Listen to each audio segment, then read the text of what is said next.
individual institutions weaving a collective platform as we believe in the ideology of Vasudhaiva Kutumbakam. To herald the start of today's program, I request the honorable dignitaries to ignite the ceremonial lamp.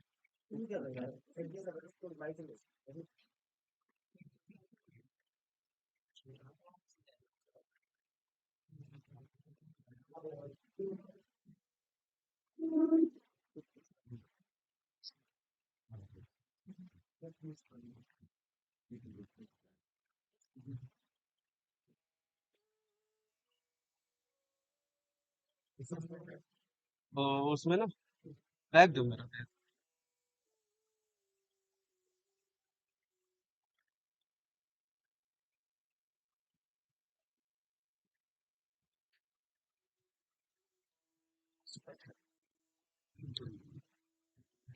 उसका laptop का देता हूँ।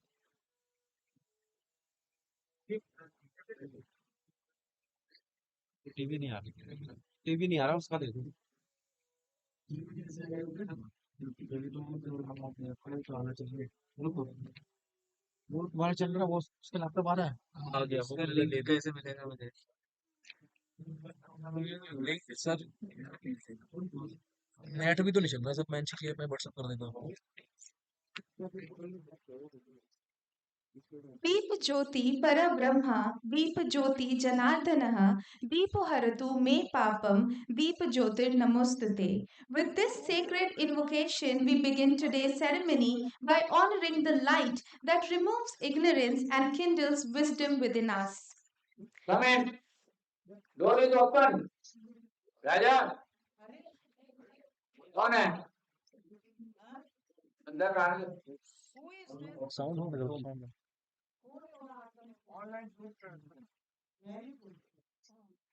अरे यार हटा दिए सब, हटा दिए। To, to extend our deepest gratitude to the honorable guests for their presence, may I अरे क्या कर रहे हो? हाँ म्यूट कॉल म्यूट कर दो, म्यूट कर वन दो। सेकंड भाई उनका म्यूट कर देना, चलो यू बैक उधर से म्यूट वाला। To extend our deepest gratitude to the honorable guests for their presence, may I request Professor Santi Shri Thulipudi Pandit to kindly present the Angavastram to all. I request ma'am to present the Angavastram to Professor Ajay Kumar Sood, Principal Scientific Advisor to the Government of India. Direct लगाना है तो डालना। भाई किसका है ये? Silent करना। Laptop main है उनका, लैपटॉप डायरेक्ट दे दो पहले। हाँ निकालो निकालो निकालो, हाँ डालो इसको। May I request the Vice Chancellor ma'am to present the Angavastram to Professor Ashutosh Sharma, President INSA. Rajiv ji cancel मत करो। आ गया आ गया आ गया सर।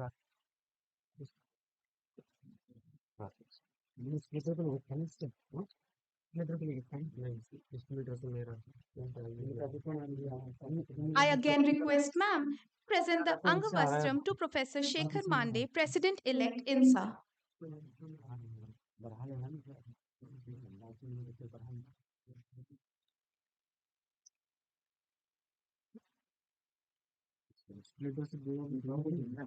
हाँ सर आ रहा है, ये आपको ही करना है वो। मुझे घर पे हाँ ये मिलता है I request Vice Chancellor ma'am to हाँ present the सर, जब Angavastram to आप चेक Professor चेक कर Indranil लो आपको Manna, सारा Vice कुछ President, कर International Science Academy. वहाँ लिंक दिया ना वहाँ कोई नहीं है, वहाँ कोई नहीं होगा तो बता देना। हाँ तो फिर भी लिंक तो हाँ लिंक तो दे दो। लिंक इसको पासवर्ड क्या है? लैपटॉप चलाओगे? I again request ma'am to present the Angavastram to Professor Sanjay Puri, Vice President, INSA. Live जा रहा है पर जो नंबरिंग थी ना हमारी हेडिंग सब चेंज हो गई है, फोल्डिंग चेंज हो गया। आईडी किसके पास हो रही है? ये और किसी के यूट्यूब पास यूट्यूब किसके पास हो रहा है? Thank you, ma'am, for your gracious gesture in honoring our change कुछ नहीं distinguished हुआ, अभी dignitaries. मैंने चेक किया ना It मेरा is चेंज indeed अभी our मैंने चेक honor to किया express our किसी ने लिंक दिया heartfelt ना gratitude and किसी ने felicitate Professor मेरे को Santi नहीं Shri पता यहाँ से हुआ Thulipudi फिर तुम्हारा Pandit एडिट हो सकता and है। for हेडिंग एडिट एडिट कर I देता request heading Professor heading Ashutosh Sharma to kindly present ma'am with a shawl and a memento. इसको हटाओ इससे। चेक करके आपके पास है कि और किसी का नहीं है। नया लिंक मैं रेप्लिकेट कर देता हूँ। ये नहीं चेंज करो, ये लिंक। ये लिखो आप कोई I again request sir to present the memento to Professor Shekhar हाँ Mande. सर उसका जल्दी ये पूरा लिखना ना। ये सब चेंज करना है, डिलीट करना है ये वाला। डिलीट ना।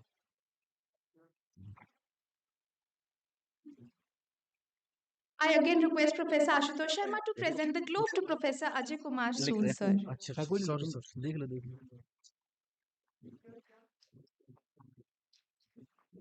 स्पेलिंग चेक करना है आप, ठीक है। I again request our president to present the globe to Professor Indranil Manna.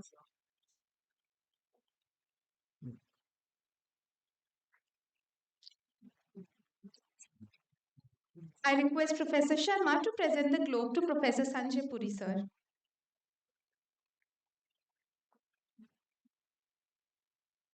Thank you, sir, for honoring our guests with a small token of gratitude. Finally, I request Professor Shekhar Mande, President-elect, to present the memento to Professor Ashutosh Sharma. Okay final कर दूँ। और इसी link को रखो, मैं इस link को उठा के multiple Thank you so much, distinguished dignitaries. It was such a heartfelt moment to witness. It is now my privilege to welcome Professor Sanjay Puri, Vice President, Resource Generation and Management, INSA, to grace the podium with his opening remarks and set the intellectual tone for this auspicious morning. Over to you, sir.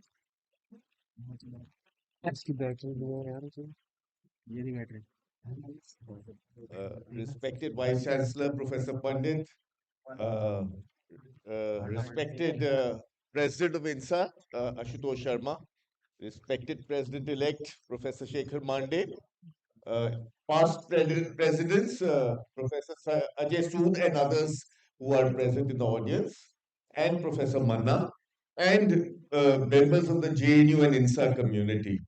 It's really my great pleasure to welcome you to the inaugural session of the 91st anniversary general meeting of the Indian National Science Academy.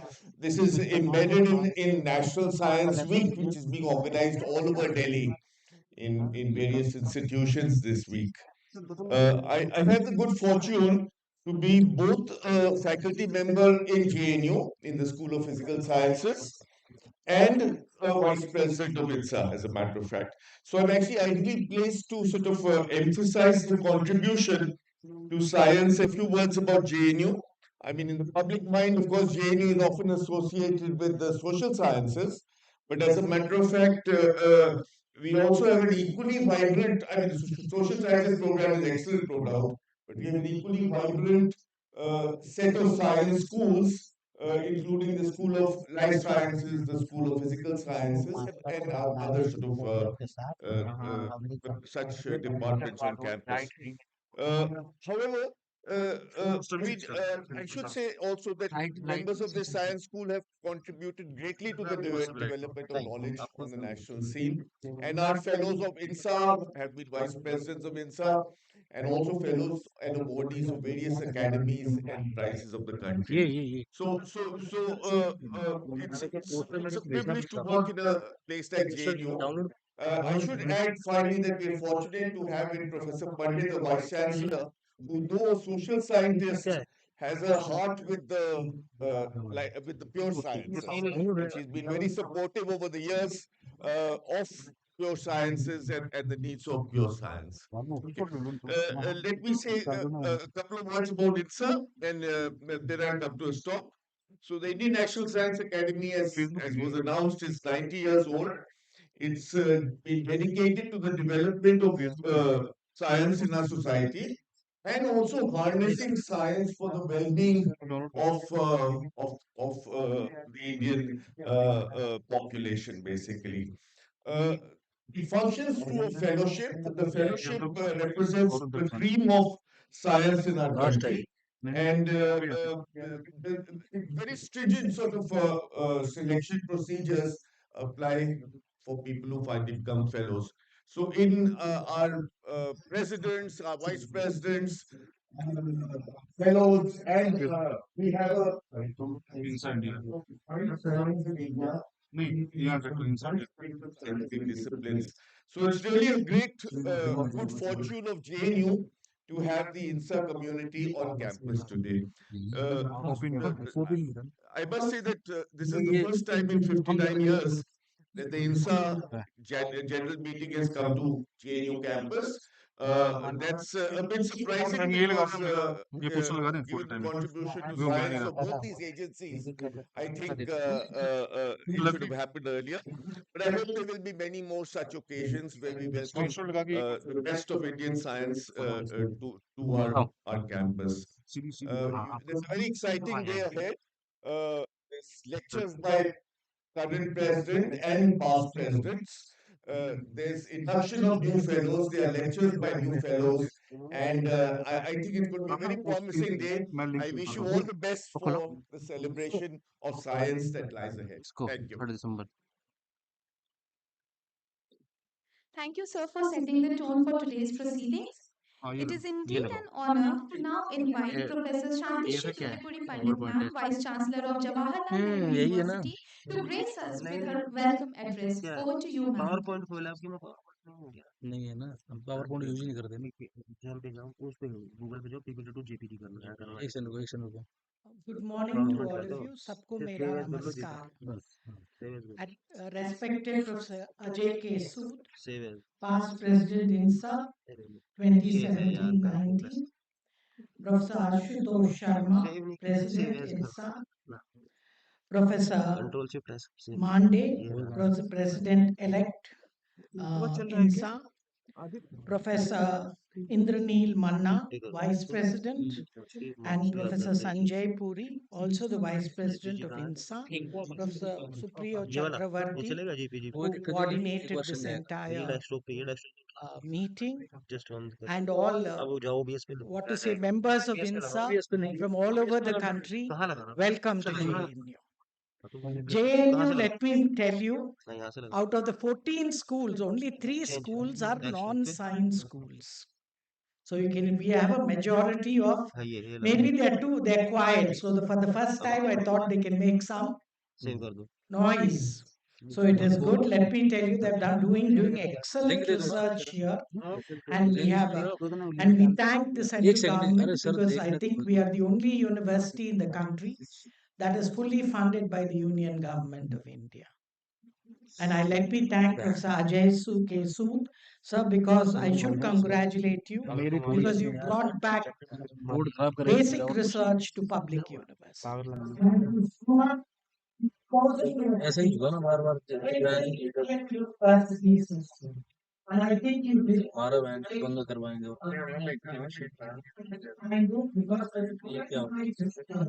In sounds from India or from public.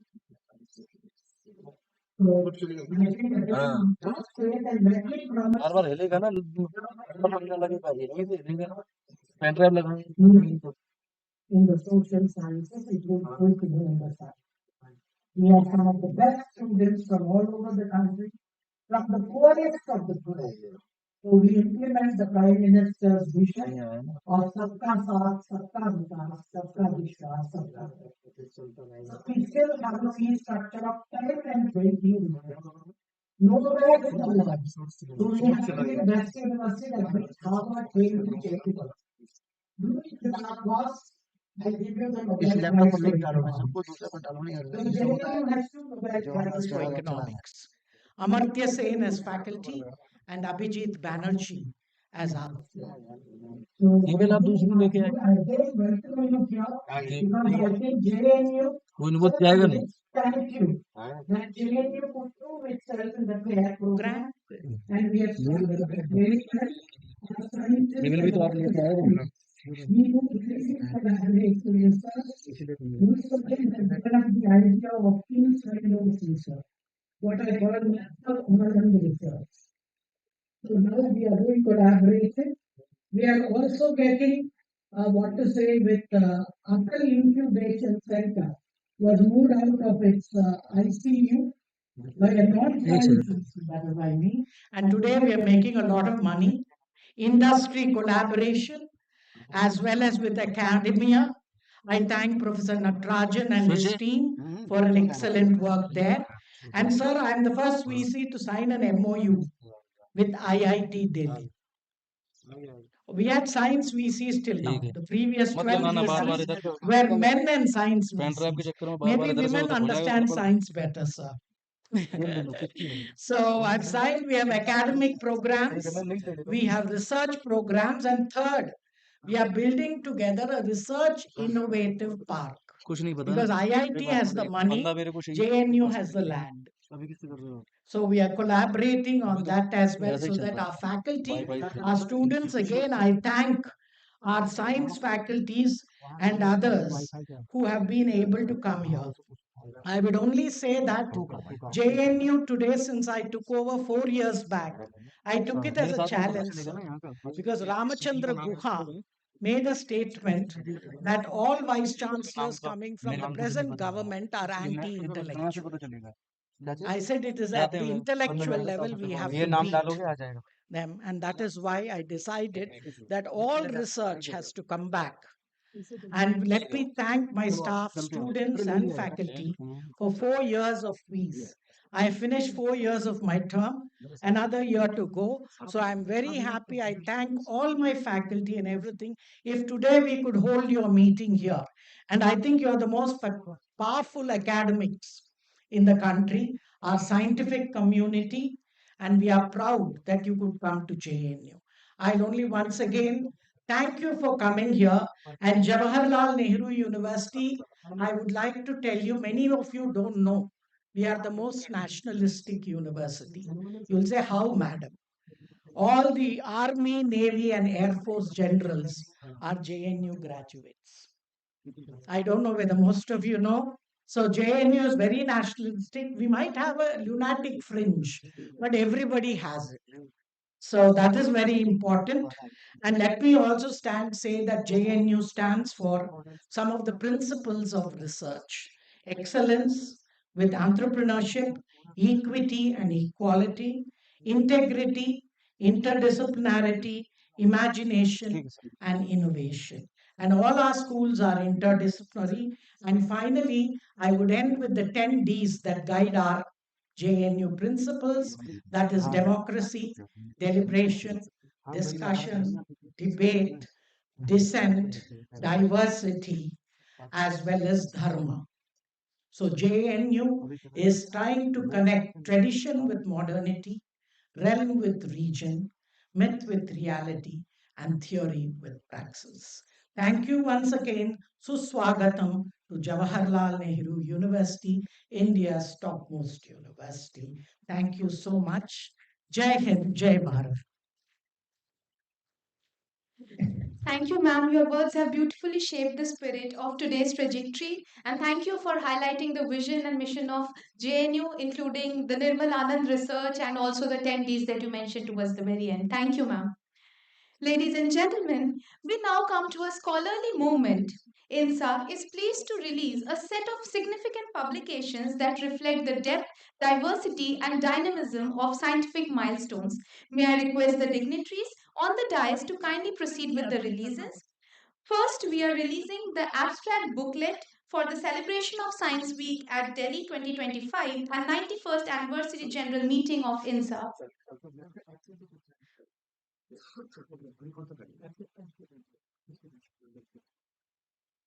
Dear audience, the abstract booklet provides a concise compilation of all lectures and presentations scheduled.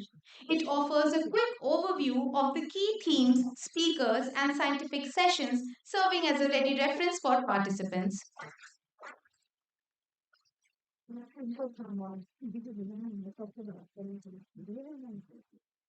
To release the second special publication, I request Dr. Birendra Mani Tiwari, Vice President INSA, to join us on the stage. Indian National Science Academy is celebrating its Granite Jubilee, marking 9 decades of dedicated service to science and society.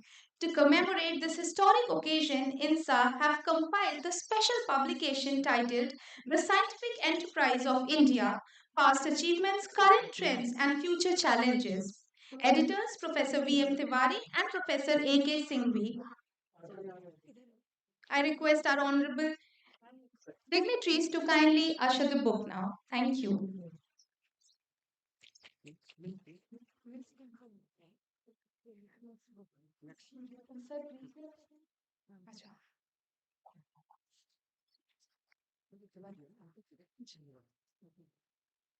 To release the final publication, I request Professor Jugal Verma to join us on the stage.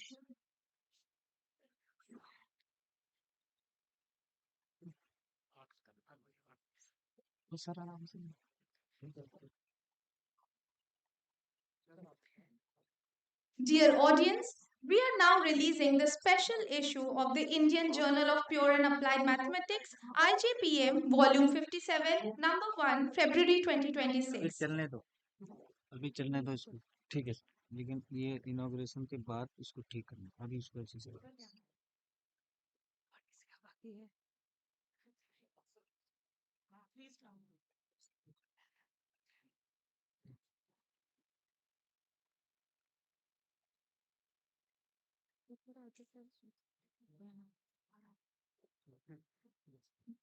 Thank you to the Government of India and former President INSA to share his reflections and wisdom with us. Over to you, sir.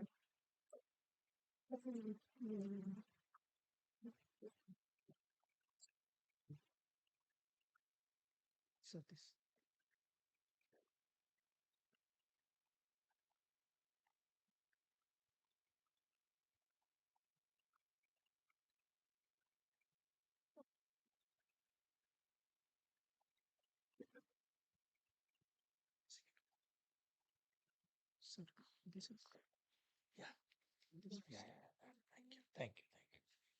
Thank you. You want to switch it off, this one? So both will be on? No, because this will interfere. Hello, hello.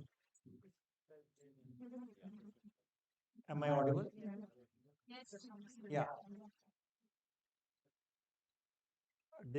Distinguished dignitaries on the dais, President of the Indian National Science Academy, Professor Ashutosh Sharma, Vice Chancellor, JNU, Professor Santishri Pandit, uh, uh, Professor Mande on the dais, Professor Sanjay Puri, Professor Indranil Manna, all the distinguished past presidents in the hall as well as online, and newly elected fellows, esteemed colleagues in the scientific community, and everyone joining us for the Science Week 2025 and the 91st anniversary general meeting of INSA. First of all, let me apologize for breaking the convention. The convention is the president gives the first talk because he has to break the ice. But since we were running late, almost half an hour, and I have some other engagements which I had pre-informed, so it's something which I wanted to come to this function, but since I have the other engagement, I thought I'll leave by as soon as my talk is over. As per the program, it was supposed to be over at 10:30. So I apologize that I have to break the convention and take Ashutosh's place. But please don't worry, he has his talk and he will give after my talk. And before that, let me also congratulate the Vice Chancellor, Professor Shantishri Pandit, for her leadership, which has made a huge difference in what JNU stands for. And we are very happy that the academics is returning, and the pair program of ANRF uh, uh, is also a testament to the fact that our universities can excel and should excel, because research and education both have to go hand in hand. And pair program which links universities which are doing well to those who are may not be doing so well right now. It's a pair program, and JNU is one of the hubs along with 7 more, and perhaps this is the only university in our hub category.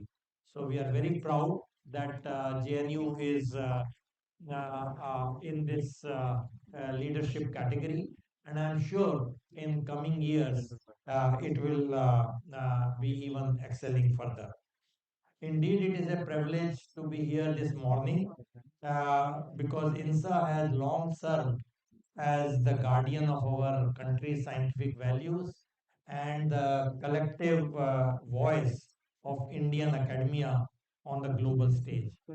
Personally, for me, this is very special. It's like a homecoming, always coming to INSA as one of the past presidents of INSA and who have grown with INSA over the last many years. So, thank you very much for having me, Ashutosh. Now, today, as we see, we have released this legacy volume, The Scientific Enterprise in India, Past Achievements, Current Trends and Challenges.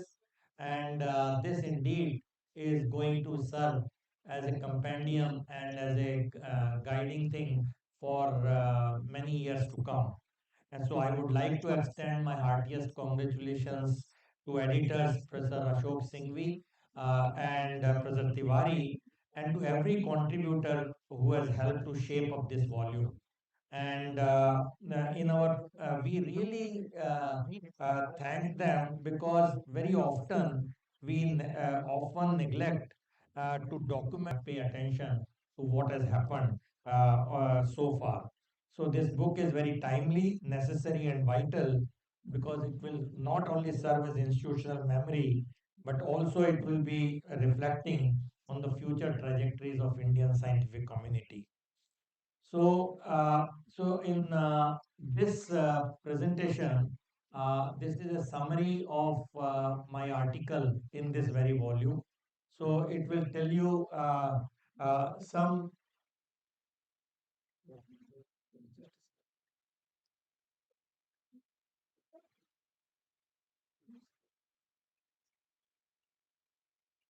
So I just thought we'll start with some historical context, how the evolution of science advice has come in this country. Because in my present role, for the last 3.5 years as principal scientific advisor, our role is science for policy and policy for science. So if you look at the evolution of science advice, I see a clear, powerful trajectory. It is a journey that began with the Science Policy Resolution of 1958, which highlighted the importance of a scientific temper and laid the philosophical foundation for our work. Now, the decades that followed from 1947 to the late 60s were the era of institution building.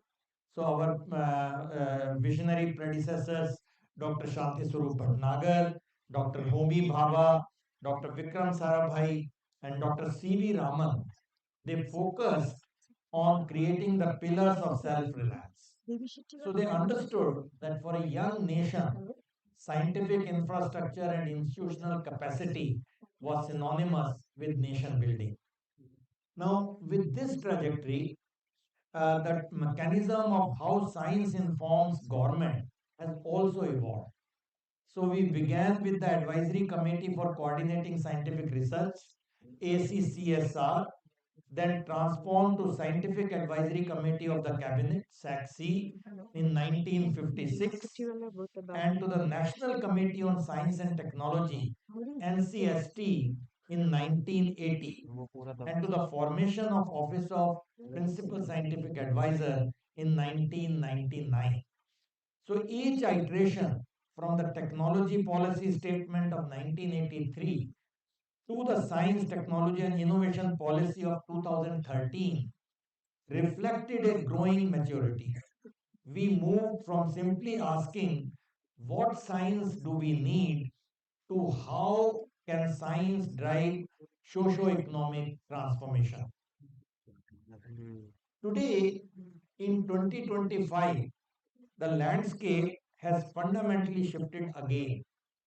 The Office of Principal Scientific Advisors, science advice mechanisms, such as PM's type, Prime Minister Science Technology Innovation Advisory Council, and Empowered Group, ETG, are addressing the need for integration and convergence that has replaced the previous era of creating vertical silos of excellence. This is what the vice chancellors also alluded to come out of silos and work in unison. The challenge today is not just to establish new institutions, but to make them talk to each other. It is to ensure that the physicist in the in the lab, the policymaker in the ministry, and the entrepreneur in the market are moving in lockstep. So we have transitioned to a paradigm of science for policy and policy for science. Now, this brings me to the core of my address today, the role that science advice has played and is playing in this new era.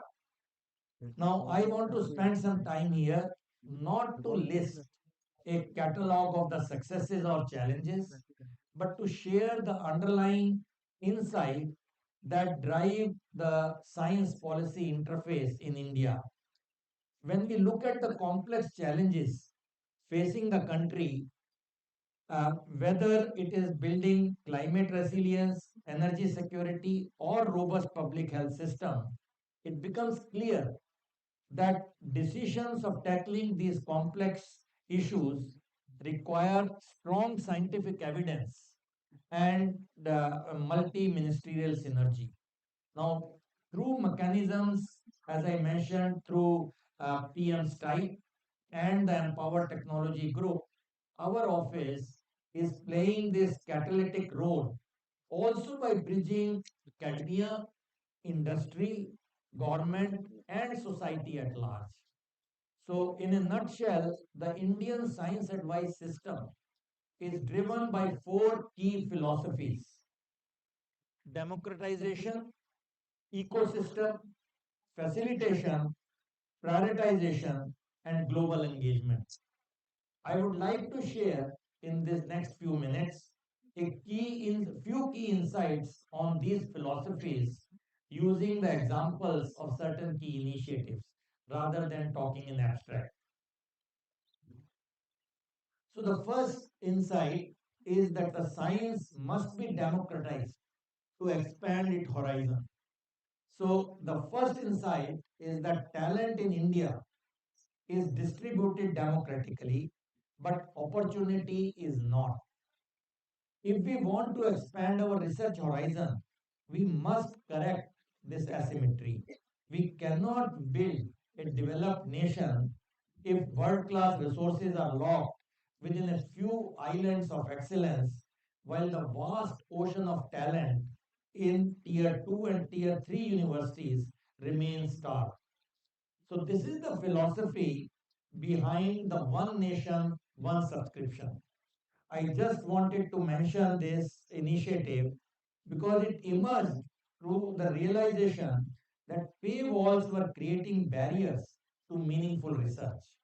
So, by negotiating centrally yeah, with publishers, one nation, one subscription is ensuring that a student in a remote state university has the same access to scholarly journals as a researcher in a metro city. You will be happy to know that as of now, in 2025, ONS has saw more than 8.72 crores full text download access in the last few months. This is totally unprecedented. So much access we never had, and this is coming from all walks of universities, all states, and all central universities. So we have 13,000 journal titles in this. So this is across disciplines. Anyone can access any of these 13,000 journals without paying a single pie. This is not just access, it is indeed the empowerment.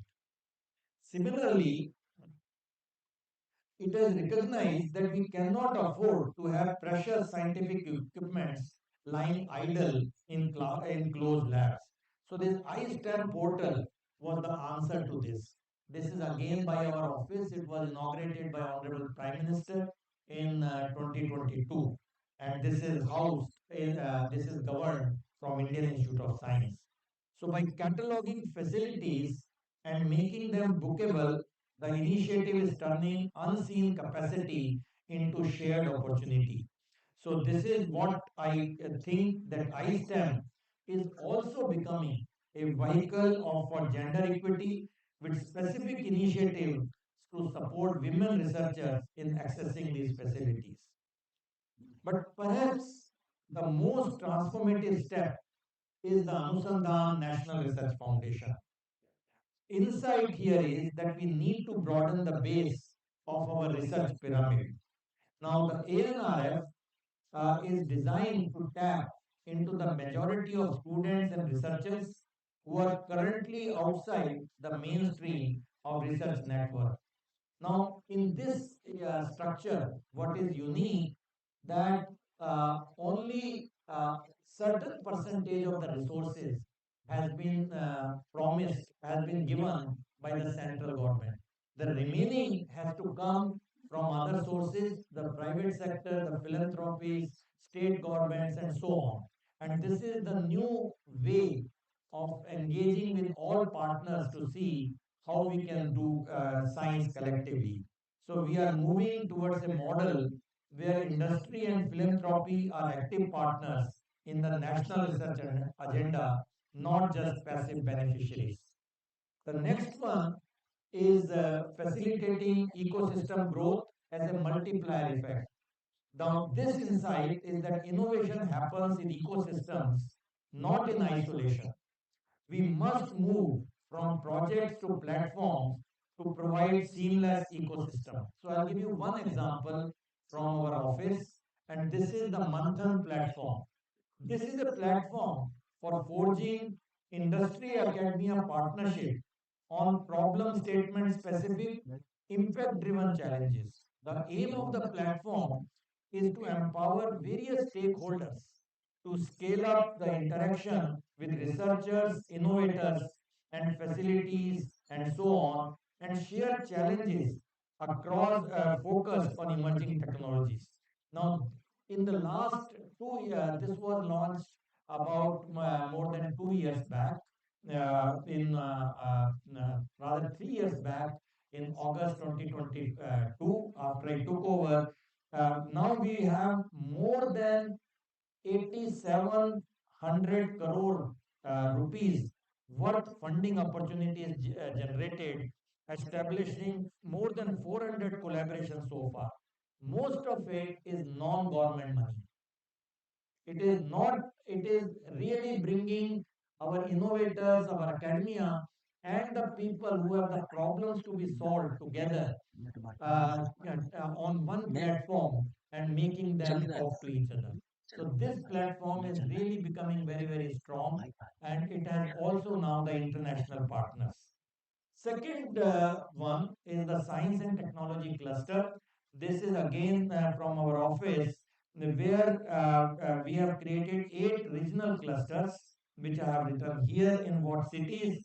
And this is what is bringing the institutes in the same city, same localities together, solving the local problems. And from tomorrow and day after, we have the international conference on science and technology cluster with 11 countries participating to see how this concept can be taken further. So this is again a very important initiative of our office, which brought many, many institutes in a given city together to work on it. The next one is the root, facilitating ecosystem growth as a multiplier effect. More of that, and that one that we saw there is a gap identified between the lab and the land. So the premier institutes were innovating, but these solutions were taking some time to reach the grassroots. Keeping that in mind, Dr. Chidambaram, the second PSA, started this very unique concept to bridge. It is Rural Technology Action Group, RUTAG. It was started by connecting a few IITs to the problem statements from the rural sectors, and they really have now many technologies which were disseminated, almost about 80 of them. And more recently, last year, we realized that we need to scale up this. So we started what smart village, Rutal Smart Village Centers, RSVCs, which is what I have written here. These are being established as a node for technology adoption and dissemination. Now, it's a very interesting concept. Each Ruta RSVC is looking after 25 to 40 villages, and this is really governed at a village panchayat level with some panchayat didi or a ex-serviceman, and it is funded from the begin with some private players to begin with, and then it has 12 tracks with like agriculture advisories and many root technologies which are being disseminated, and we would like to make it self-supporting within 3 years. So this is another initiative to take technology to the rural sector. The next one is the collective prioritization through national mission. So how we come out of the silos and really have the national missions where we work together and prioritize what is really essential in the technology, right from the research and development to the to taking it to the practical level. So this is something I thought I'll mention a few examples. National Quantum Mission. This is really a cutting edge technology which was initiated, it originated from PM's type deliberation. So this is now launched almost now 1 year back, and it looks at quantum computing, quantum communication, quantum sensing, and quantum materials. So already the funds have been given to these hubs. So this is again not a isolated institute. 54 institutes are partners in this.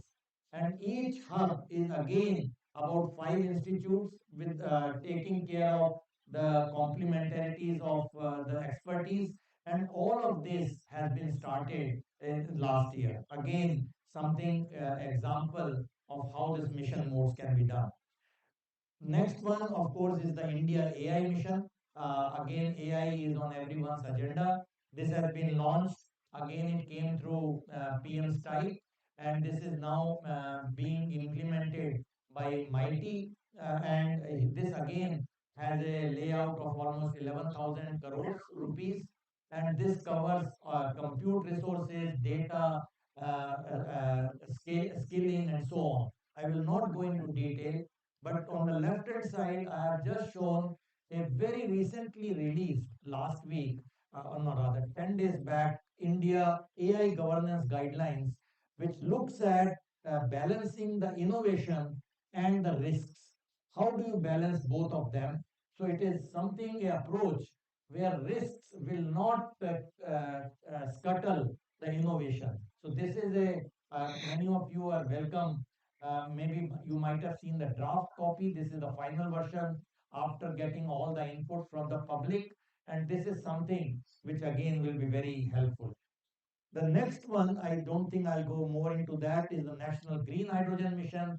Again, came out of PM strike, and this is again really looking at our energy security.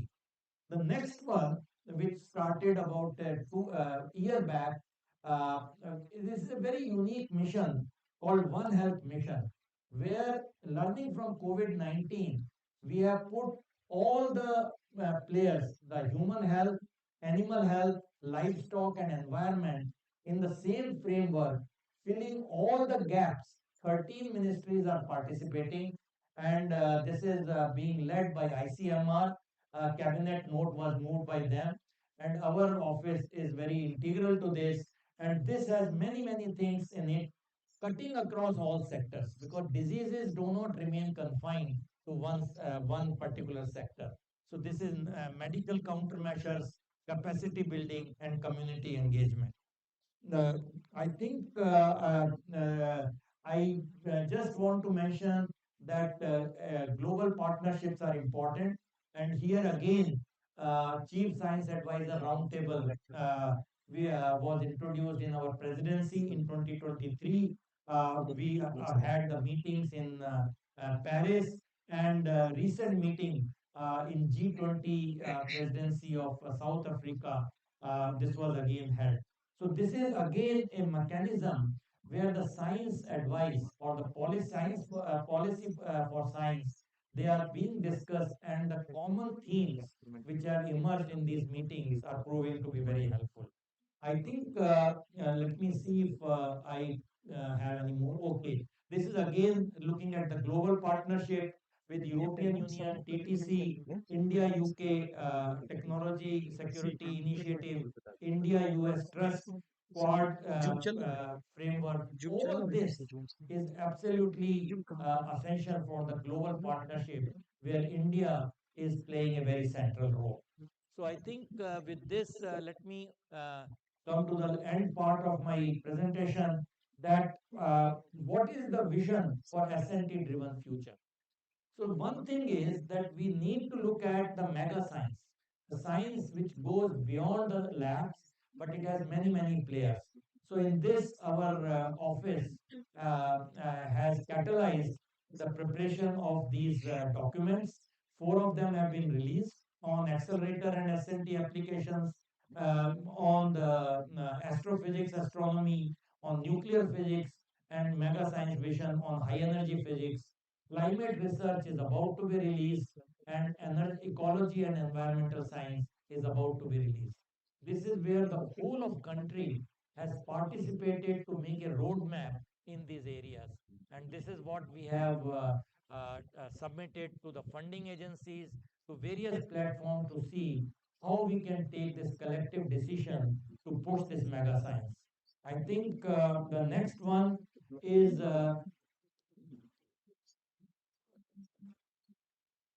sorry, is it?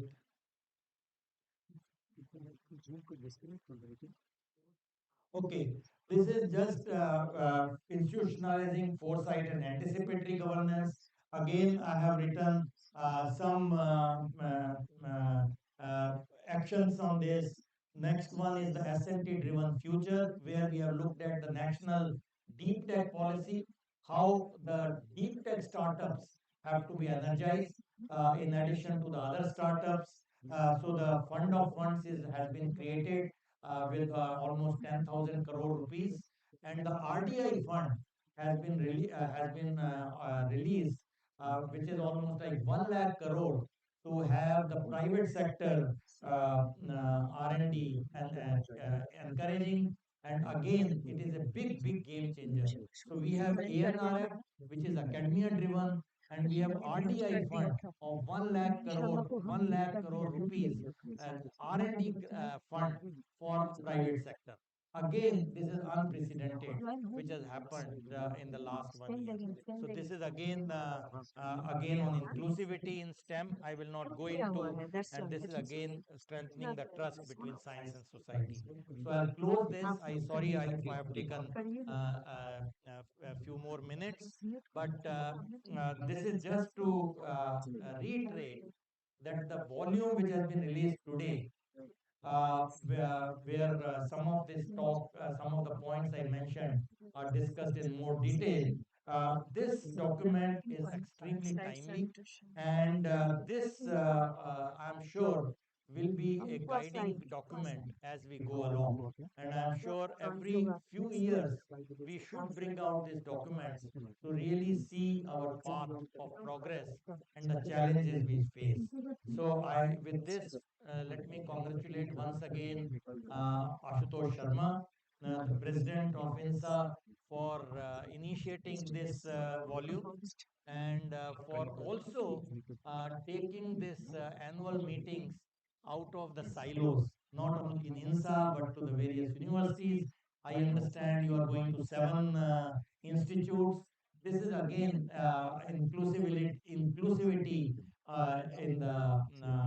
the true example. So thank you once again for having me, and I really wish you a very productive deliberations in the next 2 days. And I again apologize that I will have to leave because of the other commitment. But I wish you all the very best. Thank you so much.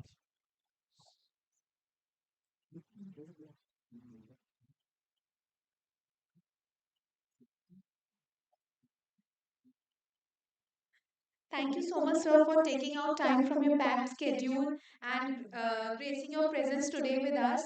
Thank you for highlighting all the important pointers that has been there in your presentation, Science for Policy and Policy for Science, the historic anecdotes and the evolution of science policy interface in the country. Thank you so much, sir. And we wish you a warm adieu from the inaugural, but we will always be looking forward to your guidance and expertise in future. Thank you so much, sir.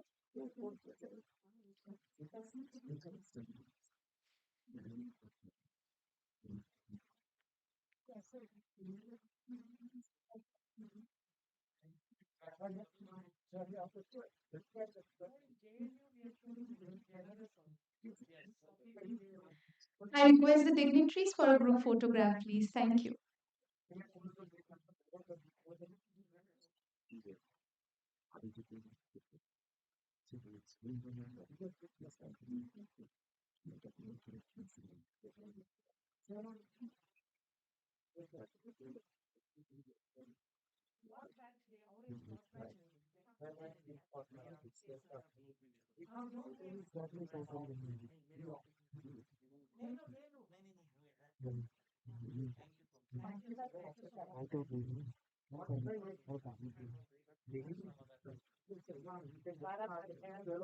We once again thank Professor Ajay Kumar Sood for his gracious presence today. Thank you, sir. Moving ahead, I now invite Professor Ashutosh Sharma, President INSA, to deliver the much anticipated presidential address. ठीक है तो इससे इसका कितना regulation था sir नहीं अब नहीं सर बंद हो जाएगा लैपटॉप इसका रेगुलेशन कितना 20 भी दे दिया पी था इसमें पी आई नहीं है ना इसमें चलता है अच्छा कितना था 60 भी दे दिया 50 भी दे दिया 30 भी दे दिया सारे चलते हैं लैपटॉप का तो आना चाहिए लैपटॉप का नहीं आया ना बात तो ये है सारी छोड़ उसे भी छोड़ लैपटॉप क्यों नहीं आ रहा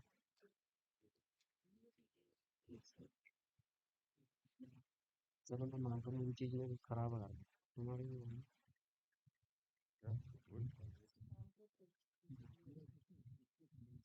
Good morning. Is the volume okay? Is that good? Great. Okay. So here, so it's a great time. It is a historical moment, I would say, and I would explain to you why this is historic. This is certainly historic in the life journey of an academy, not just in India, but globally. Because I'll come very quickly about what is the nature of this beast called academy, and then you know what are the challenges that are facing the modern era. You see, we do a lot of debate about how to reform our academic systems. We do a lot of debate about how to reform our R&D, but I don't think there have been any debate about academies. This is in the nature of academies that you know they would be a little bit resistant to the idea of change. And I'm not saying that in any negative way, but I would point out to you as to how the academies have evolved the world over. It is not only about INSA, it's not about any of that, but I point out the winds of change across the globe. And as the PSA had pointed out, that democratization of science is very important. And so I'd like to point out how academies can play a role as a stakeholder in science about democratizing science. Now, the last time I was in this, not the last time, but one of these years I was here, there were a lot of slogans going on outside. Now, I'm so glad indeed in the great leadership of Professor Pandit that we have peace here. And I pointed out to these protesters. I said, "This is about science. Why are you doing that?" He said, "Yeah, yeah, we believe in political science." Right? So, I mean, perfect. But things are so much good now. Um, so what I want to talk about quickly here, before I go on further, how many people here believe in journey versus destination? The journey is important or destination? Journey. Okay.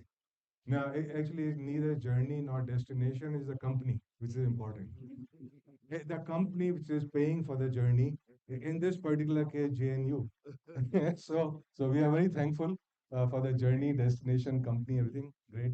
And all of you people, and especially the new fellows, the new associate fellows, the young associates, and women associates, and the whole INSA family, which is here, as well as people, faculty from JNU, students, everybody. I'm so happy that all of you are here. Now, I said something about this being a historic. Yeah. Um, it's audible. Yeah. Okay. This being a historic moment, and why? It was pointed out that look, 3 years ago, 4 years ago, academies used to have closed door meetings pretty much, wherein new fellows come, they take a certificate, they sign a register, and walk out. Now, 3 years ago, we started saying, no, no, that's not, these are great minds of the country. They should come here and speak about their work. And so I started speaking about the work. But then, if you have one fellow speaking and 10 fellows sitting, then, 10 are sleeping. One is speaking. So therefore, we don't want that. And we want certainly, I mean, all the young people there, I see some sleeping, but not a whole lot. So, okay. So we want young people, I mean, younger people to listen to all of this. And so today we have this is not about the annual general meeting of academy anymore. This is about celebrating science week for the entire week across 8 campuses in the city. And so this is a very new model, not just for INSA, but for any academy, I would say globally. In fact, the other day we had this meeting with Royal Society for 3 days, and I had to tell them that, say, look, it's going to be an open meeting, which means that a whole lot of people are going to come and listen to you. And this was a new idea to them. They said, oh, yeah, okay. So it took them 3 days to come back and said, yeah, it's okay. You can have other people listening to us, right? Okay, so this is about, I'm saying about the winds of change, and I will very quickly point out what's changing. So let's first look at the landscape of science and technology engineering in India. So there are some good reasons to rejoice, to celebrate. We have gone number 3 in number of scientific publications, including cutting edge areas like materials, nanotech, even AI, and so on. There are the number of startups, they are number 3 in the world, including the number of unicorns. In fact, there's one person sitting here, Dr. Subi Chaturvedi, is from InMobi, which was the first unicorn in India. And now InMobi, like 3 unicorns or something. So a lot of stuff is happening. And just 2015, there were 70 registered startups. Now there are 1,50,000. So it's gone up a lot. At that, I predicted there would be over 1 lakh in 10 years. Now my prediction is another 10 years, there'll be over 10 lakhs or over a million startups. So all of that is happening. Very good demographies on our side. Young people, young nation, new policies. PSA talked about some of them. Huge diversified markets and demand, but there's always a but about things. And that but is, well, the quality, relevance, and direction of research have been less than optimal. So while quantity has picked up, which is very good, we need to pick up quantity in a country of 1.4 billion people, no problem. The connects of academia, industry, society, and government are a little bit weak.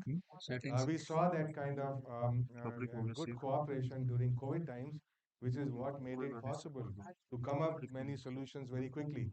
The cultural behavioral aspect basically ensure that the people are happy being followers rather than being leaders. And problem-centric approach a little bit missing. India-centric ideas in science are not that much. Profound versus the tension between profound versus incremental, the tension between disruptive versus business as usual, and the science governance aspect of it. So these are the gap areas. Now, having said these are the gap areas, what can an academy do about it? Of course, academy is not a research institute. It is not an educational institute. It is not place where people do research. So what is it that, what is the role, responsibility of an academy? This is a question that we should look into. Now, people often ask, is, hey, what makes science work in a nation, in a society? So what makes science work is not only what happens in the lab. Okay, what happens, how we generate knowledge called invention, how we use that knowledge, which is called innovation, to use that knowledge to turn it into नहीं जाना, socio-economic वो setting से ही है। opportunity. That's flash innovation. Ticket दिखा। So invention, innovation with a strong purpose working together. That's what makes science work. And then we need right policies, we need right structure and processes, and need connect, strong connect, and the nexus between academia, industry, society, government, and very important cultural behavioral aspect. Okay, so when we break first होगा, talk break about Atmanirbharta, and it occurred to me that break you है ना, cannot have देख ली करोगे, Atmanirbharta जल्दी line में without पंगा हो जाएगा फिर, Atmavishwas, है ना, Atmasamman, क्यों and पीछे जाम बना Atmachintan. होगा। Okay, so these are the cultural behavioral aspects of what make it succeed or not. Okay, so now let's quickly come to the academy, because we are here celebrating 90 years of INSA, and 90 years is a good time to wake up and take notice about what's going on. 90 years in an individual's life means it's time to hang the boots, but in an academy's life, in a nation's life, it's just a little milestone. Uh, so I mean, most of these great academies of the world are 1,000-year old, more than 5 centuries old, and so on. So 90 years is a very good time to start building very solid foundations on which to build the future. So what are the roles, responsibilities, functions, and activities of an academy? Of course, the traditional model says it is scouting and recognizing and encouraging excellence and leadership in all its forms. So this is, of course, very central to the function of an academy. The question is, are we looking at all the stakeholders of science? Right. So when we are saying recognize and encourage excellence, we need to look at excellence in all the different forms, all the different stakeholders of science and technology, and not be limited to only one kind of stakeholding. And this is the meaning of democratizing science. This is the meaning of diversity and inclusion. So connecting with a broad stakeholder base of science, from invention to innovation, from individuals to organizations, and is this democratization of science, and of course international partnerships, and so on. So modern academies are not just bodies that recognize excellence, they are ecosystems. They build, they advise, and they enable some inclusive scientific leadership. Okay, so now we look at how do we translate all of that stuff, that little bit of philosophical stuff, into agenda for INSA, or for that matter for any scientific academy. So we must connect with policy makers, and have an advocacy role. Because after all, look at example of INSA. It's got 1,100 top brains of the country as fellows. Add to them the associate fellows, add to them the young associates, add to them women associates, the whole family of INSA. It brings the intellectual muscle in one place, which is and pan-Indian in every possible area which would be missing in any organization. So how do we leverage all of that in terms of policy and advocacy role? Very important. Connecting and leveraging excellence, all the stakeholders of science, technology, innovation, with diversity and inclusion. Now, when we talk about diversity and inclusion, these are diversity of age, because see, academies typically miss the age bracket. So the average age at INSA of fellows is 73. At the time of election to fellowship, it is 58 or 59, which is very good. I mean, I am beyond that. Okay, and in fact, getting to the average age of academy very quickly. But but the whole point is that we need to have the energy which is provided by the young to do stuff for us.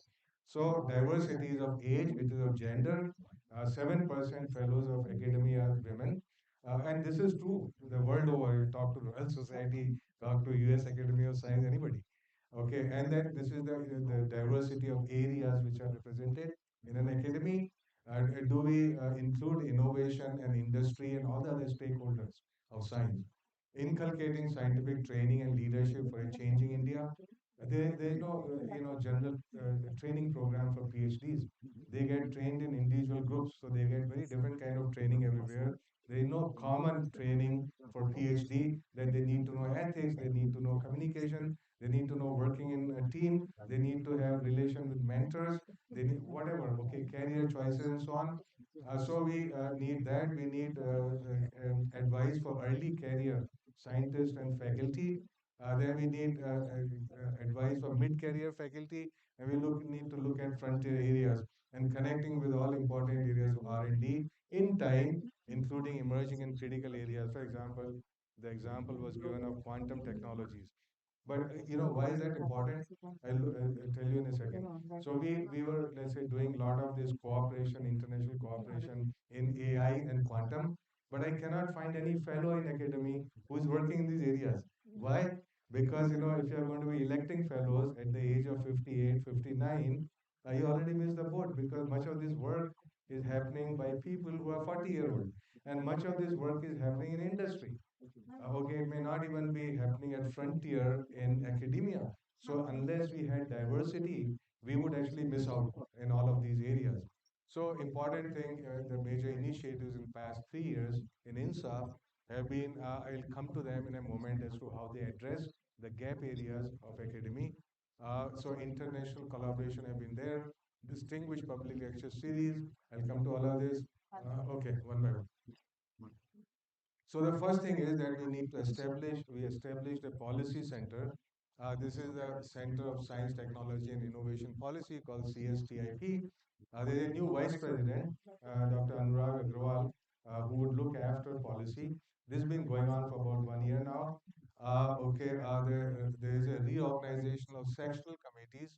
So we are looking at here the strengthening the governance aspects of academy, reorganization of sectional committees. Now there are 9 plus 2 committees is called Nodo Gyara. So now is 9 plus 2 equal to 11 over there, right? And I'll explain you the meaning of what it means. Then there is a new interdisciplinary sectional committee. Look, modern world is all about being interdisciplinary, about solving problems. It's all about convergence of different streams of knowledge. And if we don't recognize that, it would fall between the gaps of different committees, which means everything which is worthwhile and important would not be recognized. So it's not only about the interdisciplinary, but also about taking into account that critical science, the deep science, deep tech, and critical technologies. Uh, Whether you're looking at quantum, you're looking at AI, you're looking at CRISPR, you're looking at rare earth, you're looking at any of that stuff that you need very quickly, and then. So to give you an idea, next week, I think few days from now, I'm going to Egypt, the land of pyramids, where we would have a meeting for all the academies. So this is an inter-academy panel. And so, if you look at what are these academies looking at globally, they are looking at stuff like bridging science, policy, and society in an era of transformation. So it's no longer about saying biology, chemistry, physics. Of course, those are very good, but at the end of it, there must be something which is some hook, something you can sink your teeth in. And so this is what people are talking about. So INSA proposed a session in this gathering on responsible and sustainable AI for society. And the response that we got from other academies was tremendous. So they all said, yeah, we want to join this. So we want to join this session. So whether it is German academy, whether it is Australian academy, and TWAS, and there are 3 more. Right, so all of them actually jumped on our bandwagon, which was proposed by INSA. So, which basically tells you what kind of transformations are happening in science and technology, and then academies, of course, have to be responsive to those changes. So what kind of changes? So to very quickly point out that there are 3 new committees. One that I talked about, interdisciplinary science and engineering, deep and critical S&T. Then there's one, science in translation and science for society. Please somebody admit Professor Mashelkar, Dr. Mashelkar there. He's waiting room. Very good. Okay. Um, So we have science and translation and science for society. These are basically committees that look at the use of science for socio-economic impact. So all the other committees, the eight committees, they look at generating new knowledge, excellence in generating knowledge. But these two committees look at the use of that knowledge for socio-economic impact. So therefore, there is a good balance between invention and innovation, and picking up the excellence in both of these, and doing that. Um, these are about other strengthening of governance aspects which are related to conflict of interest, for example, confidentiality. By the way, all of you know that all the meetings of any committee should be confidential until they are publicly announced. But you know what happens in any real meeting in the real world? That before the meeting is over, the results are known to the whole world. Okay, which may still be true if we sign confidentiality agreement, but at least we have our, conscience to live with. He's saying I signed confidentiality agreement, but anyway, I mean, I can go about telling people about breaking the confidentiality rule. Okay, so all of these are related to governance. Then there is an independent observer in all the committees, which looks at, hey, has there been fair discussion, not wrong criticism, not negative comment, not nothing, loose talk. So observers are supposed to observe the process of election of fellows and report on it. This has been a very powerful mechanism. Based on this mechanism, we were sometimes able to disqualify people who otherwise technically would have qualified. Okay, so this is very important that we must follow ethics. We must follow process. So in terms of policy initiative, um, so the one of the very important roles of academy is to advise government. For example, what PSA was saying, a whole lot of academies actually, what they say taken very seriously, because they advise government on many different things related to science and technology. So that happens once we establish ourselves about giving generating good papers about the policy related to science and technology. This particular center at INSA is doing exactly that.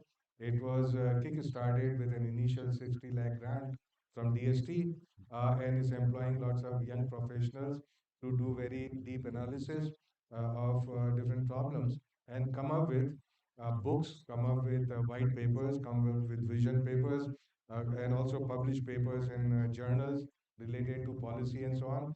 And finally, the idea is that a lot of these inputs might get into policy making.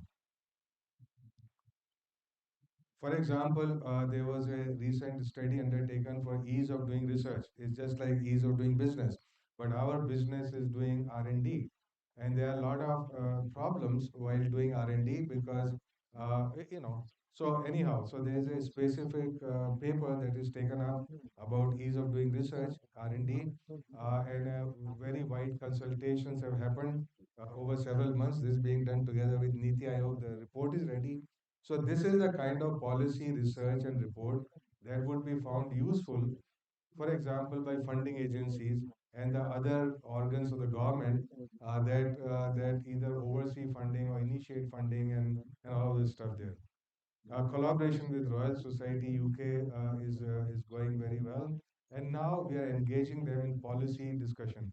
So the last meeting which happened with Royal Society, there one full day of discussion happened on policy matters. So things that they have interest in, things we have interest in, and there are a lot of intersection between these interests. Because after all, who is not interested in quantum technologies and AI and their impact on society?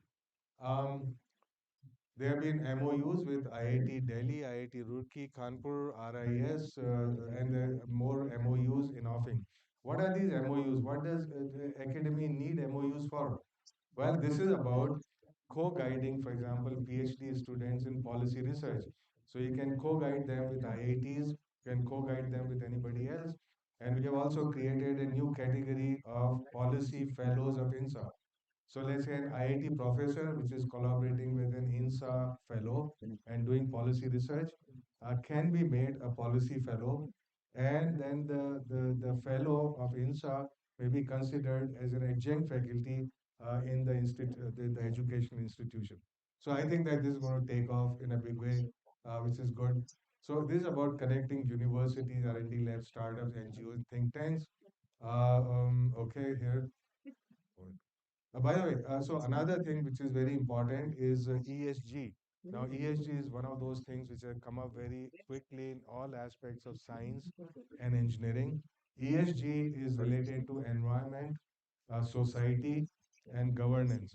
So every system requires ESG analysis, and the academy has taken lead in providing training in ESG, both for academia and for industry. Um, okay, one here.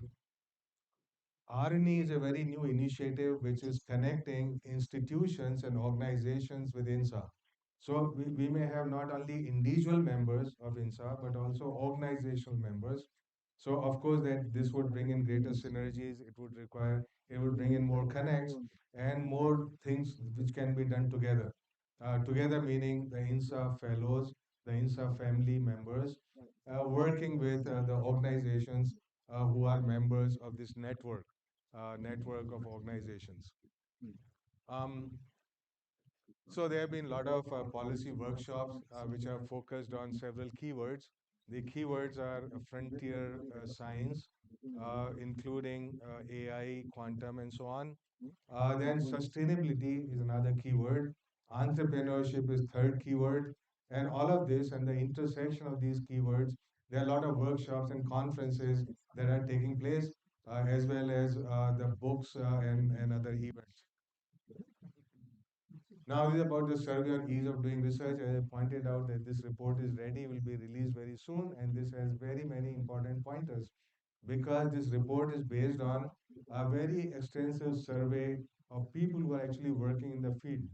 Okay, so what kind of problems are faced with them, and how do we go about addressing those problems? This is about a whole lot of publication, articles, report, policy briefs, book review, blah blah coming up, book chapters. There is one book which has been released today. This is a very valuable book. It has been contributed by many of the top brains of the country. Per the density of great thoughts per page, is very high in this book. It's been chapters written by all the past presidents of INSA and many other academies and so on. So this is great. You can look at it. Okay, now we want to address the problems of diversity that I pointed out. So age is a problem. Now we got associate fellows below 50, young associates below 40. So a 40-year-old is not competing directly with a 60-year-old who is competing for fellowship. So we need to have people of all ages integrated in it. So age, okay. Gender, we have created a new vertical in INSA which is called Women Associates of INSA. Okay, they can be any age, they can be from any area, not just academia, but also industry, startups, NGOs, everything. So we are getting INSA would be electing 70 women associates every year for next 5 years. So at any given time, there'll be 350 of these women associates. They come from very diverse backgrounds. And in fact, there's one meeting that I have had with them. It was so enthusiastic. Already there was something like 2 crores on the table to drive programs. And they, very enthusiastic. I wish our fellows had the same enthusiasm and energy. They will be through in no time at all. Okay. So, okay, we go there. Democratizing science, so science engagement must be expanded beyond labs to society. Introduce new fellowship categories, which were pointed out science in translation, science for society, to include innovators, technologists, policymakers, and society leaders.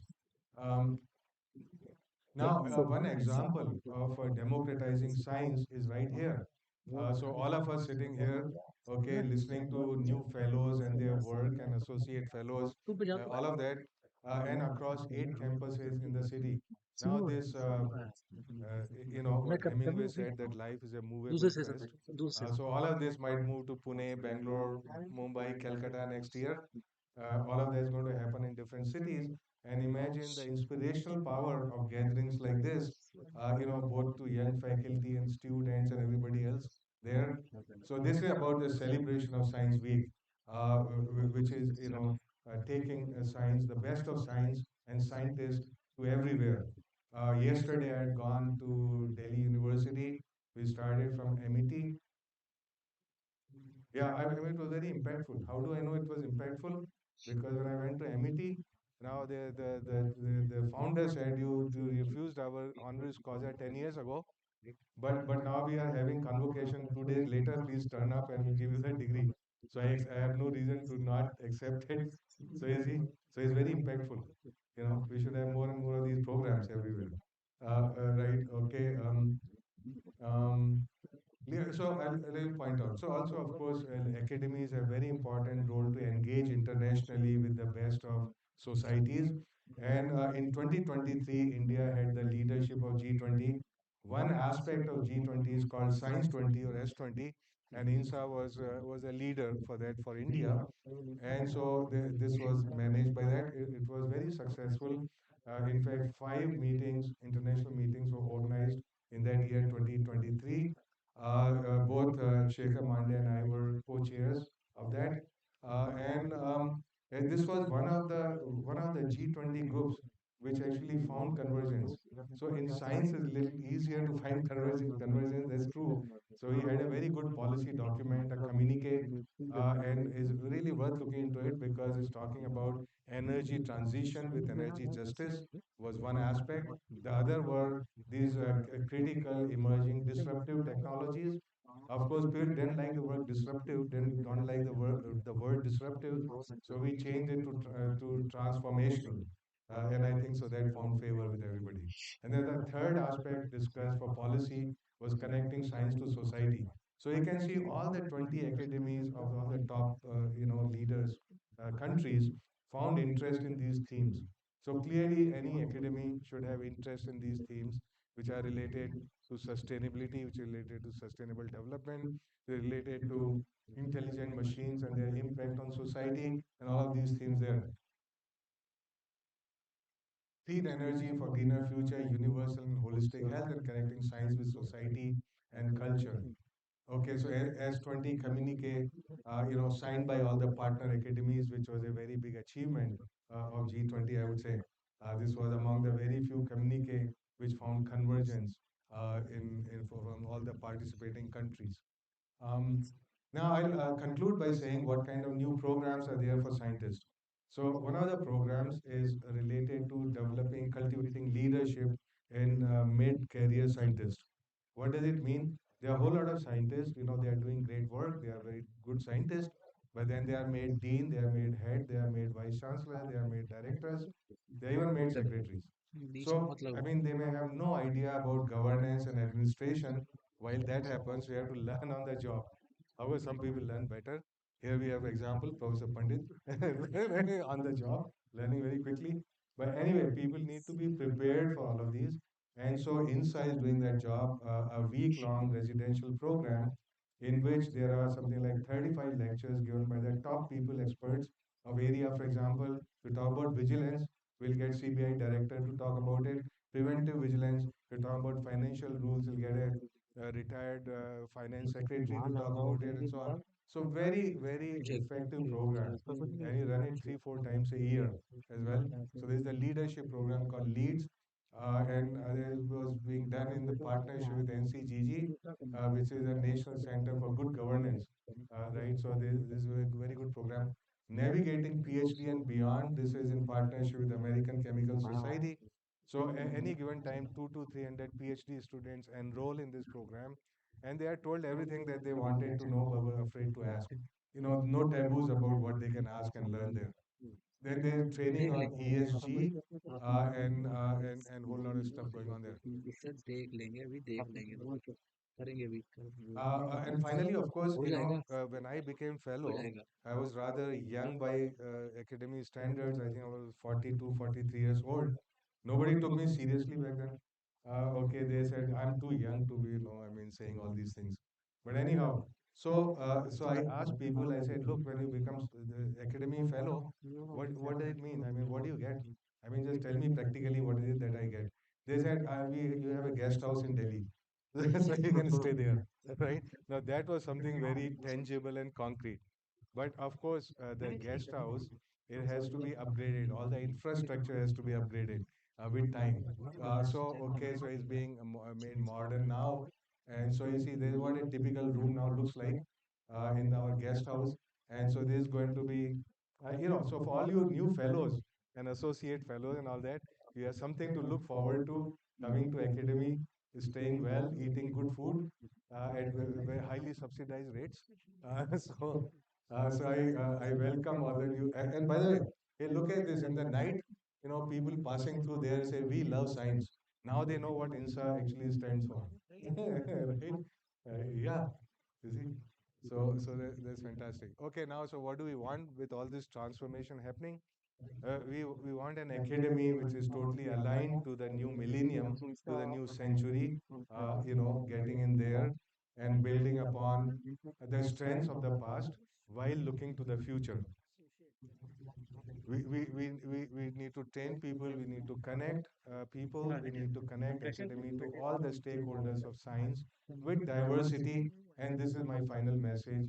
I hope that other academies, in fact, other academies, when they talk about, whether it's US, they here, they say, "You are doing all this?" They say, "I wish we could do it." So if we can convince our membership to do all this, then they'll feel happy. And I'm sure it's going to happen. If not today, then 10 years from now.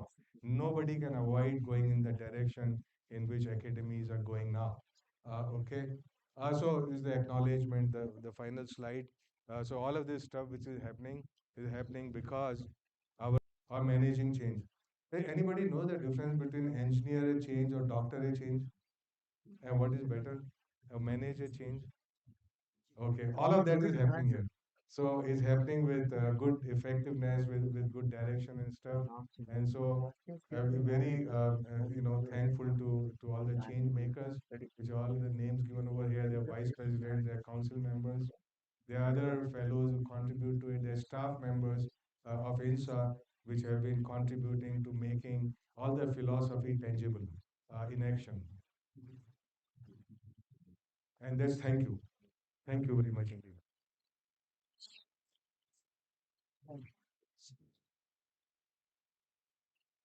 No question, no?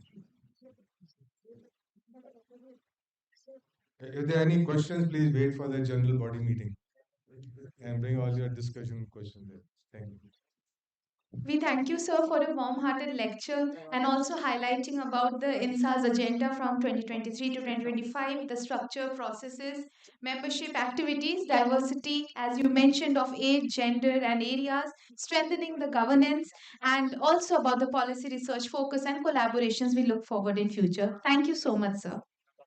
Moving ahead, INSA's journey since its foundation in 1935 has been marked by remarkable milestones. All the accomplishments, initiatives, and historic transformations throughout these years have flourished under the brilliant leadership of its former presidents, whose wisdom and stewardship have guided the Academy's evolution. Today, we are privileged to hear from our esteemed former presidents who grace this platform with their collective wisdom. We are privileged to welcome Dr. R.A. Mashelkar, former President INSA 2005 to 2007, joining us online.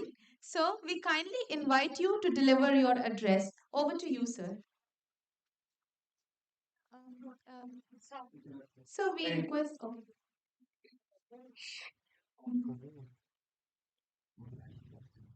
Can you see my first slide? Yes, sir. You are audible and visible. You may please proceed, sir. Yeah, you can see my first slide, no? Yes, sir. Okay, great.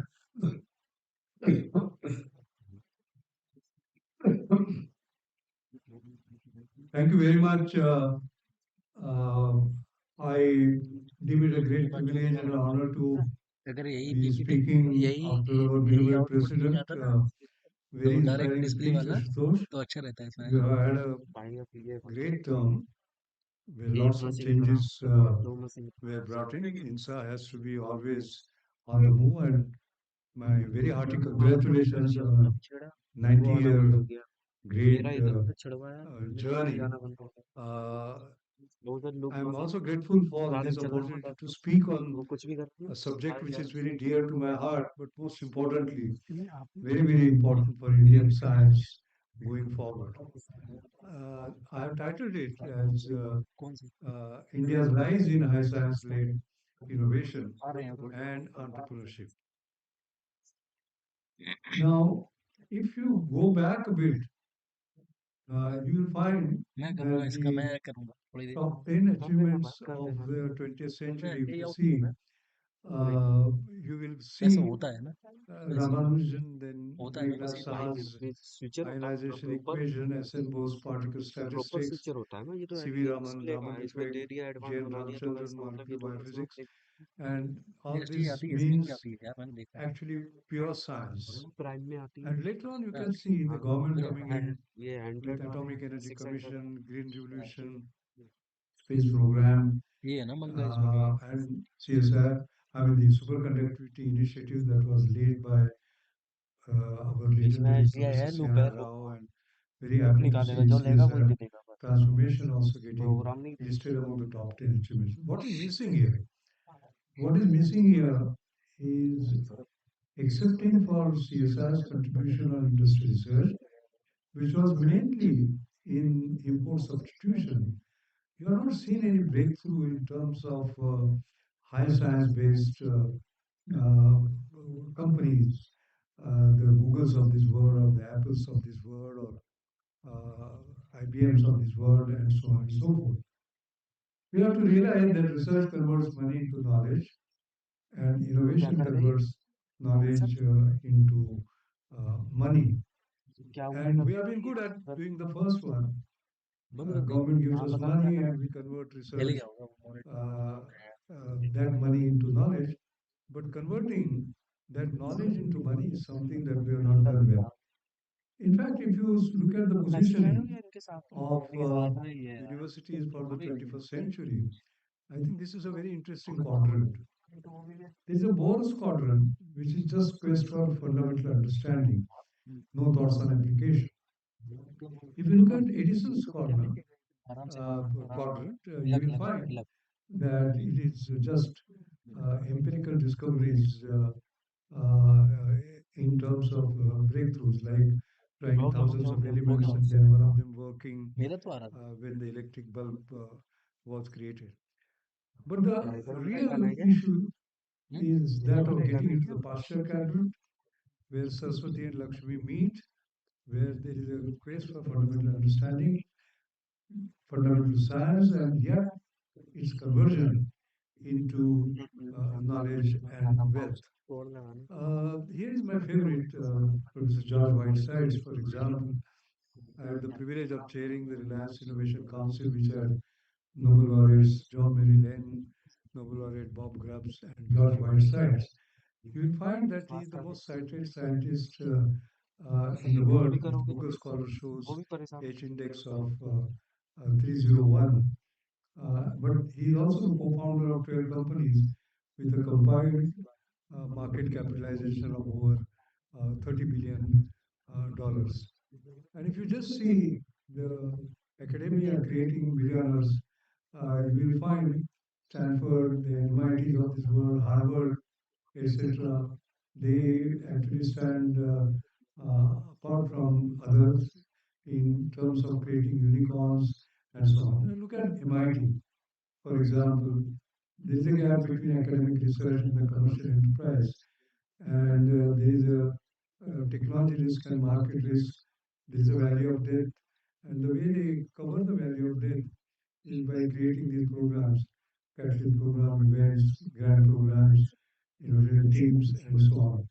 So there is this innovation ecosystem which is very complex, where you move from ideas to impact, ideas, talent, mentors on one hand, and then the demand, and then the whole ecosystem actually works to create final products for the benefit of the society. I learned a lesson when I entered the portals of this great laboratory, National Chemical Laboratory. And as you enter, it says the purpose of this laboratory is to advance knowledge and to apply chemical science for the good of the people. And that's what we are supposed to be doing at Council of Scientific Industrial Research, scientific and industrial research, but towards industrial research. I remember when I returned in 1976, I wanted an equipment for which I had to wait for 2 years as digitally clearance not manufactured in India certificate. So when the doors on which you keep on knocking, they don't open, you open your own doors, and I shifted my field of research to modeling and simulation. And there was this Indian Organic Chemicals. I did a industrial consultancy there on polyester fiber manufacturing. And there was my PhD student, Ravindranath, who around, I mean, genius as a matter of fact. We actually did the modeling and simulation till end to end. And remember, I started this research in 77, and in 82, in 5 years, I got the Bhatnagar Prize. I think the basic issue here was that this artificial distinction between scientific and industrial research was not important. If it was just scientific research, how did the industry benefit from it by improving their productivity? And if it was industrial research, how come one got the Bhatnagar Prize and Ravindranath got the PhD? So we make these artificial distinctions. I think there have been breakthroughs, as a matter of fact. If you look at Simputer, for example, which came as a breakthrough in deep science, it is not that we have not been doing that. In fact, Bruce Sterling said that the most significant innovation in computer technology in 2001 was not Apple's gleaming titanium PowerBook. It was the Simputer, a neatly, radically simple, portable computer. And that made us significant leap ahead of the rest of the world. However, it failed to become a mass market product because there was absence of innovative public procurement policy, which hindered large-scale application. In fact, Amitabh Khan had invited me to write about what are the transformative ideas that can change India. And this was the article that I had contributed on innovative public procurement policy for fueling assured inclusive innovation, on how the public procurement policy itself is not at all suited at the moment for supporting innovation and what can be done on that. So India has had the big advantage, as you can see, competitive advantage. And if you look at the R&D productivity, you will find that India stands number one when you look at the ratio of R&D US dollars spent per R&D US dollars spent in India for same output. And we can see we beat everybody else. So this is like delivering intellectual capital per dollar, which is the highest, and yet we are not being able to take benefit out of it. This does not mean that the government should reduce the R&D funding. They should increase the R&D funding, and our competitiveness will actually increase. There was this particular prediction because of this high intellectual sort of output per dollar. And I remember as back as 95, we were reading this paper on Nara Karamchand Thapar centenary lecture on India's emergence as a global R&D platform. And I'm very happy to see that this has happened now with large number of multinational companies setting their R&D hubs. I will skip that slide and come straight to Indian startups uh, because that is the new phenomenon. You can see that until 2016, we had one unicorn per year, rising to almost one unicorn per week in 2021, thanks to the government policies and the encouragement that they gave by making the path easy. And I love these exponentials actually from 2016 to 2021. I think the important part in all this is while all this is happening, how many of them are true research that they have created path-breaking research, or they are based on deep science, and that fraction, unfortunately, is rather small, and that's why you will find that out of 10 sort of startups, only one survived, nine failed. As a matter of fact, because they are not based on deep tech. I think it is not only deep tech that is required, but it is also that we need to make high technology work for the poor. This is what the Anjali Bicycle Foundation we have created in almost 14 years ago tries to do, trying to create access equality despite income inequality, creating affordable excellence, and these have been the winners of this. So there is something special about all these startups. Number one, they have done cutting edge science in order to create technology. Secondly, their technology work for the poor. Third, they are not chasing valuations, they are chasing values. Fourth, they are trying to make high technology work for the poor while creating affordable excellence.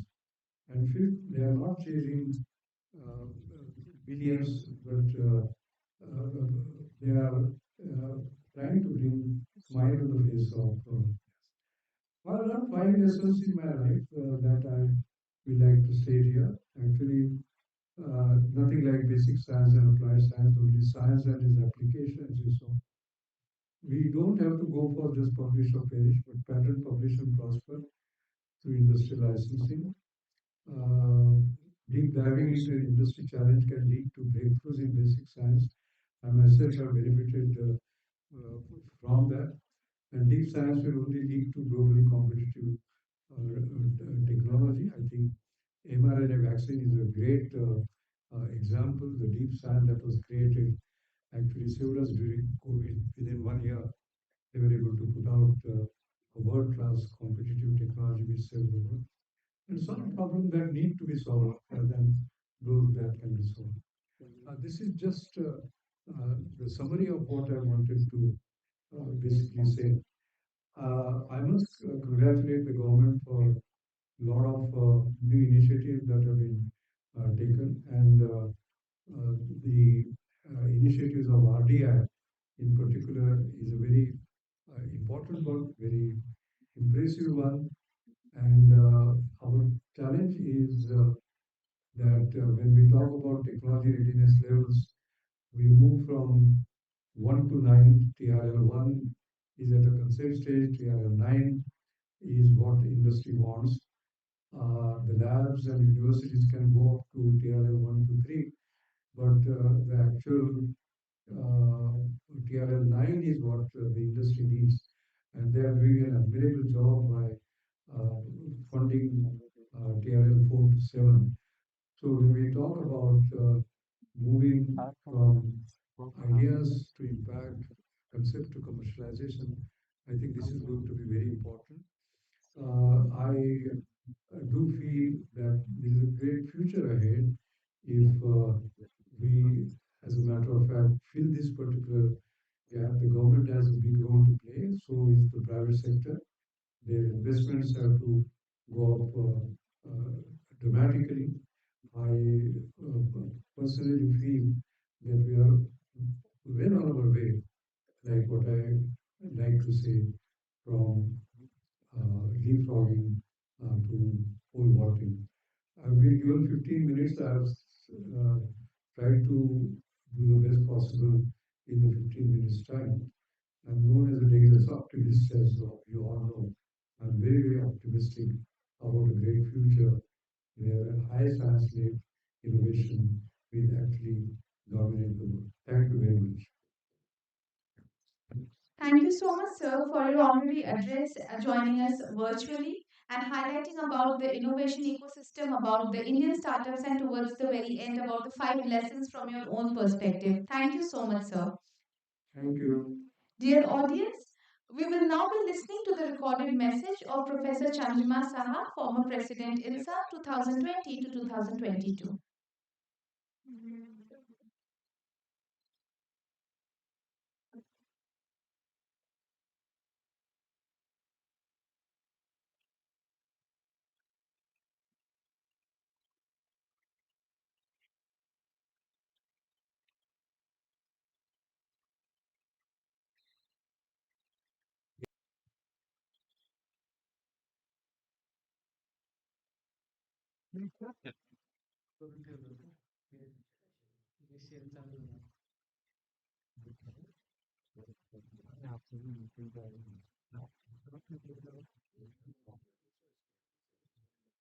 एवढी मेहनत केली का? Is for not being able to attend the function. Distinguished scientists, ENSA fellows and associates, scholars, and friends. My greetings to all on the occasion of INSA's 91st anniversary. I apologize for not being able to attend the function due to some prior commitments. However, INSA is very close to my heart, and I wish a very successful celebration of the Science Week.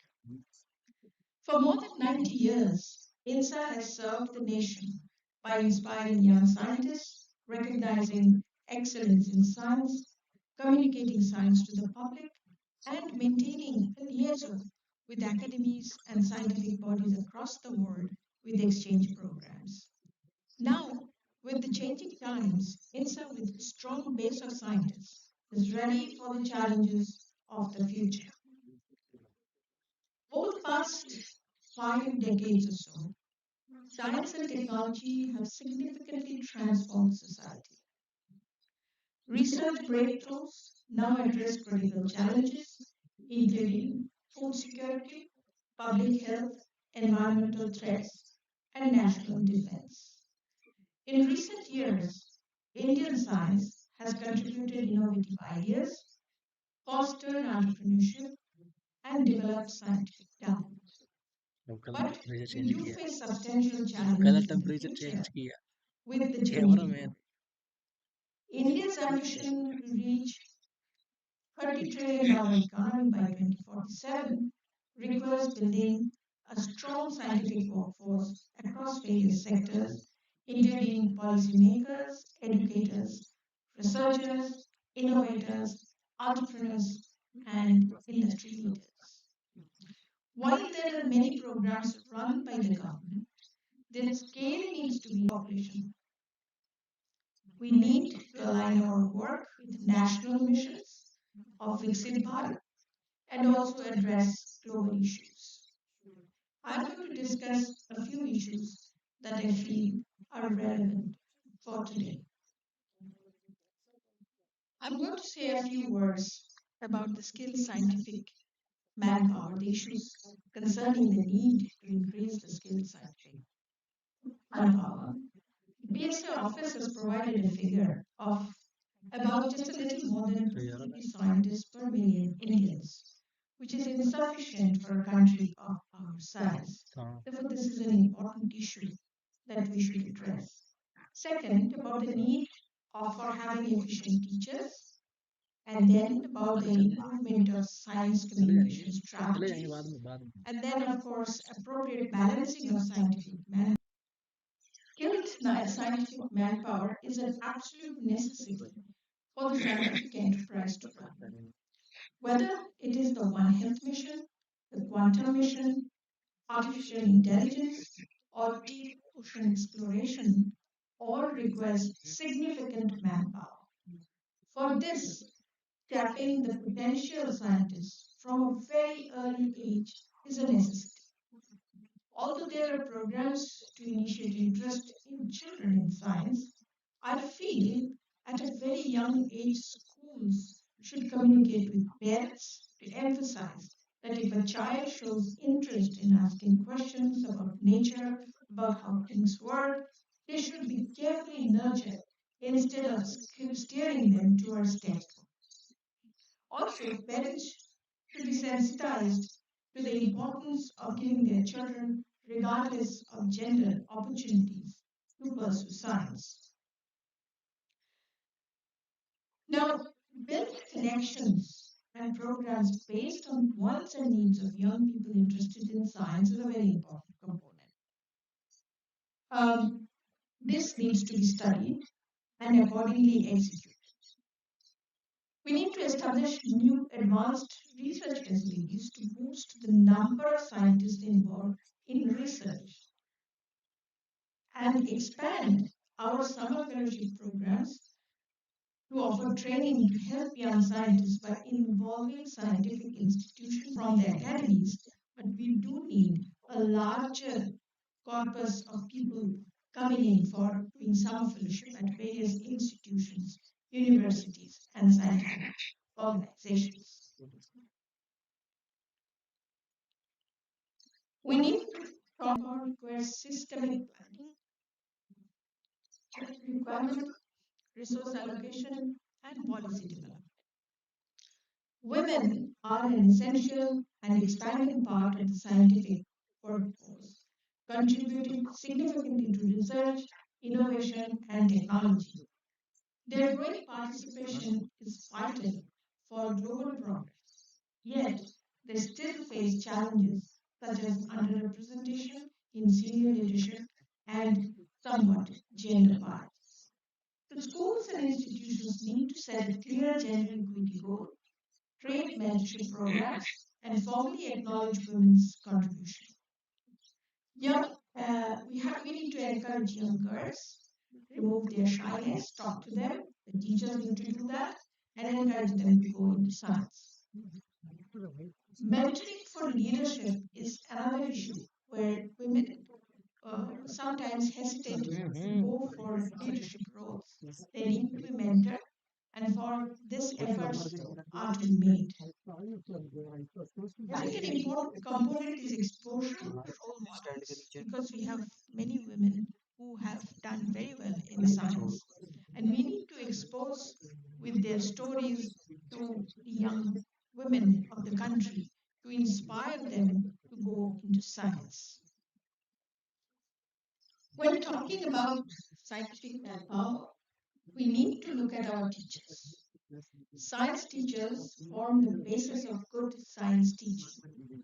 They need periodic exposure to the developments in science as science progresses very fast.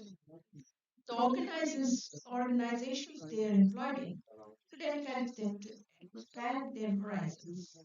They are very busy in their teaching because the workload is very much, but mechanisms should be worked out to enable them to upgrade themselves. The education system must adapt to technological and pedagogical advances at all levels while emphasizing critical thinking to support students' cognitive growth and also refresher courses for teachers.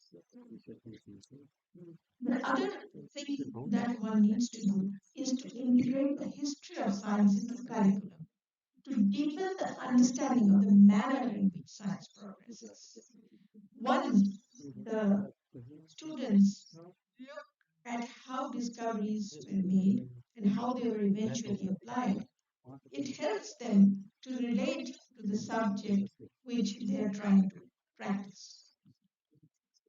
Also offer courses in science communication and journalism to prepare students for public engagement roles because science communication is a very important issue to interface with society and the general public. We need to establish competitive scholarships to support students at each stage of their academic progression. Then not only that the number of scholarships should increase, they should be very competitive and very good students should get the scholarships to go through their career. Talking about science communication strategies, for science to have the maximum reach, efficient science communication is essential. Communication is increasingly adopting interactive, visual, and digital approaches using social media to engage wider audiences. There is also a strong focus on transparency, clear language, authentic identity strategies, and two-way dialogues with diverse groups rather than simply presenting findings. We need to develop engaging digital and visual communication that spark interest and understanding in Gen Z and Gen Alpha, the future generations of the country. We need to implement personalized learning strategies that cater to the individual aptitudes, needs, and learning styles of each student. Surveys show that students now prefer personalized learning strategies so that they can do better. Also, we can design modules that facilitate hands-on training for enhanced practical experience. That is also a mode of preference for these generations. We need to adopt measures to reduce the cost of higher education because surveys also show that both Gen Z and Gen Alpha are worried about the rising cost of education. Coming to basic हाँ चल research. रहा है चल रहा Investing in basic research है is चल रहा not है only wise, but vital for India's progress. Neglecting basic research risks missing major मना कर discoveries. दिया We have very country-specific problems that need to be addressed by us only. Curiosity and unexpected insights can break down intellectual barriers, leading to transformative ideas and technologies. For example, Michael Faraday's discovery of electricity exemplifies such a breakthrough. Similarly, Professor J.C. Bose's work on microwaves resulted from a careful exploration of electric wave polarization, demonstrating how pure science can reshape the world. Although currently the tilt is more towards translation, the need for basic discoveries remain and it should be strongly supported. There should be academic freedom in basic research. And basic research in India specific areas of importance could be made attractive by introducing grants with targeted initiatives. And we can establish internationally recognized centers for basic research, and these will be hubs of people coming from all over the world and doing collaborations. Implementation of targeted funding mechanisms and adaptable project timelines to support drivers' research needs is another requirement. We need to simplify time of approvals from regulatory agencies because these are many times delayed very much for related to research misconduct, as evidenced by a substantial increase in paper retractions since 2007.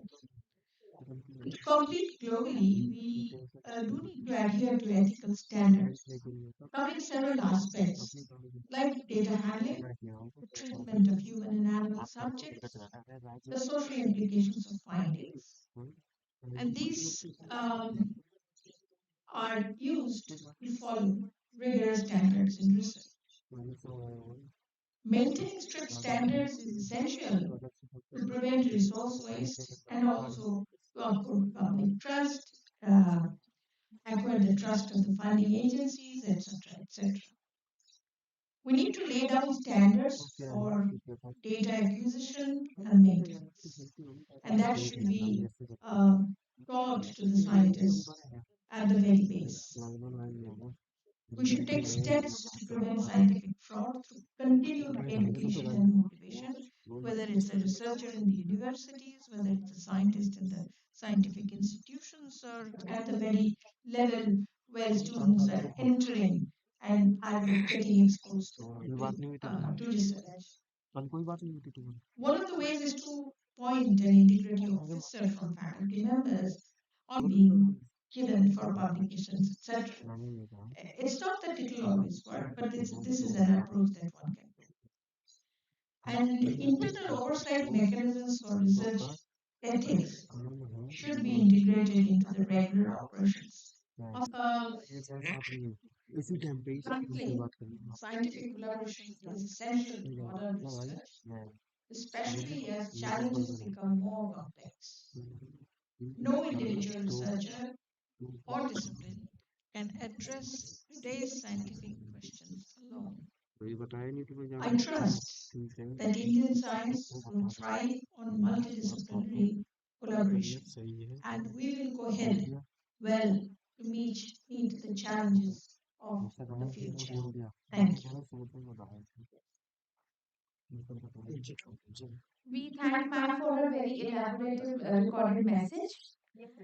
With great respect, I welcome Professor M.M. Sharma, former President INSA 1989-1990, to deliver his address virtually with us. He has joined us through Zoom. Over to you, sir. Sir,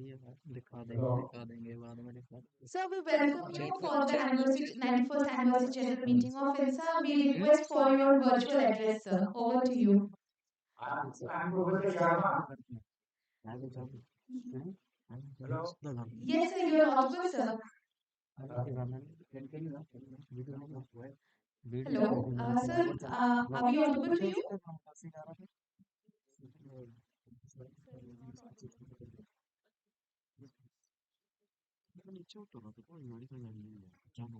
So, sir, you are not audible. Just pardon us 2 minutes. We'll check with the audiovisual.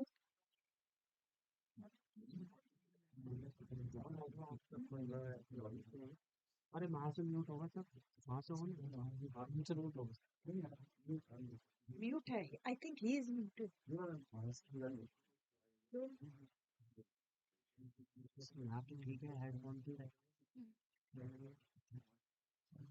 So we pardon a minute. The audiovisual team is checking the technicalities. Can you hear us? Can you hear us? Just a second, please, sir, please wait, because our audio is having little bit of issue. We'll just try to do the direct data.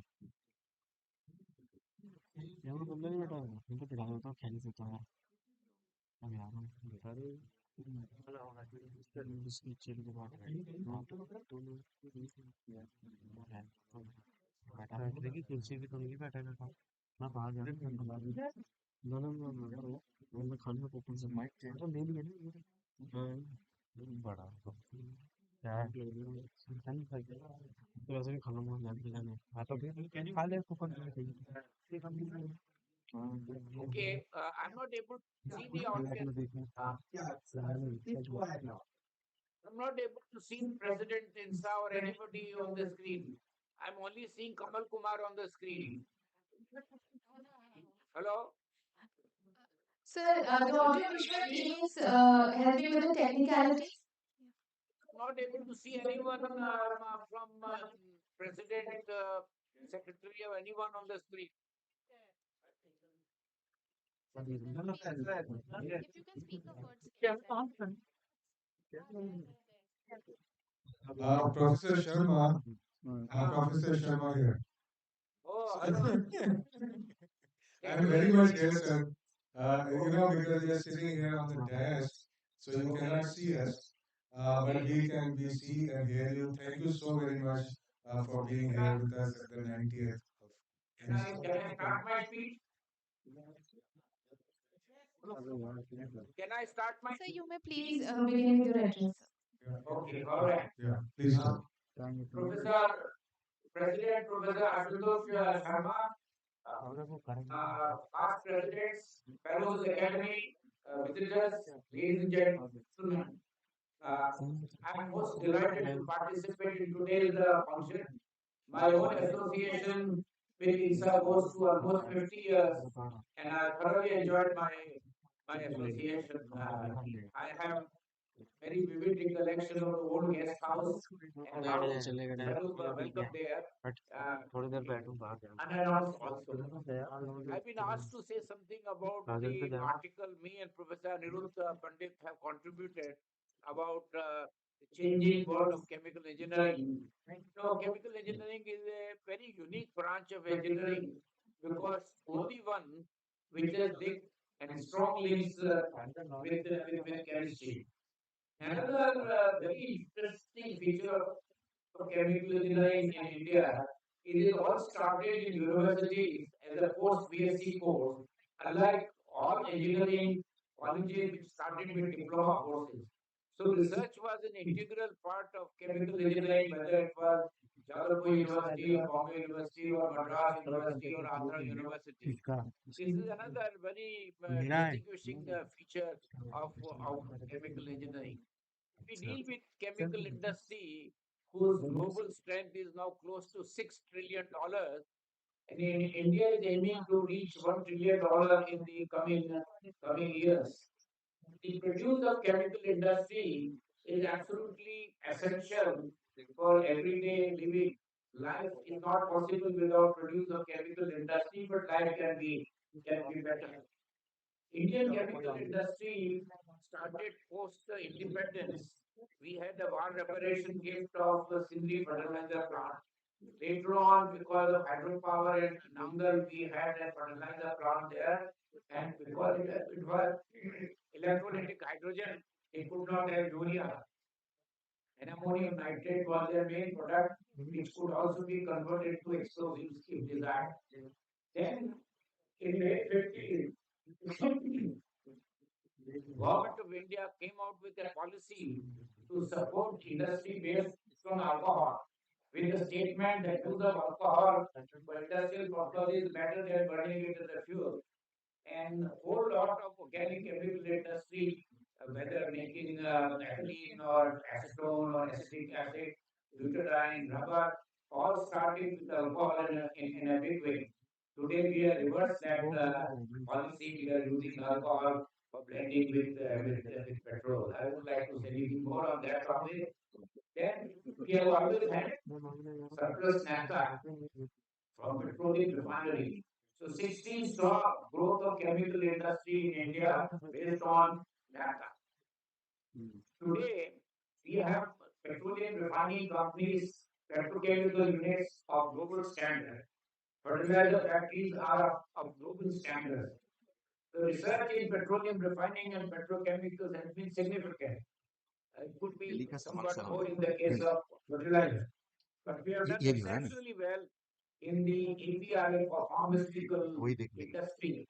And there are at least 7 units whose turnover is more than $1 billion per annum, all started by technocrats. They don't belong to any business house. And they had very strong R&D, employing very large number of PhDs, and very good combination of work between chemists, chemical engineers, and biologists. And no wonder India is called pharmacy of the world. CSR authorities have contributed handsomely to chemical industry in India, particularly in the area of agrochemicals and some specialty chemicals. Research is a hallmark because chemistry depends on research. I will now talk about how universities and IITs have also contributed to chemical engineering science. And you can see contribution of our president also. There are number of persons who are published. They are on the editorial board. Some are even editors. But we can do better. Uh, See, chemical engineering science has progressed in India in a fairly impressive way. But I would expect it to go to still greater height. Talking about chemical engineering, it has been always an evolving discipline. Look at, for example, reaction engineering. We are only talking about large-scale reactors, but today we are talking of micro reactors. And micro reactor engineering is different from normal reaction. On the other hand, we have mega units like hydrodesulfurization, petroleum refinery. Look at the ability to have astute scale up, and here is an outstanding example that you can have a feed with 1% sulfur, bringing it down in a single reactor to less than 50 parts per million of sulfur. In fact, this sulfur is a classical example of a big liability and hazard being converted to rate strength by the work of chemical engineers.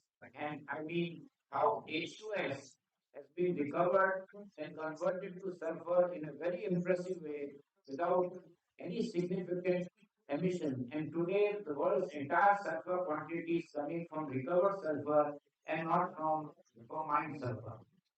Since major part of the investment in chemical industry is in downstream, reactor is very crucial, but the major investment is in downstream processing.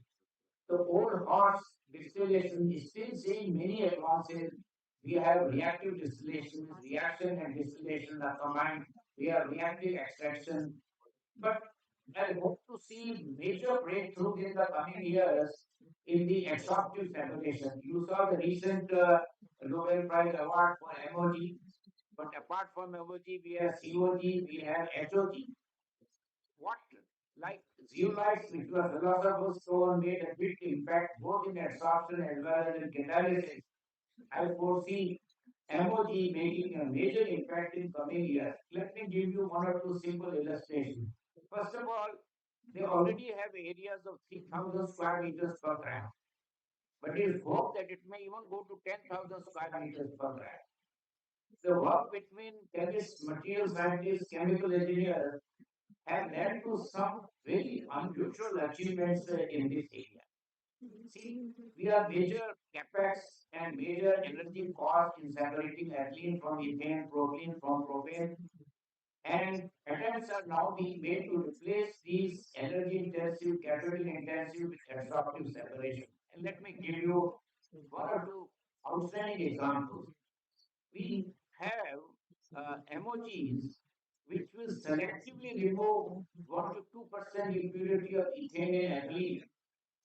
Similarly, in propylene, quite contrary to the normal MOGs which will pick up the major component ethylene. I consider this a very significant breakthrough in the science and practice of absorption. And we also have now reactive absorption like removal of carbon monoxide. It is in separation technology we continue to see major major developments. So apart from absorptive separation, we have now major breakthroughs in membrane separation. They are very benign, they are room temperature processes, and most outstanding example which has benefited society at large is desalination of seawater as well as brackish water to get potable water all at room temperature. Thanks to the breakthrough in polymer science, breakthrough in hollow fibers, which has to benefit for people who suffer from dialysis because these membranes are gift of original work of chemical engineers. The kind of developments that are taking place in membrane science are really mind-boggling. One is nanofiltration. Imagine at ambient conditions, we can sieve out molecules of molecular weight of 250 and above, and that too in strongly polar solvents. It is bringing in major benefits in pharma, agrochemical industry, even in the bulk industry. Even in hydrocarbon processing, petroleum refineries, membranes are making a big impact. A lot is being talked about hydrogen economy, separation of hydrogen with membranes is another one. Yet another breakthrough that is coming in membrane separation is what we call charged membranes, where monovalent ion can be distinguished from divalent ion. Look at the kind of impact it will make even in the case of lithium recovery for lithium to be separated from magnesium monovalent from divalent. Similarly, the breakthroughs in population balance methods in crystallization. See, just about every drug API is crystallized, and that crystallization is very demanding. And today, we have a high level of expertise to predict the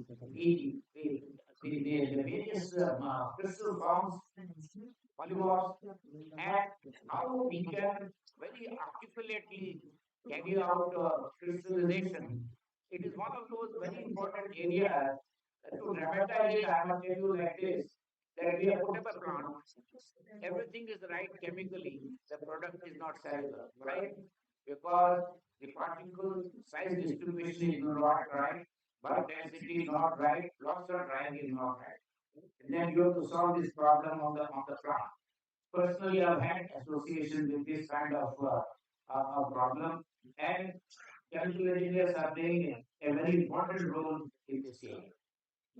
I mentioned in the beginning that we are now looking in chemical engineering for chemical plants, we want SQ scale up. We don't want pilot plants. CFD is making a big impact. How CFD can be used to design large size reactors with some level of competence. And it is here that we have scored handsomely. Imagine a jet reactor to be designed. How will you design this without using a CFD? Chemical engineering has this advantage of links with material science on one side and biology on the other side. and I'd like to comment upon how biotechnology and chemical engineering have synergistic effects and what can happen in the future and what can change the future of chemical industry through the classic work of Nobel laureate Francis Arnold of directed evolution. Directed evolution has led to enzymes which can create optically active molecules at rates unbelievable and intermediates for diabetic drug like sitagliptin and all have seen a major impact. I personally see in coming years the directed evolution. Now we already have evidence that you can make vanillin by fermentation, you can make adipic acid by fermentation, you can make isoprene by fermentation. Whatever nature does, we might be able to evaluate through biotransformation. I see a very bright future for biotransformation in the coming year. Chemical engineers are also contributing in biomedical engineering. One of our former students from Institute of Chemical Technology has done, Mitra Gotri has done very outstanding work in biomedical engineering at Harvard, and how he has used chemical engineering principles to even the drug delivery for cancer and so forth. Yet another area which can make a good impact in a distributed way in coming years, electrochemical engineering. Electrochemical engineering used to be very popular in 50s and 60s. Then it took a back seat. But there is a rebirth now of electrochemical engineering because of renewable power and you can have it anywhere in any location, particularly specialty chemicals.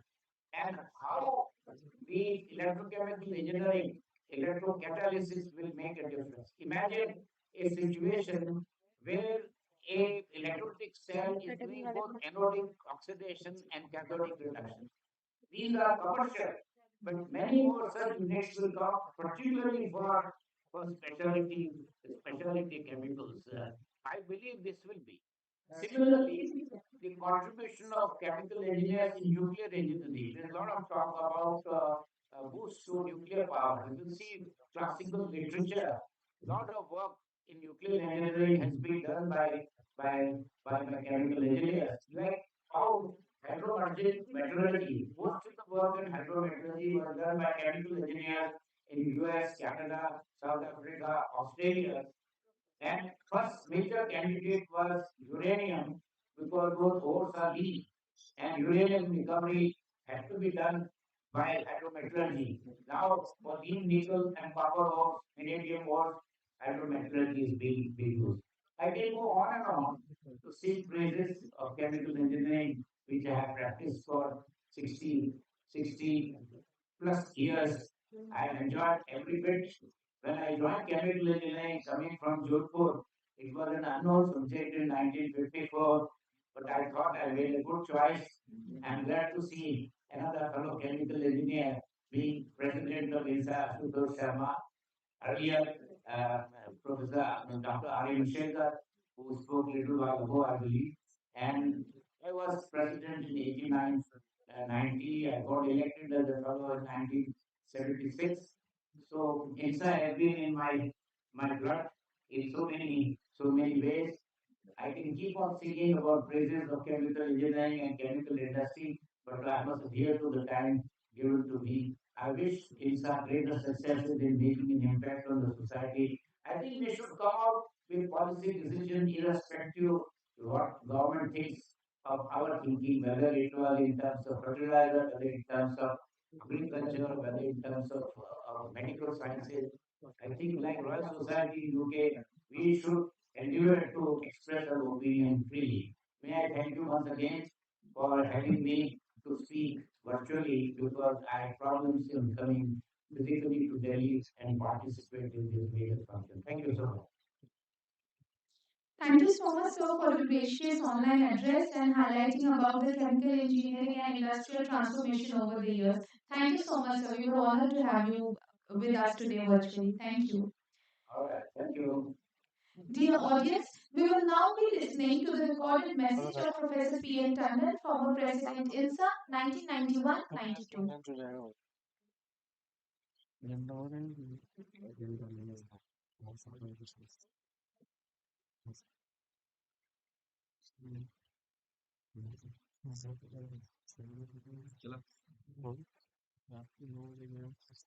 Can I participate?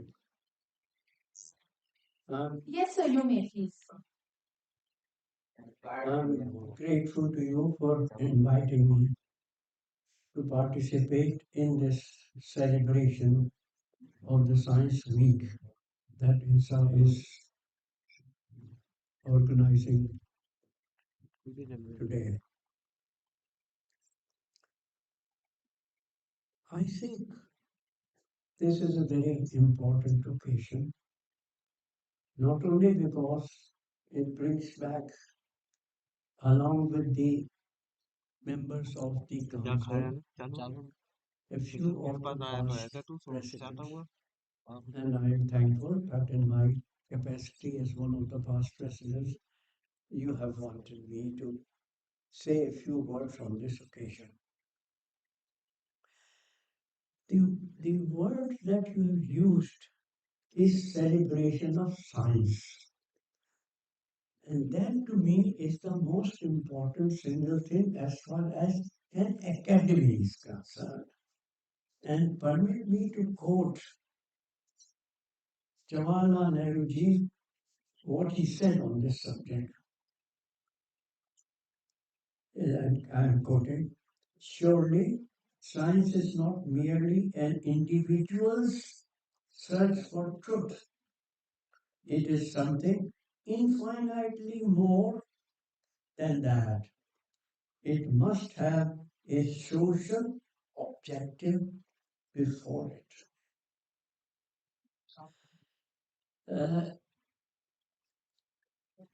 It is reflected in the statements made by several presidents of different academies of the world.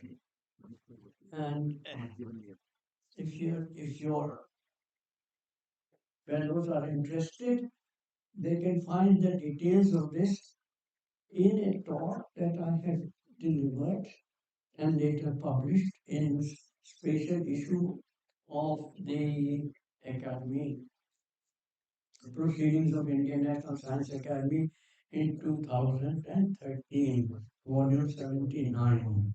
And that highlights virtually the history of why academies are created. And each one of them has said this is not to promote just science or even truth of science, not just one subject, not just a couple of subjects, but science in general. But much more important than that, it is considered, an academy is considered to function as a body which delivers science or promotes science for the society. And I can quote just two things from my own talk earlier. Professor M.G.K. Menon, one of the past presidents, my mentor in many ways, when he took the first meeting of the council, when he became the president, in the very first meeting of the council, which I attended, of course, as a secretary at that time, Professor M.G.K. Menon, then recently elected president of INSA, devoted it primarily to consider the role of an academy should be playing beyond its routine for traditional activities of electing fellows, recognizing talent, representing India in ICSU and other foreign academies, etc. And then he goes on to say that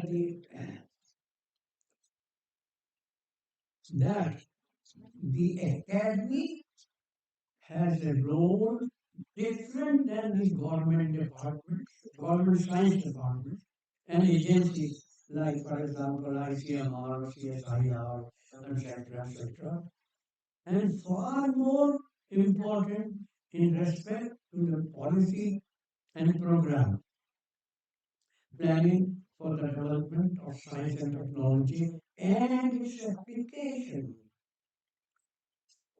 for the societal needs. I took the liberty of making this as an agenda of the first meeting of the council when I became the president. Yeah.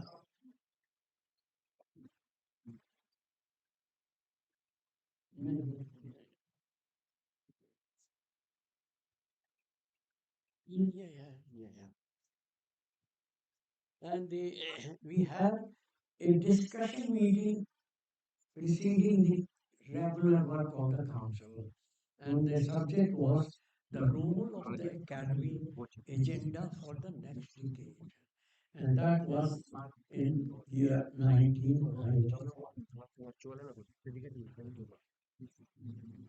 I have, during my introductory remarks and background of discussion, I have tried to elaborate this very feature as the most important one for any academy. And I have stated that science can no longer be viewed as a pleasant diversion of an intellectual elite, busy in satisfying their curiosity, remindful of its viewed as, I'm sorry, repeat.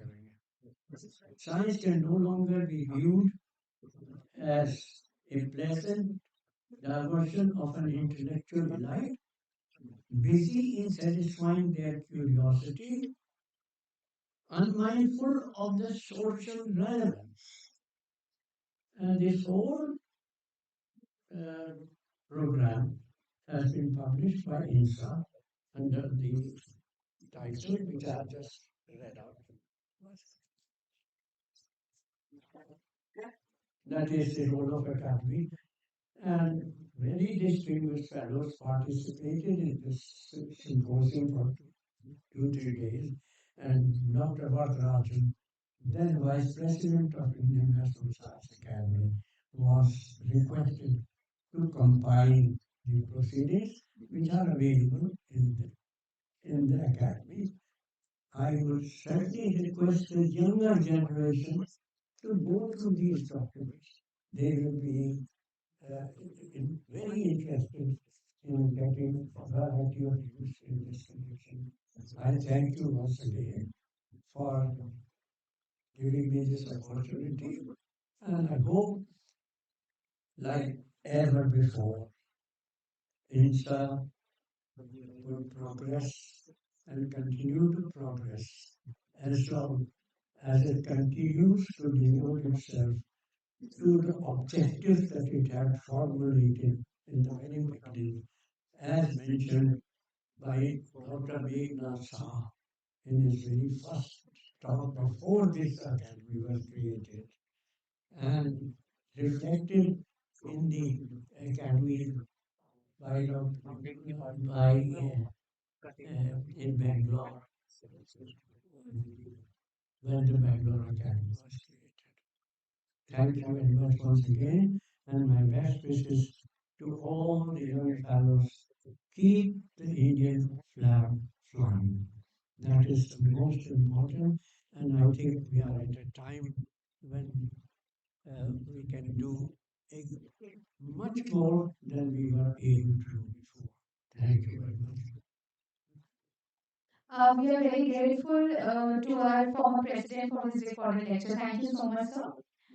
We are now honored to have the presentation of Professor Raghavendra Gadakar, former President INSA 2014-2016, and I request Professor V.M. Tiwari, Vice President INSA, to kindly present on behalf of Professor Gadakar.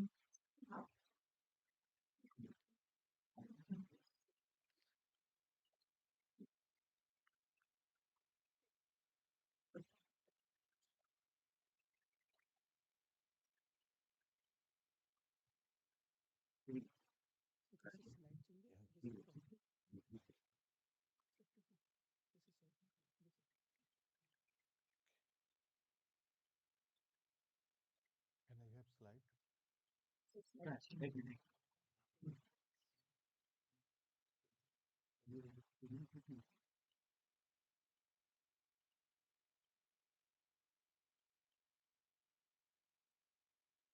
So, let me take the opportunity to thank and also feel privileged to give the message of the Professor Raghavan Gadkar, the president of past president of INSA, and you will see in the coming slides that how unison the messages of the past presidents are with respect to the role of the academies and the role of the academicians for the society and science. Many of the things what have been talked, they are again being documented and conveyed by Professor Gadkar. I am just trying to flash them out to remind that they are not new, but they are the same kind of messages which are very important for us to learn around the time when we had the possibility of doing good science and celebrating the science and contribution of INSA for 9 decades. So he first conveyed that what are the big challenges today the academies are facing, that start with ethics, equity, fairness, inclusivity, policy advice, social sciences and humanities. Madam is there, madam was mentioning about social science. So I just got reminded that few years back, madam, we used to have International Council of Scientific Union, which is converted internationally as International Science Council, bringing science academies and social science academies together. And it's a great privilege that at this moment of the INSA, we have social scientists and scientists sitting on the same dais. So the other challenges what he has mentioned, again, he has elaborated about ethics and equity, and he talked about how the different kinds of the issue, including the conflict of interest and the best practices which are required to be followed in the time when we are translating and transforming to the bigger responsibility of INSA having large number of the fellowships, uh, possibility to be inducted, and also the different kind of the challenges India and humanity is facing. So he clearly said one very important thing, that the nomination should be by the one of the fellow. It has not to be done by any nominee, even the update what presently the INSA seeks after the nominations from the nominees. The other challenge he mentioned fairness and inclusivity, and some of the things are already addressed. And President has mentioned how gender, age, and lesser known institutes are now under policy division. We have already the memberships and subject. So the last point is most important. He conveys that merit should not be the sacrificed at the altar of rules and tradition. The next one, can I have please? Policy advice, which most of us have been talking of, and he has very nicely narrated that advice is not sought, advice is not heeded, but advice is not also given. What prevents us from placing impeccable policy advice in public domain. So this is a time, and when INSA has already policy division, vice president now has been elected, will be taking charge from this year. So this is a great message from the past president to take things forward. Next one, please. He has given some snapshots of the few of the reports which are published by the different academies, science, engineering, medicine, and so on. And these are developing multimodal therapies for the brain disorders. Now, uh, Anurag is around and he has been talking of brain disorder and requirement of the brain research in the country. Pathways to urban sustainability, which we never realized that how important it is, and we are the brink of the finding the issues which are pertaining to the longevity of the structures and life of the people. The another next one, reducing use of the highly enriched uranium in the civilian research reactors, and this directly connects to the energy requirement of the country. Next one, developing 21st century global library for mathematics and research. Again, it is from the National Research Council from the United States. Chemical laboratory safety and security. Next, extreme weather events, which India is very uh, frequently observing, and the in context of the climate change. Next one, the cardiac arrest and survival. Last, no, just before that, after this. So what he has tried to convey very loud and clear, are we really incapable of producing such report? Let us introspect, and the same thing has been echoed in the council what we had studied. And can I go to the last slide? Because he has given a lot of the other issues, and the message uh, what Professor Gatkar has conveyed, how can we even begin to address such challenges if we insist on keeping our purity by treating the social sciences and humanities as untouchable? And let us introspect. So the message is not only the developing the policies, but also bring the inclusivity of the social scientists and social sciences as a part of the scientific endeavor. Thank you very much.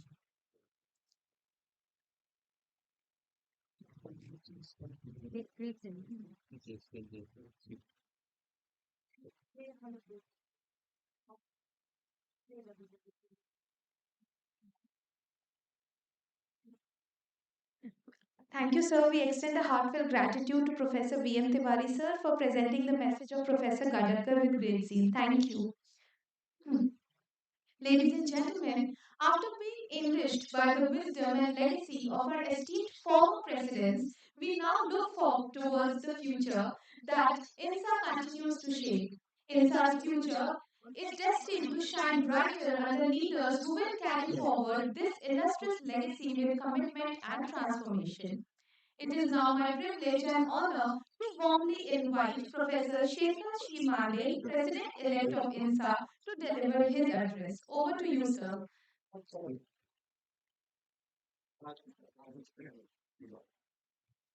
Thank you, Anya.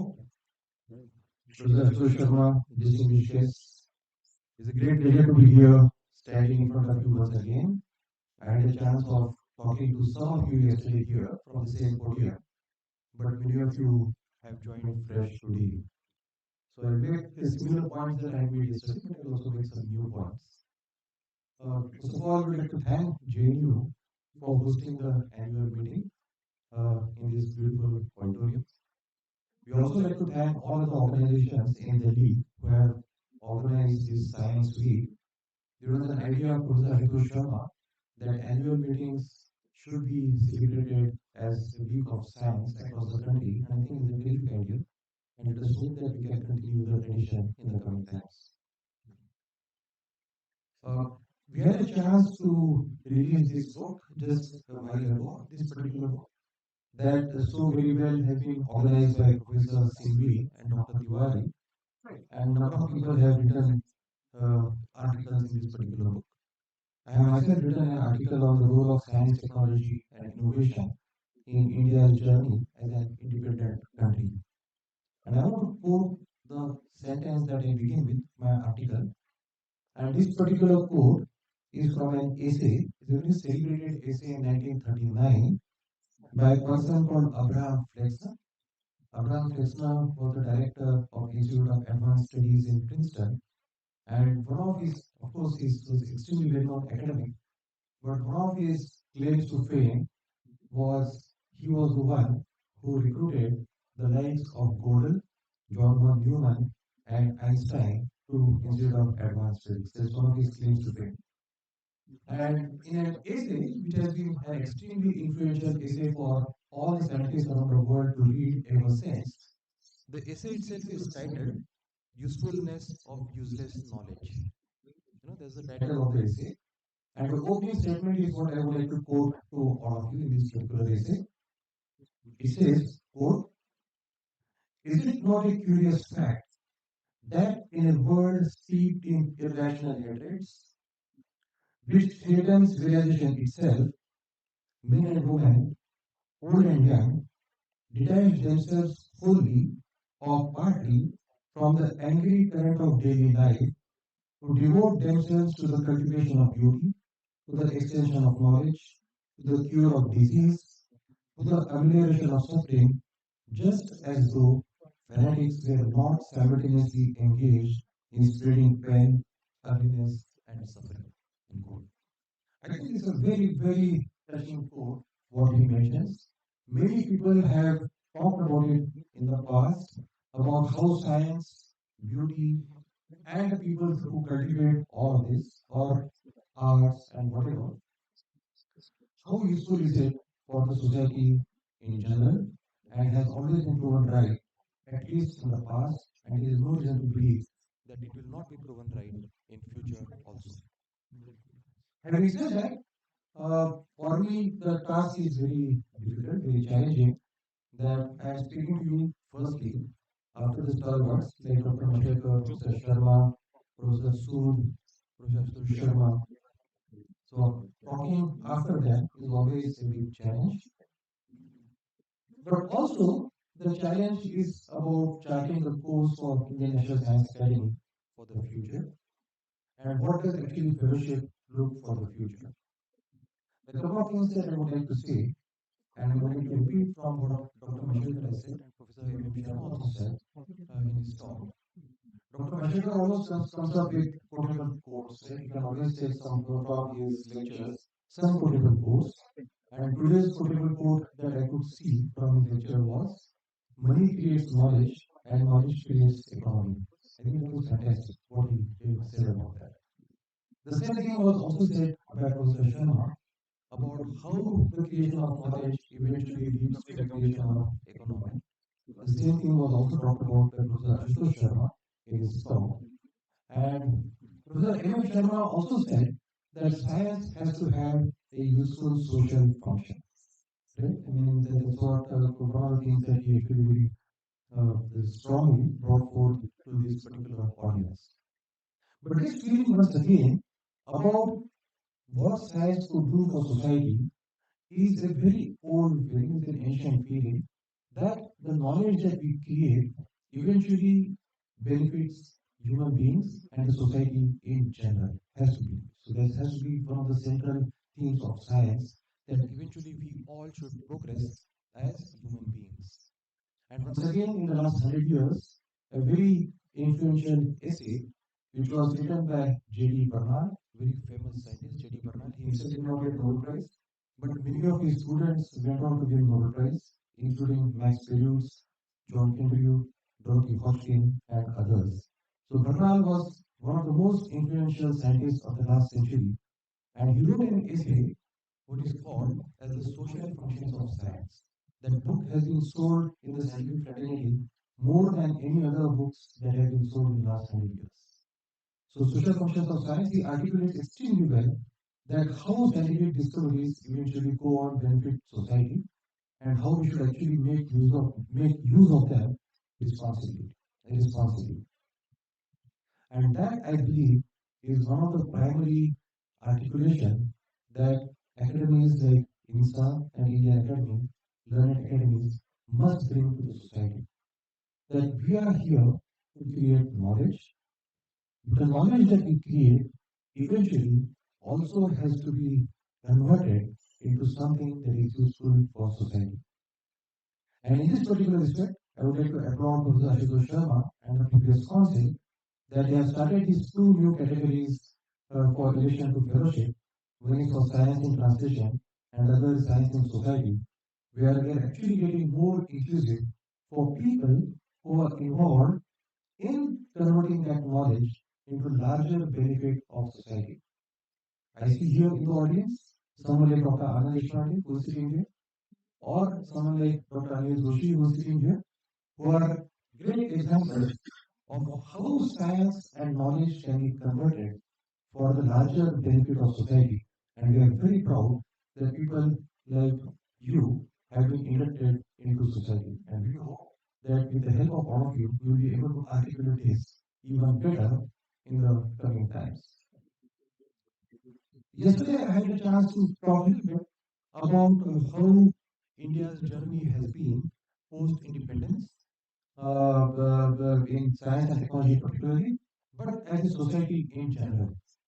And I began by saying yesterday that 1947, when we became independent, uh, two catastrophic events had happened. Two absolutely catastrophic events had happened, which made the rest of the world believe that India as a country would not be able to survive as a single country for a very long time.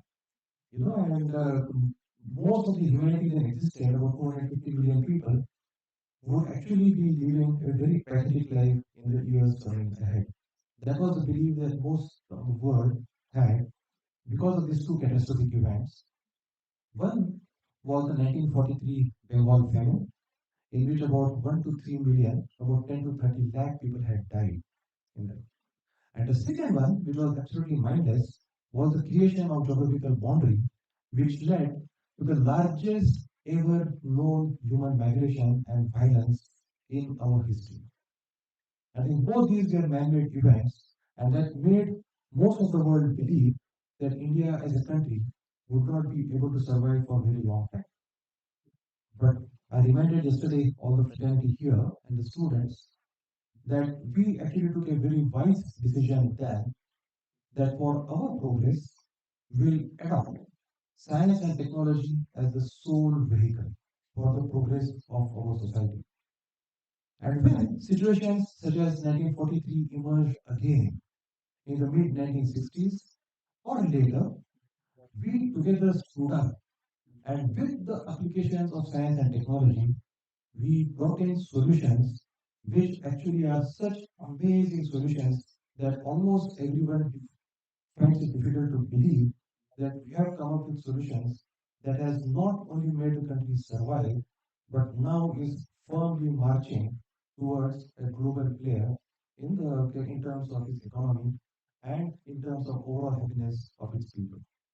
So science and technology alone has contributed to this particular growth, and there is no doubt that science and technology will contribute once again in the coming times. So the job for the academy, of course, as I said, is cut out that how do we take this particular aspect of creation of knowledge to general public. Professor Sharma, Professor M.M. Sharma, Professor Ashutosh Sharma, all of them mentioned that the formation of the policy cell, the main thing behind that was, of course, how the knowledge that we create in our laboratories, in our universities and all, how we can convert it into policy that can be adopted, and how those policies can drive the progress of the nation. And indeed, that's a great development. And I do hope that in the coming times, INSA will actually come up with number of policies on multiple issues and the multiple challenges that we are facing of the future. And we do hope that we can actually act as a group on the government convince the government to adopt these policies and take us forward together as a nation once again. So I think in that particular sense, the job for Indian National Science Academy is very well cut out for the coming times. And I do look forward to work with all of you and start actually working towards these objectives in the coming times. Thank you all so very much.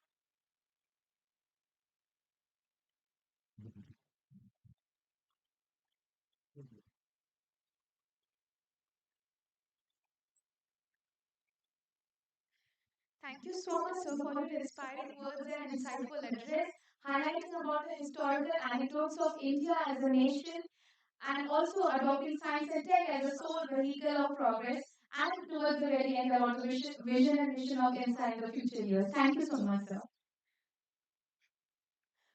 Ladies and gentlemen, we are now proud to release the coffee table book capturing the 2023 Science 20 Legacy of India.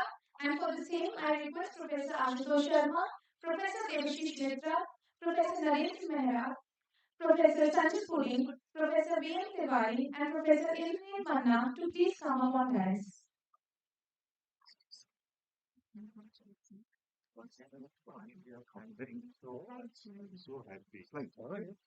Ladies and gentlemen, the coffee table book is produced with the Indian National Science Academy as knowledge partner, captured the key themes of S20. It stands as a visual and documentary record of the 2023 S20 journey under India's G20 presidency and outreach coordinated by INSA. We are proud to release the coffee table book on the dais today. Thank you.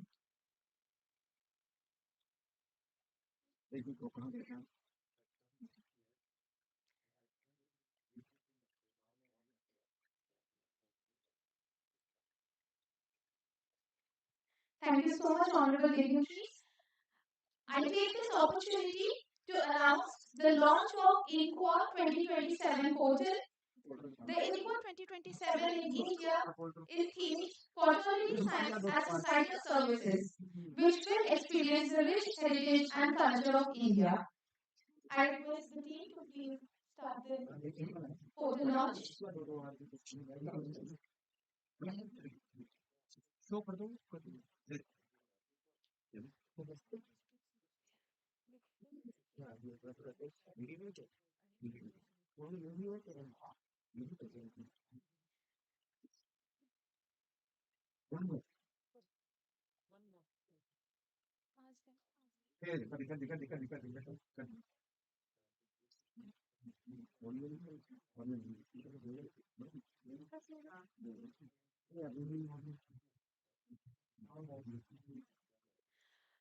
To brief us more about the INQUA 2027, I request Dr. Swati Tripathi to please come up on this dais. Good afternoon, everyone. I am Dr. Swati. On behalf of Director Weaver Science Institute of Cellular Sciences, I am here. And this is a proud moment for us because, as you know, that INQUA is the International Union for Quaternary Research, which is a global platform for promoting the quaternary science. As you know, that quaternary, that is the latest time frame in the geological history. And quaternary period is a very significant period because it has a pronounced impact of ice ages, human evolution, landscape development. So this is a period, and the INQUA fosters the international collaboration also. And we are proud to announce that this time India will host INQUA Congress in 2027, starting from 28th January to 3rd February. And so this is the proud moment for us. And last time it happened, mostly it happened in European countries and UK, but this is the first time that India won the bid in 2023 in Italy, in Rome, and we are hosting this conference. And so a huge round of applause.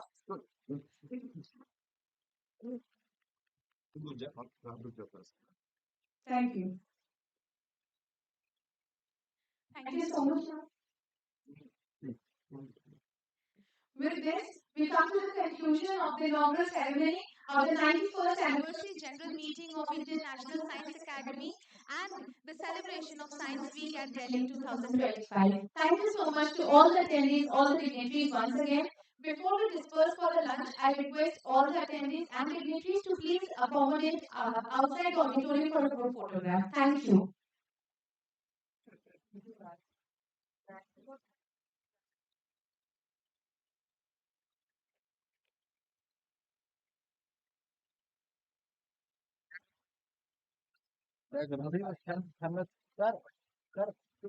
अभी तो वो date डाल दो ना thumbnail thumbnail डाल दो ना live पे थंबनेल डाल दो ना वहीं पे ये डाल दो वही वही वही एक ना कोई लड़का है मेरे को लेंस पकड़ लेगा गुड फोटो होने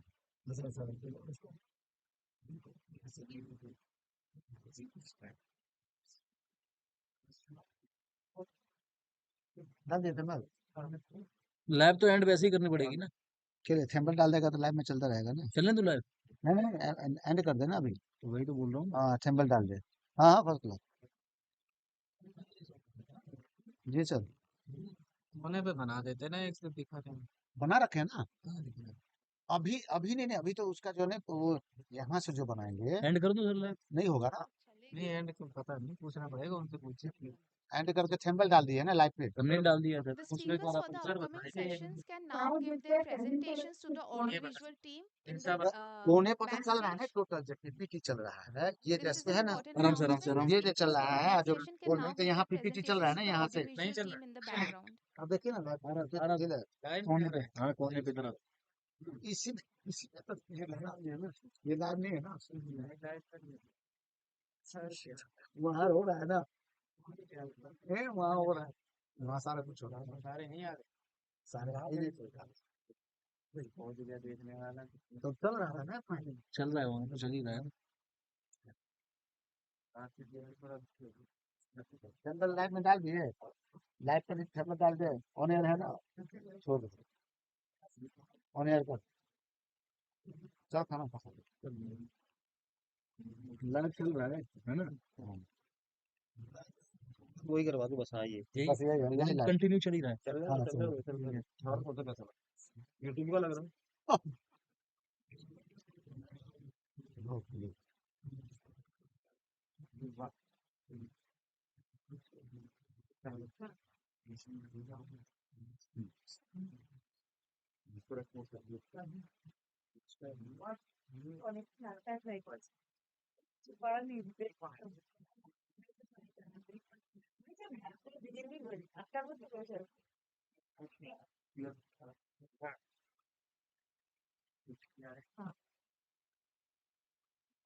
Yeah, you can just in the background.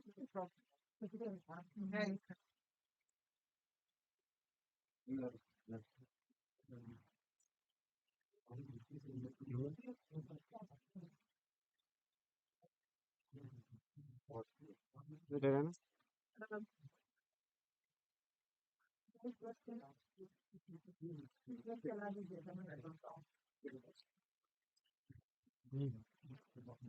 ये बात फ्रेश कर लेते हैं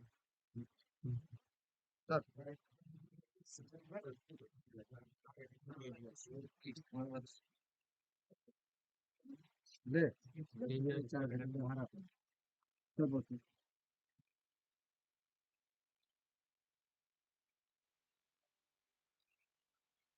आगे इनको ठीक है आगे ये मेरी जटा ठीक है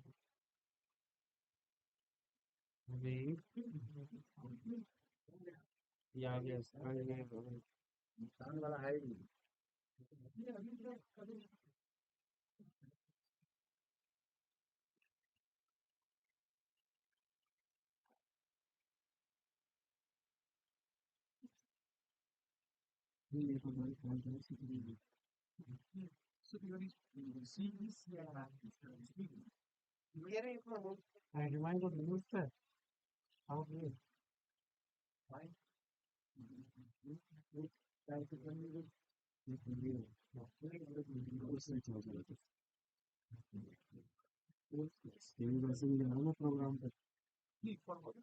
ये आया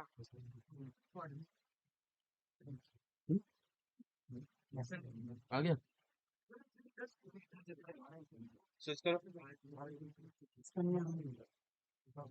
डालो तो सही है। अरे इसका आ नहीं रहा ना, तो लैपटॉप नहीं आ रहा ना। अरे तो स्विच भी क्या करा देखो, बस जा रहा है ना, स्विच हो रहा है बस, ये देख लो। इसका तो नहीं है, इसके साथ तो आ रहा नहीं, मुझे देखना पड़ेगा। लैपटॉप नहीं है, ये लगी है, ये लगी है। डायरेक्ट लगाना इसका लैपटॉप, डायरेक्ट लगाना। HDMI 2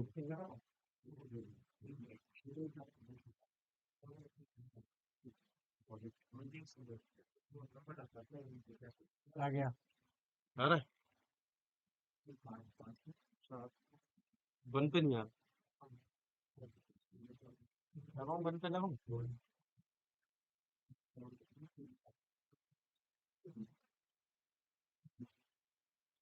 हाँ है, उस टाइम क्यों नहीं आ रहा?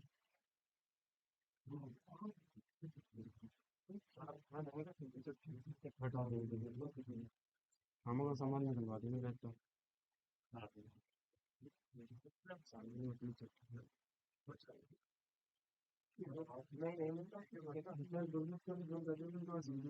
स्विच करके देखना 2-3 बार, जा तो नहीं रहा, कभी बीच में चला जाए।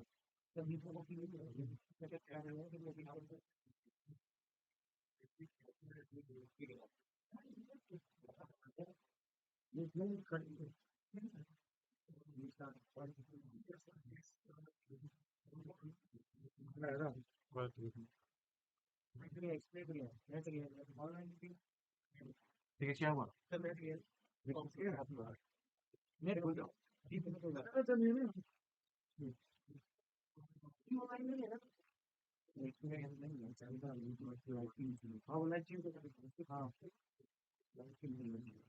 अरे हाँ, ये बैनर चल रहा है, बैनर जा रहा है इस पे तो है। हाँ, चेक कर लो कि हमारा वेबसाइट पे आपको आ रहा है, सब बार मीटर पड़ा हुआ। आपको क्या होगा, चाहिए क्या? लाइव स्ट्रीम, लाइव स्ट्रीम, अरे यूट्यूब लाइव उधर से चलेगा, उसका अलग है। नहीं, वो सीधे प्रोजेक्ट हो रहा है, पूरा उधर। नेटवर्क नहीं, पर वो चल रहा है ना, चल रहा है, चल रहा है।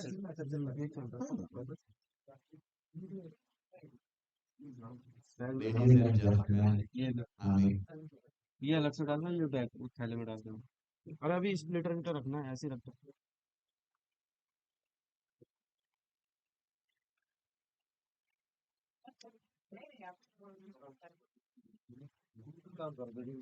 चलो आ जाओ, बोरे बोरे बोरे बोरे बोरे बोरे, ये बुलाना सर, बुलाओ बुलाओ बुलाओ। ये ऑनलाइन कुछ नहीं है, आप जूम नहीं है ना, ठीक है।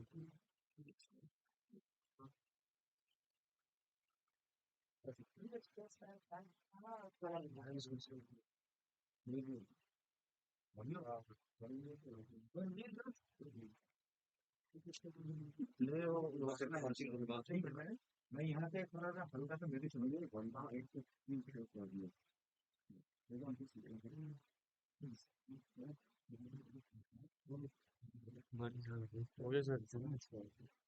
चल रहे हैं, भीड़ भी होगी वहाँ पे जाए।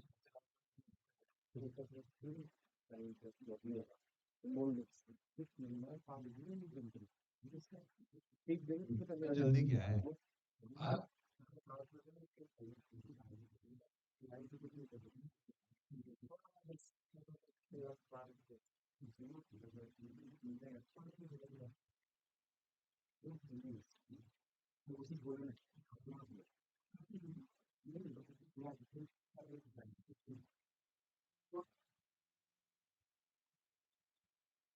वॉल्यूम डाउन कर दो। नहीं वो मैं एक बार कंफर्म करूंगा, अभी कोई जोशी का उन्होंने पहले बताया था हमसे, तो बता गए मैंने तो। ये मतलब पेटेंट नहीं है, नहीं कॉन्ट्रैक्ट में नहीं बात यार, ये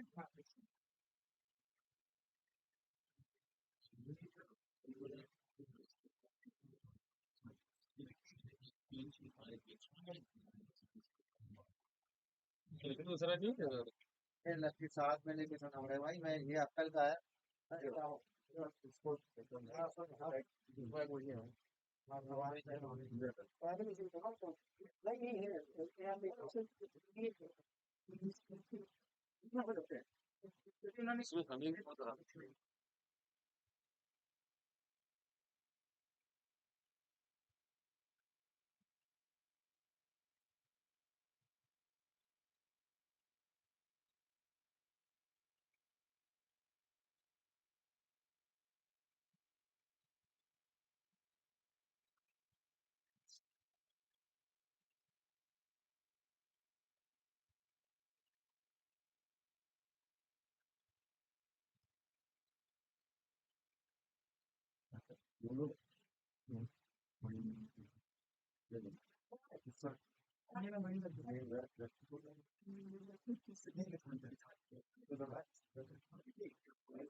इसमें डालो सर, आफ्टरनून में आफ्टरनून यहाँ पे ये आईटी की बात कर रहे हैं, आईटी प्रोग्राम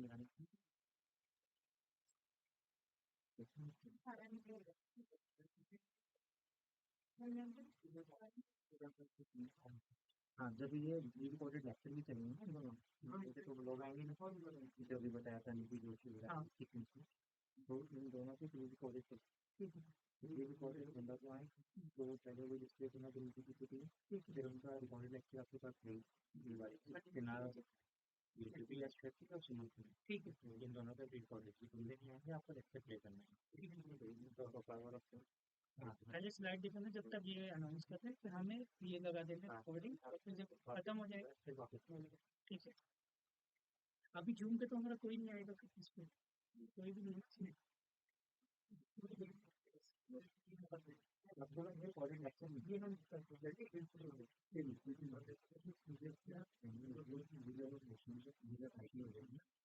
अच्छा, जो इंडक्शन ये उससे 5:30 के बाद आपके पहले टाइम में ये भी वही ऑपरेट कर रही है ना सर, वही ऑपरेट कर रही है ना, हम लगा देंगे चेंज करने को इंस्टॉलेशन, क्योंकि हमें इसको तो वो फायदा। अच्छा, हम लोग नहीं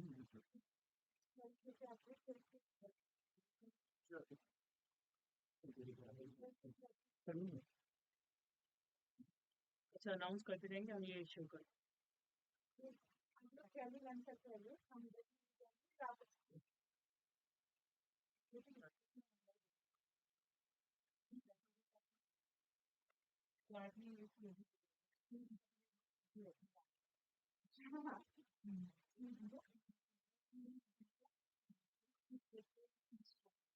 अच्छा,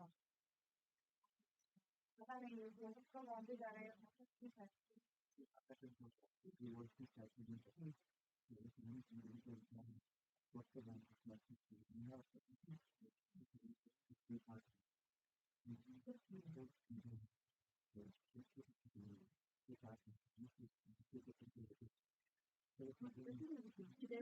बाहर बाहर ही है ना।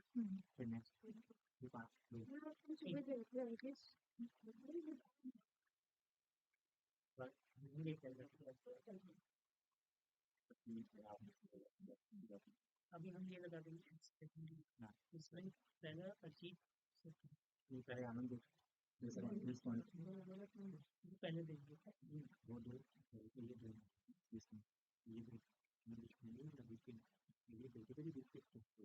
इसमें आने की जरूरत है। अच्छा, ये कैटेगरी 2 में है, कैटेगरी 2 में हम तो पहले होती है बट खुद नहीं किया कैटेगरी किस क्लास में बाकी में इंफॉर्म के अकॉर्डिंगली ध्यान जैसे मेरी काफी बात है एक हमारे टाइम पे की फाइनल के इंस्ट्रूमेंट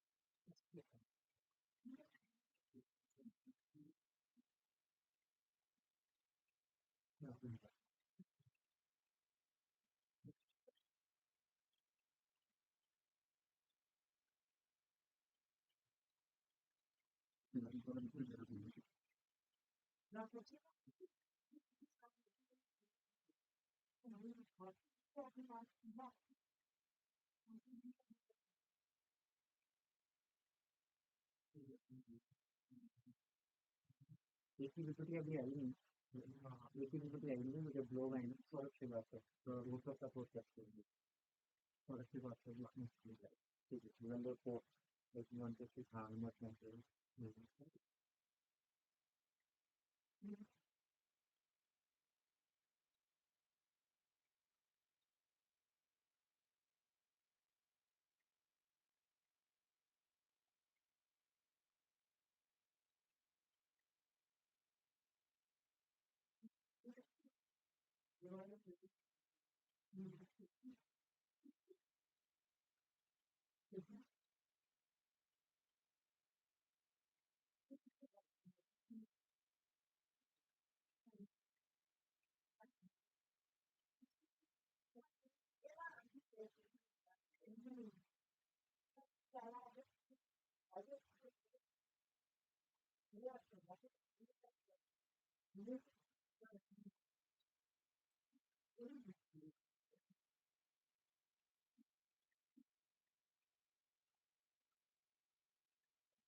নিয়ে কি বলছে মা বলছে কি বলছে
তুমি খেয়েছো তুমি খেয়েছো চলো এখানেই খেয়ে নিতে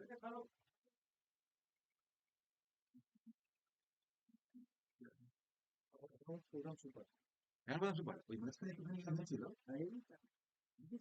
চলता है ठीक है আমি আবার 3টের সময় যাবো একটা মিটিং আছে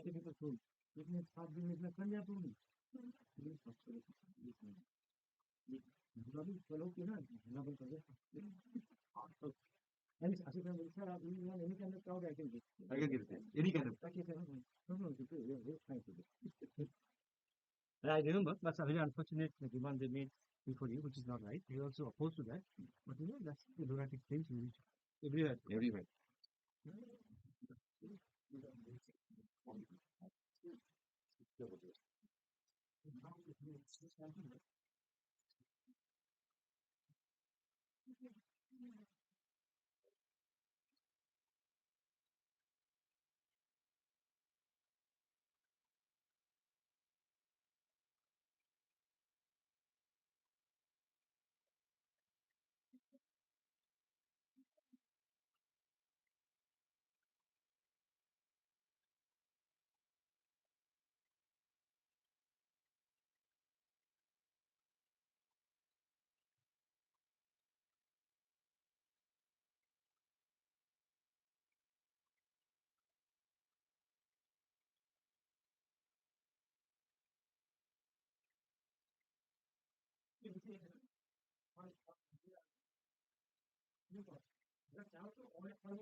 चलिए बाहर ही चलते हैं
Well, have it. Somebody's coming to get my signature.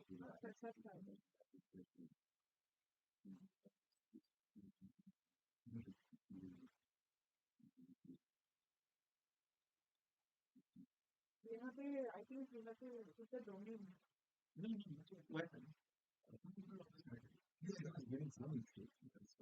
We don't have any more comments.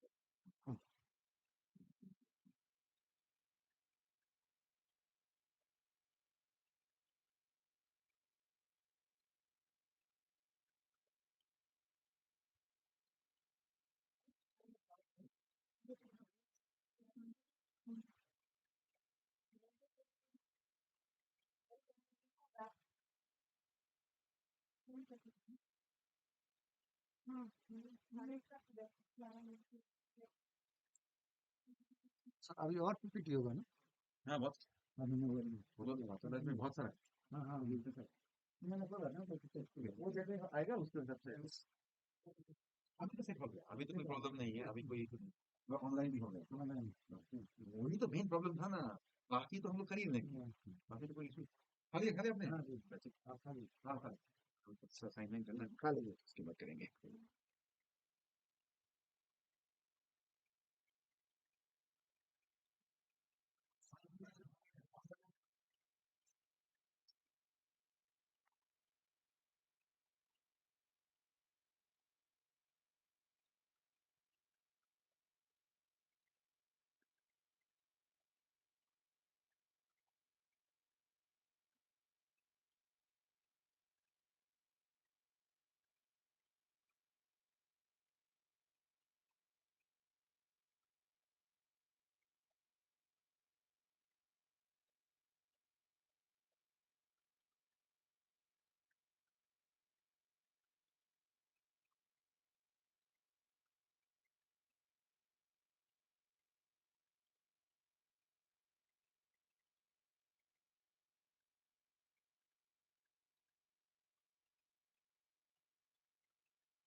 देखो एक बार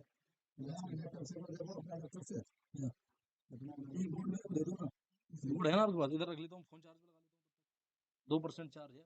लगाने इसमें डालना वही तो। अरे अपना बोर्ड इधर दे दो, लगा लेंगे। वो बोर्ड तो फिर इसी से लेना पड़ेगा। हाँ ऐसे ही ले लेंगे। लेना बोर्ड ही नहीं।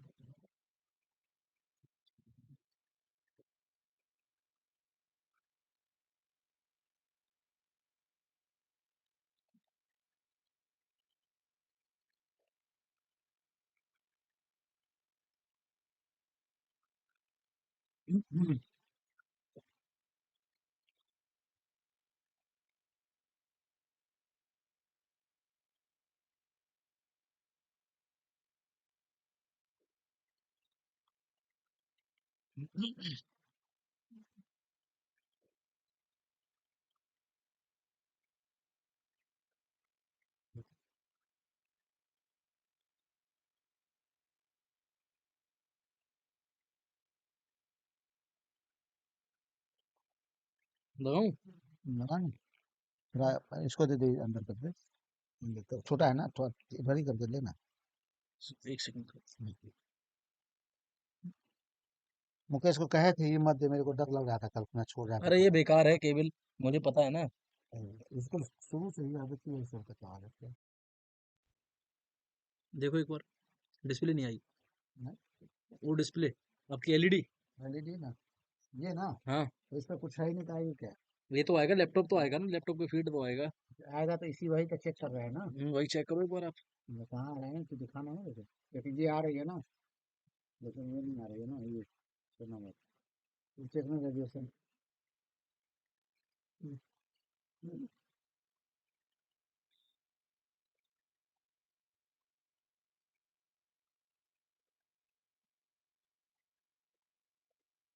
क्योंकि जो है ना, हम जिसके साथ करते थे वो खट से लाके जो ग्रेजुएशन का ही डाल देता था डिस्प्ले में जा। एक एक ग्रेजुएशन चेंज करता चल अपने पता किस पर ले।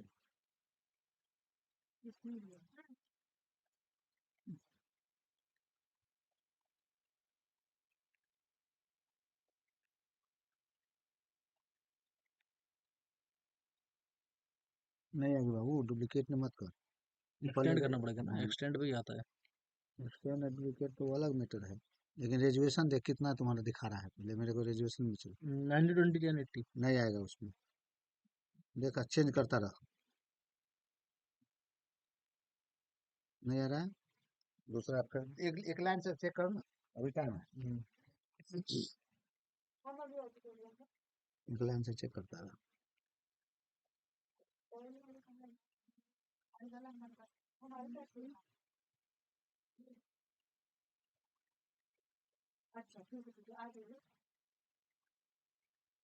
एक्सचेंज से डुप्लीकेट पर डाला है ना? एक्सटेंड पे ही है वो, एक्सचेंज पे ही जाके डुप्लीकेट पे आएगा। एक्सटेंड पे ही।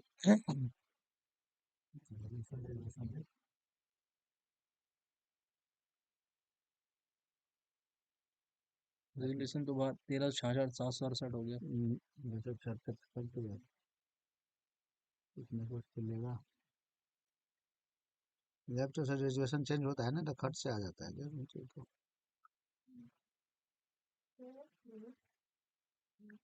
सब पर कर रहे हैं 1289 से है, 1280 से कहते हैं 800 420 फोन मिलेगा।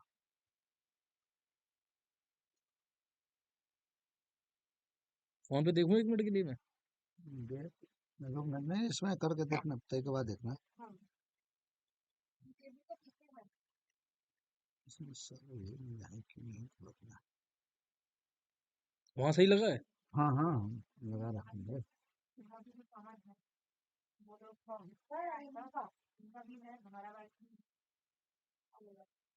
हमारा आई है कि ये दे रहे नहीं, वो तो वो मतलब नहीं। उससे नहीं है। अच्छा 1270 रिटर्न क्या था? रिकमांडेड पे ही ले गया जो भी है।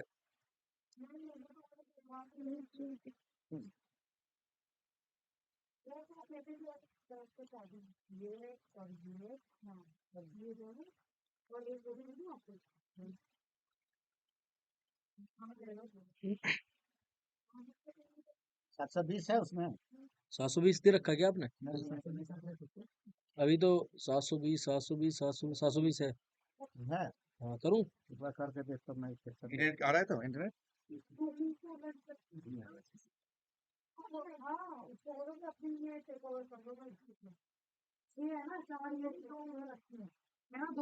सात सौ बीस पर दिया है। हाँ?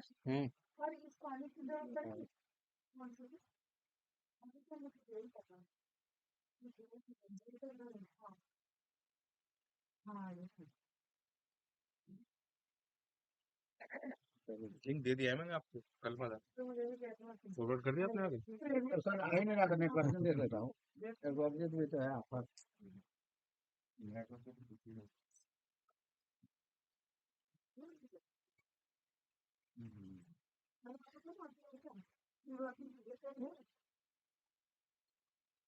आया नहीं आया? ऐसा पर कहाँ है? अब चेंज करता उसको।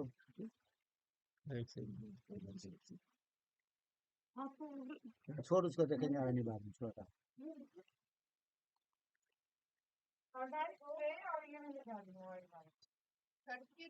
अब आएगा। देखो देखो कहाँ?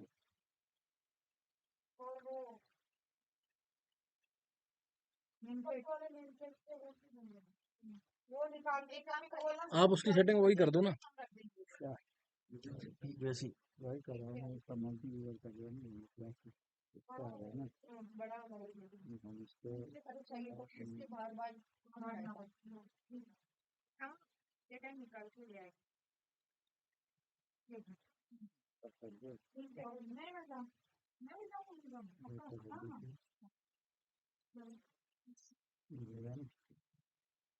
और उसकी सेटिंग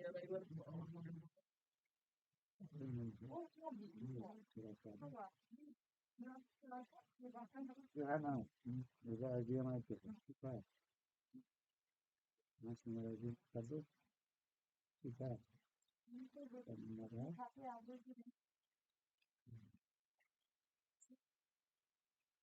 उसका कोई वो नहीं है क्या लगा है ये। लगा ही है ना।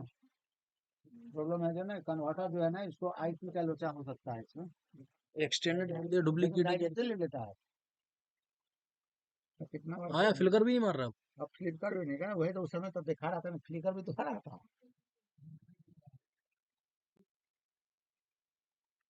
एक बार इसमें लगाना डायरेक्ट आप मॉनिटर में। मॉनिटर में हम्म ये नहीं इसमें डायरेक्ट इधर ही तो हम पहले इसमें लगाओ। इनपुट में। ये तो ले लेगा, मॉनिटर ऐसा चीज है कि कुछ भी HDMI ऐसा नहीं, मॉनिटर कुछ आया उसको सोच के चलेगा नहीं वो तो देखता है।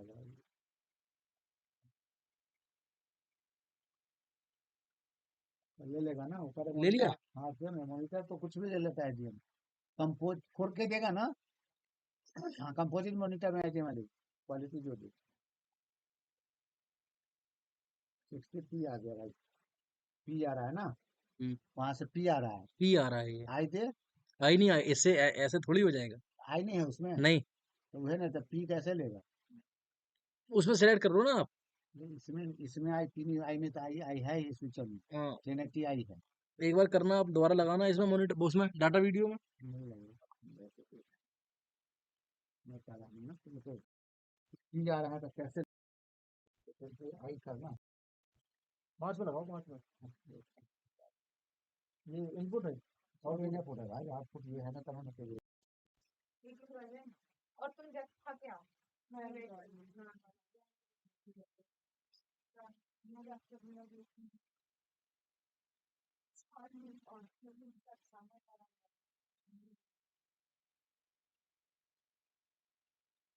इसमें लगा के देखता हूँ इसके बारे में। नहीं लगा अभी इसको छेड़छाड़ करेगा, इसको लगा रखा है, छोड़ देना टेंशन नहीं, जैसे चाहिए फिर बजना कहेगा जी का लगा से तो कर रखा नहीं, छेड़ना अच्छा नहीं चलो तो जैसे इतना पूरा हो गया था और ज्यादा नहीं हुआ किसी ने चलते एजेंडा है शाम तक इसके बारे में शाम तक ना ये मेरा भी तो दूसरा नहीं बजा ही देती करके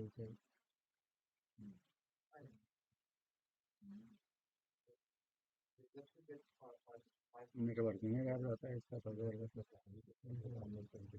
हाँ हो गया कैमरा देख रहा है कि वो कैमरा के मोबाइल लगा ही नहीं जैसे बाहर में तो लग जाता वो मैं क्या ना करके उसको चलेगा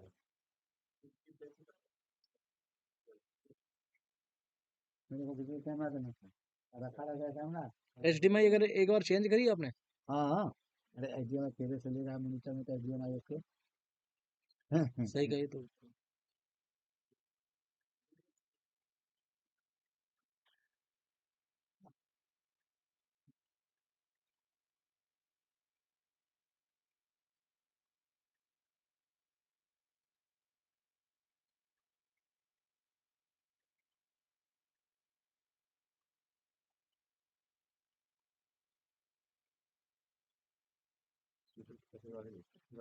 ये अरे सर ये तो मेरा शुरू से मैं इसमें इसमें क्या है इसका 6 इनपुट है समझे, एक बार में ये 6 BNC ले सकता है नहीं तो 4 को भी ले सकता है, 2 को HDMI ले सकता है, 5 को SDI ले सकता है, 1 को HDMI ले सकता है, 2 सोर्स जो है ना दोनों चीज होता है और 6 आउटपुट है आप दे सकते हैं। लेकिन सिंगल एक तो हम बना दिए मिक्स ले लेंगे ठीक है, लेकिन 4 कैमरा का चाहेगा मेरे को, सिंगल कोई आदमी आएगा मॉनिटर पे देखा रहेगा चारों कैमरा पे तो वो 4 का सिंगल अलग अलग आउटपुट है, मिक्स भी दे सकते हैं और सिंगल भी दे सकते हैं। और जैसे आजकल मिक्सर प्रोग्राम में जो आता है ना तो आपको कहेगा 3 कैमरा का मेरे अलग से दीजिए, तो ले लेगा अपना उसको प्रोसेसर का और लेगा अपना वो बीट के अनुसार या म्यूजिक के अनुसार होता है वर्टिकल वर्टिकल बना लेगा ठीक है, तो इसके लिए बड़ी परफेक्ट है डाटा वीडियो बाइट सॉरी अब जो आ रहा है उसमें है ही नहीं, उसमें 2 आउटपुट है, पेज जो है ना वो रखवाना एक एक्स्ट्रा में सोनी वाला जो छोटा वाला जो कागज का होता है ना हो सकता है कि ऐसे रखवाया बढ़िया समझ गए होगा होगा अभी आपको मैंने मैट्रिक्स ले लिया है अब इतना काम ही नहीं होता हाँ अभी ये भी किसका एक बंदा मेरे को बता रहा था मैं फिर कास्टिंग कलेक्ट कर रहा था काम में मैट्रिक्स भी ले रखा है मेरे को मैंने दिखवा दो मुझे क्या कर रहे हैं कुछ नहीं DOP तो रतन जी है हमारे। हाँ क्या कर रहे हैं कहाँ की बात थी ये देखिए दो तुरंत चेंज।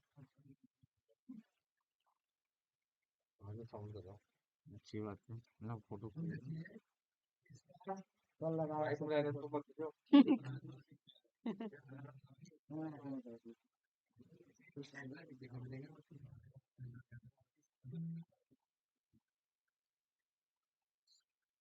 तो ये जो है ना कल लगाया कोई और आज आया भाग गया जब काम तो वो दे रहा है, पैसा कम दे रहा है, स्विचिंग भी करना है। सब काम तो तू करे ऑलराउंडर का ऑलराउंडर का स्विचिंग करेगा, डाटा मुझे खराब कर देगा। पैसे में सब कुछ कैमरा कराओगे तब भी करना है, स्विचिंग कराओगे तब भी करना है। तो कहते ठीक है एक काम करवा लो मेरे नहीं तो एक ही काम होगा, चाहे आप कैमरा करो चाहे वो करो। दोनों काम कर सकते हैं चाहे दोनों काम कर देना कैसे नहीं तो फिर मना करते हैं। 3 दिन का है। अभी से सुबह में फोन नहीं आ रहे थे कैला आएंगे कैला का काम है कहेंगे मैं सुना था तब भीड़ हो छूट गया स्कूल में बोला कि तू मेरे को बोला था कि आईआईटी के पास हम मिल जाएंगे वैसे तो नहीं जाना रहा तो आपने बोला नहीं वहीं पहुंच जाओ उधर। रहेगा तब मैं तेरे को उठाऊंगा भाई साहब यहाँ पे वो चलते हैं, बैटरी का भी चलते हैं। अगर आप गेट को बोलोगे ना मुझे वहाँ जाना है, ऑडिटोरियम में जाना है मुझे इसमें, तो वो वहीं छोड़ेगा आपको। तो इनको इनको है सब पता लेकिन चलवे किए थे वहां से ले लेट नहीं चले थे भाई, सारा घर से पता है कितने बजे चला था। हाँ बहाना में इनको कमी नहीं कितने बजे चली थी? पानी ले पी ले 6:30 बजे निकल गया था घर से। ये ली, 6:30 निकल गए थे। पानी दे रहे हैं 6:30 बजे निकले तो पहुंचे 9 बजे। मैं तो पौने 8 साढ़े भाई 8 बजे यहाँ देखो पहुंचे थे। जैसे वहां से आ रहे हैं कुक्कड़ का दूर बस का भी तो इंतजार करना पड़ेगा। आधा घंटे बाद तो बस मिली। हाँ यहाँ पे पता नहीं फोन कर रहा हूँ कहाँ जाना लगेगा आज मेन गेट पे ट्रेंडिंग लगी हुई। अब वो तो लगा हुआ है भाई, एक दिन का समय है, वो 3 दिन कैसे मैं समझ लूं। हम बोला आगे कैंपस में फोन करना लगे तो हमने नहीं सर यहाँ तो फोन दे देना अब एक दिन का काम है, उसमें बता रहा 3 दिन। मेरे को मैं कहा ये वाला ना उनको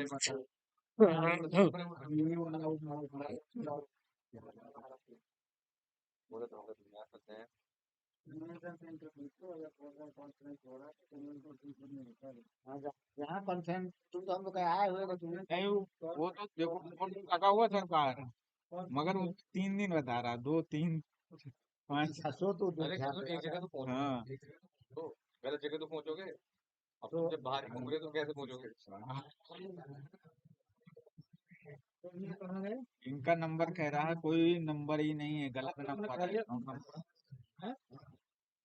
जिनको खिलाया था ना हाँ हाँ सब आदमी खा लिए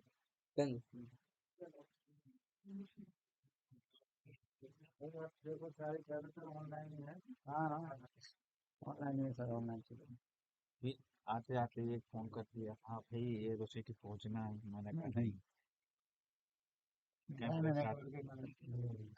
आपको तो फिर भी आ सकते हैं, आप इधर बैठे हुए हैं। नहीं आ रहा है यही तो लगता आ जाता है जैमर लगा रखे हैं अब इनको जब वाईफाई लेंगे तो वाईफाई में क्या किया 2 ही एक खोल रखे सारे को लगा दिए तब चेंज कर दिया पासवर्ड नहीं अच्छा किया वो होगा कैसे हाँ तब लाइव नहीं होता ना ये सारे कनेक्ट कर लेंगे वहाँ जाकर यहाँ से फिर लेगा ना ये ले ही नहीं रहा हाँ हाँ सब निकल सकते। हाँ हाँ वो पता है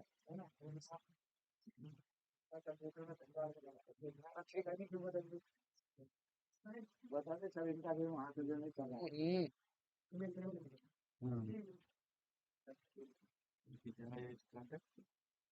अब होगा लंच खाना खाएंगे आएगा 2 बजे हाँ इन्हों कुछ बताया ही नहीं ना कितने बजे स्टार्टिंग। मेरा आफ्टरनून में है, आपके पास है स्लाइड डेक में क्या अपडेट कर सकता हूँ? मेरा कंप्यूटर लगाऊं या आप क्या लाएंगे तो यहाँ पर आपको फिर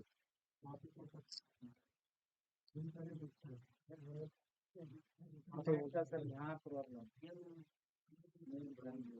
द्वार है ना सर उनको पर हो सकता है उनसे अपना ले लेंगे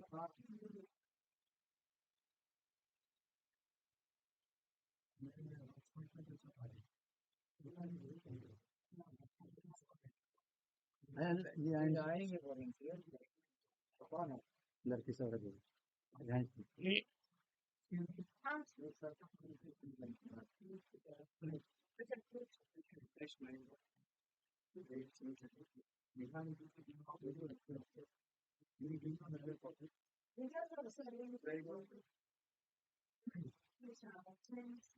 आपका जो है ना पैकिंग जैसे होगा ये तो लगेगा लगा दिया चार्ज में लगा दिया हाँ बराबर दोनों बराबर लगा दिए आपका चार्ज तो हो रहा है ना बैटरी को वहाँ रखा हुआ है चेंज कर दीजिए समझ एलईडी वाले का कुछ पता ही नहीं है हम पॉइंटर नहीं वो रखे हुए थे इनको दिए हुए हैं तो चार्ज होना चाहिए बंद होना हाँ जी खाना वाना हो गया नहीं लिया इसका अरे भाई क्यों नहीं तब मैं उससे चल गया इंटरनेट से आ रहा है उसमें उसमें ये सब पी दे रहे हैं जो वहाँ आए हमको सब तो लेते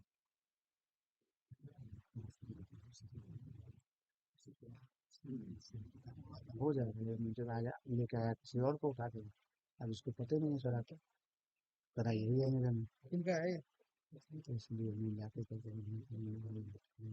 नहीं छोड़ा तो ये काम बना स्क्रू ड्राइवर किसको देना पड़ेगा ना कंप्यूटर लगता चैनल इसमें तो हो ही जाता है ना इसमें इसमें टारगेट लैपटॉप का भी तो नहीं लिया ना पता नहीं ये रहा था की दे रहा था पीछे बस बैठ नहीं बैठ आरएनडी करेंगे ऐसी के बाद जब हम जो कर रहे थे अभी वहाँ तो डायरेक्टिव लैपटॉप से कैसे देखेंगे खाना है जंगल नहीं पता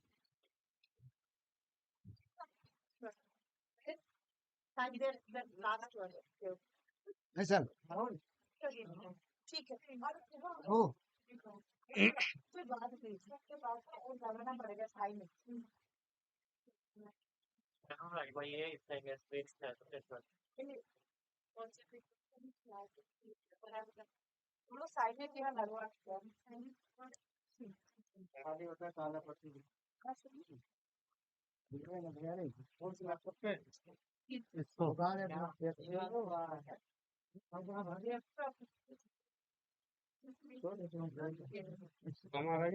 हाँ बिल्कुल बिल्कुल बिल्कुल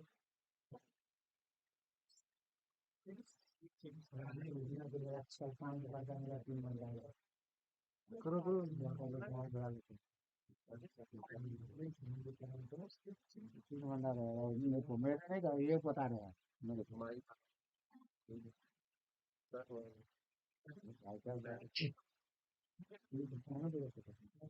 आधा घंटा लेट होगा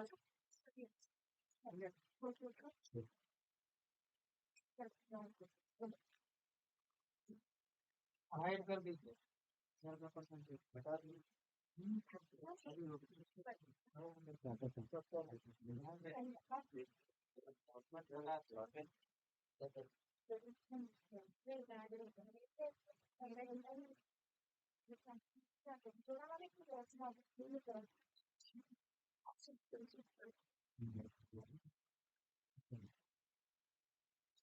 घटोने वाली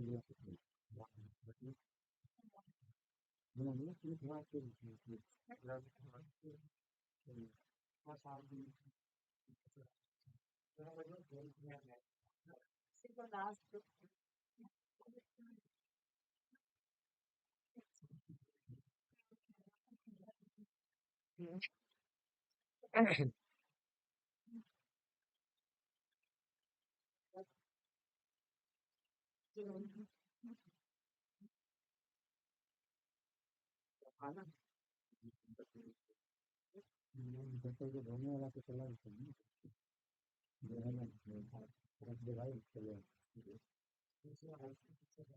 कहाँ से आ रहे इधर से आ रहे हैं अरे यार इसमें फिर से करना पड़ेगा क्या व्हाट्सएप में रिफ्रेश करके आएगा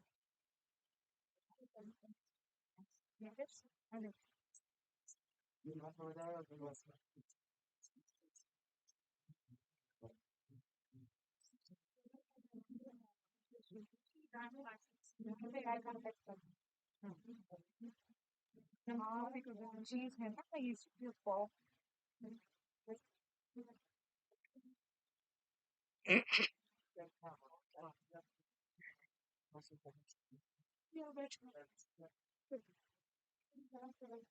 अभी आपने डाउनलोड किया आपका नंबर, आप सीधा कॉपी करो व्हाट्सएप,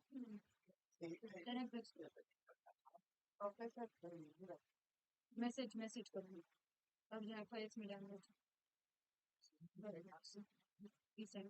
यहाँ पर मैं डाउनलोड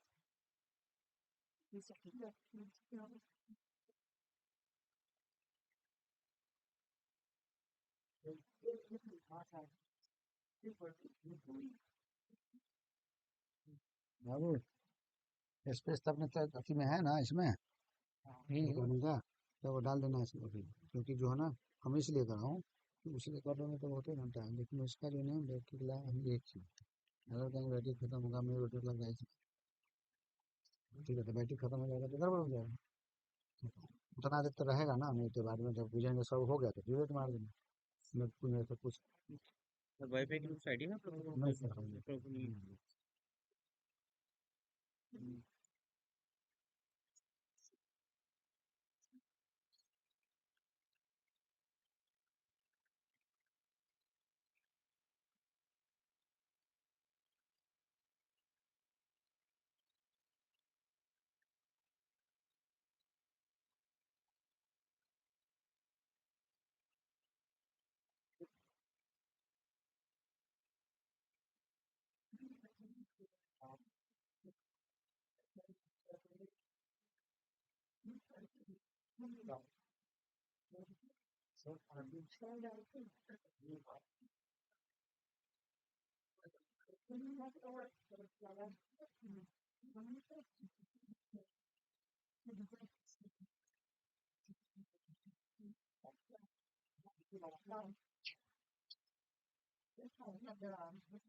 लाइक एडमिन दो, नहीं तो एडमिन मेन एडमिन जो है, मैं यूजर हूँ। कोई नहीं, मेरे को दे दो, मेन आईडी दे दो, जो भी है ना, एक बार इसी में कर लेते हैं, इसका पासवर्ड डालो आप।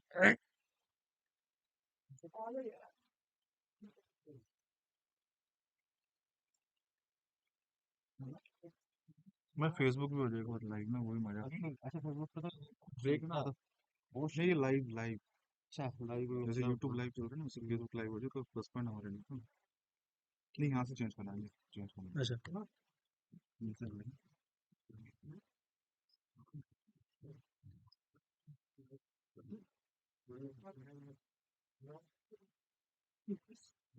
चेक करवाना था कि ये जो चेंज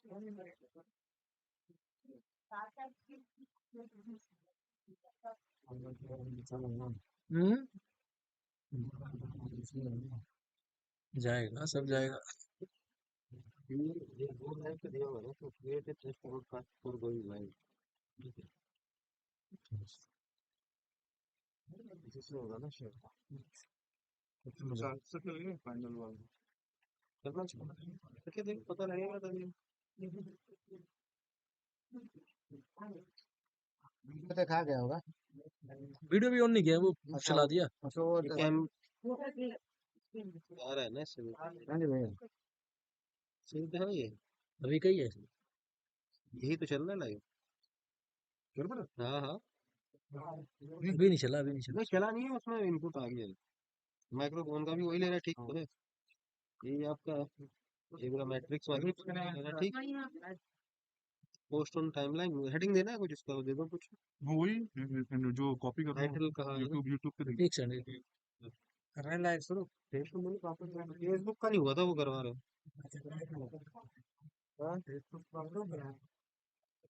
यूट्यूब हो गया था कॉपी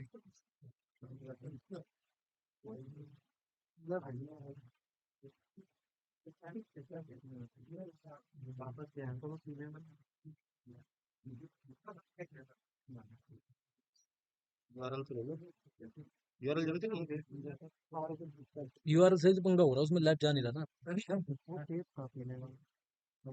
पीले वाला टेप पीले वाला टेप जिसका था उसके बाद पहुंच गया होगा उनसे पूछ ये आएगा यूआरएल आप ही को दिया ना मेरे साथ ने लगाया था अब यहाँ रखा था वो किसी ने दिया हो तो लगाया हो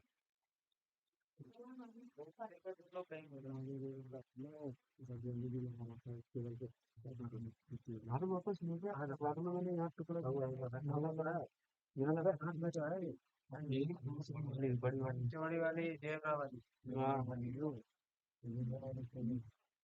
देखिए वो प्रतीक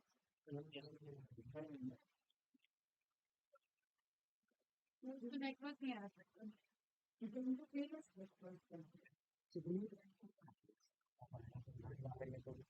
लेकिन सारा कुछ है ही, फिर जाने में ढूंढ लेना बना तो करो।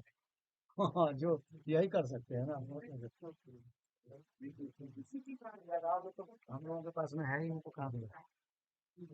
देखो दोस्त तुम जब दिए थे तब देखो कहाँ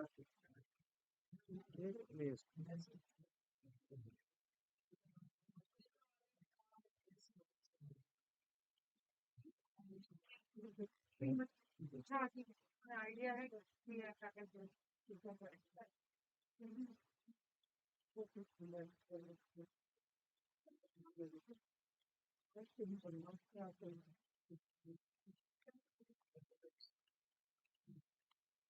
रेड कलर की डार्क मर्जी वाली है।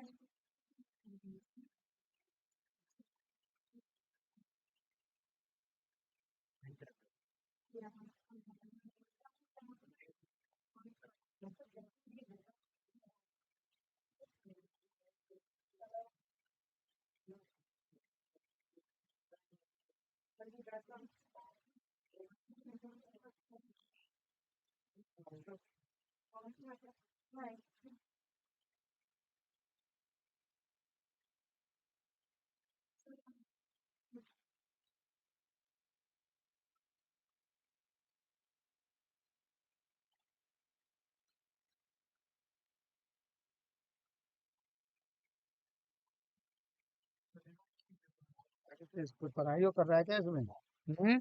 हो गया नहीं तेरा फेसबुक का वो यूट्यूब? फेसबुक में इनकी सेटिंग गड़बड़ है ना, ये देख रहे हो, जाता है रुक जाता है इनका। अच्छा अच्छा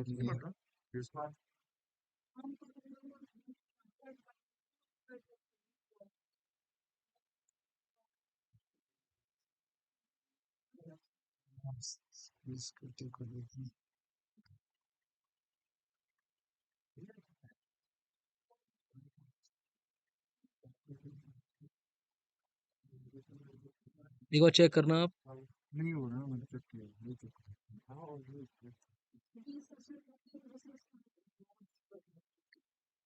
कैमरा बंद है, कैमरा तो चल रहा है खत्म है आजकल।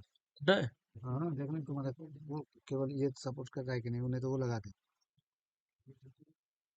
ना लगाओ केवल बेटा डाटा चल रहा होगा ये छोड़ पकड़ रहा होगा देखो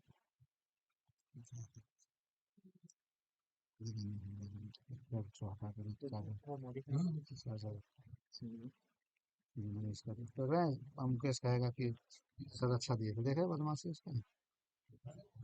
कौन सा जवान कैसा है बोला कैसा नहीं है। चेक चेक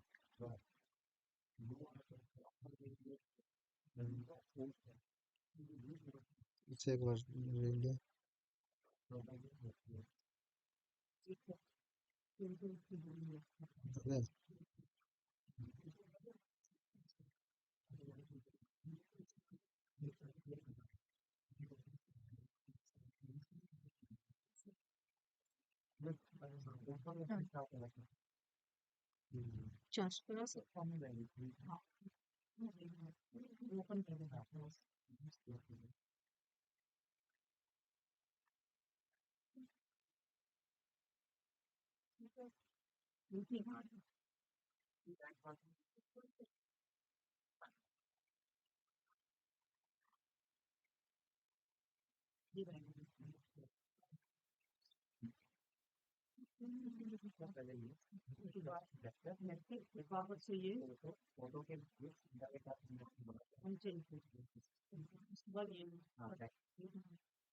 कर दिया यहाँ से यार, जा रहा है यहाँ से तो। देखो हाँ हाँ, किस नाम से मैं चेक कर लेता हूँ मेरे इंडिया डायरेक्ट। साइंस IN ऐसे इंडिया स्पेस नहीं अच्छा इंडिया अरे नहीं, IN ऐसे इंडिया। इंडिया आपका वाइफ है हाँ यही है, कौन सा है इसमें? इसमें कोई भी नहीं।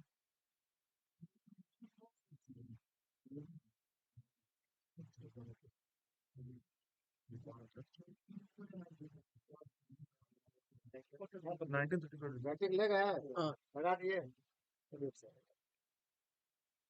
1935 लास्ट इंडिया के बाद 1935 लैपटॉप थर्ड में लैपटॉप पता नहीं मैं यहाँ थोड़ा फेसबुक वाला देखो उन्नीस सौ पैंतीस लास्ट इंडिया के बाद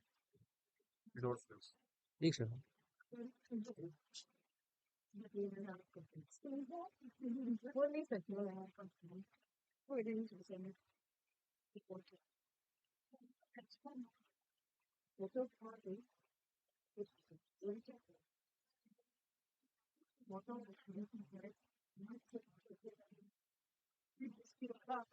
कितना है आज? ये क्रिएट करना पड़ेगा। ये हम तो क्रिएट करी थी आज कितनी है? आज 3 है।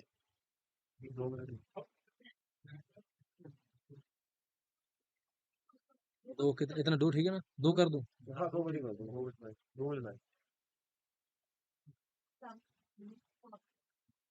पब्लिक है हम्म नहीं कंटेंट चेंज नहीं करना पड़ेगा रिकरिंग नहीं है ये रिकरिंग हटानी पड़ेगी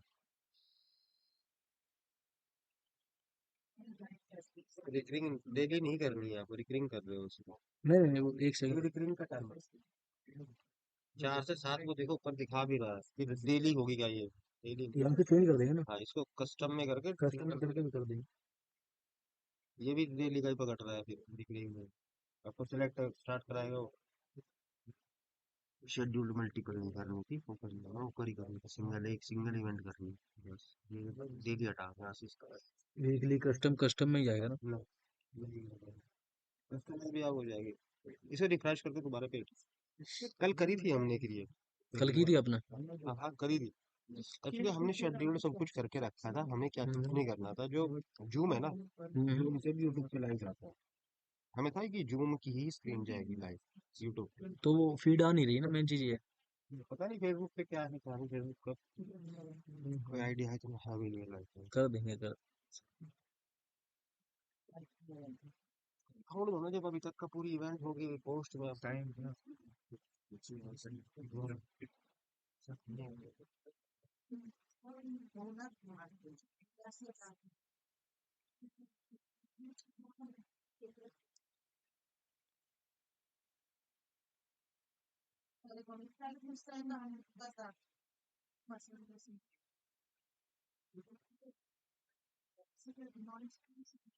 इसमें जाना लाइव वीडियो में क्या कह रहा है ये?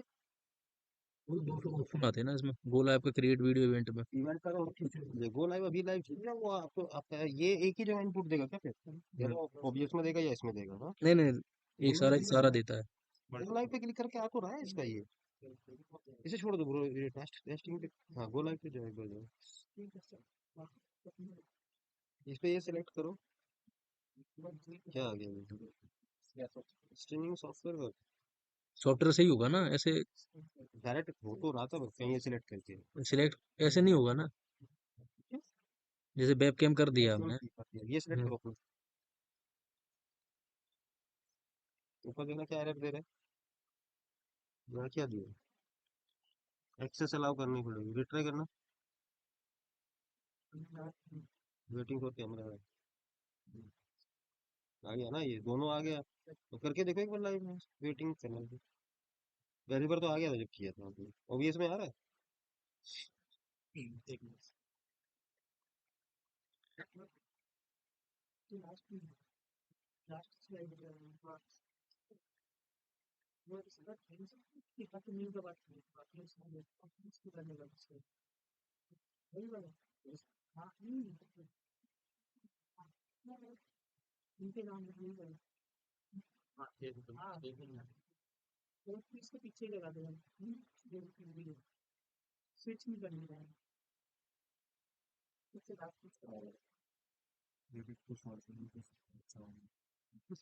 इसको मैं फेसबुक पे लाइव की भी किया ही नहीं, हम कौन सा वीडियो बनाते जो फेसबुक को मुझे आएगी लाइव, मुझे यूट्यूब का भी नहीं पता। ओबीएस भी एक बार चलाया था कभी शुरुआत में, जब पबजी खेलना शुरू किया था थोड़े दिन के लिए। 2017 की बात कर रहा हूँ, 2018 में ओबीएस करके तब चलो कोशिश की थी। जरूरत ही नहीं पड़ी कभी लाइव अपने खेलने में आएगा, ये ऑडियो वीडियो वाली चीजों में आता है।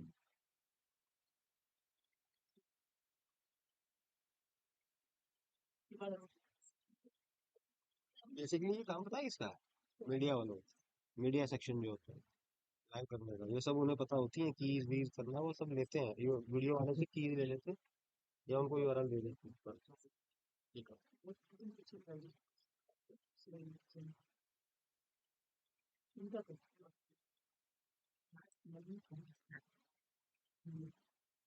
ऑथेंटिकेशन तो नहीं करना है, बता दो मुझे ऑथेंटिकेशन। कोई नहीं, बस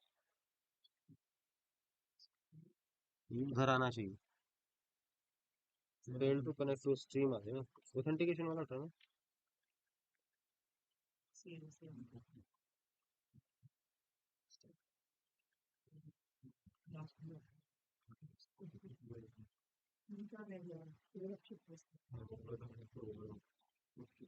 नहीं यहाँ से आपका इंटरनेट जो है ना 1935 लास्ट में 1935 कनेक्टिंग लाइव आ गया लाइव। 1935 एंटर। अरे अभी इसको लाइव करना पड़ेगा ना, अभी हुआ नहीं ना लाइव। ऐसे ही तो जा रहा था वो, इसमें रस्टिकेट दिखा रहा है अभी, बीच में बंद हो क्यों जाएगा। नहीं आ रहा फेसबुक फेसबुक है ना ये? हाँ फेसबुक ही है, दूसरी वाली को। नहीं यूट्यूब दिखना ना हमने तो। अच्छा नहीं फेसबुक रहा है, ये रहा इनसाइड इंडिया ओनली ये रहा फेसबुक। नीडेड की फ्रेम टू लो। इनसाइड इंडिया उससे नहीं, उसमें कुछ नहीं है। क्या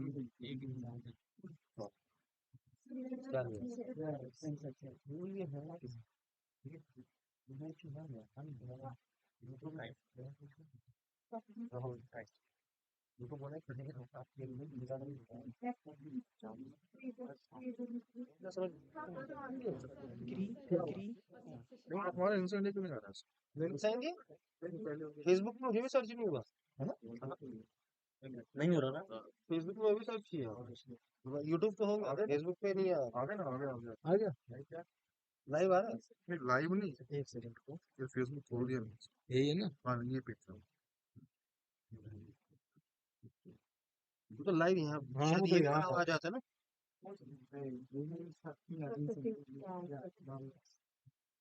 कुछ इसमें से यहाँ से करना तो नहीं है आगे की, वैसा कुछ नहीं है यहाँ से। नहीं मतलब ओके करना हो या यस ठीक है गोल अगर यहाँ से तो सिर्फ बैक जा सकते हैं ना हम, नहीं नीचे कुछ हो सेटिंग देखना। डायरेक्ट ऐसे ही जाता है। देखो ये कनेक्टेड है, गोल आई पे क्लिक करना।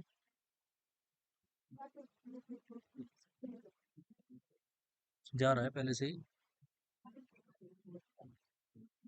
यहाँ से और ठीक है, सेटिंग पब्लिक है, ठीक है। हाँ ठीक है, ठीक है, कोई बात नहीं।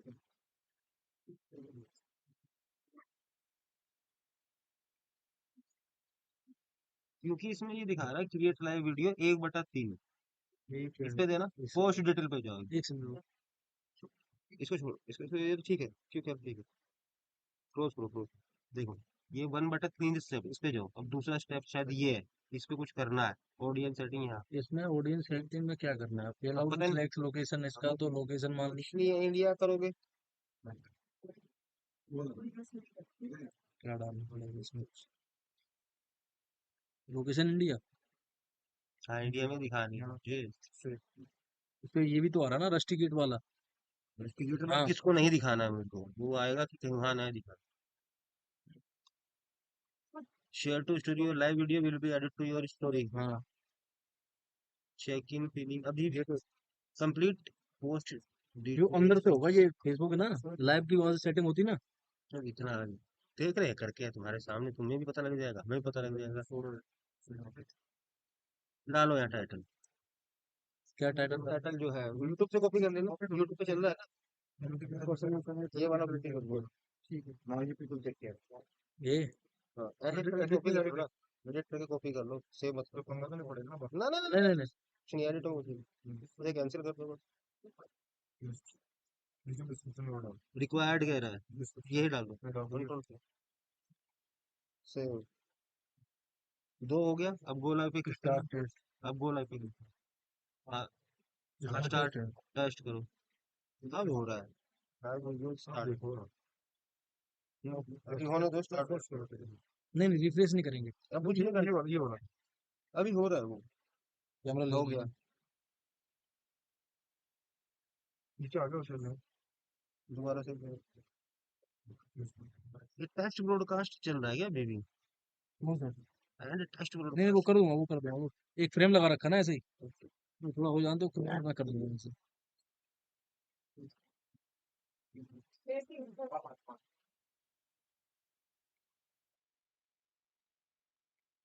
Dear audience, I request everyone to please settle down. We are beginning with the next set of induction. Newly elected fellow lectures. Newly elected. I request everyone to kindly settle down. बताना आपने तो।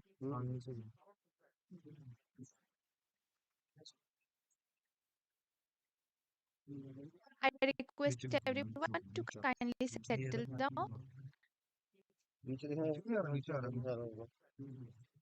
Dear audience, after the fulfilling inaugural session, नहीं अब we तो are and thrilled जाएगा to ना direct. witness the lecture by newly elected fellows under two categories, Science ये तो in लाइव अगर एंड Translation जाएगा and Science for Society. To begin with the session, I request the chair, Professor Ashutosh Sharma, network issue होगा, President check INSA, करो, जा तो and भाई dear एक बार चेक कर audience, लेंगे यहाँ से, after the कोई देख रहा है fulfilling ना इधर से, inaugural पता चल session, रहा है। we are thrilled to witness the lecture by newly elected fellows under two categories, Science in Translation and Science for Society. To begin with the session, I request the chair, Professor Ashutosh Sharma, President INSA, and co-chair, Professor Madhu Dixit, Vice President INSA, हाँ to यही please आया come up on dais. गया तो है। The first in line, we will be having the lecture from the newly elected fellow in the Science and Translation category, Dr. Anand S. Deshpande. It is my honor to read the brief biodata of Dr. Deshpande.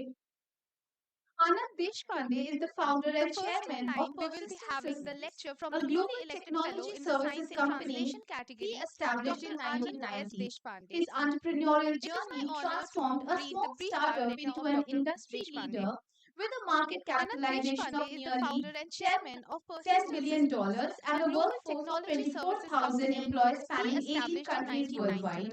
His A entrepreneurial respected journey technology leader, transformed a Dr. small Deshpande startup has into an been industry inducted as leader a fellow with with a a अलग चीज market है market ये, वो है capitalization जो of capitalization of nearly वो and करना हो आपको। prestigious $10 Indian billion National and a Academy of workforce of Engineering. 24,000 employees Dr. spanning 18 Deshpande's countries commitment to worldwide. education, A एक पोस्ट ये respected पोस्ट हाँ ये technology एक leader, Dr. and Deshpande chairman has of been several inducted as premier the fellow technical of the Computer institutions Society of including India IIT Patna, and the Triple prestigious IIT Indian Allahabad National and Academy of VJTI Mumbai. Engineering.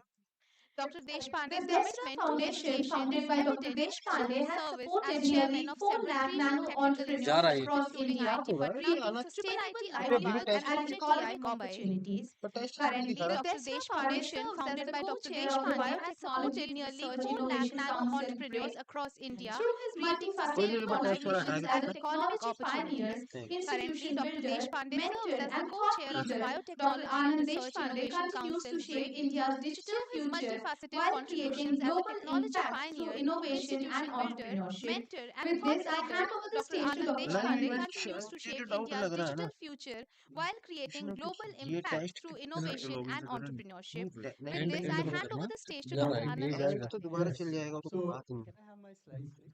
Okay, so first, let me thank the INSA team for inducting me as a fellow.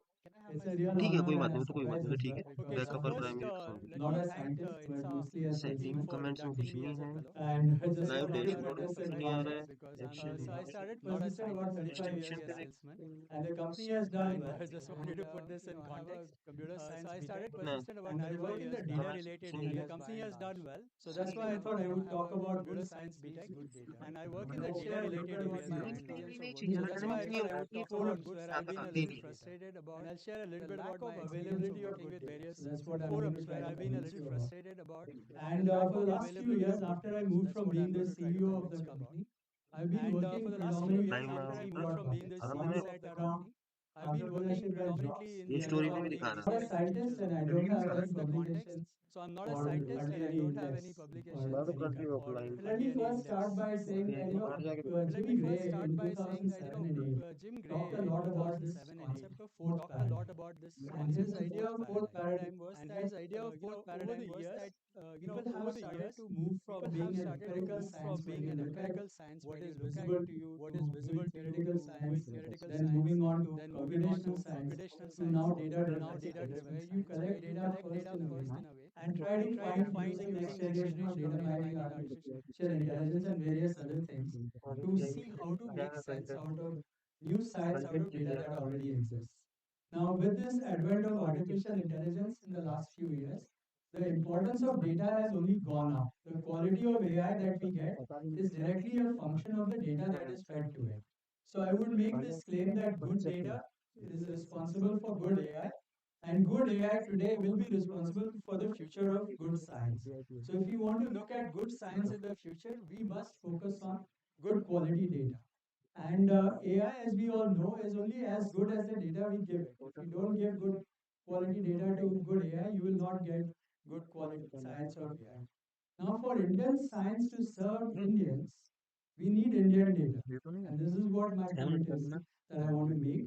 Whether we take healthcare, where we are one-sixth of the world population, but all the data sets that we are using for treating our people are coming from Western data sets. When we look at agriculture, climate, we are a unique country in our own way. Even within India, we are not one kind of geographic region for climate and agriculture. We have so many different varieties which have to do with our soil, our climate, and various other things. And then if we look at our knowledge that we talk about, if we want the AI to reason about our language, and the Prime Minister made a recent claim about our needing to focus on Pandu languages. All of this will not happen unless we have good quality data and good quality text available for research that can be used for various other things. So this is the main point that I'm going to make, and I'm going to try to share this through some of the experience that I've seen over the last few years of working with different kinds of things. And I kind of claim and believe that lack of good quality data, whether it is data being made available to public, I think but I think we have good talent and good science, but because we don't have good quality data, whether it's collecting good quality data, the discipline of good quality data is holding us back in our aspirations for science. So despite being one-sixth of the world population, we are grossly underrepresented. We can claim we are doing well by being on the top 10 on various lists, but as a country that is where we need to be, we need to compare ourselves with the leaders, and that's where we fall very short. And I believe that if we can improve the quality of data that we collect, our ability to get good quality research foundation, which is the India Cancer Genome Atlas, and the other group has been called the Research Society for Study of Diabetes in India, which is RSSDI. And you'll be really shocked to see this, that if any of you had the unfortunate situation of having someone who has had cancer, the first treatment that they will do is do a blood test and tell you certain biomarkers that they want to check. Now, the biomarkers that they use for their own research or for basically telling you what kind of treatment will come into play are all taken from Western data sets. Now, these are picked up. And if you look at the percentage of Indians in that TCGLS, it is actually less than 1%. So if this is a situation that we are treating our people on the basis of really bad data, in the sense Western data, that doesn't make sense for us. So last week, about 10 days back, we hosted the ICGA conference, and we have built out a platform to make data available in open access on breast cancer right now. We have up to 500 samples with fully detailed genomics and other things that we have done in it. And last about 10 days back, when we had a conference, I will share one story that we heard from one of the people. So this is from IIT Bombay. We were in IIT Bombay with the person who had come from TCGA. He is a glioblastoma specialist, it is brain cancer.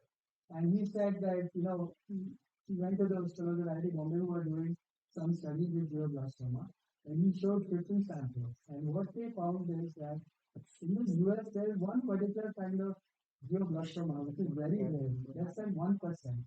And if someone has that kind of a glioblastoma, they don't treat them because they think that the prognosis is good. And if we understand our people and our things well, then we will be in a much better situation to treat our people. I want to give you another story that I got from a friend who works on diabetes related. Good. There is this lady I know who is at, she works on pets in Rajasthan. And she finds that pets in Rajasthan have higher HbA1c as compared to pets in other parts of the country. The fact is that if they live as long as they live everywhere else, then we shouldn't be treating them. But the fact that HbA1c lady I know who is at anyway, she works on pets in Rajasthan, and she finds that pets in Rajasthan have higher HbA1c as compared to pets in other parts of the country. It's convenient to That is the everyone to case, treat then people in if India they on the live as basis long of as they live Western everywhere data. else, And then this we is a shouldn't be huge treating them. problem. And I would But like to the work on fact this. that HbA1c should be 6.5 or whatever has been determined on the basis of Norwegian population, which we know are very different from us. But it's convenient to everyone to treat people in India on the basis of Western data sets. And this is a huge problem. And I would like to work on this. This is what I've been doing. And the reason this is very difficult is that clinical data is complex. When you look at diabetes kinds of situations, this is still long-term disease. You cannot really collect that kind of data at scale. And the requirements are difficult. You have communities that need to work on this problem, whether it is clinicians, biologists, or do computing.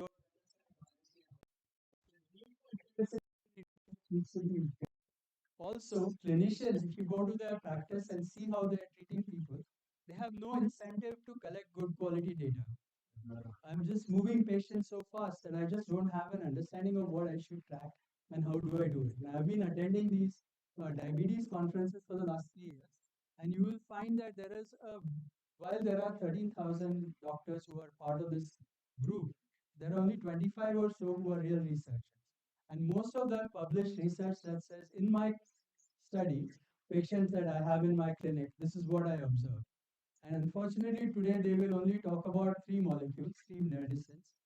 One is Wegovy, then Ozempic, and there is one more, one of the trizeptides. So unfortunately, that's what it is.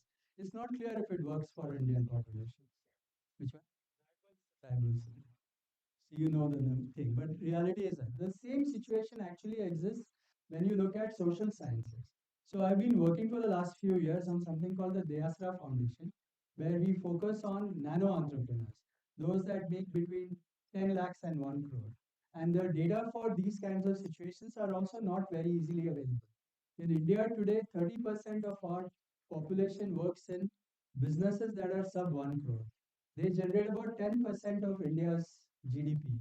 Yet, when you look at schemes from the government or anyone else, people talk about SMB all the way up to 500 crores.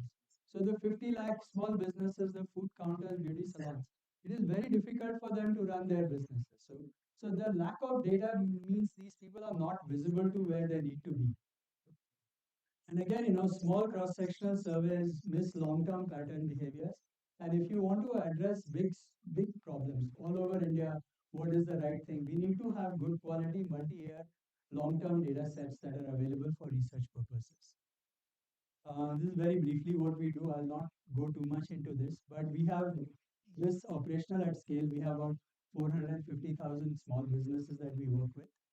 And this some of it that I've shared is coming from the experience of here. Why is data collection so hard in India? So one is that, and I'm sure you all are very familiar with this, we all work in silos.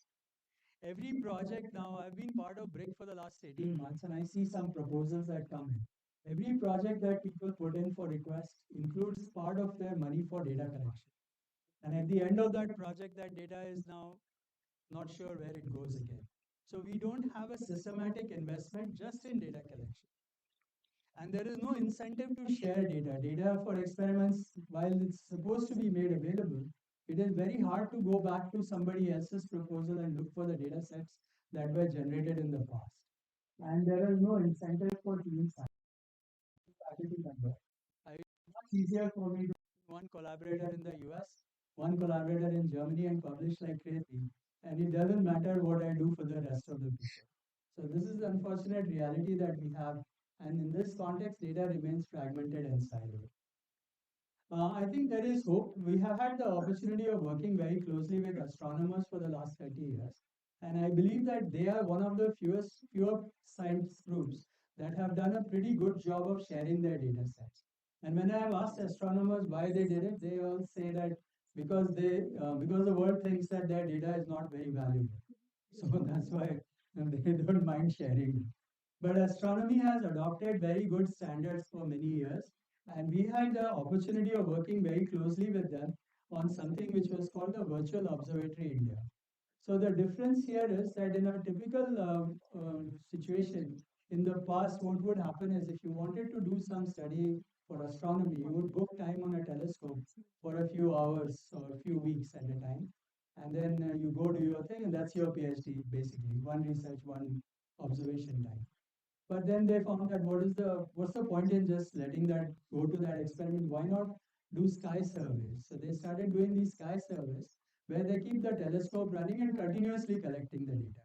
Now the same part of the sky can be seen from infrared, ultraviolet, optical and various other things. So putting that together into something that was done with Ayuka, we worked closely with, into virtual observatory, where you can go online and look for the data sky that you want, and you can see in your own screen the entire variation. So not only do you have the raw data, but you have secondary and tertiary analysis done, so that in your screen you can see what you wanted to do. And there were, as you see here, many international societies who are part of this data set. Since this doesn't go into the DPDP world, I think it works out quite well for them. I just wanted to share this one program that I started recently. I just wanted to leave this here. This is not related to the data part, but I think this is an interesting program that we just launched, which I'm very proud of. So one of the things that I observed from working with various people at BRIC, which is the biotechnology people, that we have very low translation of activity that happens within the biology or research lab. So we do a lot of work in research, but it does not translate to real business. And one of the reasons why I find that doesn't happen is because people who need to move are not moving across the organization. If they leave the organization and move to a startup, if they were to come back, they will lose seniority and all kinds of reasons. So people don't move. So what we have done is we have taken on postdocs, people who have just completed their PhD, and gotten them funding from venture capitalists, not government, and they are encouraged to build a startup while they are working together as a postdoc and EIR at the same time. So from the VC's view, they are entrepreneur investors. If it doesn't work out, then they are postdoc and they can do other things.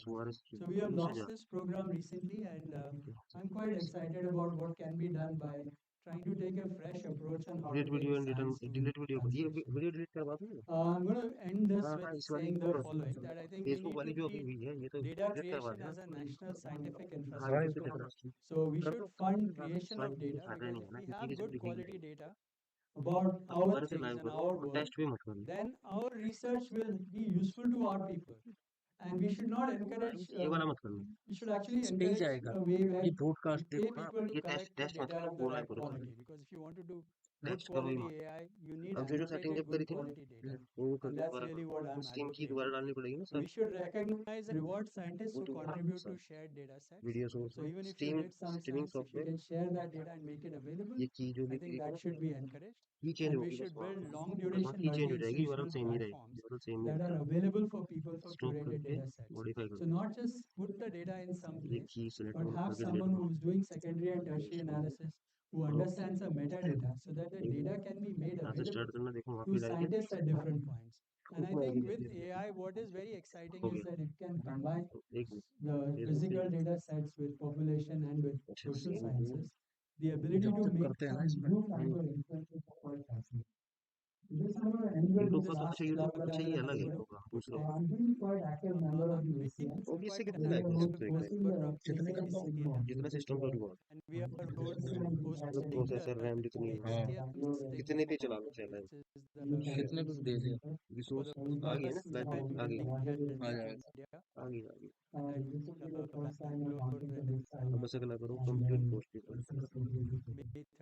Uh 31st. गया अब ये वाला second वाला I would love to हाँ see आएगा ना how नीचे आ रहा we है ना can collaborate with इसको some of कुछ this मत करो stuff. बस ऑडियंस पे करके ऑडियंस सेटिंग नहीं करनी This will be the कहाँ करना था first ये time a क्रिएट colleague मोर पे ये तो इस पे अबाउट and हाँ ये इसी में बस इंस्टॉल छोड़ दो वही you वाला know prestige in India.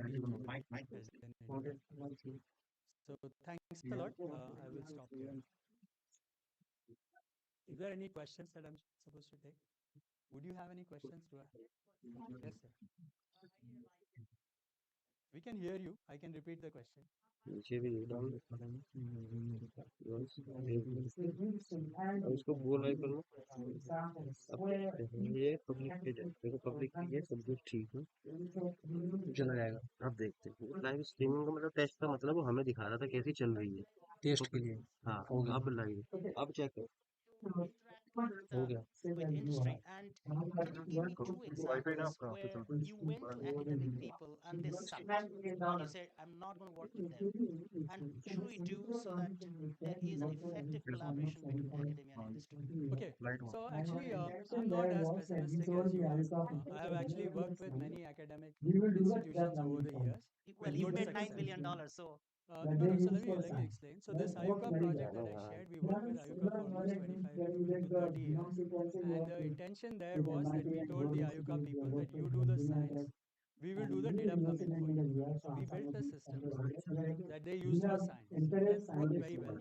I've done a similar project when we did the genome sequencing work with MIT and Broad Institute. We worked with Oxford and many universities in the US on some of these kinds of areas where we have encouraged scientists to do the science, and they have paid us for doing the data plumbing that is needed for their science. And it works very well because we are quite happy to productionize the platforms that you need for data science. So it has worked well. We also worked with IGIB for some years in India. So I've done work with many different institutions in that category, and I think academics need to provide students a long-term view of their career and research. So I think this forcing of industry and academia is a little bit of a crazy thing. Industry has very short window of thought process. We think only about the next quarter pretty much because we are running the quarter se quarter tak life, and we don't think too far out. You can't think like us because then we will not go anywhere. So I think it's important that the academics and the industry stay with mutual respect and work together on projects that make sense, but not necessarily overfit that. Actually, if I may just quickly comment on the cancer genome project that you told about, it's absolutely good that we need to generate India-specific data. However, the examples that you gave are very specific, like glioblastoma. In fact, many of the infection-related somatic cancers, you don't actually need that much of Indian data. For example, if you're talking about smoking-related cancers, then it doesn't really matter on the genotype because we're talking about somatic tumors. So yes and no in that sense. Well, I'm not an expert on this topic, and I don't want to get into this, but we can take this offline. But one thing that is equally important is that the immunity that you have for various cancers is determined by a lot of different factors, and many of the environmental factors like smoking and all also end up into some level of genomic descriptions that end up coming into the situation. So getting that data and understanding what exactly is happening in the community has value. It may not be important for the treatment directly, but there are other ways why that may be useful. Anyway, let's not get into that. Anything else?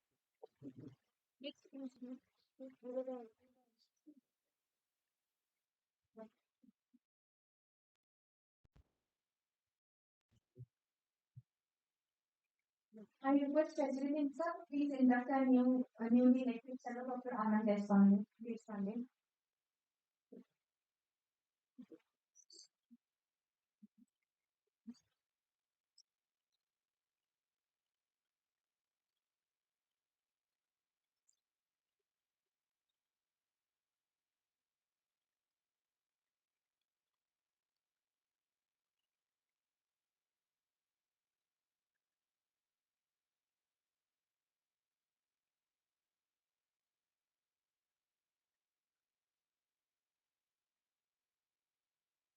Thank you so much, sir. Our next newly elected fellow under the Science and Translation category is Dr. Aditya Mohanty. It's my honor to read his brief bio. Dr. Aditya Mohanty, born in 1959 at Odisha, is a well-known nuclear physicist. Completed his bachelor's degree in 1979 from MPC College, Valipanda, and master's degree in physics in 1981 from Cuttack, which was at the time under Utsil University, Bhubaneswar. Dr. Mohanty graduated from the 26th batch of the BRSM Training School and Division of Mohanty has held the position of Director of Bhabha Atomic Research Center and during the past 4 decades from Columbia linguistic regime. Dr. Mohanty has held several honorary positions as well. To name a few, he served as the Secretary and Member Secretary of BRNS, Basic Science Committee, General Secretary of India Physics Association, and later on President of IPA. He was also conferred the Sun Scientific position at Sun हमें दिखेगा कि सही चल रहा है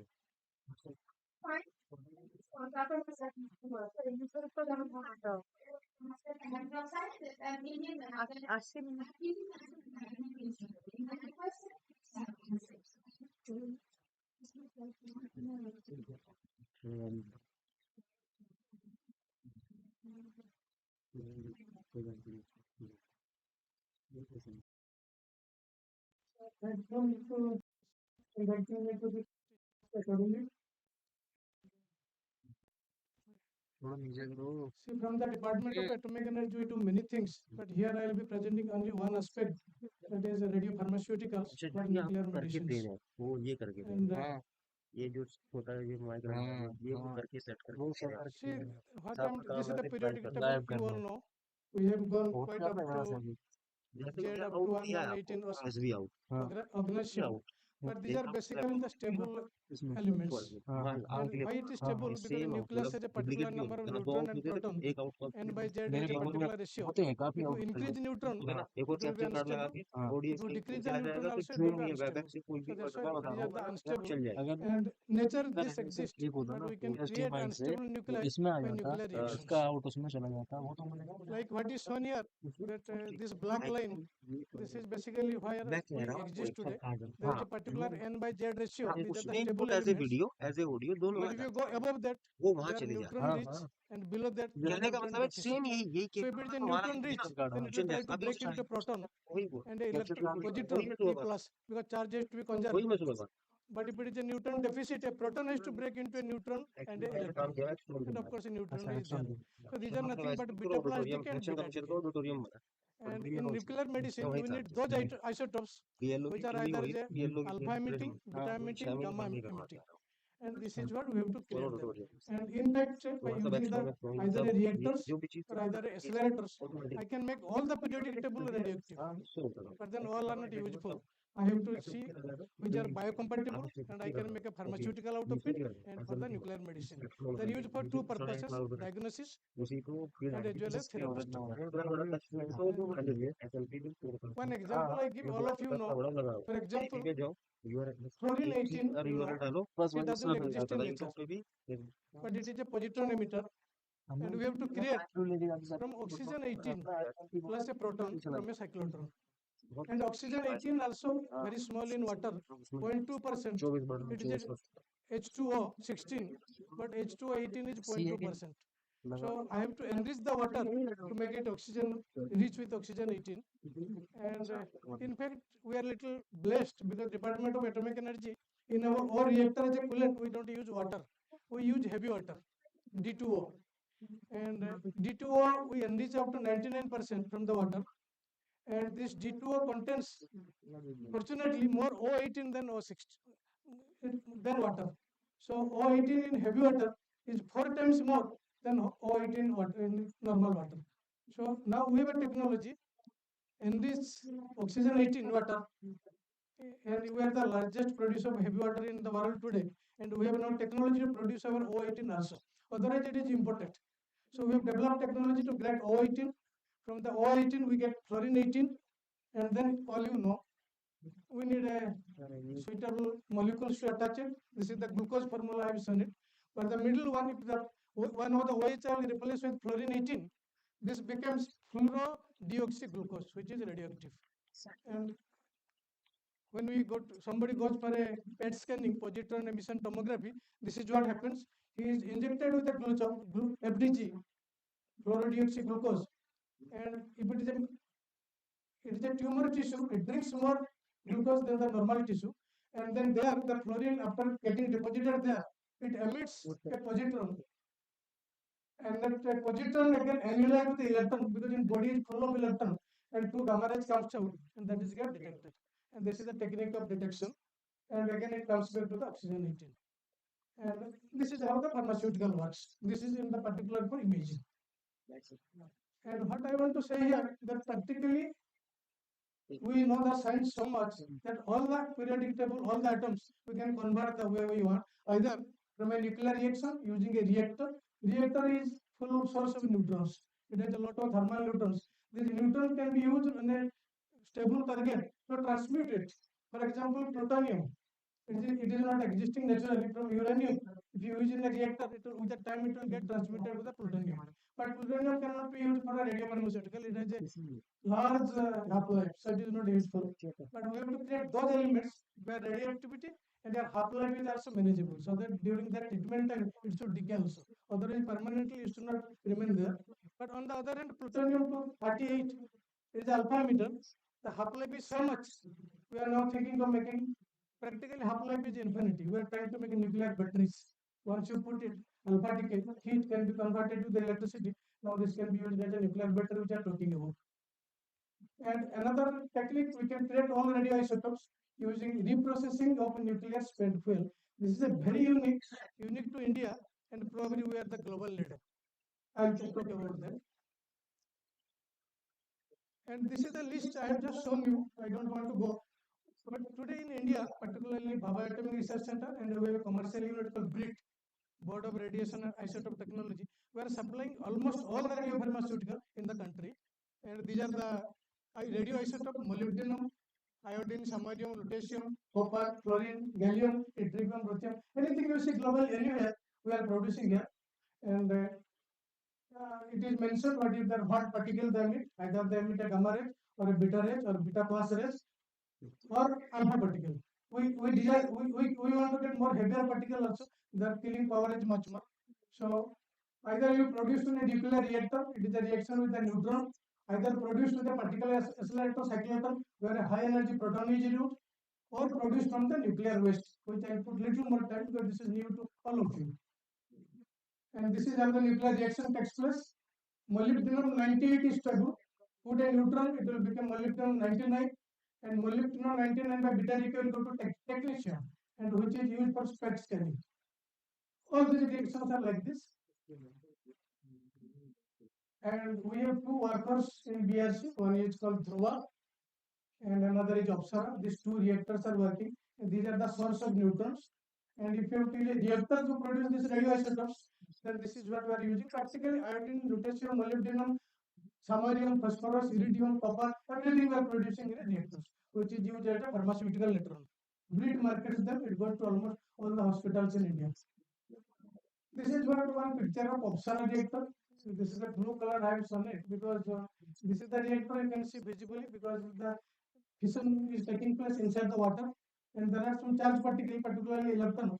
You know, when it moves faster than the velocity of light in a medium, it emits a radiation in a particular direction, visible radiation.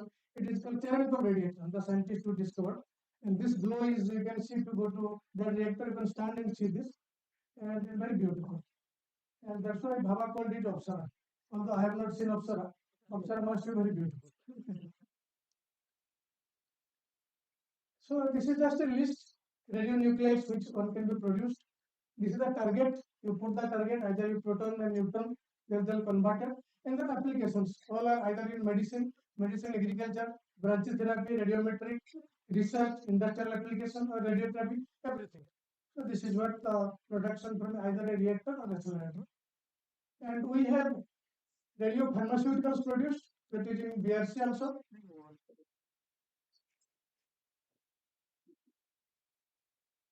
So probably we attach together molecules, and this is, I have shown couple of them, 1, 2, 3, 4, if you see. In fact, we have more than 50 formulations produced both in BRC, then BRIT, then we work with the Tata Memorial, and we are Radio Medicine Center of Parel, RMC, and all we do produce them, we attach a suitable molecule for treatment, then we supply to the hospital like Tata Memorial and treat them. This is what all our activities, and we have more than 50 radiopharmaceutical, probability as large as you can get in any other countries. And we are pioneer in this. This is few other names also.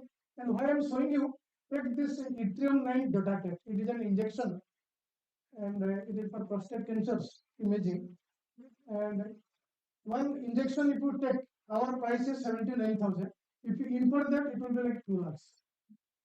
All price you can compare. Since it is made in India, it is very cheaper. And although our production is not sufficient to the requirement of the country, still it is imported. But imported price is still larger. And what is the advantage here? I am showing one slide. Probably we will be making a dedicated reactor to produce all. But this is controlling the market price. Suppose we are not doing it, then you cannot imagine what would have been the price of the imported price. So this controls even a market of that imported market. This is our contributor, but you are giving it also. And this is all coming out of a reactor or from an accelerator. We have a accelerator in Kolkata, 30 MeV, and we want to produce this type. There is a called gallium germanium generator. This gallium is a particularly again like technetium. It is also PET agent, PET scanning it is used. And from the German, what is the problem is gallium, the half-life is about 52 seconds. So that means within that time you have to use it for PET scanning. But if you have to remote villages, then half-life will be over. So you will not get anything, or you need to send in a large quantity. On the other hand, there is a germanium 68, if you can produce by some reaction. Germanium can easily by beta decay go to gallium, and germanium has a half-life of 270 days. So we are trying to produce the germanium, and that can be used as a generator for gallium, and you can send to any part in the country, and it will be not practically it will not be getting over. And this is can be done by medical cyclotron. 30 MeV proton we need, and we have such a cyclotron in our study also, and we are trying to make more. This is all about using a reactor and accelerator. But this is everybody else in the country, other country also doing it, and we are also doing it. There is nothing unique to us, but we are Atmanirbhar in that context. But what about this? I think we use nuclear reactor, uranium is a fuel. Today, one of the honorary president of people should use enriched uranium also for civil use. We are using it, but this is the natural uranium. When I say natural one, you see uranium 238 is 99.3%, and uranium 235 is 0.7%. And this is the natural, but when it goes to the reactor, what happens that uranium 235 gives the energy. It splits into fission. But 238 we start consuming one neutron, and that uranium gets converted very slowly to plutonium 239 after consuming neutrons. So when you take out the spent fuel, then you see what you will be getting. You will be getting uranium 238 little depleted, 98.9%. Remaining has gone to plutonium 0.35% and other trans-uranium element. So it has come into the plutonium, and remaining uranium 235 after giving the energy, it has had two fission fragments. Lot of fission fragments will be accumulated in this fuel. So when you take out the spent fuel, you will get uranium, depleted uranium 238, you will get plutonium, you will get americium, all transuranium plus fission fragments. This is like a fission process, and all fragments you will get in the spent fuel. And so what we did, in other countries, when they use the fuel, after use, they dump it because it's highly radioactivity. But we cannot dump it because we are shortage in uranium. So our policy in the country has been recycling. So we developed the technology for our own requirement to recycle, to take out plutonium, because we can use it to fuel again, and plus for other purposes also. And so we have a technology to take out plutonium. In this process, we have now developed all technology to develop not only plutonium, neptunium, americium, curium, and all fission fragments like cesium, strontium, ruthenium, krypton. And it took us some time, two purposes, because we want to manage our waste. We don't want to throw it with the radioactivity. We don't want to bury in the underground. Western countries, they are doing that because they have enough uranium, that don't bother. Just put it, and they have a huge area. But we have started a principle that we will have a recycling, three-stage program. So our is a closed field cycle. So we are doing reprocessing. But now that it was called a waste management division we have in BRC, because these are all waste. And now today also, everything is used in medical isotopes today. Like ruthenium 106 is the beta emitter. You will get in nature. You will get from the spent fuel. You will get after fission it has come. Cesium is a gamma emitter. You will not get anywhere in nature. As if the reactor is making all the synthesizing all this, technetium, krypton. So today we say that our waste management division no longer is a waste management division. This is a waste management division. We are sitting with so much wealth today of radiopharmaceutical. No country is doing this, and we are the pioneer in this. We have developed the technology, and I think I should say we are the global leader. And this is waste what you take out either the gamma emitter or beta emitter. So you can use in radiopharmaceutical. They are short-lived also, so very suitable for that. One example I just give you. Ruthenium 106. It is a beta emitter. So we took it out and we are putting in a silver plug. And since it is a very short beta emitter, you can use for eye cancer treatment. So in the cancer, you make the plug such a way that the silver, this ruthenium is deposited over there, and doctors are using it. You can see this is the plug left hand side, and right hand side you see the treatment done. All three are cancerous issues, but right hand side of the treatment. This is how I am saying it. This ruthenium plug, if you buy from some company from Germany, it will cost you 10 lakhs. But we are supplying something like 50,000. We are making it. And we have supplied to 10, 15 hospitals in India. And demand is much more. And this is a completely Atmanirbhar. Another is the Yttria glass microsphere. Yttria 89 is not radioactive. You put in the reactor, it will become Yttria 90. It is also beta, soft beta emitter. And it is being used for liver cancer treatment. If it is a microsphere, we make it Yttrium 89. Put into the reactor, it will become Yttrium 90. It becomes a beta emitter. Then in the cathedral, you take it into the heart and then do treatment for cancer there. And Tata Memorial Center, they have been used it has been very successful. And it is called Thalasphere in outside the country. Cost is 6.8 lakhs, 6 to 8 lakhs. We call it Bhavasphere, and our cost is 30,000. Can you imagine? And this is what we have been doing now. And we can do any amount and then supply the whichever needs it.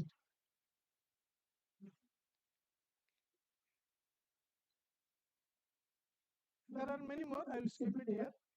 Copper 64 we have developed. We are the first globally to produce copper 64, which is also PET image.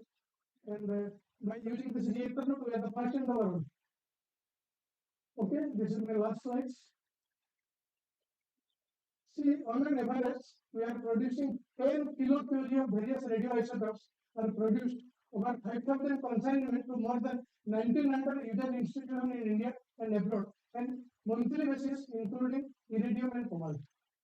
Still, we have to import approximately 60% to 80% because cancer patients are much more than what we can supply here. So now we are proposing to build a dedicated isotope reactor, which will be largest reactor in the world in terms of volume of isotope, which will be producing 800 kilocurie. So almost 80 times. And probably this is a dedicated reactor we are making, like DROA. It is a research reactor. It does radioisotope production plus neutron research. But this will be dedicated for isotope completely. And we are about to launch now. In 5 years time we will complete it. Once it is done, it will be the largest radio isotope production producing reactor in the globally. That's 800 kilocurie. And we are estimating our requirement will be 25% of this to enter country. 75% we will be able to export to the neighboring country. Doing diplomacy with radioisotopes. We can give free of cost, but if we don't give, then 1,400 crore will be the annual business. Well, I have done it. I come from this organization, Department of Atomic Energy. We have 30 units. This 12 on the left hand side is Tata Institute, Sahan Institute. Professor Meghnad Sai just talked about today, his institute. And all these left side are the granting institute of Department of Atomic Energy. We give the grant, but we don't interfere in their basic research. And remaining units like BRC, IGCAR, nuclear fuel complex, everything, we work for the mostly primarily for nuclear power production and other societal activity. And today, probably we are working in every area. We of course support the power program, research, education, healthcare, food, water, and industrial applications. And what I spoke today are only small applications in healthcare and medical science. Thank you very much. Thank you so much, sir. I now request President INSA to induct our newly elected fellow, Dr. Ajit K. Mohanty.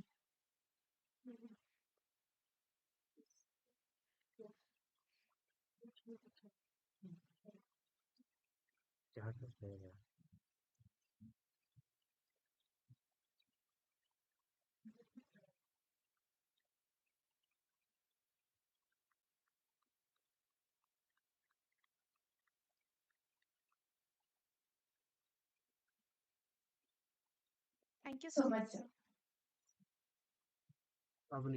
We are now beginning with the lecture of newly elected fellows from the next category, Science for Society. And the first speaker we have with us is Dr. Anil P. Joshi. It is my honor to read his brief profile.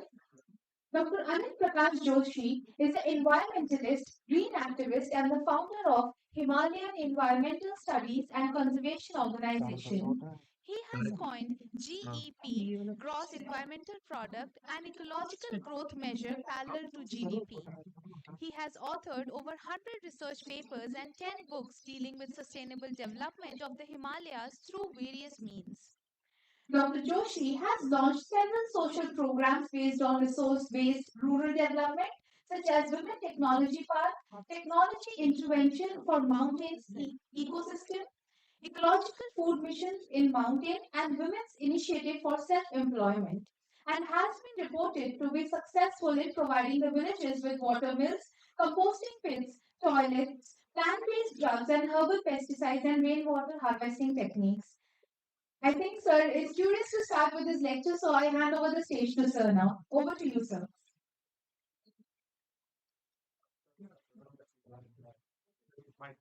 मेरी आवाज पहुंच रही है आप तक? मेरा प्रणाम, आप स्वीकार करें, हिमालय से आया हूँ, इसलिए वेशभूषा भी अलग है और कुछ अलग ही बोलूंगा। तो पहले तो इंसा की मंशा बहुत अच्छी है कि उन्होंने मुझ जैसे व्यक्ति को जो घर गांव में विज्ञान, तकनीकी और प्रकृति और पारिस्थितिकी के बारे में काम कर रहा है, उसको इस सम्मान के योग्य समझा। आशुतोष जी, आपका बहुत बहुत मैं आभार प्रकट करता हूँ सभी इंसा के परिवार का। मैं अपनी बात यहाँ से शुरू करूंगा। We must clap 8.2 growth rate of GDP India. Top. मैं चला गया। That's we must be very happy. पर 40 दुनिया के शहर सबसे ज्यादा पॉल्यूटेड यही है। 1000 से ज्यादा नदियां सूखे के कगार में चली गई और मैं पहाड़ और मेरे पहाड़ ये लोग हर बारिश में वाला दाना नहीं खाते जाते कि वर्षा बहार आई, बरखा बाढ़ लाई, हमारी जान के लाले पड़ चुके। आप एक एक करके देखिए और अगर हम 8.2 ग्रोथ रेट में है, इंडस्ट्री का बहुत बड़ा योगदान है और कहीं science and technology and community इनका एक बहुत बड़ा योगदान है, लेकिन वही बराबर के उतने ही गंभीर सवाल भी खड़े हैं। और वो सवाल इन्हीं से जुड़े हैं कि हमने साइंस को सर्विस बनाया और हमने सभी तरह की सेवाएं अपने comfort Homo sapiens is one of the species that came on Earth, and ever since it came, it is a serial killer and killed everything around. Go back 10,000 years ago, जब हम फोरेजर से फार्मर बने, सबसे पहला काम किया जंगल काटे, उसके बाद अपनी दुनिया बनाई, so called settlement, infrastructure, the science and technology played major role. You will all agree with me. उसके बाद फिर हमने जो दुनिया घटानी शुरू की, वो उसकी एक नजर देख लीजिए। 1000 साल पीछे जाना चाहता हूँ।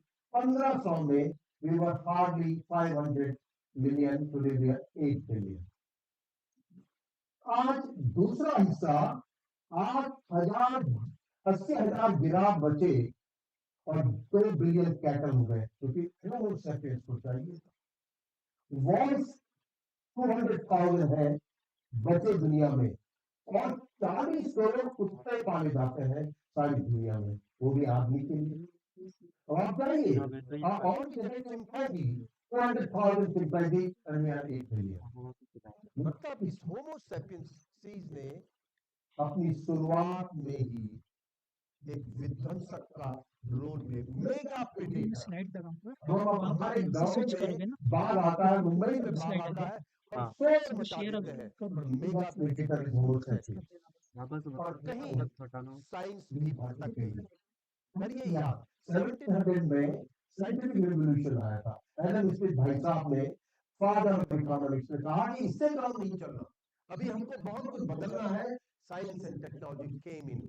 उस समय अमेरिका और यूरोप पुअरेस्ट थे, साइंटिफिक रिवॉल्यूशन आया, दे बिकेम और एशिया और अफ्रीका रिचेस्ट, क्योंकि इसमें ग्रोथ जो मेजर की जाती थी रिसोर्स के माध्यम से की जाती थी, तब साइंस एंड टेक्नोलॉजी नहीं थी। और उस 1700 के बाद जो कुछ हुआ वो आपके सामने है। लेकिन साइंस ने क्या किया, टेक्नोलॉजी ने क्या किया, वहां पे हम फटते हुए हैं। और जहां पे मुझे लगता है कि एक बार दोबारा कहीं सोचने की आवश्यकता है। जब पानी खत्म होने लगा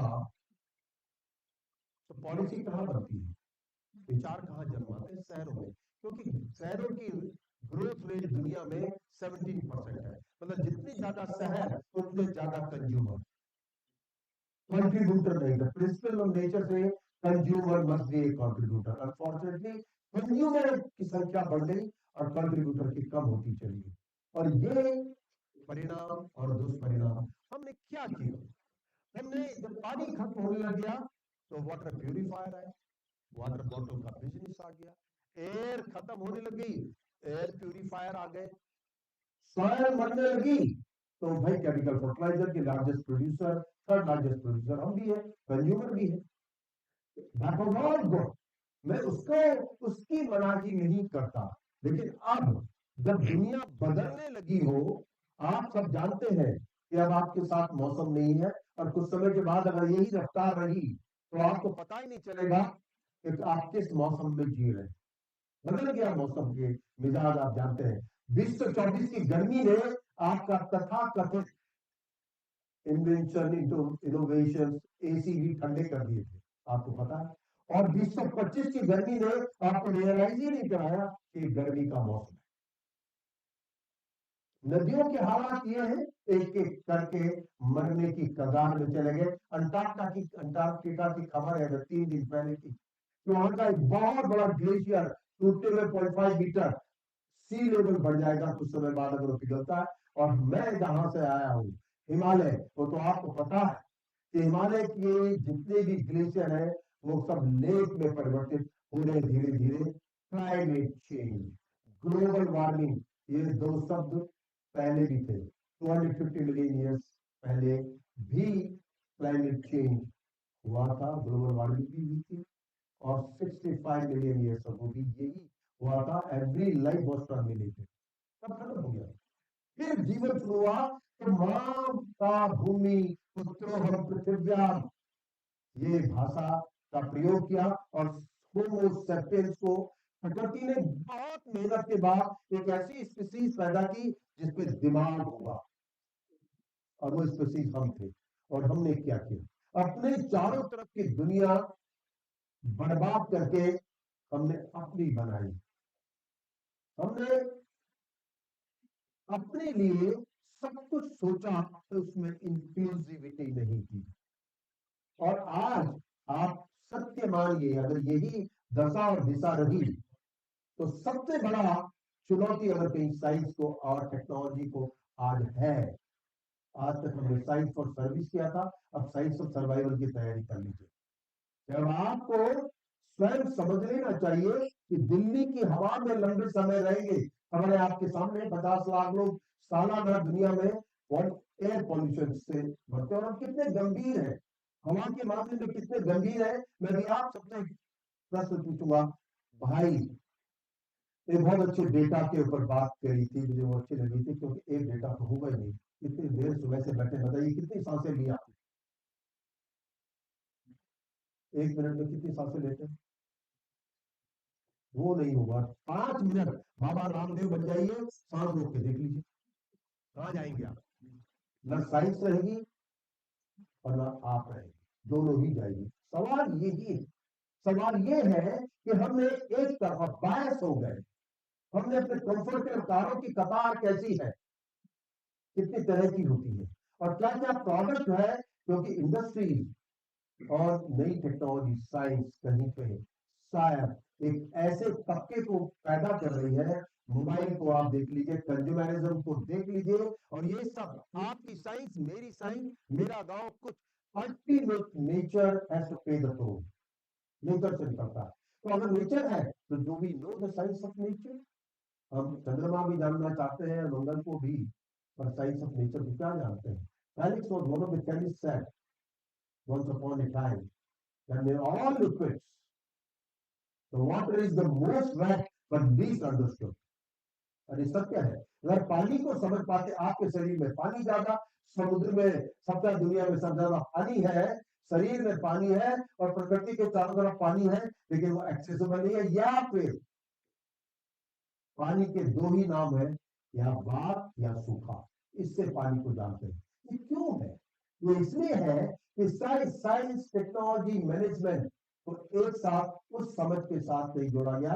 कि आपको मैं बता दूं, आने वाले 20, 25, 30 साल के बाद जितने रिच देश होंगे, और उसमें हम भी शायद शामिल हो जाएंगे, 3 गुना, 3 टाइम्स हम रिसोर्सेज को कंज्यूम करेंगे। और रिप्लेनिश करने का कोई आंकड़ा गंभीरता से नहीं है। आईपीसीसी की रिपोर्ट आप पढ़े, साइंटिफिक कम्युनिटी है, उन्होंने भी एक रिपोर्ट तैयार की कि शायद अब हमारी नेचर के दृष्टिकोण से वापसी 10% है। मैं बहुत ज्यादा उस रिपोर्ट को उस रूप में स्वीकार करता हूँ, क्योंकि शायद हमने साइंस, हमारी साइंस वो है जो विजडम से, ट्रेडिशन से जुड़ी है। तो हमने उत्तर एक ही है कि अगर आईपीसीसी कहीं प्रॉब्लम आइडेंटिफाई करके बता रहा है ये होने वाला, ये वाला, सवाल यह है कि सॉल्यूशन क्या है।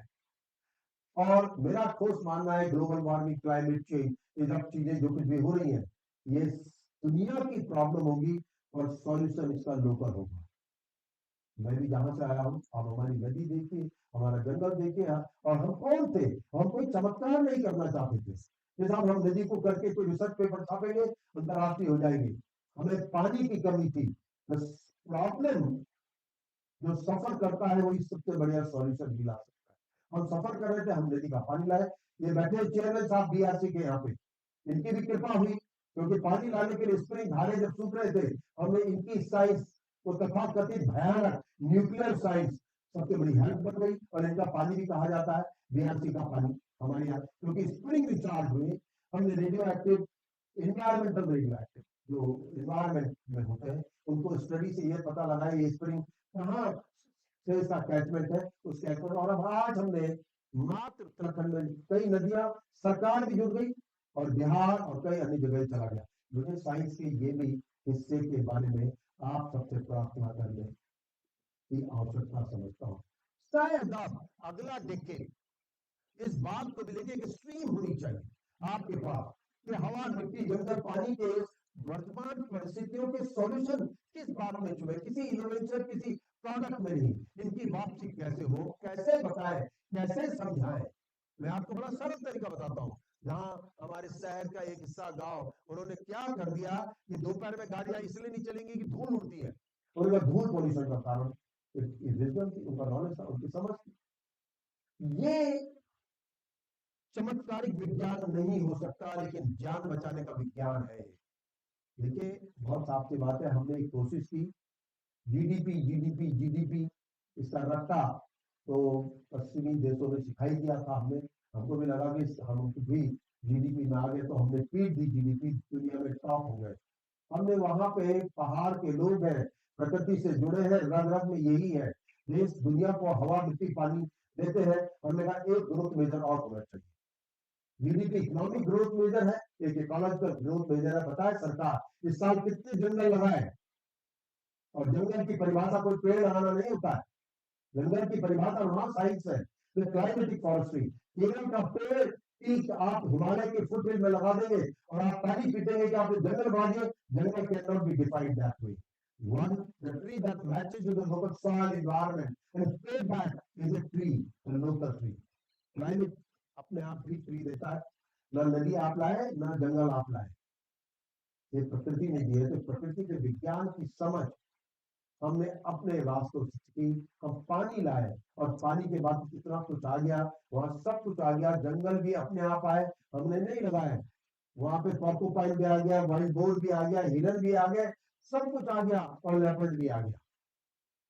और हम मात्र एक टूल यूज किया था पानी का। और आप स्वीकारेंगे जीवन पानी से शुरू किया, विज्ञानियों ने ही बताया। विश्वविद समुद्र के नीचे बैठे, जीवन वहां से शुरू हुआ। मुझे लगता है when we talk of technology, tradition is important. When we talk of development, disaster is equally to be considered. Disaster free development. Culture की अगर सिविलाइजेशन जो नया आया है, भोगवादी सभ्यता, इसके साथ कल्चर भी जुड़ना चाहिए। हमारी सीमाएं तय हो। और शायद मैं तो आपसे प्रार्थना कर रहा हूं कि आप इस प्रकृति के विज्ञान के हिस्से को आने वाले समय में, और एक बात और है, आप में से कोई विज्ञानी ये नहीं कह सकता कि उसका ये विषय नहीं है।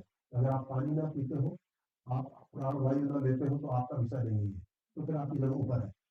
और अगर आप हम सबका विषय हो तो हम सबको इस पर तवज्जो देना चाहिए। मैं आपको बहुत एक बार धन्यवाद देता हूँ और प्रणाम करता हूँ, और आपको निवेदन देता हूँ, आपने मुझे जो सम्मान दिया है, आप मेरे यहाँ आइए।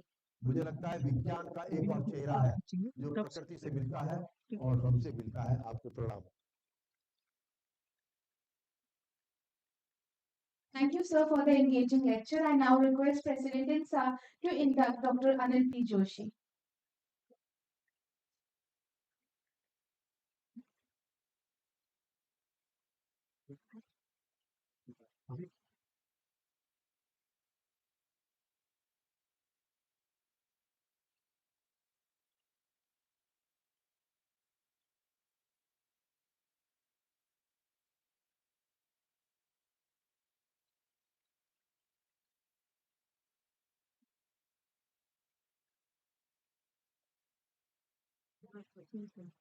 Thank you so much, sir. Thank you. In the Science for Society category, we have our next fellow's lecture, uh, Professor Naima Khatun. It is my honor to read her brief bio. Professor Naima Khatun, Vice Chancellor of Aligarh Muslim University, is an eminent scholar, educationist, and psychologist whose leadership marks a historic milestone as the first woman to lead the institution since its inception in 1920. Professor Khatun has made significant contributions to educational psychology, gender studies, and institutional development. Before becoming Vice Chancellor, she served with distinction as Principal of the Women's College AMU, where she strengthened academic standards, research culture, and women's leadership in higher education. Recipient of several awards and recognitions for her academic and administrative excellence, Professor Khatun continues to inspire a new generation of scholars to view knowledge not merely as accumulation but as a transformative force for society and the nation. I hereby hand over the stage to Professor Naima Khatun. Over to you, ma'am.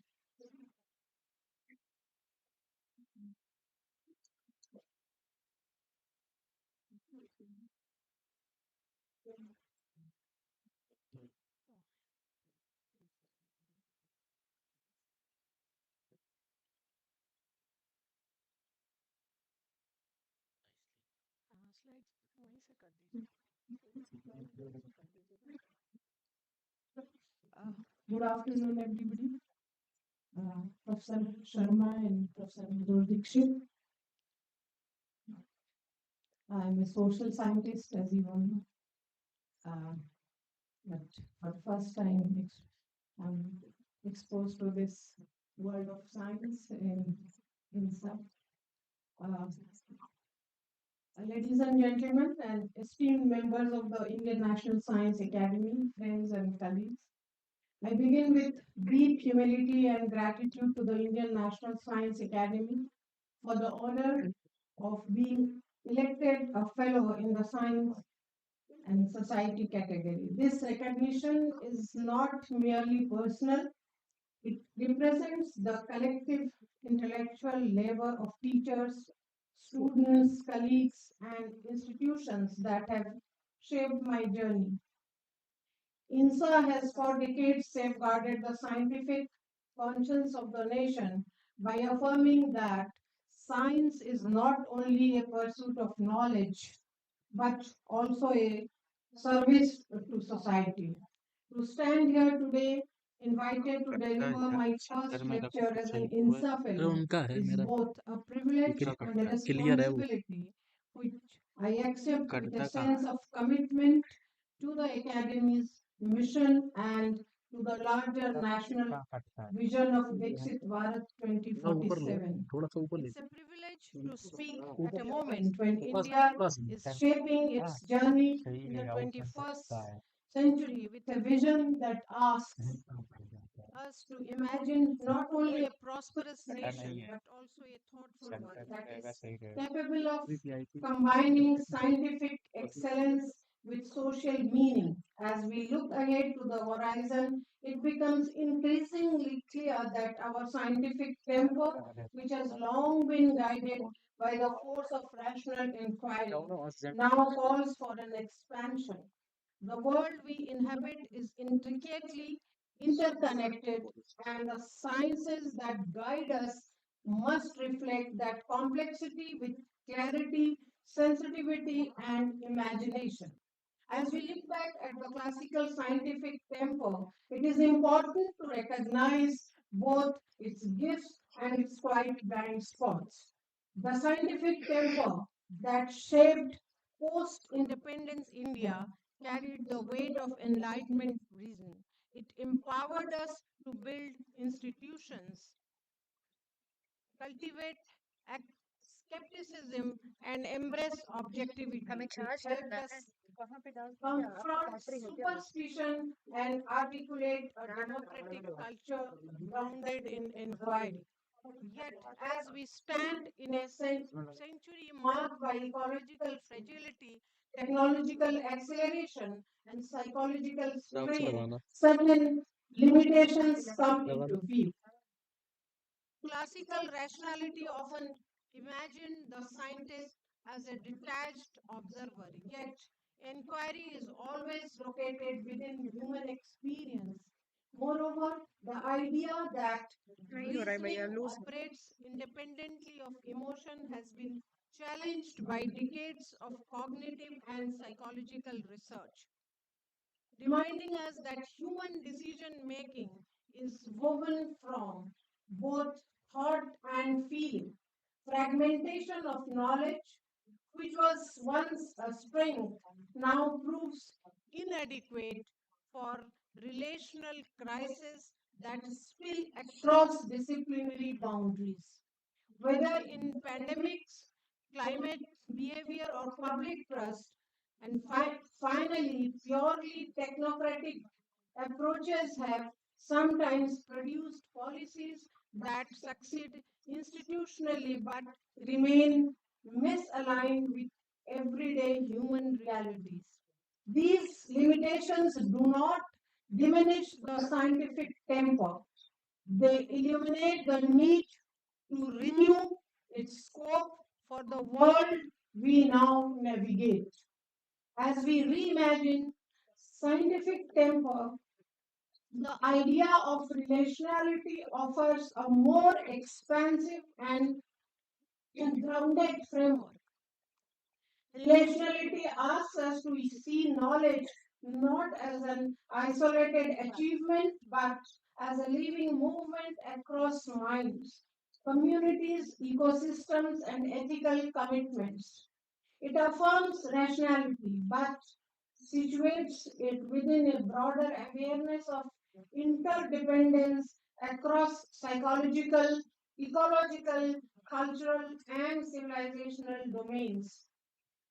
In the Indian intellectual tradition, this has always been intuitive.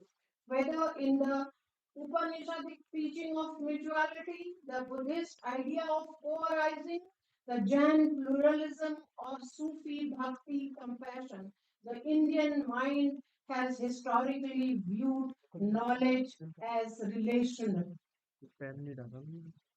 Relationality does not dilute reason, it deepens it. It asks, what does knowledge touch? Whom does it serve? What cultures shape its meaning?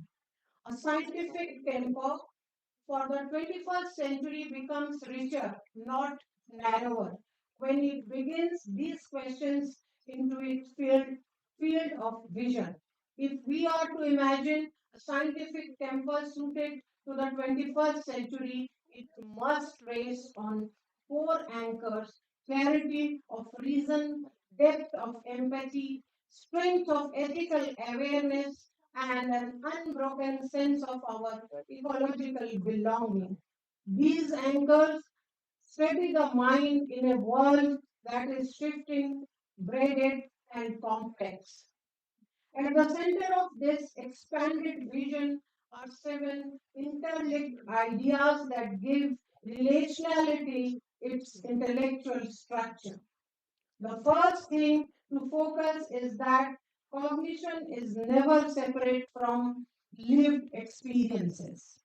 A lot of research on embodied mind theory reminds us that people understand scientific information through memory, identity, and cultural narrative. Science becomes effective not only when it is accurate, but when it communicates in ways that resonate with real cognitive patterns.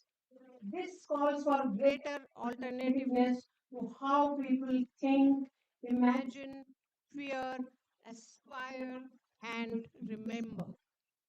The next aspect is that emotion is not an adversary of reason, but one of its conditions. Research in neurological and moral psychology has demonstrated that decision making breaks down without emotional literacy and emotional understanding as integral to scientific clarity, not as distractions. Science that recognizes human vulnerability often holds greater moral authority. After this, there is the fact that ethics forms the starting point, not the appendix of inquiry. Ideas such as responsible innovation reflect a deeper principle vital to relationality, that scientific thought develops within the framework of dignity, justice, and intergenerational responsibility. And ethical imagination influences not only what we choose to discover, but also what we deem vulnerable. Also significant is the fact that interdependence is an epistemic principle, not merely a social ideal. Thinkers have long emphasized that reality is relational, climate, migration, technology, public health, and mental well being form a continuous fabric of life. Indian epistemic traditions have articulated similar views for centuries. Relationality simply revisits this civilizational insight for contemporary science. Now, I also want to mention that Indian civilizational thought provides a reservoir for modern scientific imagination. Whether in Tagore's reflections on mechanistic modernity or Anektabad and Sufi cosmopolitan, Indian thought has consistently emphasized the importance of balancing reason and relationships. This heritage does not oppose modern science, it expands its horizon, it includes Aravinda's integrated knowledge. In addition, the point that dialogue becomes an instrument of knowledge rather than only communication is also important. As thinkers like Krishnamurti implied, dialogue is where understanding begins. Relationality treats dialogue not merely as informed scientific clarity.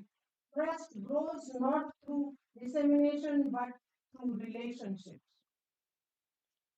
Lastly, every scientific idea must pass through the test of social, emotional, cultural, and ecological resonance. An idea that succeeds technically but unsettles psychological balance, damages community cohesion, or harms ecological stability is incomplete. Relationality positions societal well being at the center of scientific purpose. As we turn to the practical horizon, the path of implementation becomes a collaborative, multi institutional endeavor rather than a checklist. Ladies and gentlemen, any reimagining of scientific temper must honor the remarkable institutional landscape that India already possesses with its scientific academies, universities, research laboratories, civil society networks, and the energetic curiosity of its young people. Implement. Implementation, therefore, is not about issuing instructions but about recognizing how these strengths can move together towards a relational ethos. At this crossroads, we carry three shared responsibilities: to strengthen the integrity of our knowledge, to deepen the trust between science and society, and to ensure that our progress never outruns our conscience. These responsibilities bind us not as administrators or academics alone, but as custodians of India's scientific future.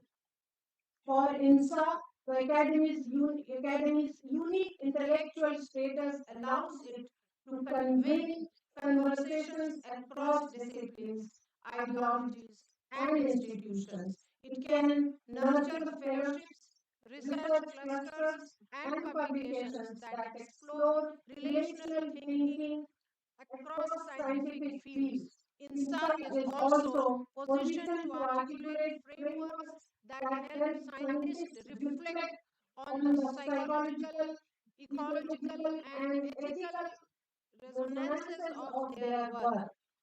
expanding scientific temper through scholarly leadership rather than administrative direction. For universities and research institutions, relationality encourages integrative environments. Laboratories that speak to social sciences, these centers combine ecological insight with technological design and classrooms that bring dialogue into the heart of scientific learning. Many Indian institutions already practice such integration in pockets. Relationality magnifies and connects these efforts. For teachers, relationality reinforces the value of cultivating intellectual curiosity, emotional intelligence, and ethical imagination in students. It recognizes the teacher not as a transmitter of information but as a shaper of sensibilities and someone who helps students see the connections between scientific fact, human experiences, and ecological belonging. For policymakers, the framework of relational thinking invites a more textured approach supported by policies that attend to psychological responses. Relationality offers a language to consolidate this emerging wisdom. For society and communities, relationality affirms the importance of trust. Citizens are not merely recipients of science, they are participants in the relationship that gives science meaning. Public dialogue, community science councils, and collaborative platforms can become spaces where scientific knowledge grows through shared experiences. For students and youth, relationality invites them to see science not only as a career but as a way of belonging to the world. Their generation already thinks relationality across technologies, cultures, and global networks. The scientific temper for the 21st century is rooted in amplifying this instinct. Esteemed fellows, distinguished colleagues, and dear friends, as we stand at this remarkable threshold in India's history, it becomes clear that the journey toward Vikshit Bharat 2047 is not merely an economic or technological aspiration, it is a civilizational endeavor. Instead of only scientific skill, it also asks us for scientific imagination as a way of thinking that understands the world with clarity, courage, and compassion. For decades, rationality has been the bedrock of India's scientific progress. It fueled our laboratories, strengthened our institutions, and gave us the confidence to पढ़ challenge ignorance and dogma. But the world unfolding before क्या us करूं now, marked by climate uncertainty, digital acceleration, कितने GB का लाए थे ecological vulnerability, and shifts in human कितने में record कर रहे हो psychology, 25 पे demands a broader horizon. हाँ Relationality, 25 as पे करो I ना tried 258 मिनट articulate दिखाता है today, offers that horizon. It does not dilute the rigor of या जो rationality. एक It सेकंड में हो जाएगा ना strengthens record its relevance, cut करके हो allows the जाएगा 25 पे scientific temper to engage with the emotional, ethical, ecological, and cultural dimensions of human life, which shapes how science is received, trusted, and lived. In this significant transition, INSA remains at the moral and intellectual core. It is not merely an academy of distinguished scientists, but also a protector of India's scientific integrity. INSA has the ability to lead the nation toward a form of science that commands global respect while maintaining its Indian identity of promoting science that values precision and purpose alike. Science that fosters innovation and accountability. Science that pursues progress and harmony. And this is where our civilizational inheritance becomes a source of strength rather than sentiment. India has over the centuries cultivated a profound understanding of the interconnectedness between knowledge and virtue, individual and community, and human and nature. In drawing from this reservoir while engaging with the frontiers of modern knowledge, we can offer the world a new model of scientific culture, rigorous without being reductive, ethical without being moral. Relationality helps us sustain.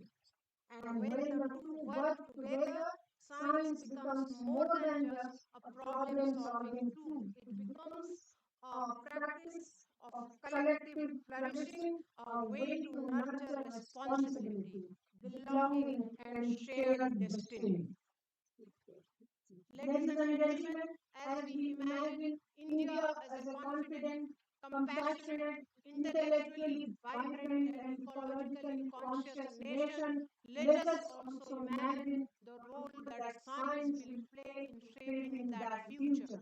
Let us imagine an India where scientific temper is not only taught in classrooms but lived in communities, not only practiced in laboratories but reflected in public life, not only measured by innovation but also by empathy, integrity, and wisdom.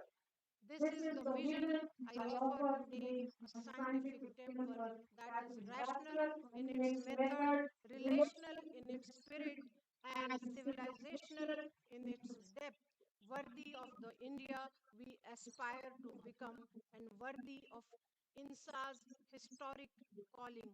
Thank you very much.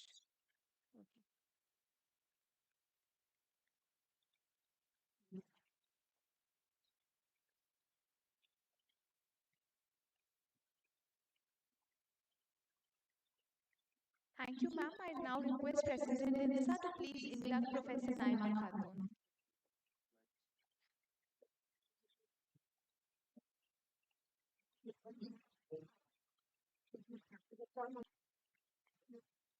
Suman Sinha करने Thank you so much, ma'am. This is your thank you.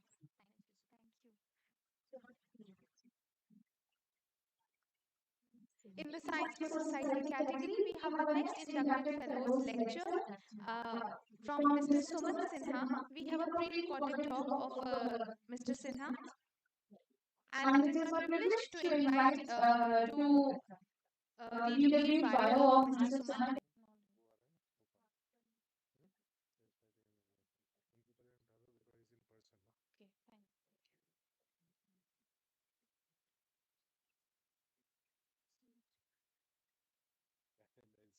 Okay, fine. So, because you would play the recorded message later.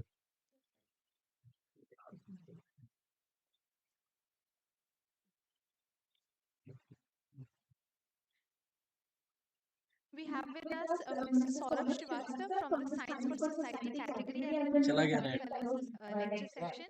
It is indeed my honor to read a brief biodata of Mr. Srivastava. Mr. Saurabh Srivastava, Padma Shri awardee and one of India's foremost champions of entrepreneurship and angel investing, is a graduate of IIT Kanpur and Harvard University. After beginning his career with IBM USA and Tata Unisys India, he went on to become a successful serial entrepreneur, founding several IT companies, including one that later became part of Zanza, listed on the London Stock Exchange.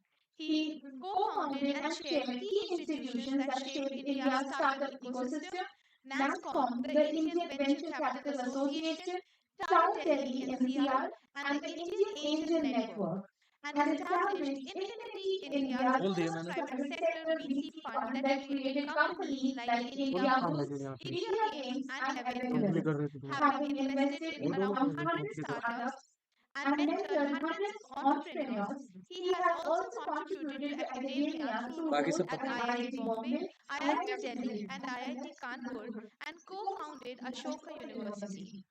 Widely respected for his public service, he has served on multiple high-level government committees on innovation, MSMEs, and venture capital, and sits on advisory boards including Imperial College Business School.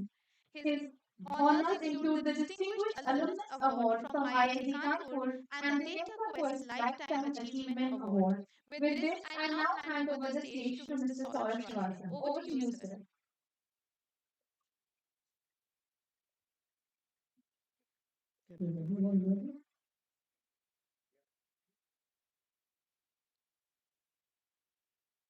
Professor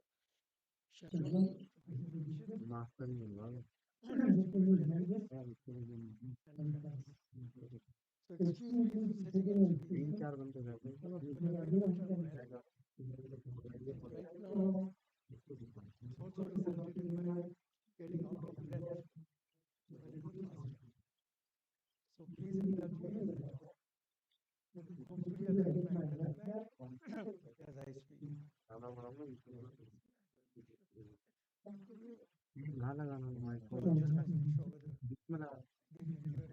net नहीं आ रहा So let me start by saying that I think given where the US is today,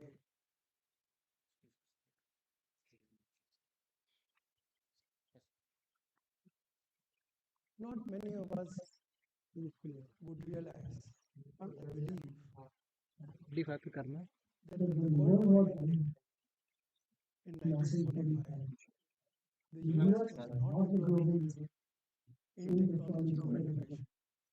That was Europe. And the English would always complain that the US companies were stealing their IP and their technology. What changed?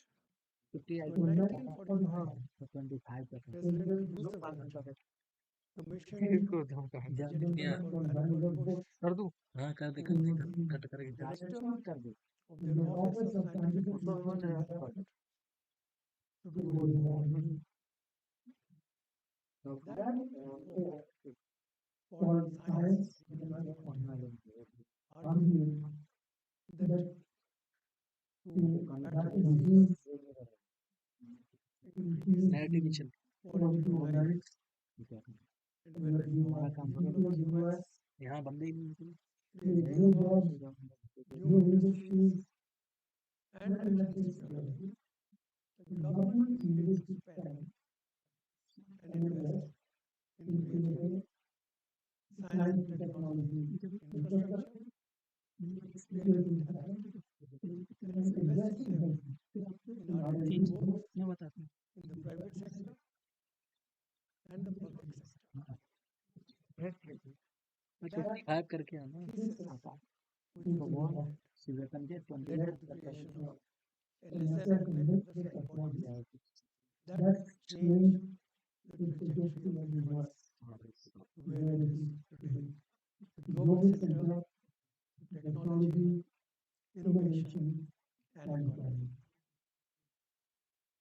So wherever this was not wrong, in recorded history, there is not a single evidence, not a single instance of a country that has moved from being a low-income nation to a high-income nation without making significant investment and focusing on research and development.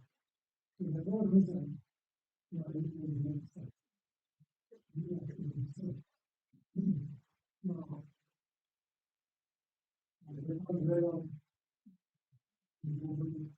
research and recognition and reports that scientists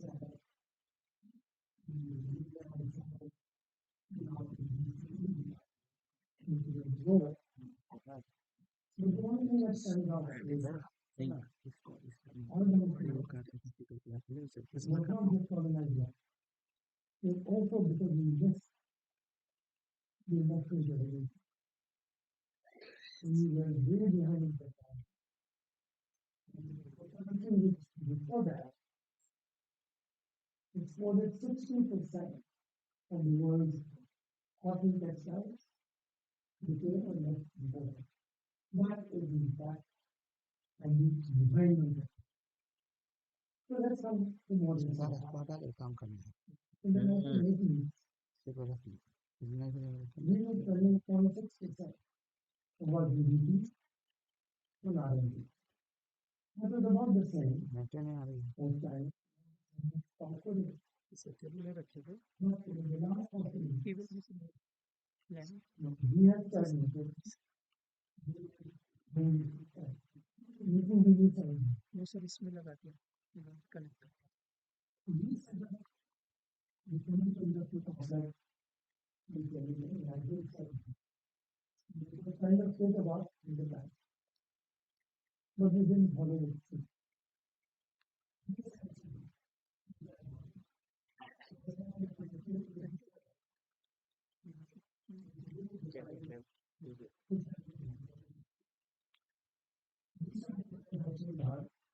In 1940, South Korea started in 1960.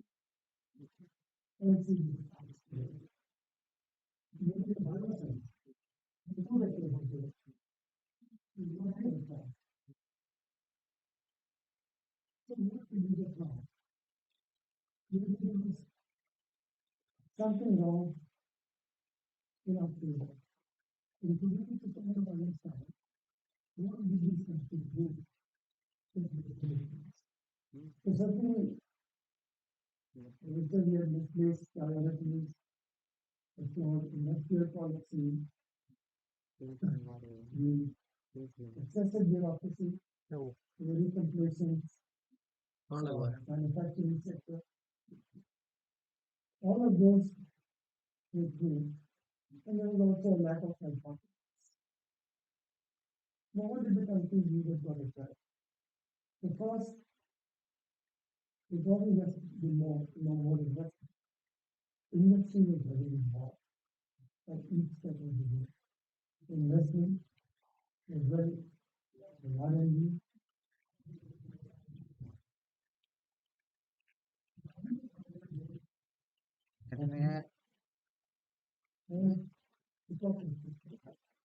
Both public and private. Third, they did some very clear movement in some ways. Control, public private. It will bring the companies in. For Chinese, Japanese, Koreans.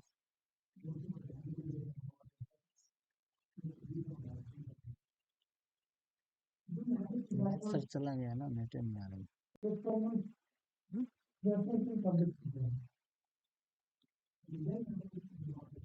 इसको minimise कर देना आ गया ठीक है आ गया net आ गया उसमें भी दिखा रहा है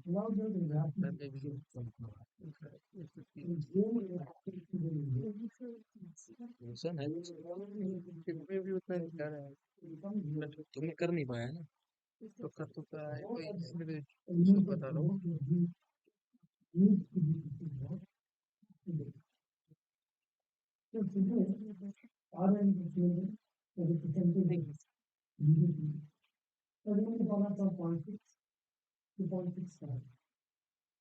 The US is 3.5, China is 2.7, South Korea 4.5, and Israel 4.3. The number that you must have. The 24 is 80 billion dollars. Israel spent 25. And China spent 500 billion. So there is a huge money, but that's not the only problem. In all these countries, of the total government, on the total countries development on R&D. Industry spends 70%.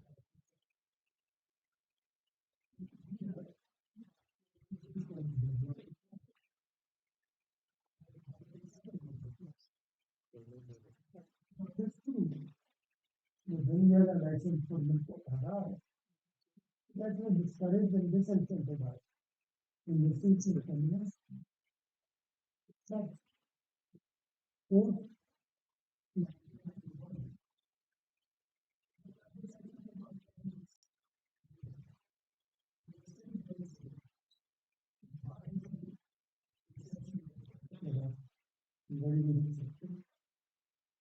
still adopting the easy the foreign collaboration with the foreign funding. We're still not building anything from scratch. We're still looking at more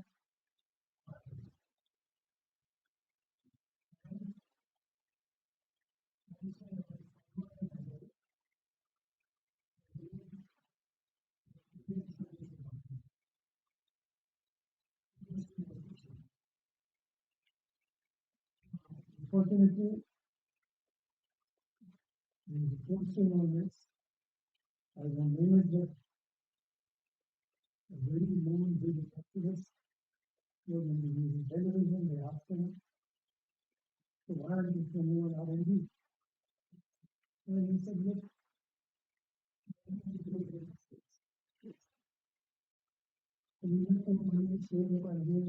why do I need to do this? Public industry is still not qualified. But unfortunately today, the global landscape has undergone profound transformation. Good medical advice is very good one. Global borders are catching. Entire technologies, entire supply chains are being recognized in the field. In this new era, technology technology is becoming synonymous with national security. So we want to have to be the economies, we need to change, and we need to change fast. Now, to match what China and the US are doing, by my estimate, we need to spend about 3% of our GDP in 2035. Now, to get it, GDP is 7 trillion, so that means 210 trillion. Even though that is still much less than China and the US. It still is 18 times what we're spending, sorry, 12 times what we're spending today. So it's a big ask just to get it 210 trillion. But that will be a pretty big if Indian industry doesn't come to the top.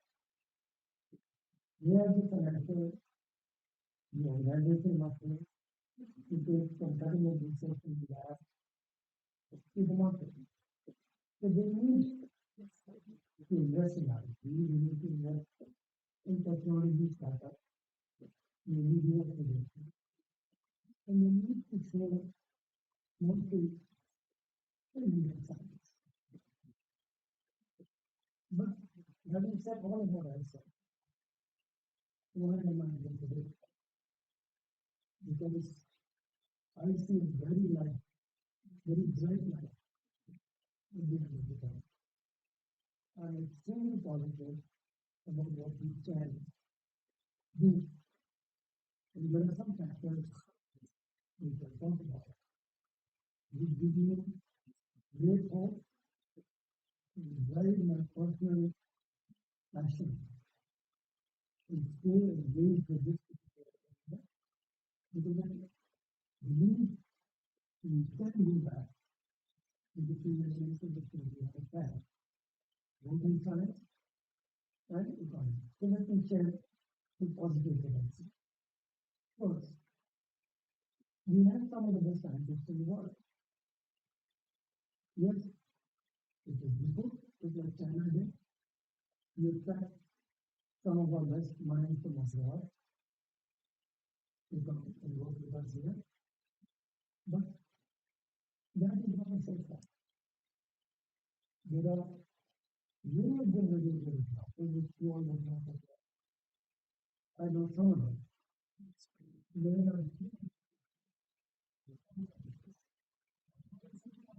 this to work. Something that will challenge many other things that are happening in the West today. We went and invested enough. We have to build the pipeline to bring it to market.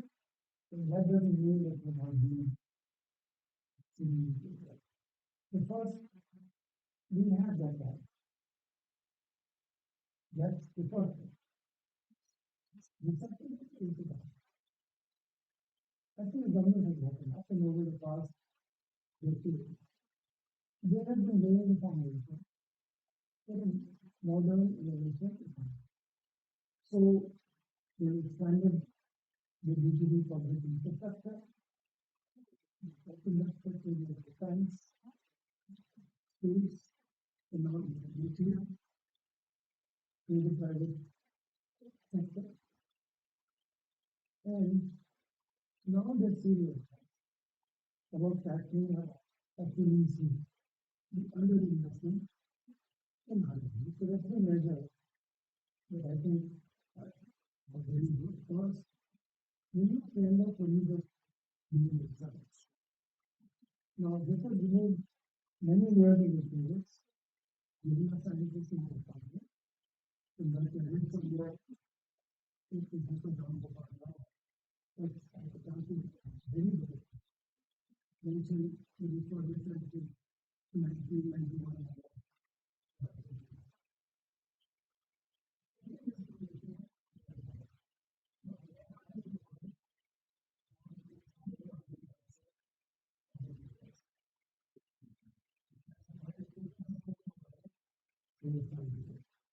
And it is going to support both basic and applied research in all of different research institutions, but industry collaboration is at its core, which has been a different piece for us. The collaboration between industry and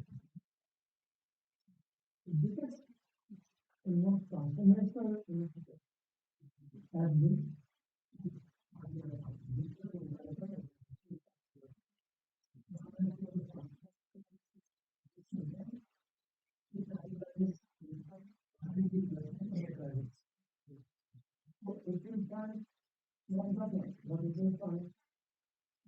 whenever I will go to government, yes, will find corporate and staff in the service. It will fund them through equity, debt, very low interest rate, only 4%.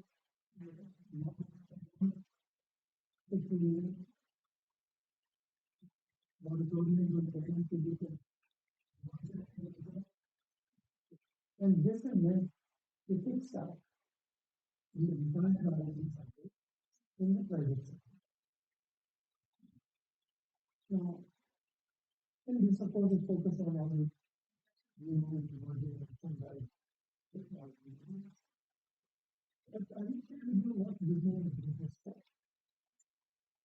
So when we learned about, and I did school, about what are old investigators is not doing.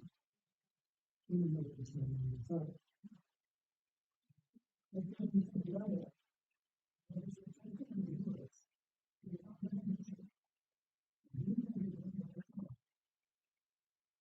So General Motors, you know,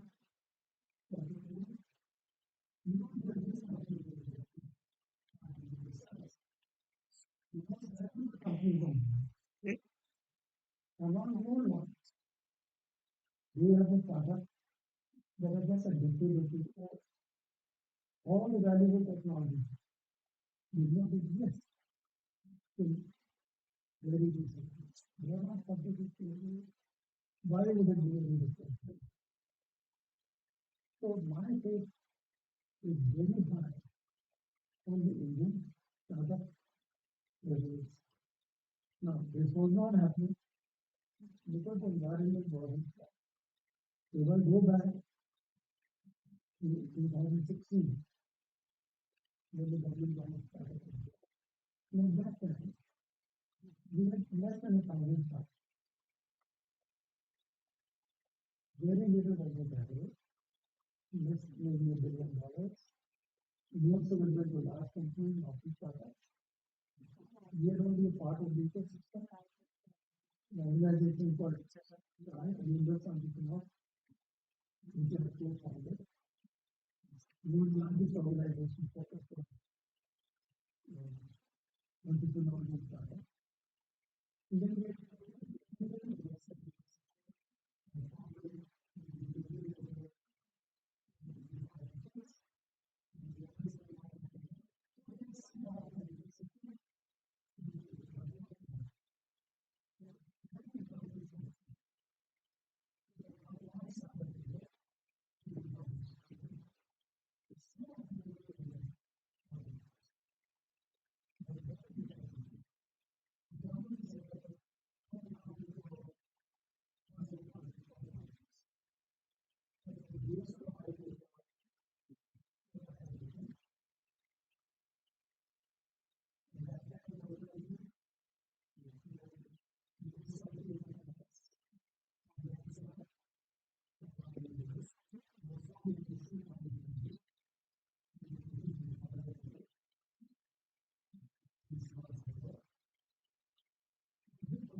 then come into what point of time,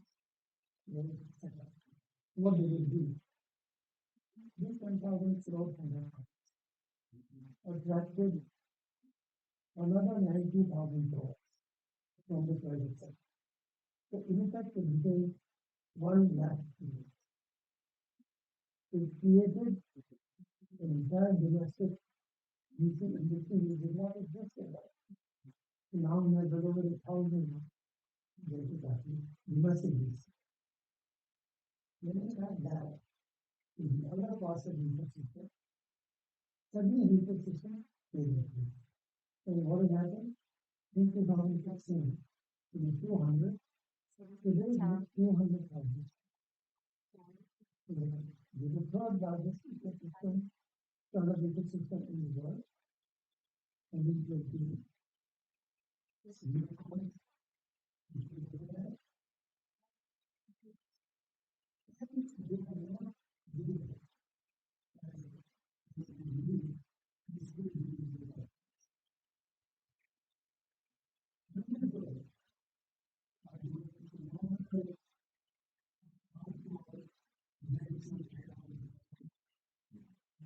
The Vastanas, which are right now challenging, believe they're doing something that will disrupt India.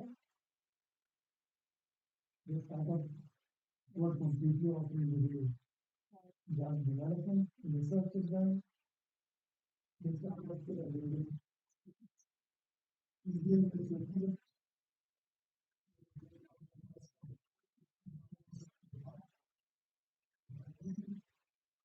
Talk to you about what they do. They have all the PhDs in the company, not the sales team.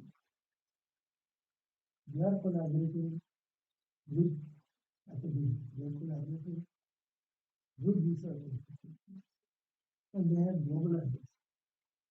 Now they will have it. So I see many of our startups become the NVIDIA and the Google and whatever they want, because they have just what we know. The RDI fund is going to be that start. It's like all talking about 10,000. It's 1 lakh. Now, if the same multiplier what happened with 10,000 crores, 1 lakh crores today is at 11 billion dollars. If the same cycle of time, you will have $100 billion. This is significant in the life of it's fulfilling the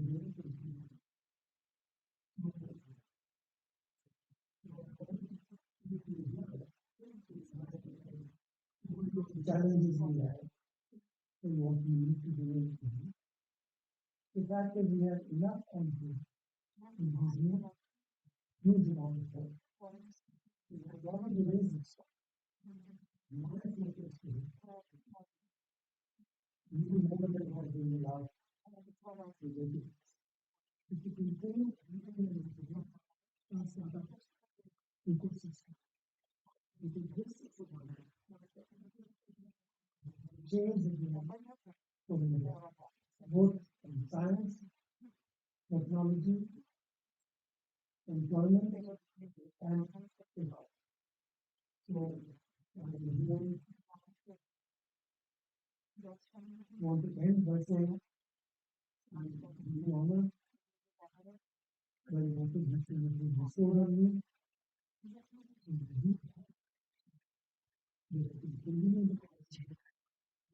Science moving out to the world, out of the lab where it is to where it will be today. Thank you.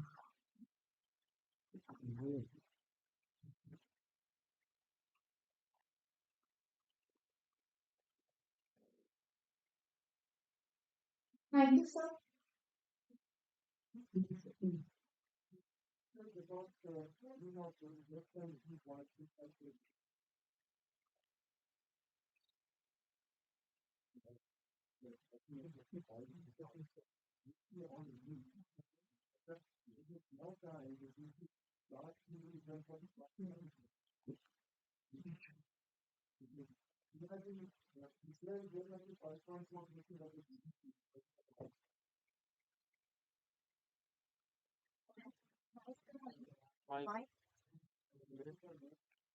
Mic लेके एक बार जाओ वो लोग कहाँ गए hold करके रखो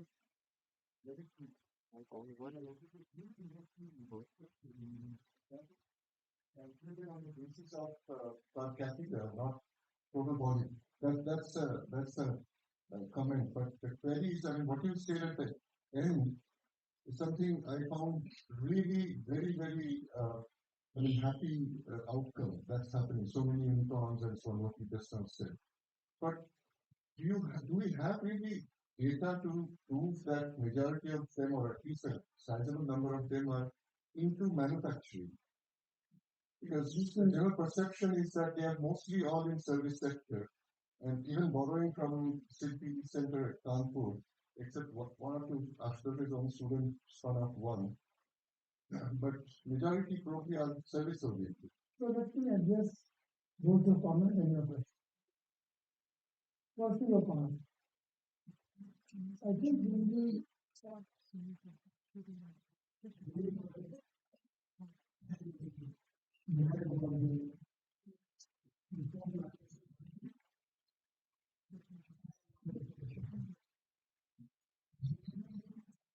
not be of how well you know. It should be digital for that. That I agree. But to use that even for the investment is a waste of time.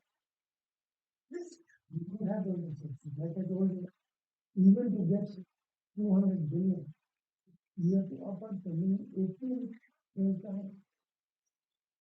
We don't have that money, and there are many demands. So we have to be realistic. The fact also is that we are a very efficient user of capital. If we spend 200 billion on R&D, it will be equivalent to 3 times the amount spent by the US of China. So it will suffice at this point in time. I for one would be delighted if more 200 billion, given that we have started 18 billion for it. Then Israel aside, that's a different, it's an outlier. But certainly when it comes to China or the US, we need to be there because our ambition is not to be Indonesia or Thailand. Ambition is to be the North Korea.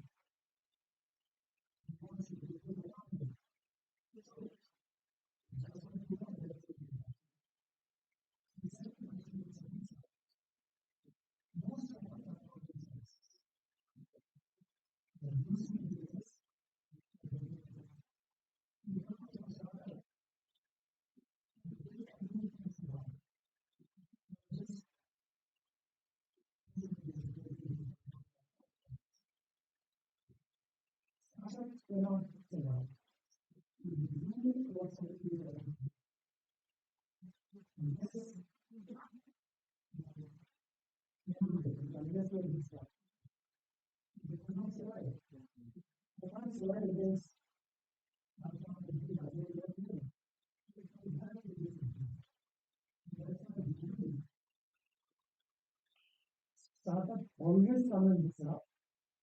The big players of today disappear. What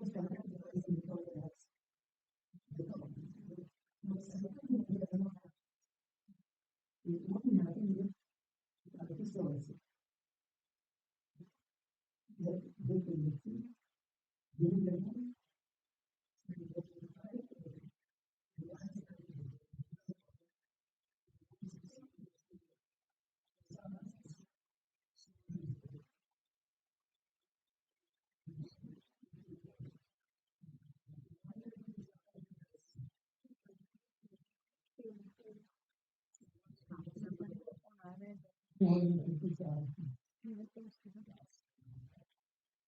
The next phase. Now, it's taking down today, future, even the royalty services, all BPO, in the world, food delivery, stuff like that. That's not today. You invest in a company, the building is operating in a company. Change the price on the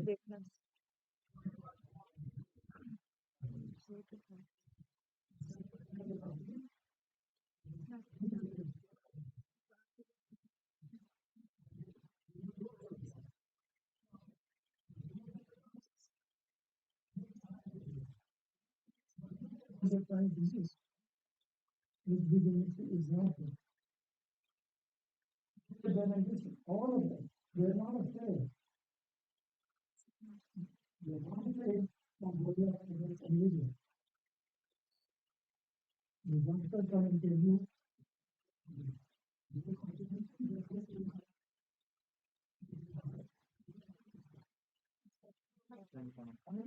completely.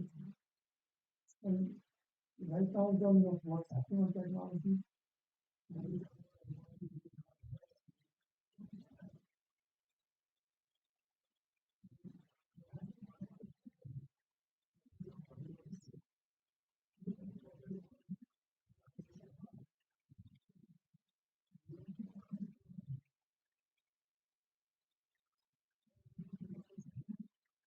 the world is only one company. It's excessive. They want to know it. The company said that you have to put on the top. And follow the forecast. They brought the price down from roughly $500,000 to 25 to 30 lakh. Now, of course, a lot more. Wherever you go, you will find in each of these places, you will find that it's got this place, these graphs. So I think it's changing and changing this time because the ingredients that you as a startup regulation, you did not have. Silicon Valley had that.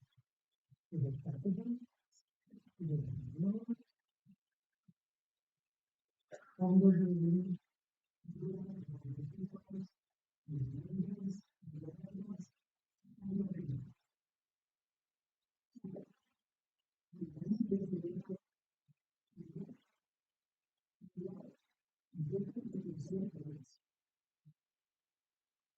and you also have you offer the big tech company. It's a universe. Where are they? Can you see the problem? You are all the time. That's what it is. You talk about manufacturing. Of course, you need your management. But if simply manufacturing, you will not have design. You know, taking some second-base technology, and then manufacturing, that creates law. but we don't control it. So I have to move all those jobs of concept use can do. Okay. To use those jobs of concept.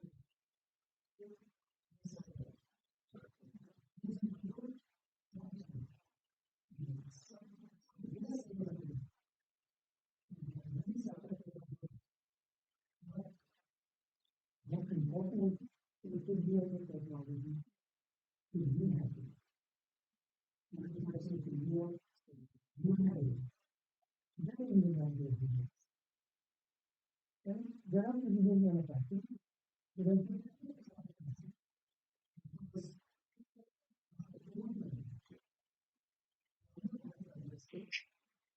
still don't have enough food on the manpower. And that is something that we have. Anyway, thank you very much. That's the most positive and encouraging note that we heard the whole of today. Thank you so much, sir. I now request President Insa to induct Mr. Saurabh Shidani.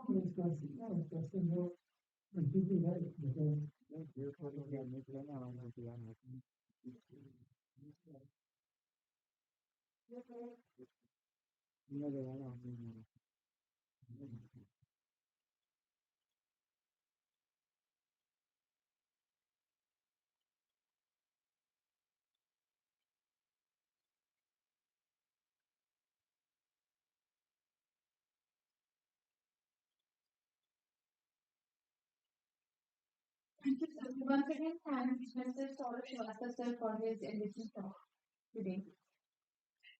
In the Science and Society category, our next newly elected fellow, Dr. Venu Swaru.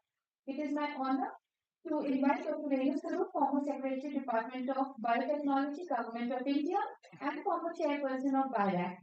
With over 3 decades of leadership in national biotechnology programs, he has shaped India's biotechnology vision and led major missions including the COVID-19 vaccine, diagnostics, and genome sequencing initiatives. A distinguished science administrator and policy leader, Dr. Swaroop has supported over 10,000 startups, guided numerous national committees, and currently serves in key global roles including Vice Chair of ITER's GENMA, and member of several international advisory boards on pandemic preparedness and global health. Ma'am, we are privileged to have you with us today, and we request you to kindly deliver your address.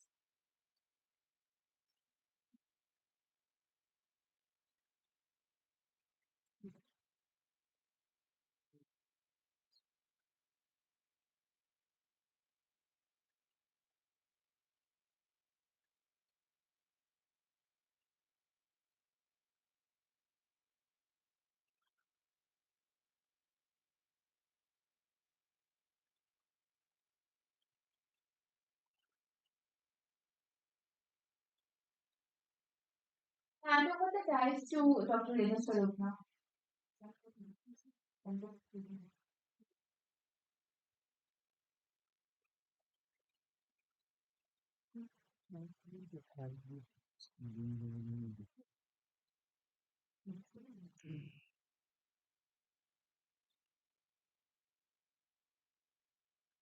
Very good evening to all of you, and good evening, Professor Sharma, Madhu Dixit, all familiar faces, colleagues, all people here. First of all, at the outset, thank you very much, Professor Sharma. It's such an honor to be here today, to be inducted into this INSA family. It's not just an honor and privilege to be here, but I think it's also important because it gives you the feeling that you can continue to contribute to science, something that's been very close to my heart always. So thank you very, very much, Mr. Sharma. When I was asked to speak for about 20 minutes on a topic related to science and society, Believe me,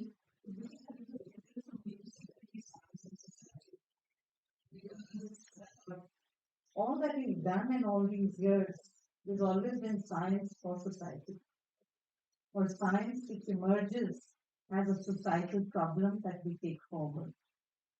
So I thought I'll share some of my thoughts with you today as to what really is the science in society. And many a times, we, the scientific community, create those artificial barriers between science and society.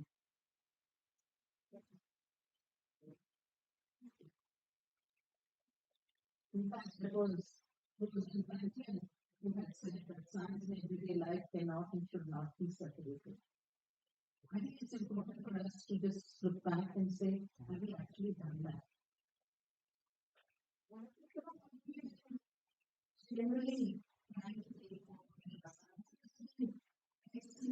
progress that we've had, we've made, we've taken it ahead, is we look at the scientific discoveries, the science that moves ahead, parallelly with the societal problems. What we really need to see is how do they converge? How does science actually become that application which changes our day-to-day life? If you look at, and these are examples which to an audience like you are not new, but it's just important for us to look back and say that when we had the first Benz car, there's been continuous innovation to where we have our latest models, and even while I speak, there will be probably more new models coming in. But why does that innovation keep happening continuously? Because society demands it. As society moves, as society demands, our innovations keep improving. But it's important to see, do we actually scale those innovations? Similarly, for the telephones that we have, none of us can live without our telephones today. Even for 2 minutes, we feel handicapped if our phone is not with us. But maybe when Alexander Bell actually invented the phone, probably he himself did not even realize where the telephone is going to reach, what its impact is going to be, how is it going to impact our daily life.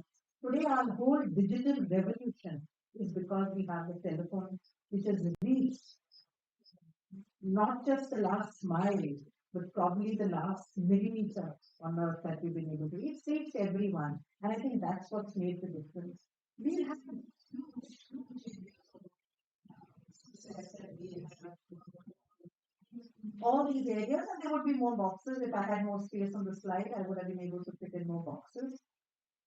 But what is important is while continuously our innovations are happening, are we actually connecting the societal problems to it, or are we looking at new disruptive emerging technologies in a different way? We all know how well we've done, and we continue to do in space and nuclear programs. We know how well we've done in our health priorities. If we made India polio free, that was really the foundation with which it gave us the strength to be able to vaccinate the whole population with COVID, because that's really where our strength came from as we moved on. Our green revolution, our white revolution, all those were innovations required at that point of time to meet the needs of the society at that point of time. So what is important is how do we scale these? How do we make sure that it's not just a one-off incident? Are we only reacting to calamities which come? When the green revolution came, it was a calamity that came struck us. We wanted to bring in new technologies. When in polio, we were struck by that calamity. We found innovative methods to go forward. COVID, we all know how it was a challenge to be able to take it forward. I think it's important that science is involved, but we need to make sure that we keep that moving. It's more from the disruptive emerging technologies. We have obviously the LX, the backbone of our science, and that's really what we must expect. Absolutely. I mean, that's the knowledge, that's the understanding. It's important for us to see how we do that. When we talk about biotechnology, this is the last couple of decades in the country from biotechnology. We do not really realize that biotechnology came for years and years back, and that's really where the society moved to see how we take it forward. भैया mic दे दीजिए अगर कोई पूछेगा तो दे दीजिए Algetics was announced at that point of time. Again, I don't think the inventors even imagine what revolution it's going to lead to. So the point I'm trying to lay on is that disruptive technologies, new technologies need to continuously be worked upon, catering to the requirements of society as societal development tools, and society needs to go on and take it forward. And this I can show very quickly in a couple of slides examples of how we've done that. We know when the Human Genome Project is done, we very quickly scientists work towards it to develop a personalized medicine today. And that's really the application that we've got, and we've seen how we've had impact. Vaccine development, we started with the rotavirus, and that gave us strength for COVID, which is going to be our thing. But number of vaccines are under development. Give us our moment that we were all proud of, the whole portfolio of vaccines. If we had not built that foundation of strength in our science, in our capacities, in our human resource, in our infrastructure, I don't think we would have been able to stand up to the storm, to the societal need. So what is important is that science, investment in science, I just heard Mr. Srivastava speaking about how important it is to invest in science, to mobilize resources in science, is not always for today. It's the investment in science which is actually the future that we are investing in. And that future, many a times we ourselves do not know what that future is going to give us as we move on. If you look at the PCR when it got invented, did the inventors even know when they were awarded the Nobel Prize what the applications of PCR is in? These are only a couple of all of you sitting here use PCR as your immediate tool for so many science activities. And the applications could be enormous. You could have large number of them as we go on. Technology, which is today one of our basic foundations for many research activities that we do. All disruptive emerging technologies which at that point of time were taken up with discovery science, with innovative science, but the innovations which have moved towards application for society. And I think that linkage is the message that I'm trying to give through my talk today, that how do you connect that discovery science to that application and translation for societal problems as we move on. Again, our science, when we looked at it, within our own country, we've seen how we started with the rice genome and we moved into characterization of exceptions, from transgenics to molecular breeding, precision agriculture, all new technology. Now, precision agriculture, AI technology. What would we say? How can AI impact agriculture? We are seeing how AI is impacting agriculture. We are seeing that it's not only bringing in faster yielding, but it's also increasing livelihood, the productivity, the productions, all aspects of it. So these are new technologies in livestock, from IVF calf that we brought out in 1990 was the first IVF calf when our technologies moved. Welcome to where we are looking at our cataloging of livestock, bringing the even chips that we do. So I think what we have seen in these many years and decades post-independence, over 75 years of our independence, is how science has progressed, both in terms of becoming a global leader within our country, taking India to the next level, but seeing how these new discoveries, these new emerging sciences get translated for societal applications. And for that whole translational pathway is not just taking it out of the lab and delivering it to a market or delivering it for a commercial benefit. It's really how it's impacting society. I'll share with you, Mr. Srivastava has actually given a good background for this talk, for this, and he's spoken about startups. I'll share with you 3 success stories of startups, how they have really made an impact with these innovative technologies, and one of them is this agriculture-based biocrine solutions, which looks at biostimulants, they look at the biopesticides, biofertilizers, all from the microbial base that we have. It's good to see Shekhar sitting there, and Shekhar Mande was heading the largest microbial repository that we have at NCCS Pune. Wealth. It's really a gold mine. How many people have been able to translate outcomes from that gold mine to actual impact? One such example is this: when they've taken microbial solutions to see how they've made these, and this is what it was in 2016, and this is what you can see. I requested the startups to share some of their slides with me so that I could present it to you. This is what was in 2023 when they were, the applications were there.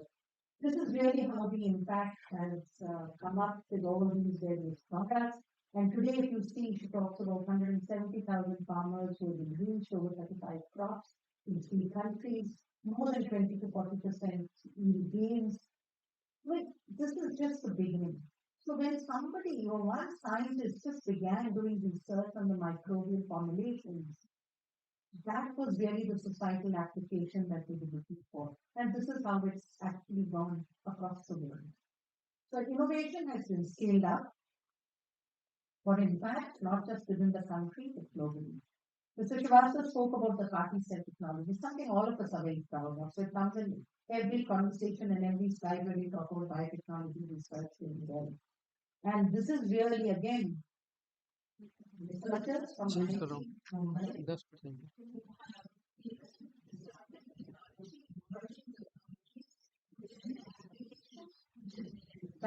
And today, we can see what the impact it has been. We have brought in all the key components of what a social innovation or socially relevant innovation should be. Affordability, accessibility, replicability, scalability, all those aspects are in it. And this is really, you can see how it's been acknowledged and honored globally. This is really the impact that we can see. It's given us robust efficacy and excellent safety profiles. It requires minimum inputs at the healthcare group. So this again is an excellent example of emerging disruptive technologies being scaled up for societal application. And this is really how it's spread across the country today. In a very short span of hardly 3 to 4 years to see what the scale is, because it went in, a new startup was formed, the scalability was established there, and this is what we have: over 100 cancer centers, more than 500 patients. This is really a true impact of an innovation from a disruptive emerging technology, which has been portrayed and implemented very well. The third example that I would like to give to you is of a very young startups who the first time I met them, they were students of the Indian Institute of Science, Bangalore. And they were working on biomaterials. Both of them were not biologists or researchers, and then they slowly got into different areas for startup. They got DBT best grant for innovation, and that set their journey, and then through BIRAC for their fundings. But today, they're actually working on regenerative cornea that they're working on, and that is that's been invested upon heavily by investors. They have been able to achieve success. And what is important is they have now very recently even raised the Series B funding. Who would have thought 10 years from before this that a startup working on a regenerative cell technology for a corneal regeneration will actually be able to raise the Series B funding? What is it that we've done in these years? We have been able to bring in credibility, high-risk science, giving sufficient confidence to investors like Mr. Saurabh Srivastava, who just spoke before me, to say that if you invest in these high-risk areas, you are going to get high returns. But what is important is that the technology must have a socially relevant impact in overhead. This is really how the biotech startup ecosystem is growing, but then what I've been talking about is not just the biotech startup ecosystem. There are a large number of technologies which are potential. Whether it's genomics, whether it's gene therapy, whether it's cell therapy, whether it's gene therapy, genomic markers, next generation tools, waste to value. It's important for us to identify those, make sure that we have the right ecosystem to be able to enable the scale up of these technologies at the right level. Our major challenge today is we separate social and commercial into different organizations. I think that is important for us to see. Where should we be 10 years from now? I mean, these are only certain ideas that have come in, and the list is long. We can keep adding. Because disruptive technologies, new innovations, where we stand today within the science ecosystem within the country, in terms of investment, in terms of human resource, in terms of infrastructure, we have the state of art for each of these. All these areas, we are looking at teams who are working efficiently to be able to be success. And I think what we need to ensure is that these cross-disciplinary approaches for generating new knowledge and innovation will continue support. Unless we keep them connected, the disconnect will take them again into different or diverse pathways. So innovation which impacts society, generally it is ideas and solutions that meet the societal needs. But what we can, or we generally like to question ourselves is what I just said, innovations with commercial potential.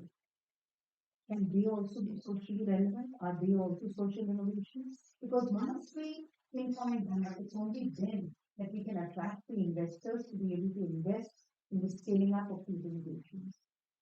The robust system that we have created for the innovation ecosystem is one of the best and most robust innovation ecosystems in our country.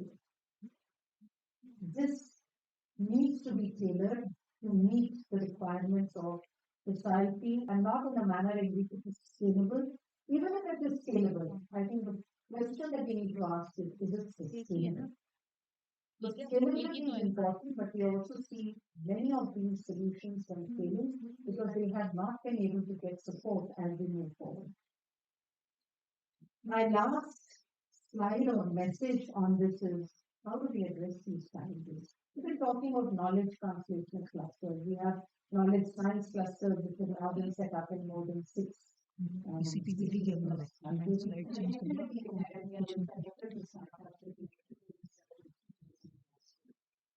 I think what is required is we need to ensure that we're breaking those silos and we're breaking those boundaries.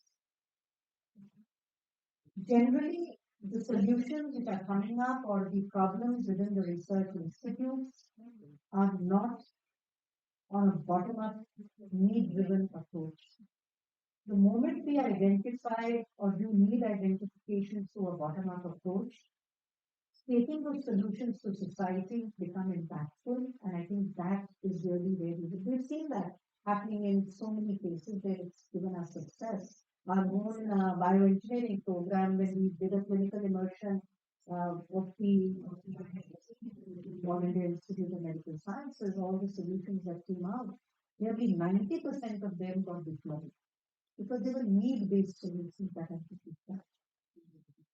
We also hear of many innovations that are moving ahead from the startups or the research institutes where they say that the validation which comes out of the laboratories is not something that can be scalable or commercially viable. The reason again is because we've not been able to give them real-time test beds validated. So that connection of clinical research, agricultural research, test fields in the farmers' fields for agriculture, that connection has to come into these translational clusters. Our startups, they lack prototyping facilities, they lack design facilities, They lack facilities for pilot manufacturing. These generally have been set up, but they sit in silos in different other organizations.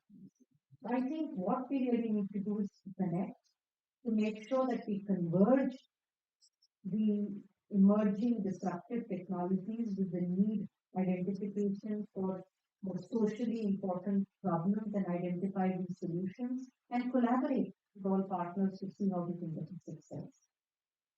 So the last is, what is the key question that we need to answer? How are we going to achieve this desired or exponential growth? It's not a question of either. We need a combination of individual science and multidisciplinary.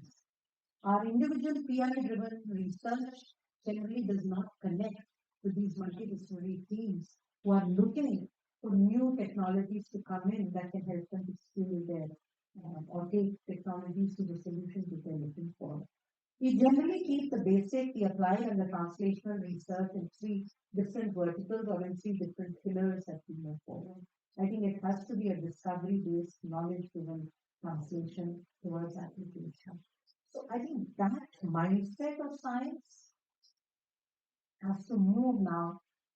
What we are actually doing is science for society. And I'll conclude by the same statement I started with. We have not separated science from society. It's only that the enabling ecosystem that we have to ensure that the culture that we provide, the minds, because our funding goes again either for commercially relevant science or socially relevant science. It can't be separate. It has to be common. And what I just said, you have to make sure that you invest in the high risk. It's only then that you're going to get a high reward and high returns. And that's really this what you see as the strength and the ability to be able not just to do this, but to take the message across, to be able to take it ahead. And I conclude with the seeing of Albert Einstein, which I've never been very fond of, and say that science has gone a long way towards helping man to could be man or woman, to free himself or herself from the burden of hard labor. Yes, science itself is not a degree. It creates something and not a degree. It's up to men and women to utilize these means to achieve these goals. So we have the technologies, we have the science. It's for us to see how we exploit the maximum and maximize the full potential out of that science that is happening and deliver to society, which is really looking forward to us to deliver to them new solutions which will impact them. Thank you very much.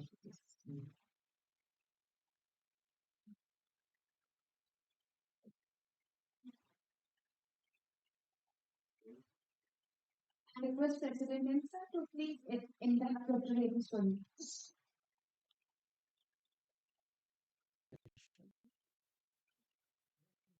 Without making significant investments and focusing on research and development.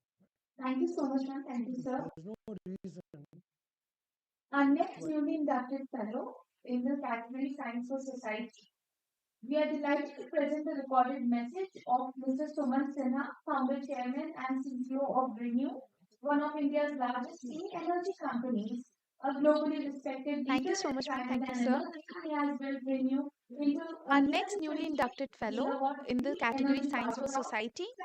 We are delighted to present the recorded message of Mr. Sumant Sinha, founder, chairman, and CEO of ReNew, one of India's largest clean energy companies, a globally respected leader in climate and energy. He has built ReNew into a nearly 28 gigawatt clean energy powerhouse spanning solar, wind, storage, green fuels, and manufacturing. I request the audience to kindly join us in listening to his recorded address. Professor Ashutosh Sharma, President of INSA. Professor Ashutosh Vice Chancellor of JNU. Vice President of INSA, Professor Santishri Pandit, Vice Chancellor of JNU. Past Presidents, Honorable Fellows of the Indian National Science Academy, distinguished guests, ladies and gentlemen. Thank you so much for this esteemed invitation and the honor of joining INSA as a member. I am truly humbled to stand here among brilliant scientific minds. As an entrepreneur deeply engaged in clean energy, I see my role as bringing science to society, taking innovations from the lab and scaling them up commercially so that they reach the people for whom they are meant. In that spirit, today I will speak about India's renewable energy journey, the opportunities and challenges ahead, and how clean energy can transform society, especially as it converges with digital technologies like artificial intelligence. Clean energy for every ambition, building India's tomorrow. This is the theme that underpins my talk of today. Allow me to begin with a brief context. The story of human progress is, in many ways, the story of energy. Throughout history, each leap in energy sources has unlocked new possibilities for civilization. Harnessing fire and biomass enabled early communities to cook, stay warm, and settle in colder regions. Agricultural societies flourished when we tapped human and animal power, allowing the rise of villages and early civilizations. Coal power then sparked the Industrial Revolution, transforming manufacturing and transportation. In the last century, oil and gas fueled mobility and globalization, driving the modern economies that we know today. Today, we stand on the cusp of a new energy era, the age of clean electricity. For the first time, renewable energy sources like solar and wind are poised to overtake the old fossil fuels. In fact, renewables have generated more electricity than coal worldwide this year, a milestone in the energy transition. Electricity itself is becoming the dominant form of energy consumption, expected to comprise 60% of all energy use by 2050. And because this electricity can increasingly be produced from clean sources, solar, wind, hydro, and even advanced nuclear, we have a chance to power our civilization sustainably for the first time. Clean electricity is transforming almost every sector as we know it. Think of transportation. Electric vehicles are revolutionizing mobility on our roads and rails, replacing internal combustion engines. In industry, processes that once relied on burning coal or oil for heat are being electrified with efficient, sustainable power. Even in agriculture, we see the beginnings of change, with farmers adopting electric tractors and pumps, electrifying farming equipment and irrigation systems. Furthermore, the traditional roles of energy producer and consumer are now blurring.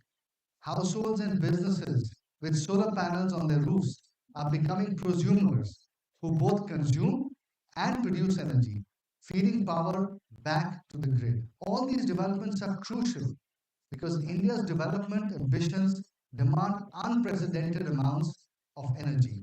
As we look towards Viksit Bharat 2047, a fully developed India by our 100th independence anniversary, several megatrends are driving up our energy needs. Digital connectivity is spreading rapidly. We have over 800 million internet users and 1.12 billion mobile connections today, with digital services and data centers consuming ever more power. Two, our country is urbanizing. Already 37% of Indians live in cities, a share that is rising quickly. And with urban growth comes demand for housing, electrified transportation, and smart infrastructure, all powered by electricity.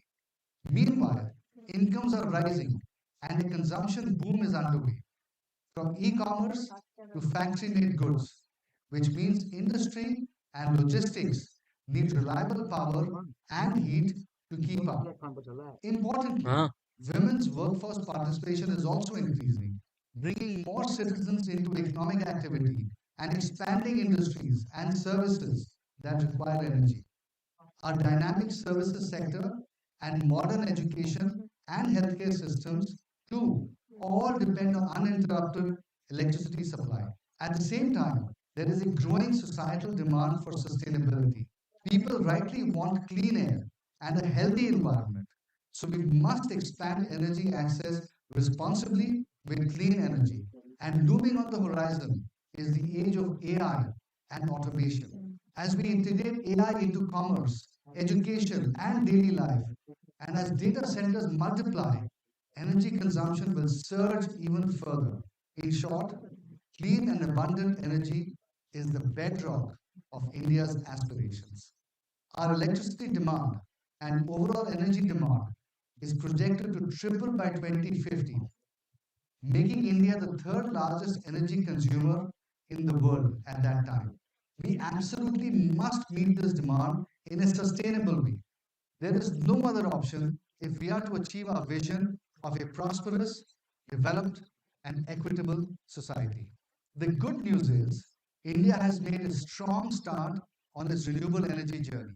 In the past decade or so, through a combination of visionary government policies and vibrant private sector initiative, including that from companies like Renew, we have rapidly expanded our clean energy capacities. Today, India boasts about 240 gigawatt of renewable energy capacity installed, the fourth largest renewable portfolio in the world, driven largely by solar and wind. Over half of our total power generation capacity now comes from non-fossil fuel sources, whether it's renewables, large hydro, or nuclear. We are adding capacity in renewables faster than most major economies. At the same time, India is emerging as a leader in transport electrification. Electric vehicles already make up around 9% of new passenger vehicle sales, and our auto industry are becoming globally recognized EV manufacturers. We've set ambitious targets as well, aiming for 100 gigawatts of nuclear capacity by 2047 to strengthen our clean energy base and targeting production of 5 million tons of green hydrogen per year by 2032 to decarbonize the hard-to-abate sectors. In fact, India recently hit a record low price for green ammonia, a hydrogen derivative, achieving the world's lowest cost in production, a sign of how competitive our clean tech industry is becoming. Equally encouraging, we are building domestic manufacturing capabilities in the clean energy supply chain. Our planned solar module manufacturing capacity will soon exceed our own demand, meaning we can be self-sufficient and even export solar panels. In summary, through deliberate effort, India is now beginning to capture the economic gains of the energy transition, from job creation to industrial development. This sector has already created over 1 million jobs in India, fostered entrepreneurship, and built competitive industries. It's a very strong foundation. However, the real opportunity ahead is far greater than what we have achieved so far. To reach our 2047 goals, we must scale up our successes dramatically and also address new frontiers. Global and domestic developments are unlocking new opportunities in clean energy, which India must seize. Firstly, there is the ongoing quest for 24/7 emissions-free power. It's not enough to generate renewable power when the sun shines or the wind blows. We need round-the-clock clean energy to truly replace fossil fuels. This is now spurring scientific and commercial innovation in energy storage and firming technologies. Massive batteries, pumped hydro storage projects, and green hydrogen for power are being developed to store surplus solar and wind and release it on demand. India's solar plus storage costs now match those of power from upcoming coal plants. Additionally, sources like hydropower and nuclear can provide clean baseload electricity. And India is exploring all of these, from new pumped hydro sites in our hills to upcoming nuclear plants. Another opportunity lies in manufacturing for Atmanirbharta and exports. As the global market for clean technologies expands, Indian industry can step up not only to supply our own needs, but to become an export hub for renewable technologies, electric vehicles, green hydrogen, and related equipment. The opportunity is simply large, as big as what our IT industry has brought to the nation over the last many years. One key priority is securing the critical minerals needed for the energy transition. Technologies like solar panels, batteries, and wind turbines rely on metals and minerals, lithium, copper, bauxite, nickel, cobalt, rare earths, and much more. The world today is scrambling to procure these resources. India needs a strategy to ensure that we have access to them, so that material constraints do not derail our progress. And science has a key role to play here in mapping the potential, mining and refining cost effectively, and extracting these from our computers, mobile phones, and other devices that we are building so much in our inventory. To utilize the full potential of these opportunities, we will need to press on the accelerator in 4 key areas. First, a comprehensive green industrial policy is absolutely essential. We need to be able to fight on an even footing with our competitors. If we are playing a global game of chess, we cannot afford to show up without a queen. We need the full set of tools to compete on an equal footing. Such a policy would, for instance, support companies in securing mineral resources, provide financial incentives or subsidies for domestic manufacturing of advanced energy technologies, and promote R&D in frontier areas. Second, we must address infrastructure bottlenecks like land acquisition and transmission for renewable energy. Today, projects often face delays in getting suitable land or in connecting to the grid. Streamlining land clearance, simplifying approvals, and investing in modern transmission networks, including interstate green energy corridors, will be absolutely critical to scale up renewable deployment quickly. The third accelerator is unlocking demand for decarbonization solutions. While supply growth, of course, is important, the clean energy transition also needs strong demand signals. Policies can mandate or encourage the use of clean energy where fossil fuels are still the default. For example, enforcing and expanding purchase obligations for clean hydrogen, requiring utilities and companies to buy a certain percentage of clean hydrogen in industries can guarantee markets for green products. The fourth area is policy reform to enable the private sector participation in domains that are still tightly controlled. In particular, opening up the nuclear energy sector to public-private partnerships or other innovative models would bring in fresh capital and technology while maintaining strict safety oversight. The bill is likely to be in Parliament this week, and I am hopeful that we will see it moving forward soon. Similarly, power distribution reforms of the distribution companies, the DISCOMs, are needed, allowing more competition and private investment in electricity distribution can improve efficiency and reliability for our consumers, which in turn will support greater use of electricity in the economy.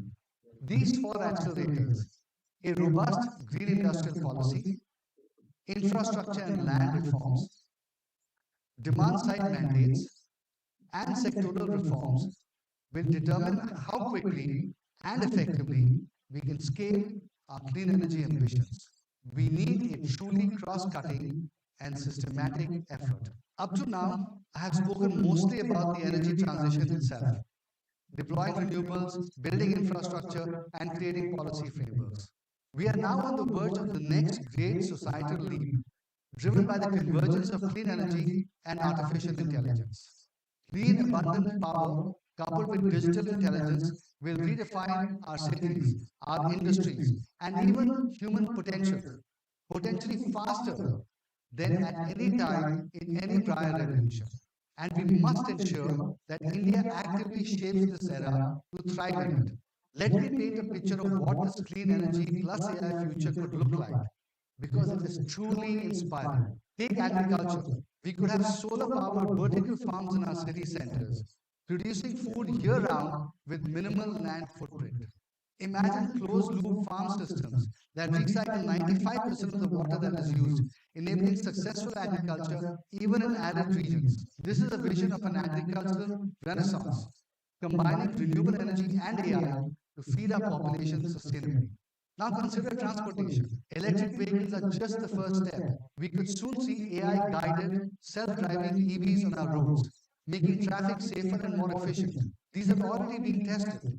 With plentiful clean electricity, we might build hyperloop networks, high-speed transportation tunnels, powered by renewables and controlled by AI, connecting our cities in minutes. Will we then need to stay in the same city where we work? Next, take the case of healthcare. Clean energy and AI can revolutionize this field too.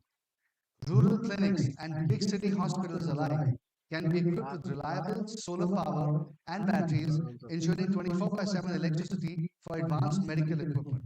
We can have AI-assisted precision surgeries where robots, guided by AI and powered by an unfailing clean grid, perform delicate operations with superhuman accuracy. With renewable energy, even remote areas can run state-of-the-art scanners and life support systems without worrying about outages. Finally, consider scientific research and exploration. Plentiful clean energy would allow us to run quantum computers and giant supercomputers to tackle problems that today take years, perhaps solving in minutes complex simulations or genomics analysis that advance medicine and knowledge. As we venture further, renewable energy will even enable long-duration space missions and habitats. Imagine a future moon or Mars bases are powered by compact fusion reactors or high-efficiency solar panels. What I'm describing may sound like science fiction, but it is all within reach if we continue pushing the boundaries of science enabled by clean energy. This is the future that we must prepare for. It's closer than we think, and India needs to be not a follower, but a leader in this revolution.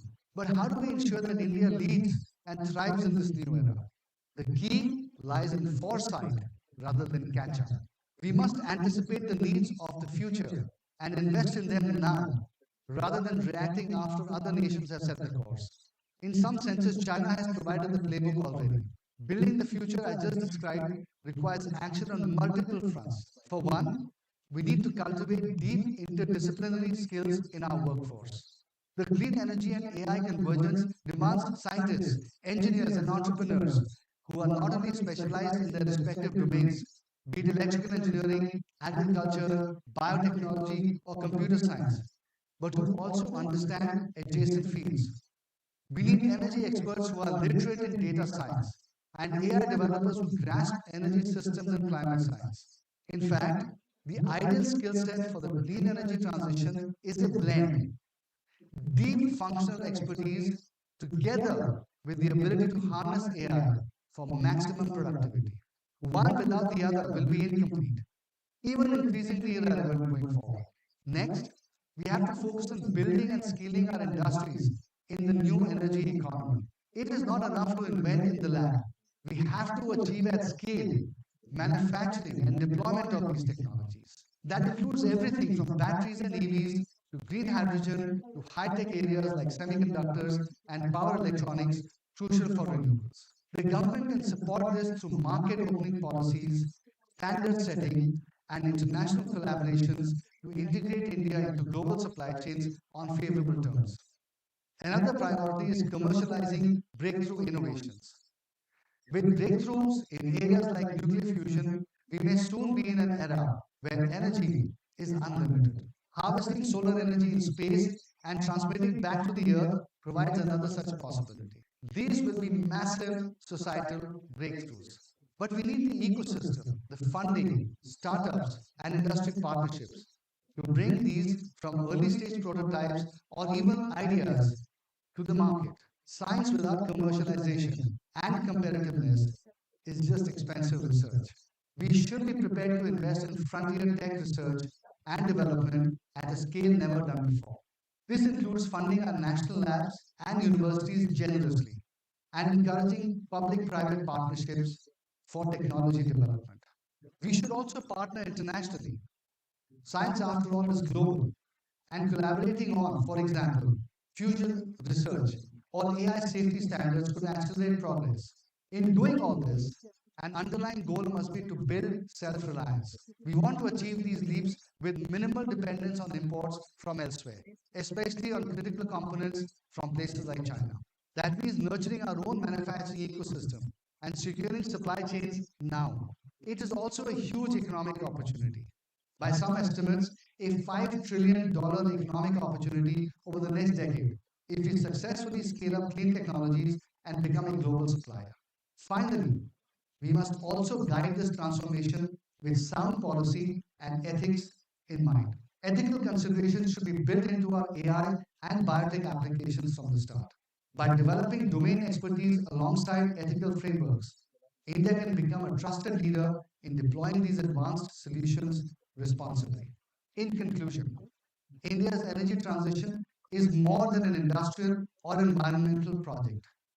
It is a defining national opportunity to propel an increasingly affluent, skilled, and aspirational society towards our 2047 Viksit Bharat vision.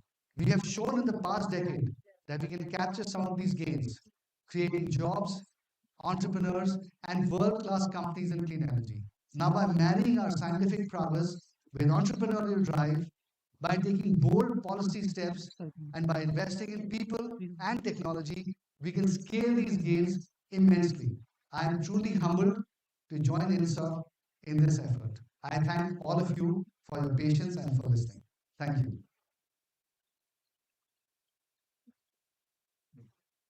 We are gratified to hear to the recorded message of Sir.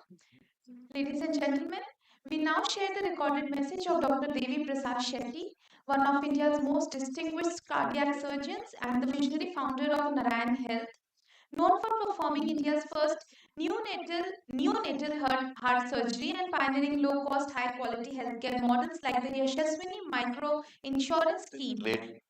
Dr. Shetty is often called the Henry Ford of the heart surgery. We now invite you all to listen to Dr. Shetty's recorded address.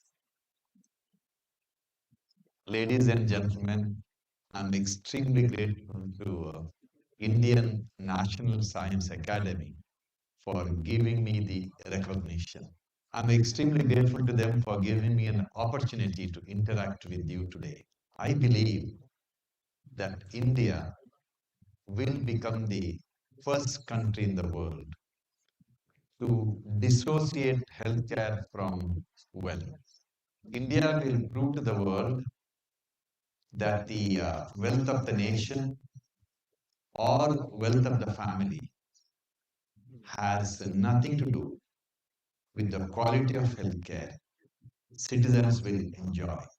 I'm sure you've heard all these very exciting statements from seniors like me, and I'm sure you're thinking that it may happen after 50 years or 100 years. No, it's going to happen in the next 5 to 10 years. How this is possible? This is possible because a lot of structural changes have happened in India, which will make it happen. First of all, it took us 60 years to create 55,000 medical seats. And our current government added nearly 75,000 additional medical seats in just 10 years. I never thought it's possible. And there is a strong possibility we will be able to add another 75,000 medical seats in the next 5 years. Because doctors, nurses, medical technicians are the foundation of delivering healthcare. And we are going to produce them in large numbers. The biggest problem in healthcare is the cost of healthcare.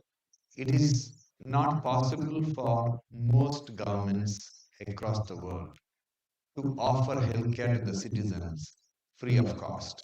Of course, we keep quoting about some Nordic countries and Singapore and a few other countries.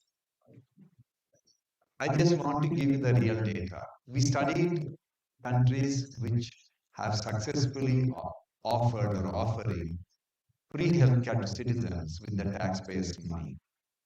All these countries, without an exception, are small countries.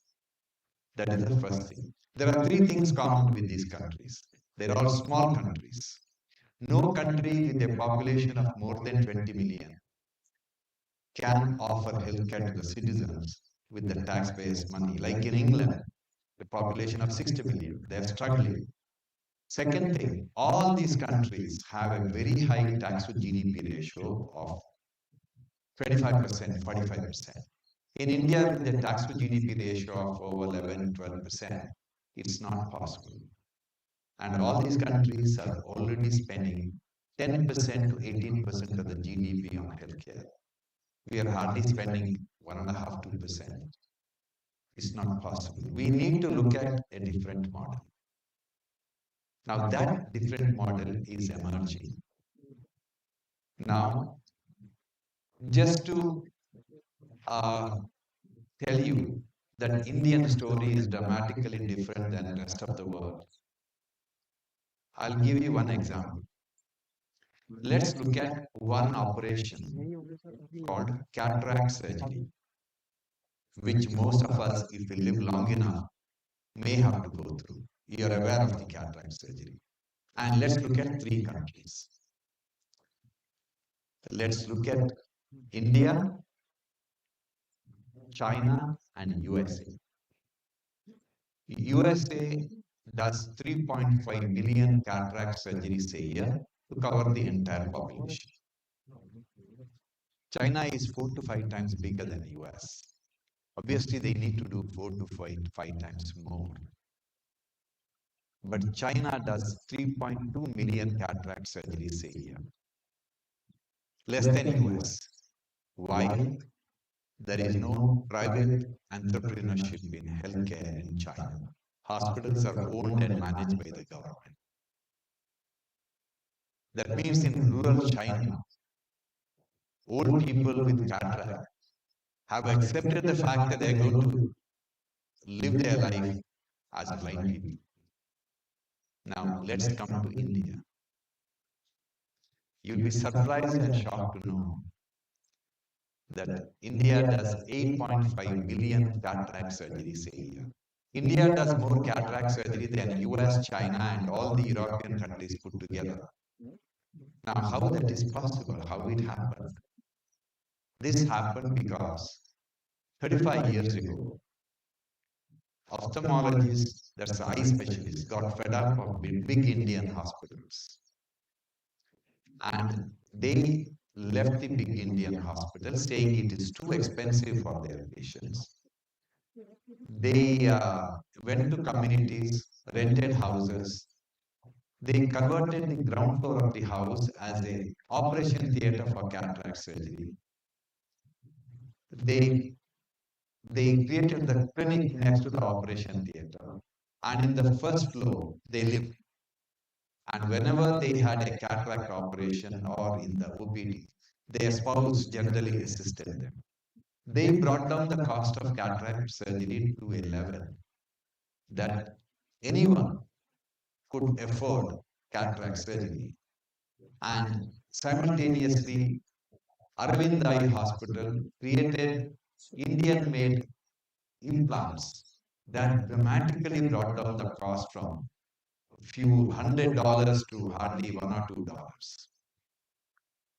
India is an amazing country where magic happens. We believe that it is a matter of time before everyone in India will have an affordable health insurance. There are about 400 million people working in the unorganized sector. Most of them are gig workers, maids, and all these groups of people who have no health insurance. They are going to have a health insurance because Indian government is seriously considering launching health savings account. Health savings account is very popular in China. It started in Singapore and very popular in US. Over 300 million Chinese have a health savings account. What is health savings account? It is a special account. And money deposited in that account can be used only for the purpose of buying health insurance or paying for the healthcare. And when the health savings account becomes a reality, all your maids, drivers, gig workers, everyone will have a health savings account. Like I have few maids working in my house, I have a driver. And sometimes they go out of the way to help me. And we generally tip them. During festival, we give them fairly large tip. Now what happens to the money? They just waste it away. They buy things which is not required. Now, all of us are now used to make payment online. Now, once they have a health savings account, instead of giving them the money directly, we will be putting that money into their health savings account.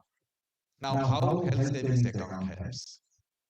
When millions of people have health savings account, then the premium of health insurance will go down. We will soon become a provider and payer of the healthcare. Now, why a hospital like us should become a health insurance company? Mainly because today in health insurance there is a lot of mistrust, distrust. There are three important stakeholders in healthcare. There is hospital, there is health insurance company, and there is patient. Hospitals don't trust the health insurance company.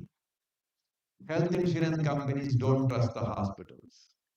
Patient doesn't trust both parties, and those two parties don't trust the patient. In any business, if there are three important stakeholders, if they don't trust each other, that industry will not grow. But when a hospital becomes a health insurance company, everything changes. Today, about 16% of the heart surgery done in India is done by our group. More people develop heart attack, it is better for my business. I have no incentive in preventing people from developing heart attack or any disease. But when I become a health insurance company, everything changes.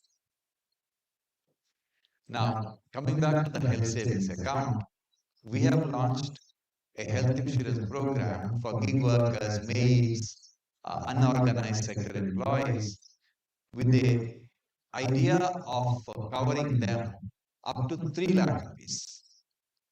And the premium is 3,500 rupees.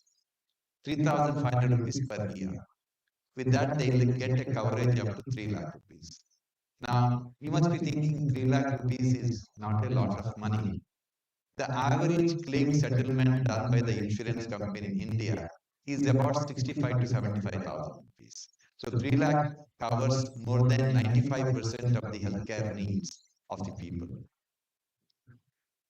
Similarly, we are in the process of launching a health insurance for school-going children.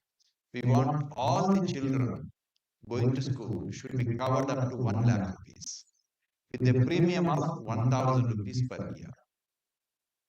Like us, many more insurance companies will come to the scene and they will offer affordable health insurance so that when the discussion about the treatment happens, there is no unpleasant discussion between the doctor and the patient about the cost of treatment.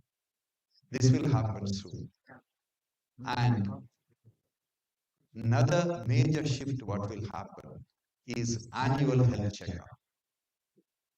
Today, with all the technologies available, like all the fancy blood tests, CT scans, which can in few seconds they can pick up blockage in the coronary arteries, ultrasounds with amazing images. Virtually entire body can be tested in less than 60 minutes. Less than 60. For women, it may be 80 minutes because they need to have a mammogram and a pap smear. Otherwise, all these tests can be done within 60 to 80 minutes. Now, why these tests are important? I'll give you the data. Every day before 7 o'clock in the evening, few thousand people in India will develop heart attack. Maybe it's about 1 lakh people, nobody knows. It happens all over the world. 10% of the first heart attack patients generally die. Every day before 7 o'clock in the evening, few thousand people across the country are told that they have advanced cancer for which there is no cure and they're going to die. Now let's look at the data. Cardiovascular disease is responsible for 33% of the premature death. When I say premature death, people dying at the age of 40 or 50. You're not supposed to die at the age of 40, 50. Our life expectancy is more than 73 now. That is premature death. 33% is due to cardiovascular disease. 17% of premature death is due to cancer. 33 plus 17 comes to 50. 50% of the premature death can be eliminated. I'm talking about eliminating sudden cardiac arrest and advanced cancer. 50% of the premature death can be eliminated if people go for an annual checkup once a year, getting all the scans and blood tests done. No healthcare intervention anywhere in the world or any of the magical pill you detect for cancer treatment, none of them will give the kind of return on investment as going for an annual checkup, just 60 minutes to 80 minutes once a year. And all this transformation, changing the way people think about healthcare. The main problem in India is majority of the people have no idea that how fit they feel has nothing to do with how fit they are. Now, when I make this bold statement, you may think as a heart surgeon I'm exaggerating. I'm giving you the data. All of you use the mobile phone. Please Google FIFA, Federation of Football Association, whatever, FIFA. And then you type cardiac arrest. You see series of articles and you read those articles. In the last 4 years, 670 professional footballers had cardiac arrest during practice session. This is what is documented. Undocumented cardiac arrest happening in the football ground, maybe 10 times more. Are you trying to tell me that you are fitter than a 20 or a 25-year-old professional footballer? This is the reality. Half the patients we operate, we do the bypass grafting, have no symptoms. It is called silent ischemia. So, if everyone believes that annual checkup is important and there are facilities which will come up as more and more number of people go for the preventive checkup, the cost of preventive checkup will go down. Cost of health insurance will go down. Then the magic will happen. So my message, as I started off saying that India will become the first country in the world to dissociate healthcare from wealth is going to be a reality within the next 5 years. Thank you so much for the opportunity to interact with you. Good luck and God bless.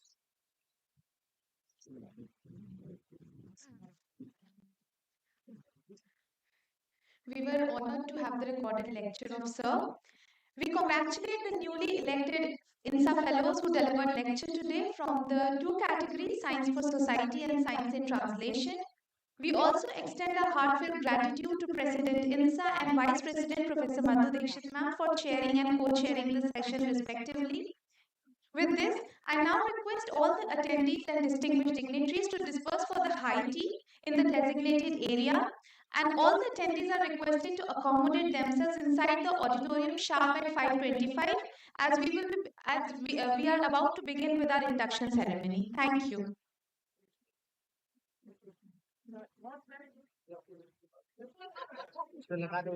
I request everyone to please accommodate themselves by 5:25 p.m. मैं भी निकलने वाला हूँ अभी। हाँ Just ये भी कह रहे हैं निकल जाओ। Thank you. Thanks so much. It's very good.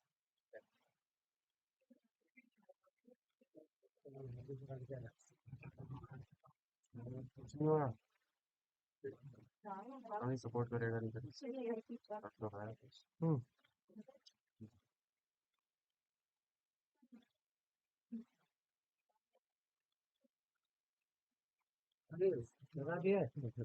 पता नहीं है मेरे को खुद, मैं क्या बताऊं तुम्हें। क्या लगा दिया? लगा तो दिया ही, क्या तुम देख मैं वो मत देख। वो निकाल लिया था। अच्छा उसका सूट उसका सूट बना दे, जब तक फोन चार्ज हो। आईटी करो, आप करो, गैस बनी है पहले ही। आईटी क्या होगा? भैन की कुटी लगी हुई लाऊंगी। कहाँ है भैन चोद ये केबल? काम तो नहीं, मुझे पता है खराब केबल दे दी बहन चोद को। क्या कर रहे हैं? सपोर्ट ना कर रहा हूँ।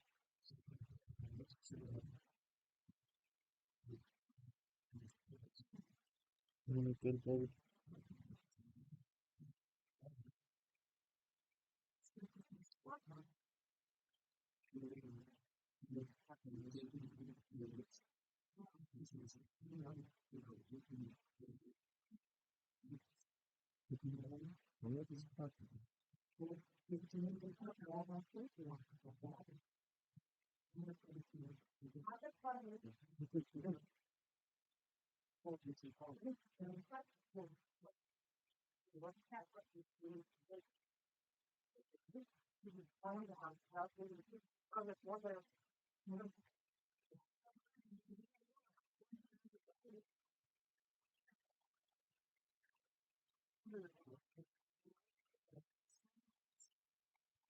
हाँ भाई, हाँ यार, देखो भूषण क्या हाल है? भूषण यार एक काम आया है।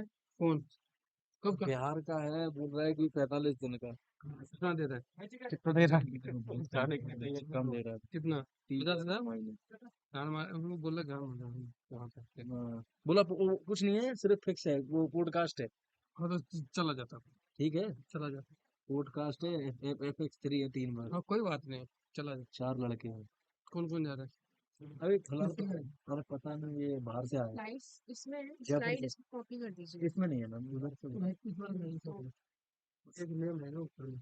कौन सी वाली? सही। आपको लगा दीजिए ना कॉपी।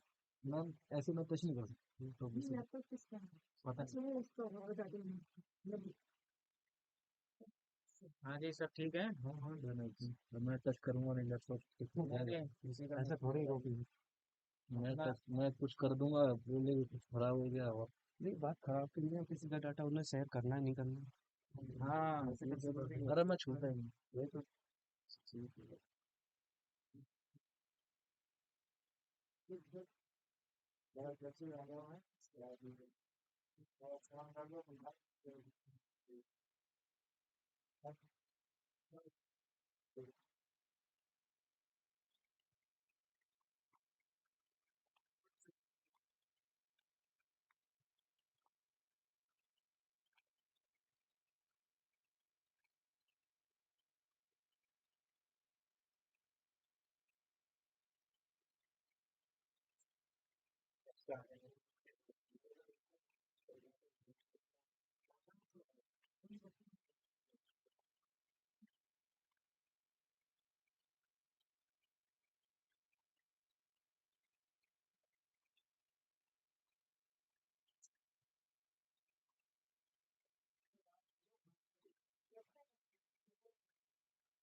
बहुत सारे का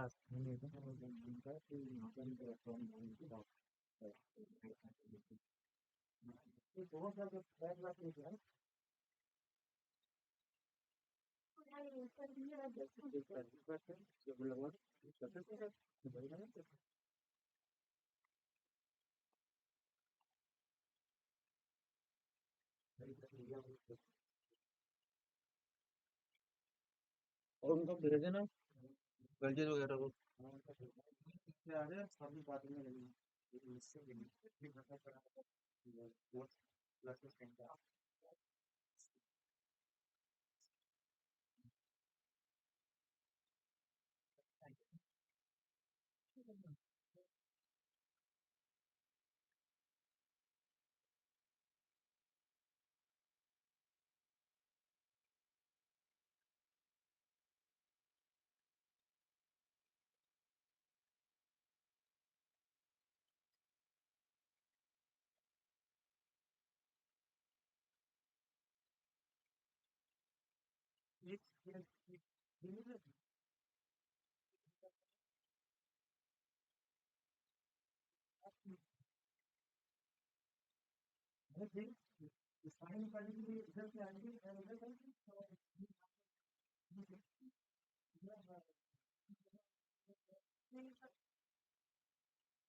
Everything went on off perfectly. Yes, yes. Online plus other things, Yes, right? yes, sir. Setup.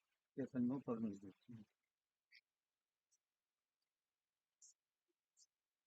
Did you make an announcement?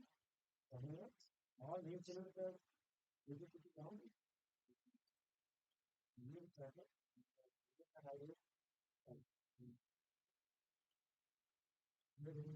After that,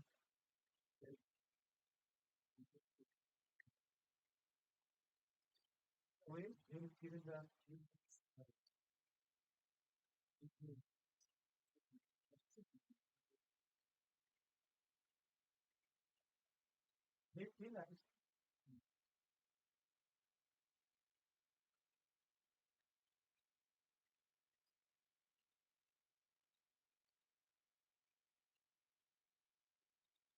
maybe अपना सर्वर के लिए रास्ते भूल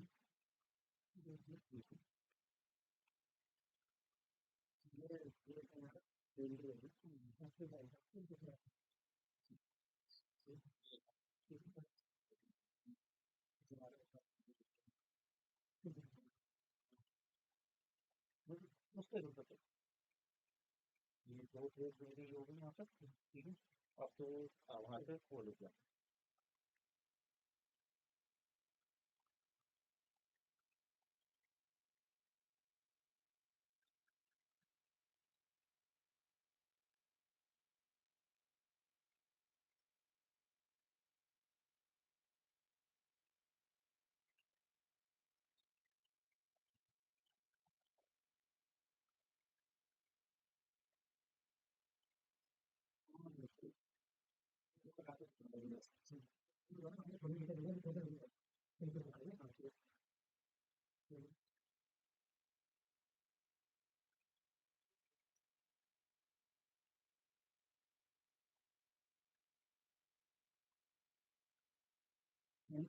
यहाँ पर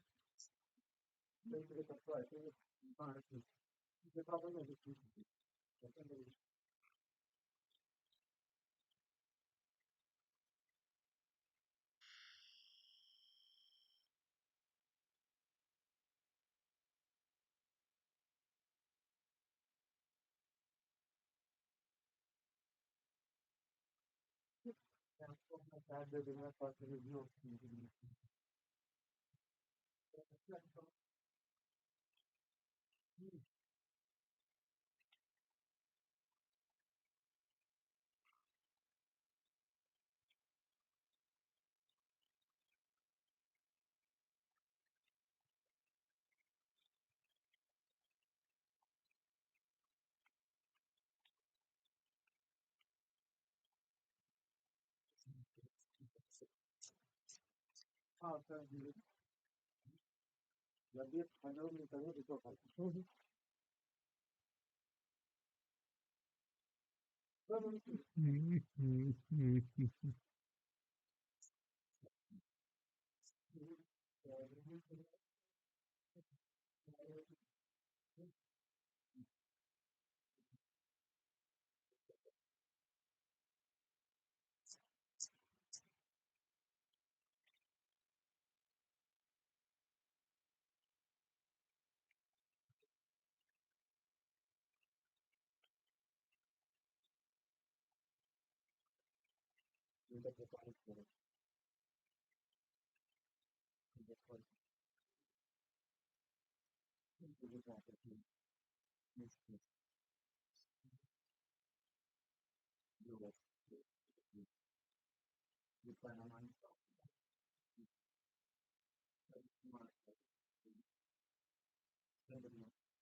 यहाँ पे कौन है पीपीडी?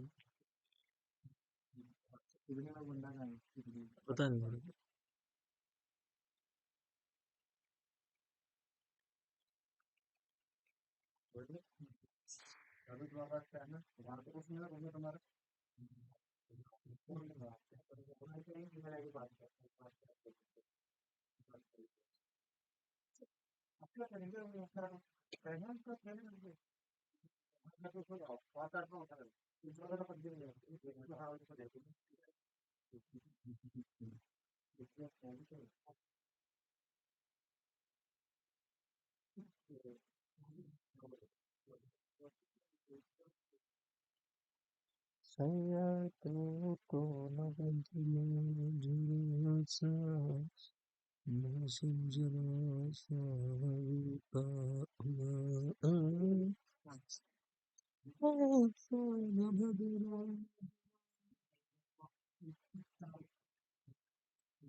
अरे नहीं नहीं हो गया।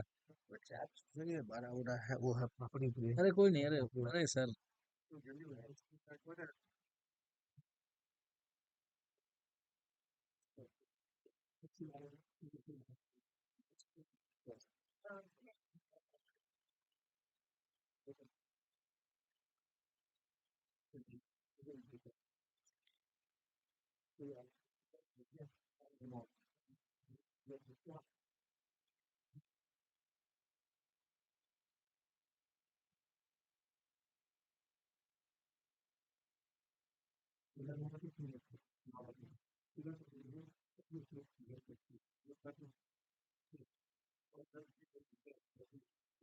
इसका तो ये देने का एग्जिट कर दे, क्योंकि आप जो ना तो घरों पर कर देंगे ना। इसको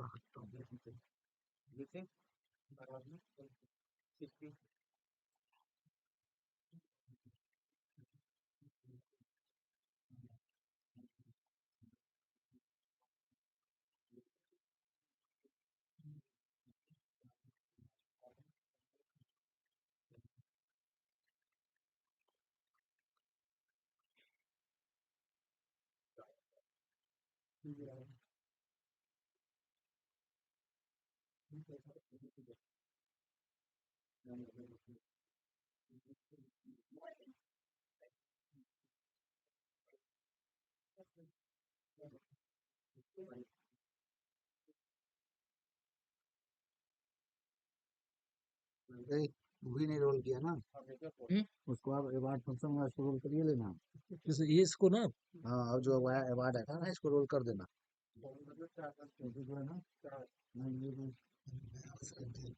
ऊपर का ठीक है 7 बजे चलेगा। हाँ 7 बजे तक भी चलेगा। हाँ तो 1.5 घंटा मान लीजिए नहीं बचेगा नहीं 8 घंटा का फुटेज उसमें मिलेगा। सुबह से चलिए रहा कंटिन्यू ना हो जाएगा तो ठीक है हम तो अपना सेफ्टी गार्ड में रहेगा खोल देगा बाद में तो दिक्कत होगा ना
तीन लोग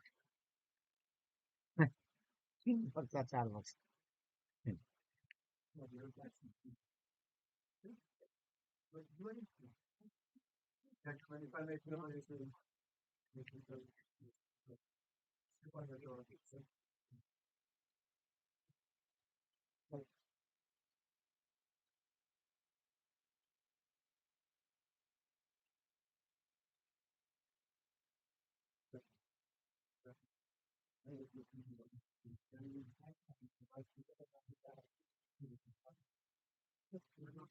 जा सकते हैं तो हाँ सर जोर से ऐसे जा सकते हैं अरे नहीं मुझे नहीं मिलना बात देने एक एक करके जाएंगे यहाँ से जाने का कर सकते हैं आपसे जाना नहीं आप चले जाओ यहाँ से अभी तो कुछ नहीं है लाइव वाइव नहीं होना लाइव अगर बात कलर नहीं है हाँ? इसका ना लाइव तो बात होगा ना तो बात कब तक लाइव होना नहीं है इसको देख लो लेकिन इसको भटका देना इसके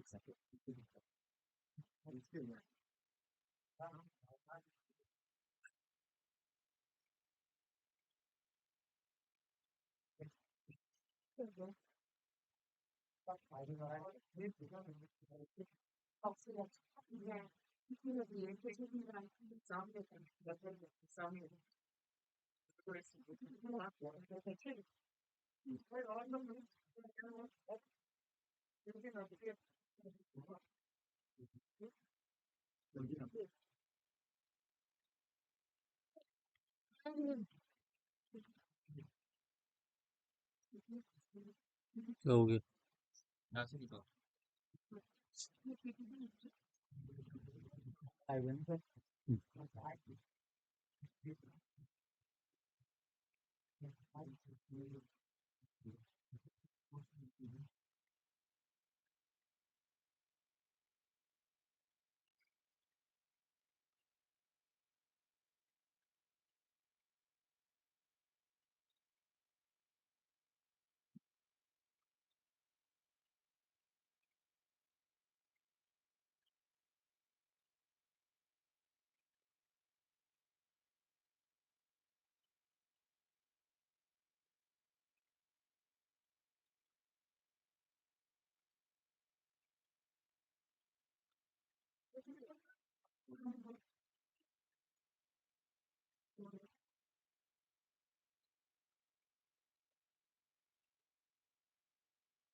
चार्जर से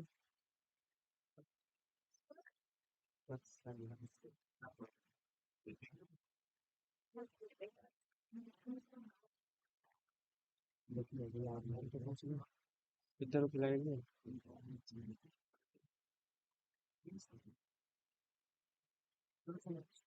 हाँ सब ऐसे ही है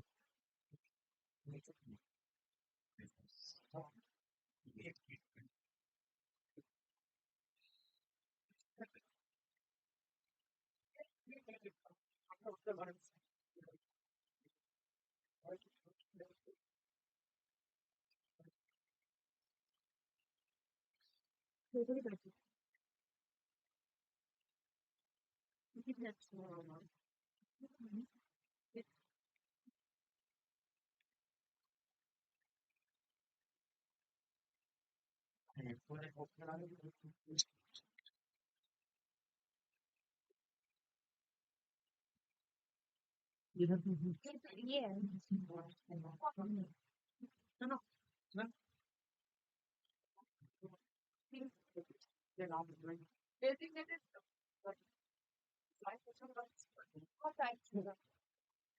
थोड़ी देर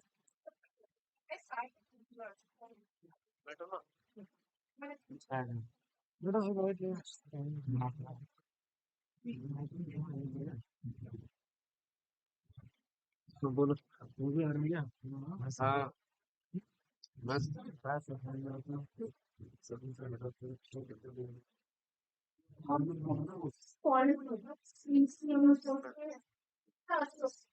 ये नहीं पता And INSA History of Science Young Associates are requested to designate themselves in their खाली places. बना All the name tags are being attached to the chairs. The volunteers are there to help all the distinguished dignitaries and they will find their seats and get them accommodated. All the fellows, foreign fellows, INSA Young Associates, INSA of Science Associate.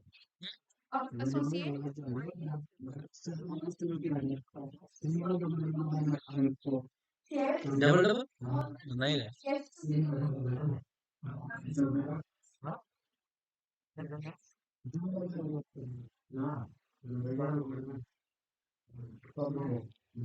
You में तू कर ना तो अपना mobile दे यही कहा रही है वहाँ कैसे आ गई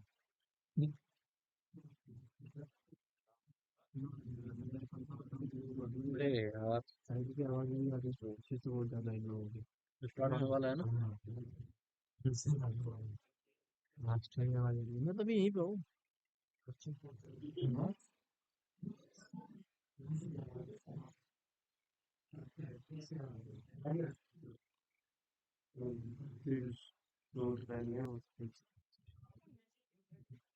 बहुत तेज आवाज आ रही है जा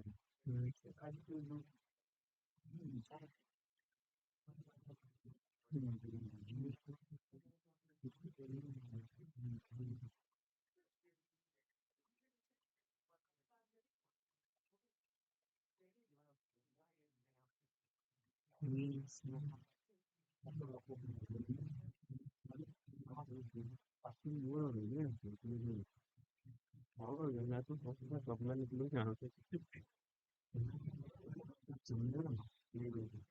बैटमैन निकल जा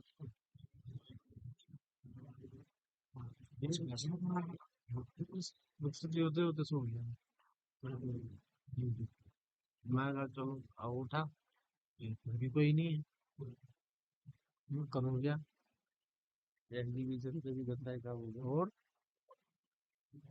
वहाँ यहाँ पे घूम रहे थे टाइम पास रहा था यहाँ कहाँ घूमे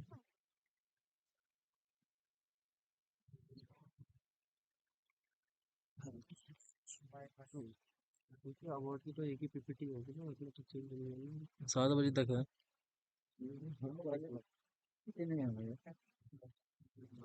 अब साल बैठेंगे इस साल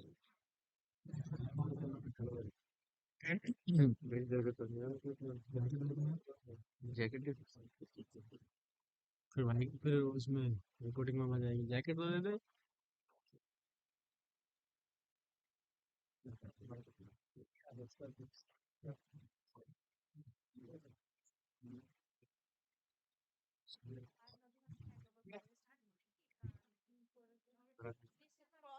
चलिए देखेंगे दोनों देखते हैं सब दोनों भी देखेंगे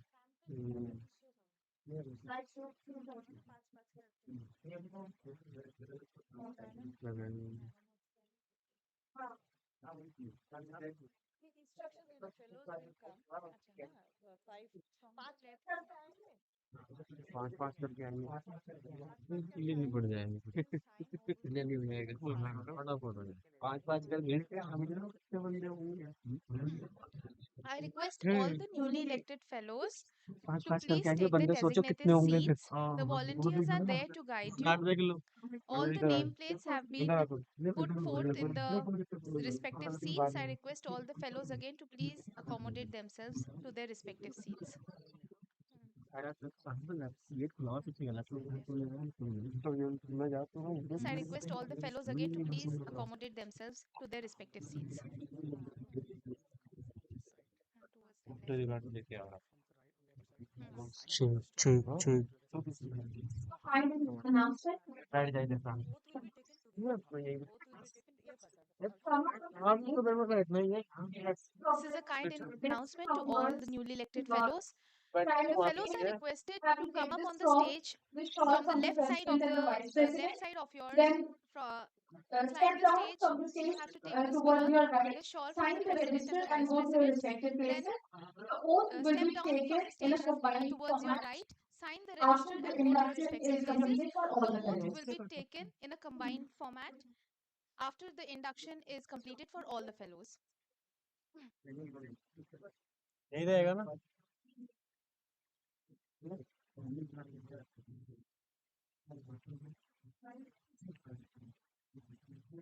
I once again announce all the fellows are requested to come up the stage from their left, take the scroll as a part of the induction, then step down from the stage towards their right, sign the register and go to the respective places. The oath shall be taken in a combined format.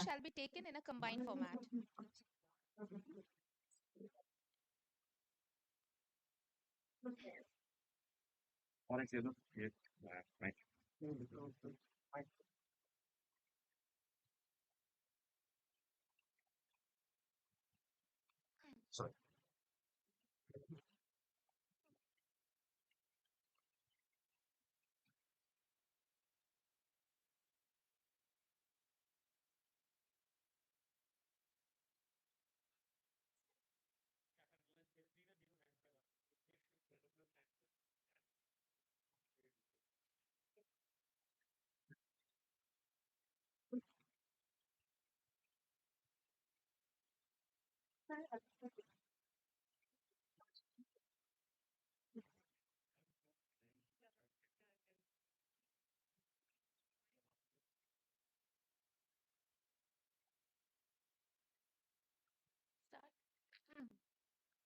I request everyone to please accommodate themselves. We are beginning with the induction session.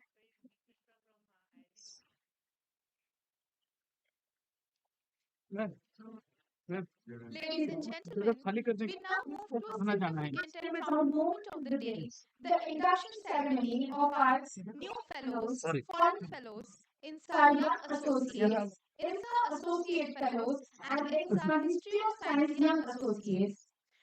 This will be followed by the felicitation of INSA Distinguished Lecture Fellows 1 and 2, INSA Overseas Chairs, and our outgoing council members, in recognition of their outstanding contribution to science and to the academy. After the ceremony, we will proceed to the 91st Anniversary General Meeting of the Indian National Science Academy.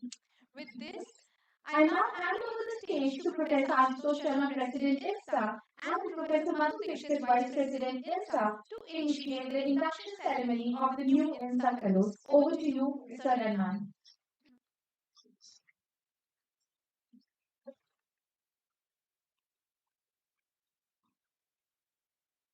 So good evening, everyone. So, President wants to say no? You want अरे you guys all know this song, no? You know तो हमने बहुत fellow देखे हैं, हिंसा नहीं देखा. So we start the ceremony, and then great, yeah, how do you do it? So,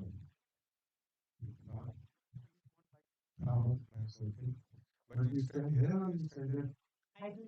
I lost from here. So it is my great privilege to announce the names of the new fellows, and I will request them to please come over the stage and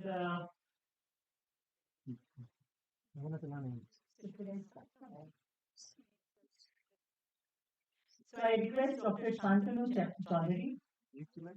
No, sorry. I have to start from the So, Professor Ellingaran Arunan from Indian Institute of Sciences, Bangalore, please.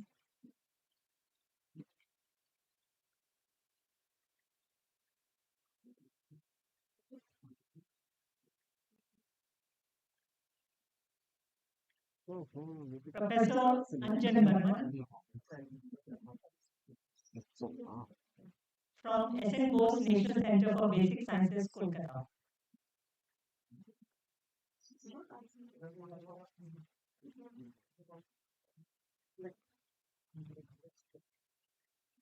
Professor Sudhastava Basu, Indian Institute of Technology, Delhi.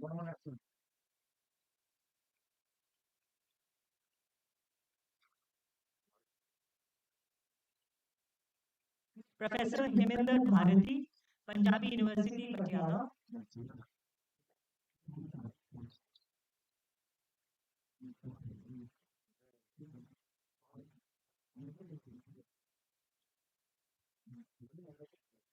Dr. Satyasundar Bhattacharya, Tezpur University, Assam.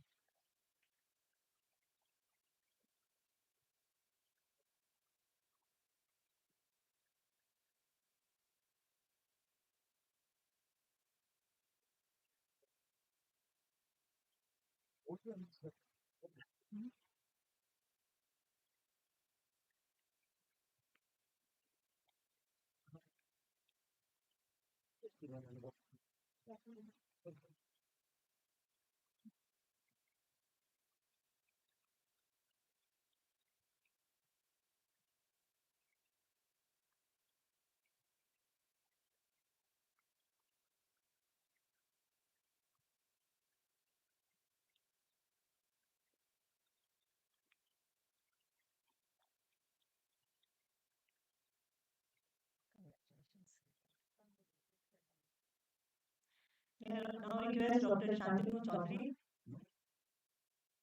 from CSIR Institute of Genomics and Integrative Biology, New Delhi. No, he's not there. Professor Patrick De Silva, Indian Institute of Science, Bangalore.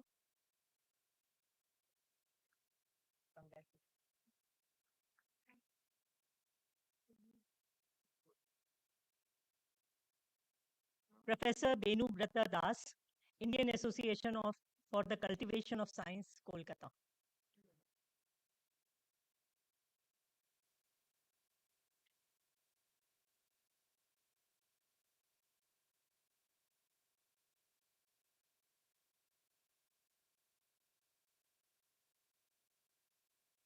Professor Chandrima Das, Saha Institute of Nuclear Physics, Kolkata.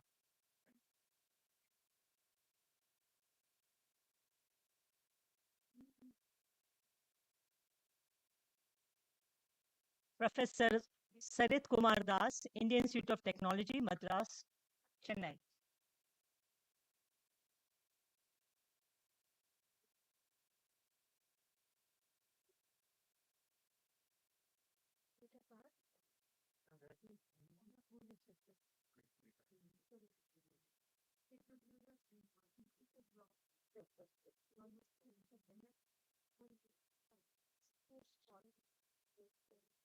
Professor Dipayman Ganguly, Ashoka University, Sonipat. Congratulations.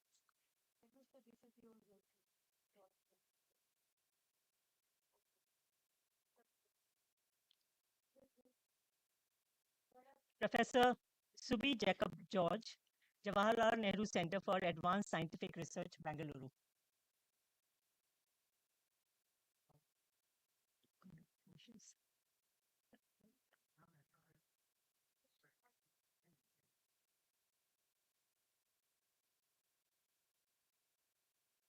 Professor Anish Ghosh, Tata Institute of Fundamental Research, Mumbai. Congratulations.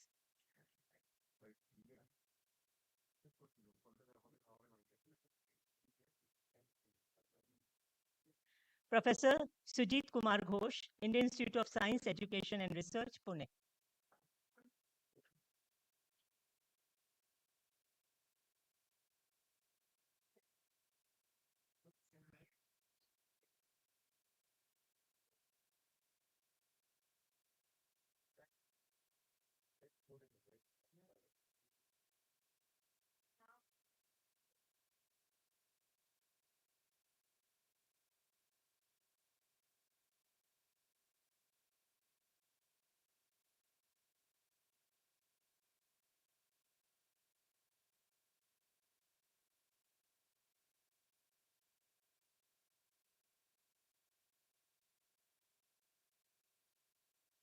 Professor Sundar Gopal Ghosh, Indian Institute of Technology, Madras, Chennai.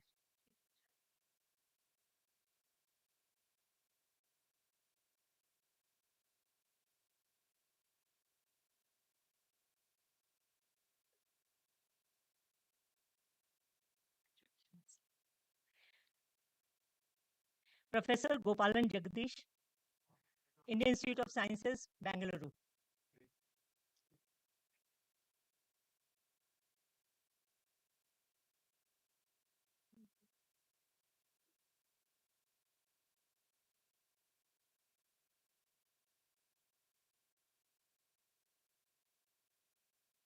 Professor Mukesh Jain, Jawaharlal Nehru University, New Delhi.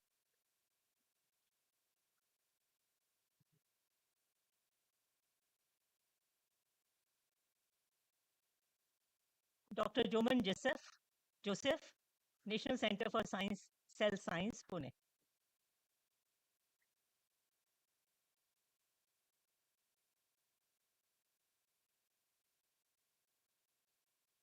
Professor Suhas Sitaram Joshi, Indian Institute of Technology, Indore.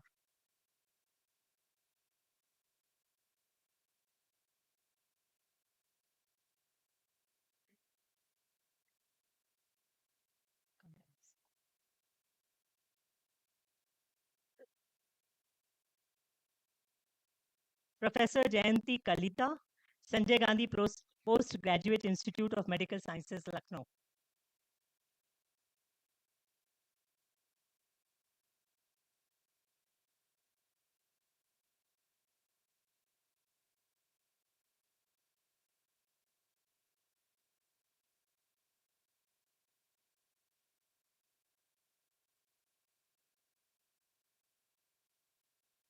Professor Ganeshan Karthikeyan, Translational Health Science and Technology Institute, Faridabad.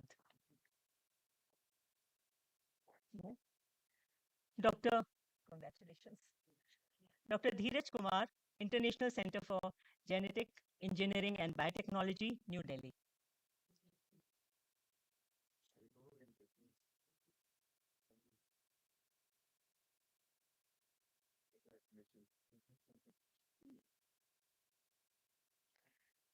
Dr. H. Nagaraja Kumara, Salim Ali Center for Ornithology and Natural History, Coimbatore.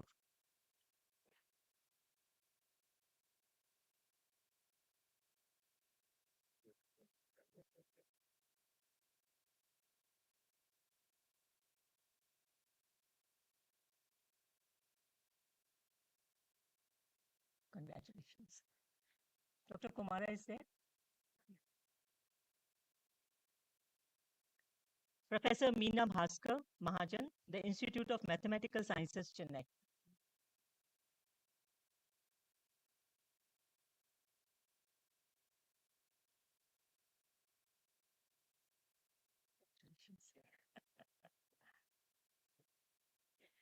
Professor Tapas Kumar Manna, Indian Institute of Science Education and Research, Thiruvananthapuram.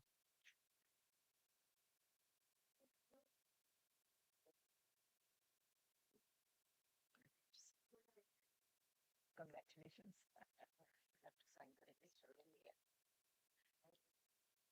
Professor Ujjwal Maulik, Jadavpur University, Kolkata.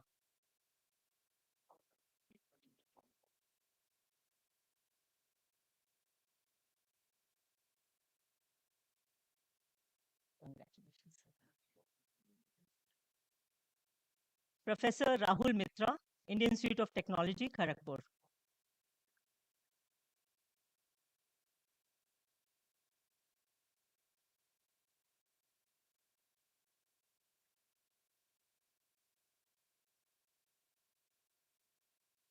Congratulations.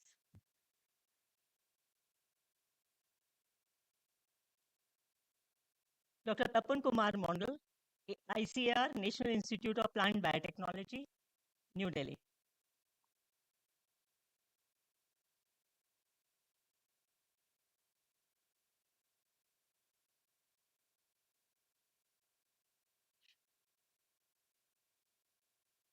Professor Ashish Kumar Mukherjee, Indian Institute of Advanced Study in Science and Technology, Guwahati.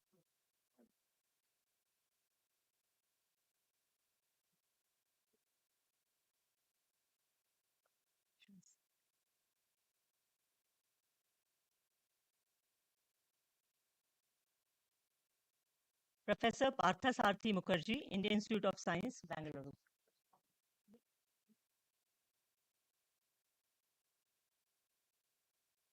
Congratulations. Professor Prasant Kumar Panigrihi, Shiksha Anusandhan, deemed to be University, Bhubaneswar.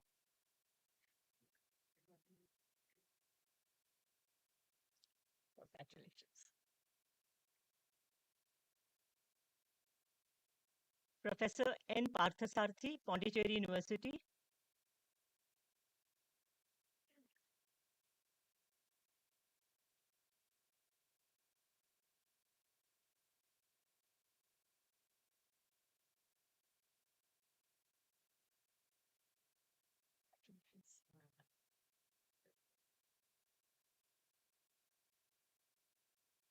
Dr. Kalika Prasad, Indian Institute of Science Education and Research, Pune.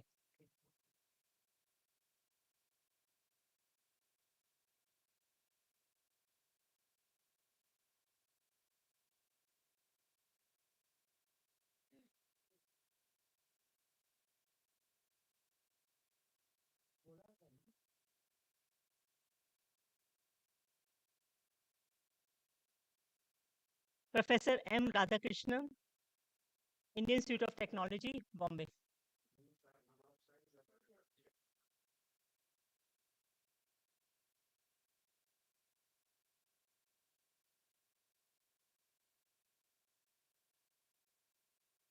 Professor Ravi Shankar Ramachandran, CSIR, Central Drug Research Institute, Lucknow.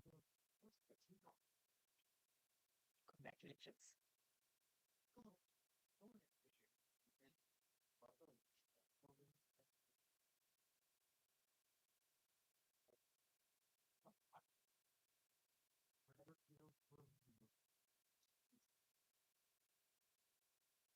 Professor D. Ramachari,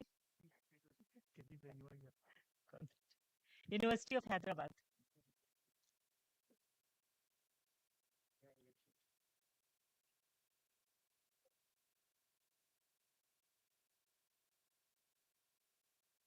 Professor S.C. Rangawala, Raman Research Institute, Bangalore.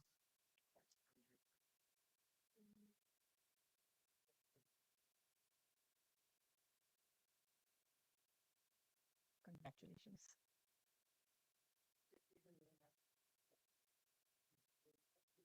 Professor Diwan S. Rawat, Puma University, Nainital.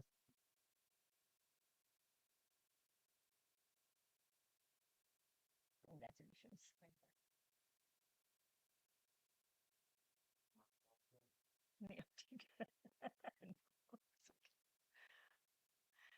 Professor Samit Kumar Ray, Indian Institute of Technology, Kharagpur.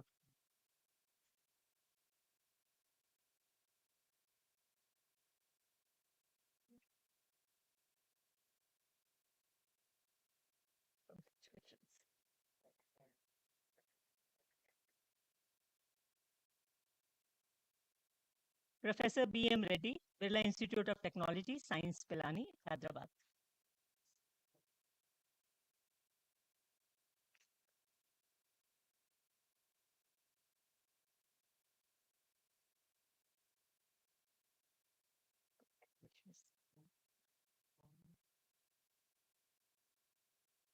Professor Samir V. Sawant, CSIR, National Botanical Research Institute, Lucknow.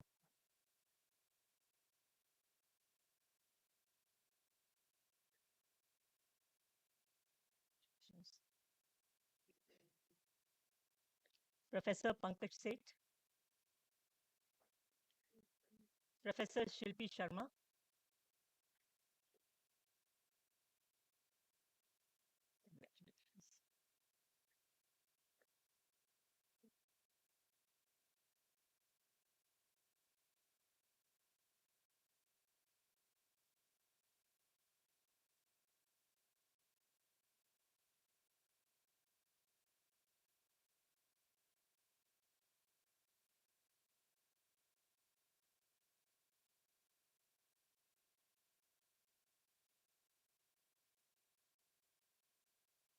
congratulations.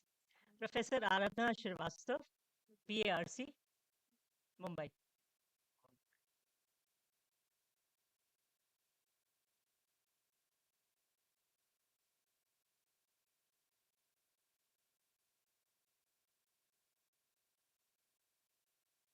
Dr. Dheer Singh, National Dairy Research Institute, Karnal.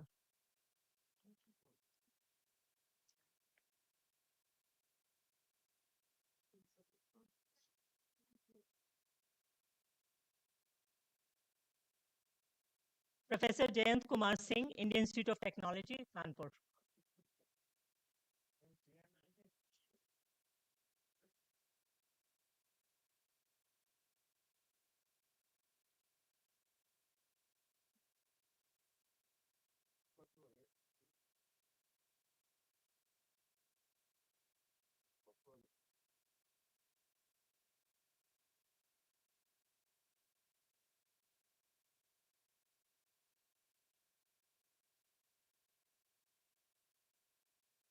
Congratulations.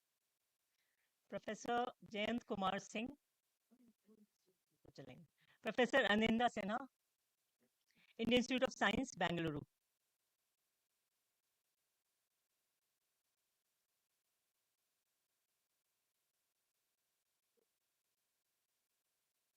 Professor Rajiv Sinha, IIT Kanpur.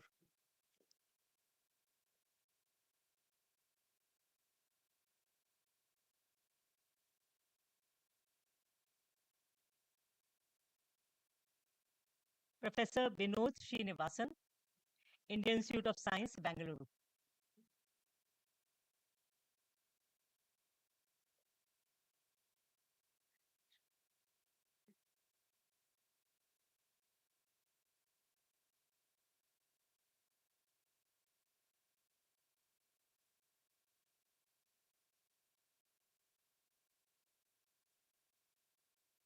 Professor Raghunathan Sri Anand, Inter-University Center for Astronomy and Astrophysics, Pune.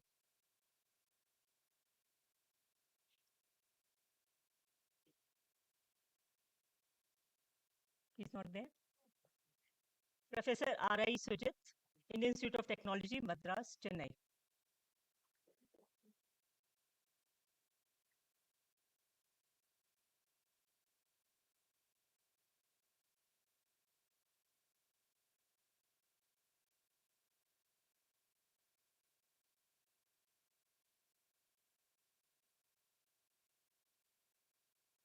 Congratulations.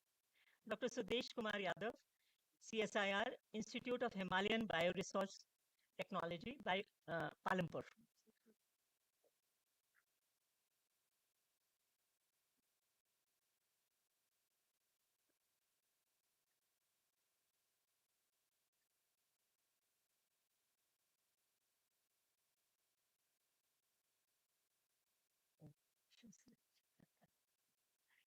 Now I will announce the name of elected foreign fellows to be inducted with effect from 1st January 2026. Professor Bernard Arunalandam. He is from Tufts University, USA.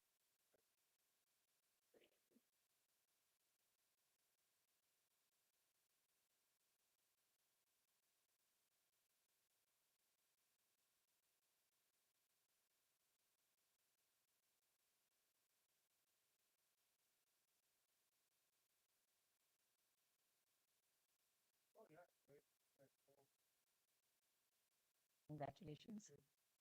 Professor BVR Chaudhary, Nine Technological University, Singapore.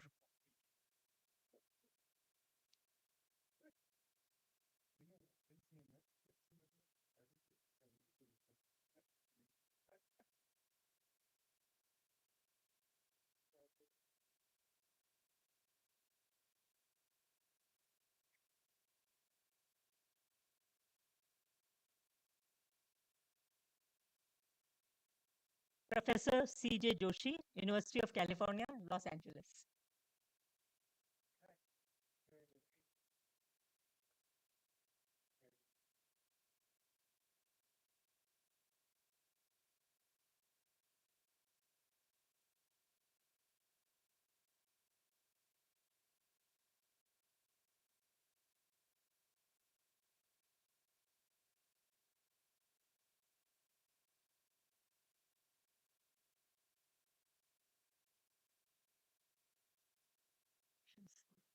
Professor Brijesh Kumar Singh, Western Sydney University, Australia.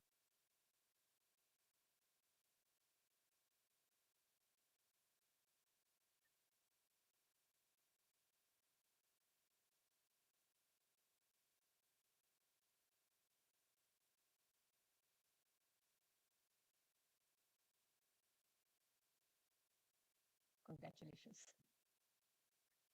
So I think oath is to be read now by all the fellows who have been inducted. So you, So do we have to read it? yeah.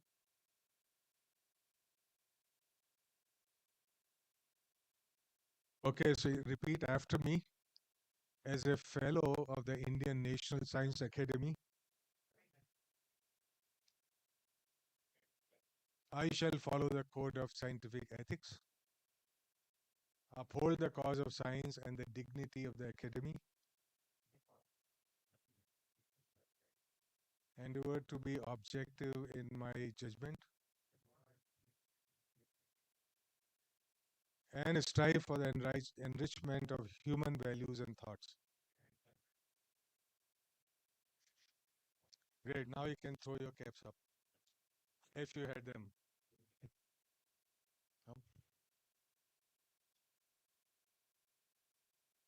In the name and by the authority of the Indian National Science Academy, I admit you a fellow thereof.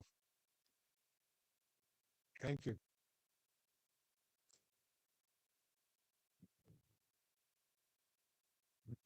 Associate. So yeah, INSA Young Associate.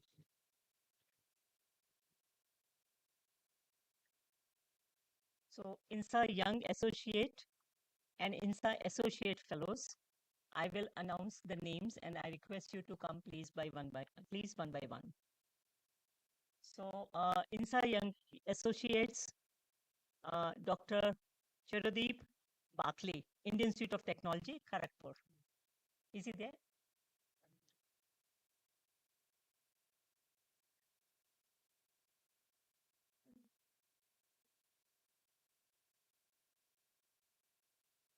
No, he's not there.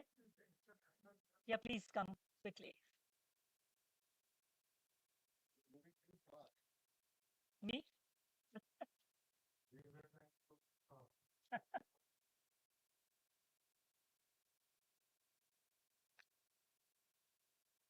So he's there.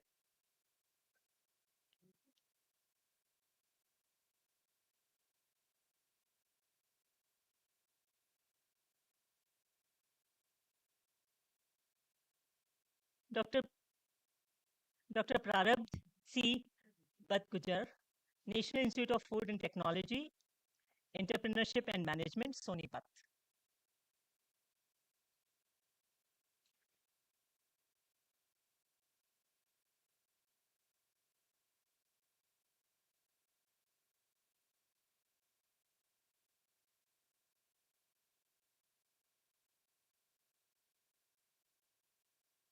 Dr. Indranath Chakrabarti, Indian Institute of Technology,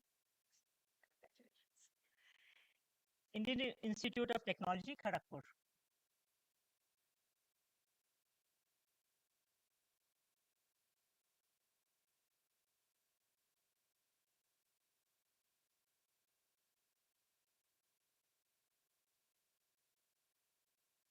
Dr. Tanmay Chakrabarti, Indian Institute of Technology, Delhi.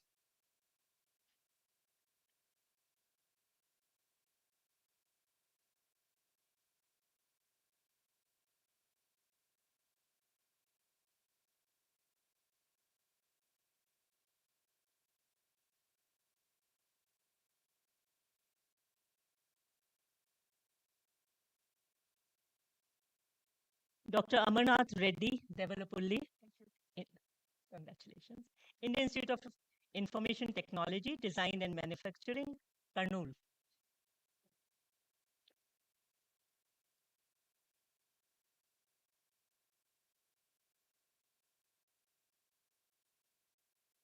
Congrats. Dr. Uttam Kumar Ghodai, Ramakrishna Mission, Vidya Mandir, Belur Math, Havra.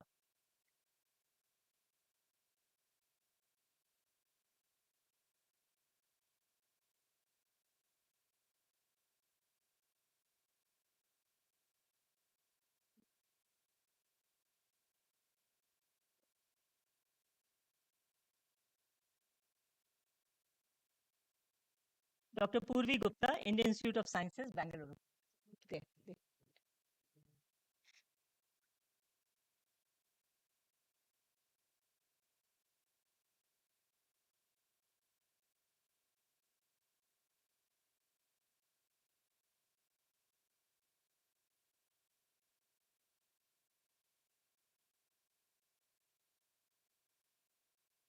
Dr. Durga Prasad Rao Hari, Indian Institute of Science, Bangalore.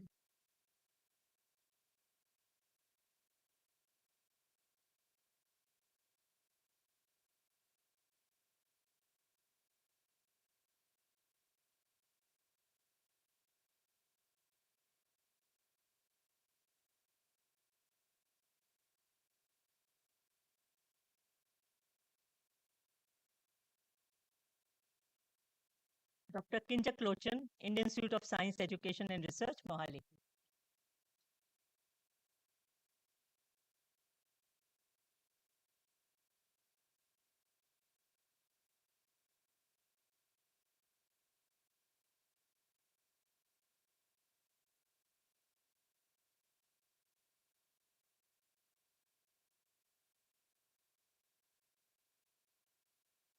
Dr. Bhanu Prakash, Banaras Hindu University, Varanasi.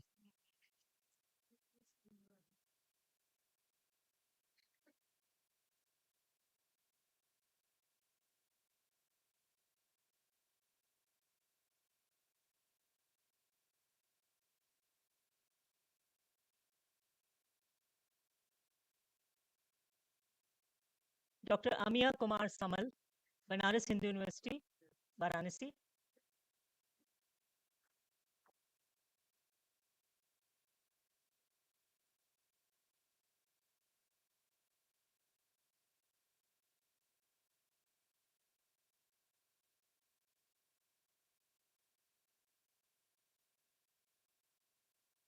Dr. Nikita Sandhu, Punjab Agriculture University, Ludhiana.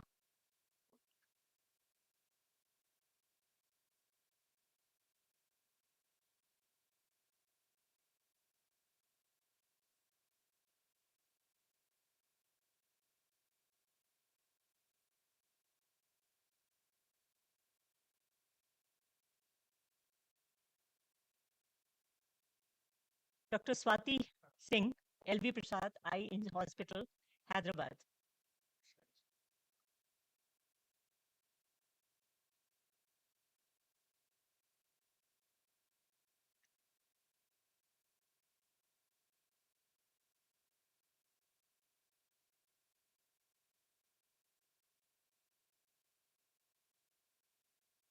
Dr. Somlata. Dr. Somlata, Multidisciplinary Center for Advanced Research and Studies, New Delhi.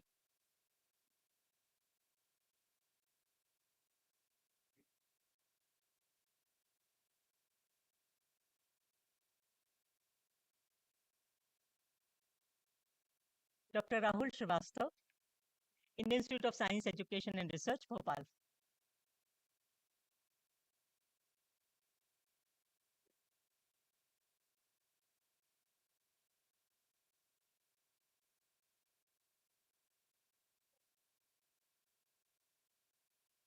Dr. Swati Tripathi, Birbal Institute of Paleo Sciences, Lucknow.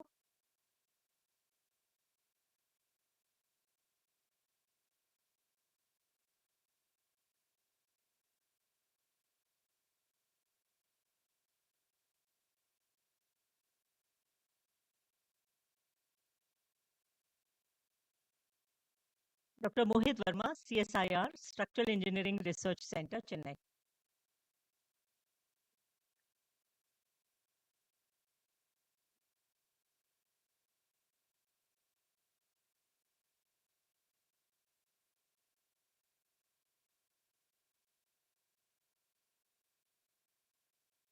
So now I will announce the name of INSA Associate Fellows. Dr. Purushottam C. Abhilash, Banaras Hindu University, Varanasi.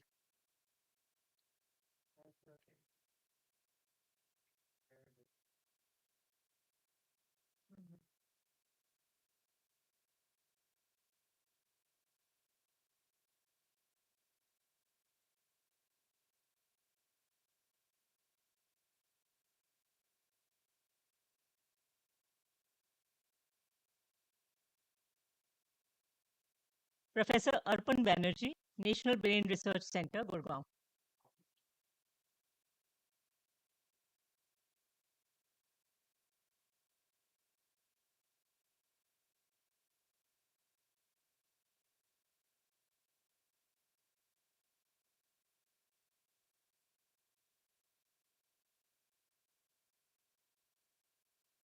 Professor Surya Sarthi Bose, Indian Institute of Science, Bangalore.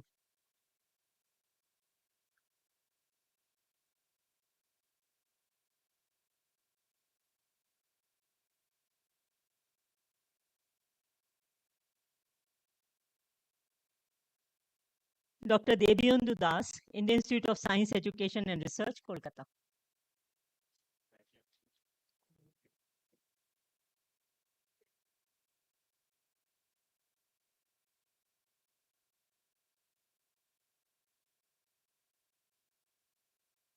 Dr. Santosh Kumar Das, Indian Institute of Technology, Goa.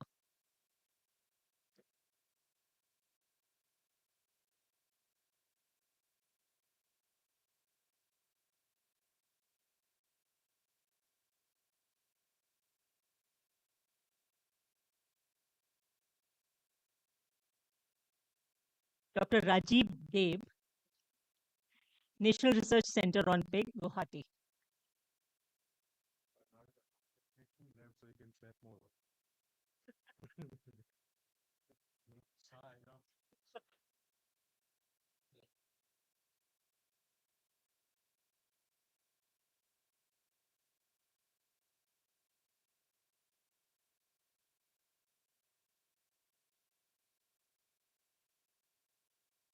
I think we need to clap more. Now we Professor? are down to the last 5 minutes and not too many left, so I think we can spend some energy and get this stuff going. I will look very nice, we clap a lot. Clap a lot. Professor Debangshu De, Jadavpur University, Kolkata.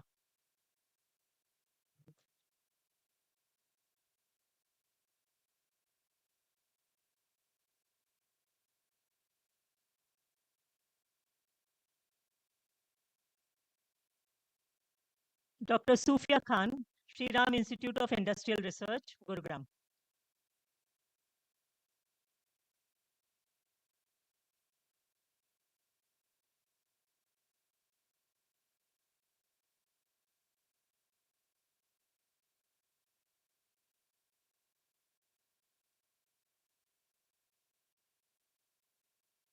Dr. Prashant Kumar, Space Application Center, ISRO, Ahmedabad. Congratulations, Sufia.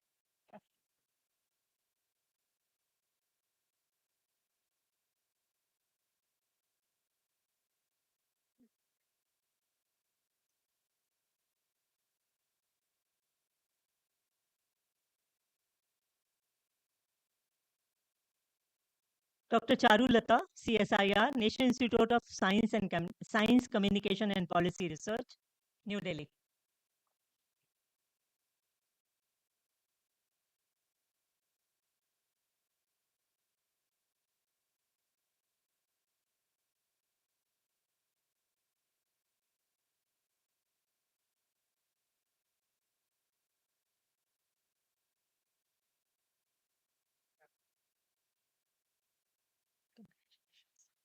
Professor Amit Mishra, Indian Institute of Technology, Jodhpur.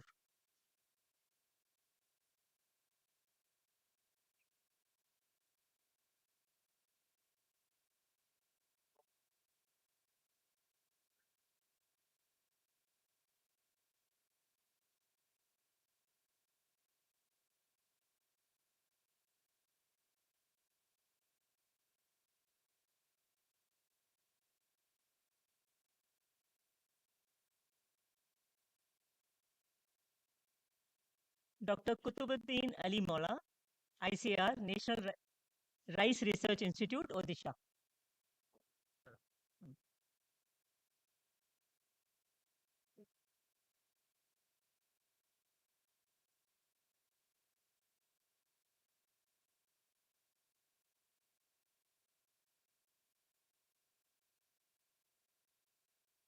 Dr. Rajesh Ramachandran, Indian Institute of Science, Education and Research, Mohali.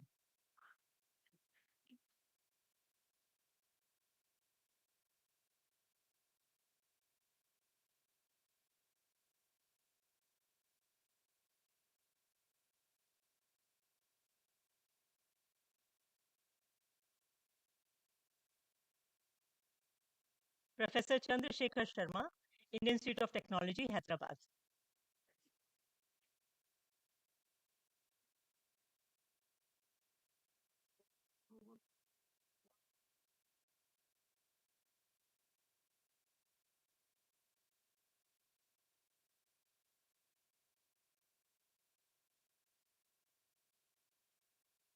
Professor Saurabh Kumar Srivastav, Indian Institute of Science, Education and Research, Bhopal.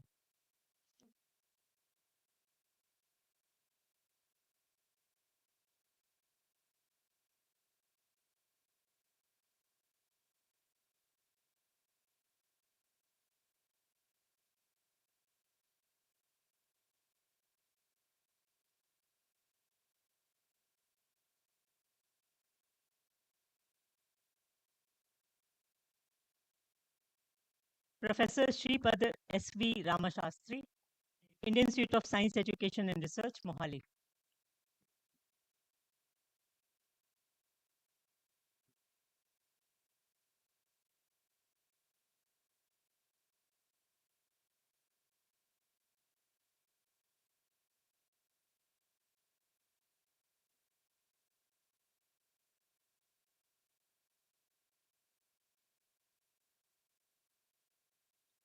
Professor Bhaskar Sundaraju, Indian Institute of Technology, Kanpur.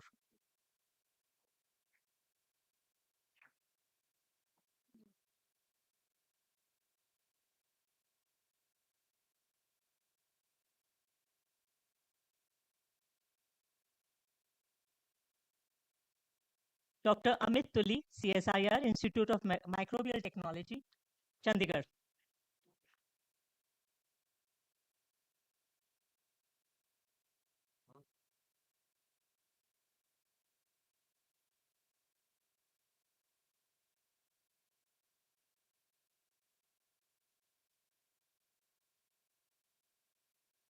Now I invite Dr. Amit Kumar Upadhyay, Banaras Hindu University, who is being inducted as INSA History of Science Young Associate.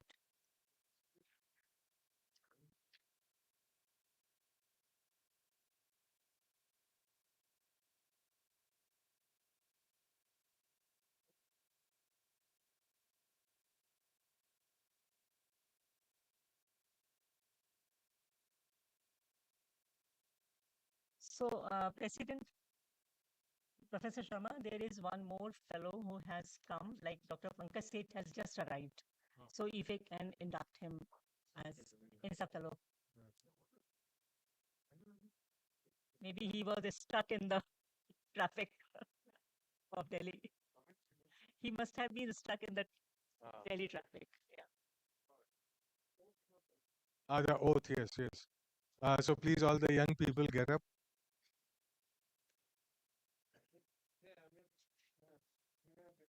So you're ready now.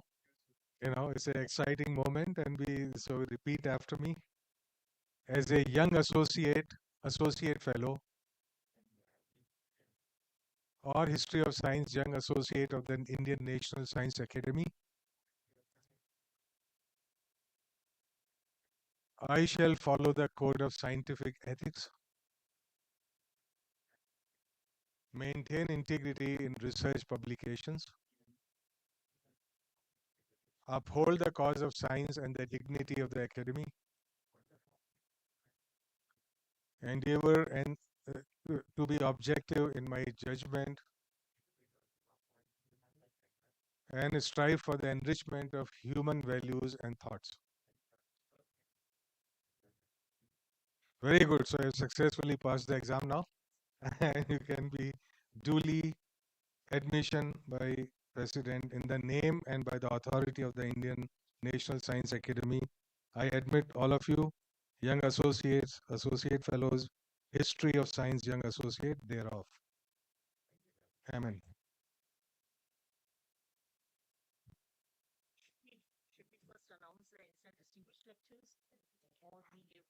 इनको देना है हम्म? हाँ बुलाओ बुलाओ So may I now invite Pankaj Seth from NBRI. Yep. Sorry, NBRC. Samir Sawant No, Professor Pankaj Seth from National Brain Research Center, Manesar. In the fellows. One person is left.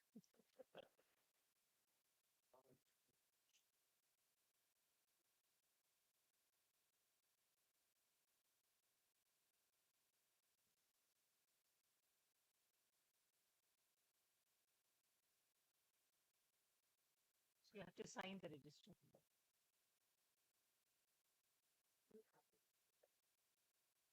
So now I will invite the INSA distinguished lectures, the name of the fellows who have been the recipient of INSA distinguished lectures.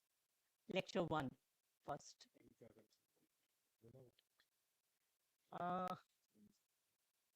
I think we need to give some. name to be announced or they will get something certificate I think certificate देना होगा.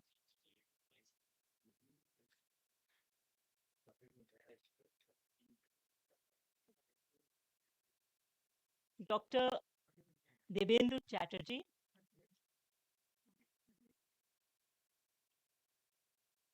National Rice Research Institute, Cuttack.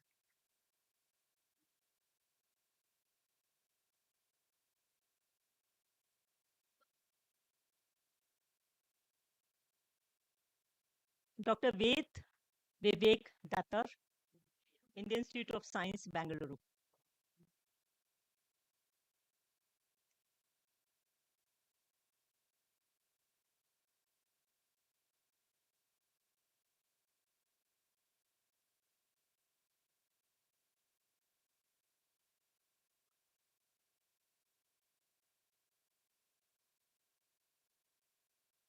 Dr. Rakesh Kumar Pilania, Postgraduate Institute of Medical Education and Research, Chandigarh.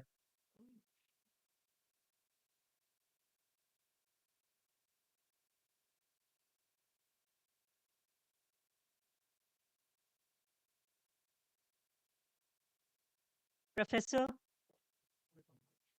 Supriya Mitra, Indian Institute of Science, Education and Research, Kolkata.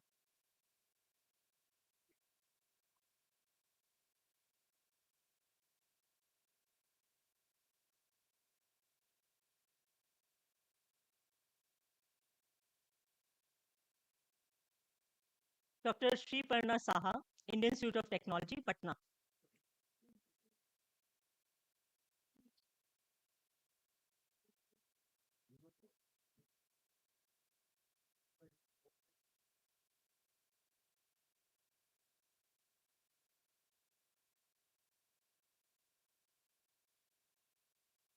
Dr. Surya Prakash Singh, Indian Institute of Chemical Technology, Hyderabad.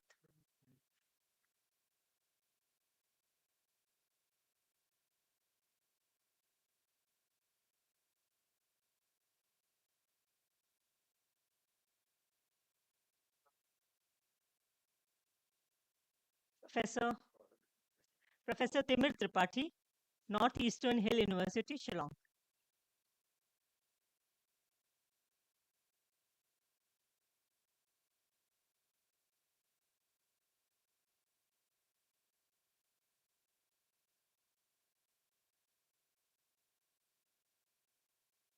Professor Dr. Mohit Tyagi. I think so, yeah. Those of you who are yet to give the lecture, please do not disappear after getting the certificate. Okay, do turn up and do a good job.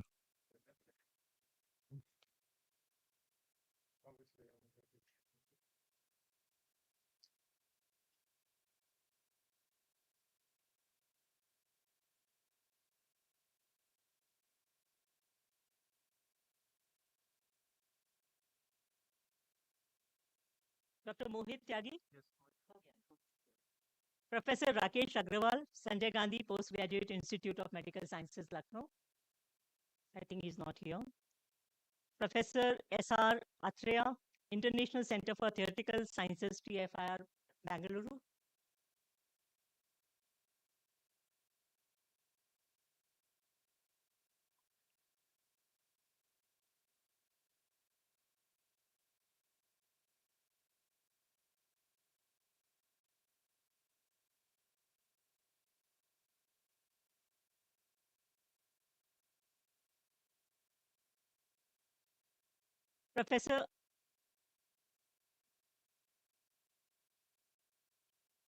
Professor Anand Kumar Bachawat, Indian Institute of Science Education and Research, Mohali.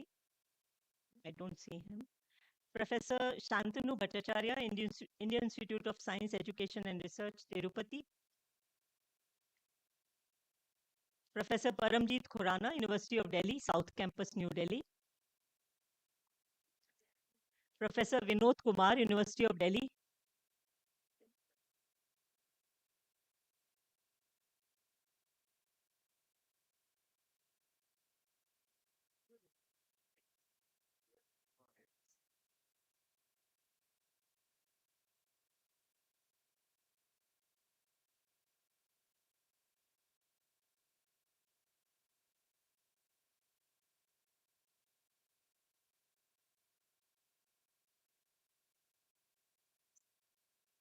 Dr. Shailesh Nayak, National Institute of Advanced Studies, Bangalore.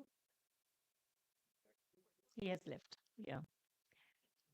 Professor Jay Kumar Radhakrishnan, Tata Institute of Fundamental Research, Bangalore.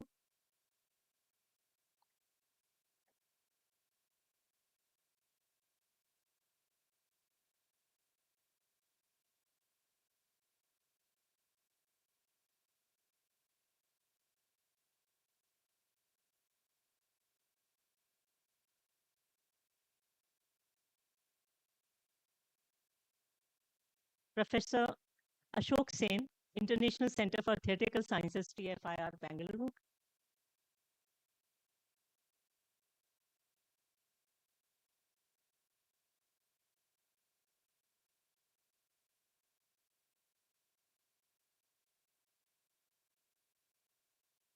Professor Ramanathan Sodamini, National Center for Biological Sciences, TFR, Bangalore.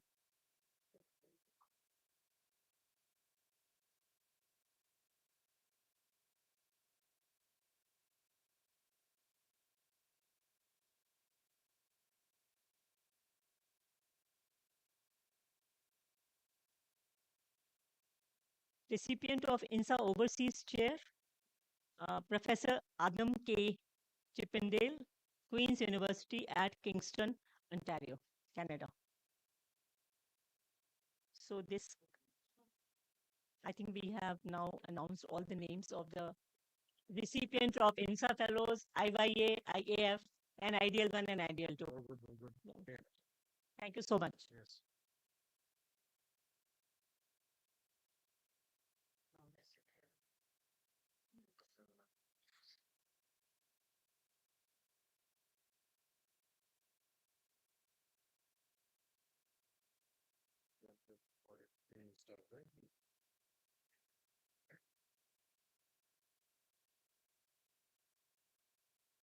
Okay, we now start on the 91st anniversary general meeting.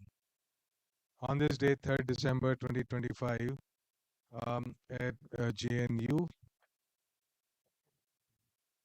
I would now read the condolence messages at the passing away of distinguished fellows.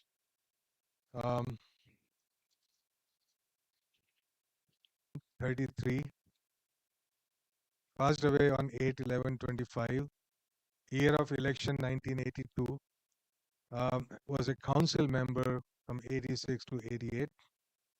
Professor Rajaraman obtained his PhD from University of Wisconsin in 61.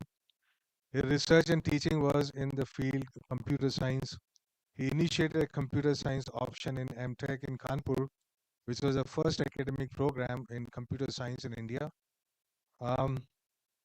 The research work done by his group was the use of decision tables in developing, optimizing, and finding logical errors in computer programs, incorporating complex logical decisions. In 1982, he shifted to IISc till his retirement as professor, where he set up a national supercomputing facility.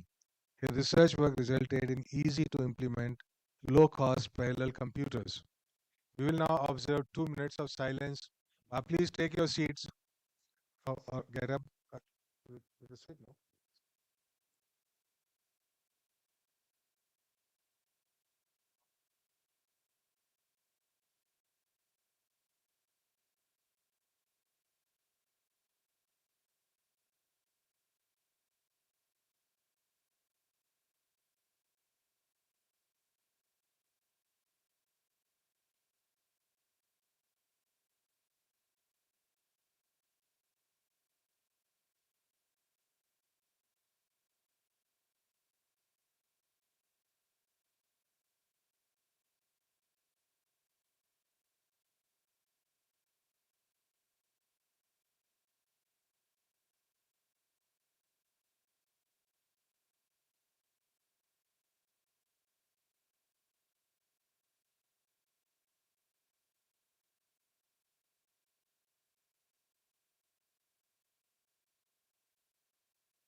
Thank you.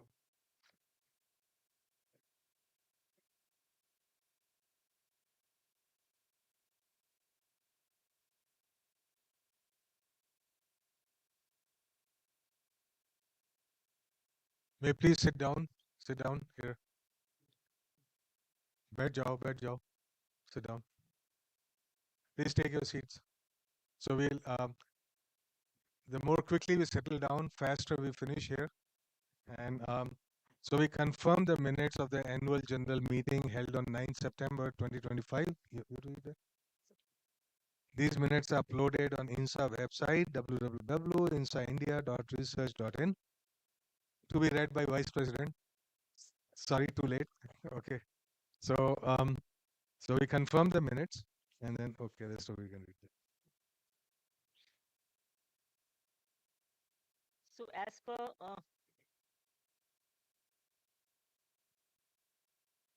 under the Rule 40C, the name of the nominees for election as follows from 26 August 2025 to 23rd November. So we have received only these nominations, which is shown here. Then there is an announcement on the retirements of INSA staff during the year 2025. Shri Manoj Kumar, MTS, and Srimati Vandana Gajare, Program Officer, they have retired in the year 2025. And we wish good luck to them and best of the health. Removal of Dr. Ashok Pandey from INSA Fellowship. This I will read. The complaints were received about possible plagiarism committed by Dr. Ashok Pandey in some of his research papers and the rejections of many of his papers by the journal, for which Dr. Pandey was the executive editor for several years. The complaints were examined by a scrutiny committee and subsequently by INSA panel on ethics in science and it was discussed in the council on 9th September 2025. Further, the council referred the case to INSA panel on ethics in science. The panel has discussed at length the case and recommended that the election of Dr. Ashok Pandey is not tenable. The Council in its meeting held on 2nd December 2025 also endorsed the recommendation of the committee.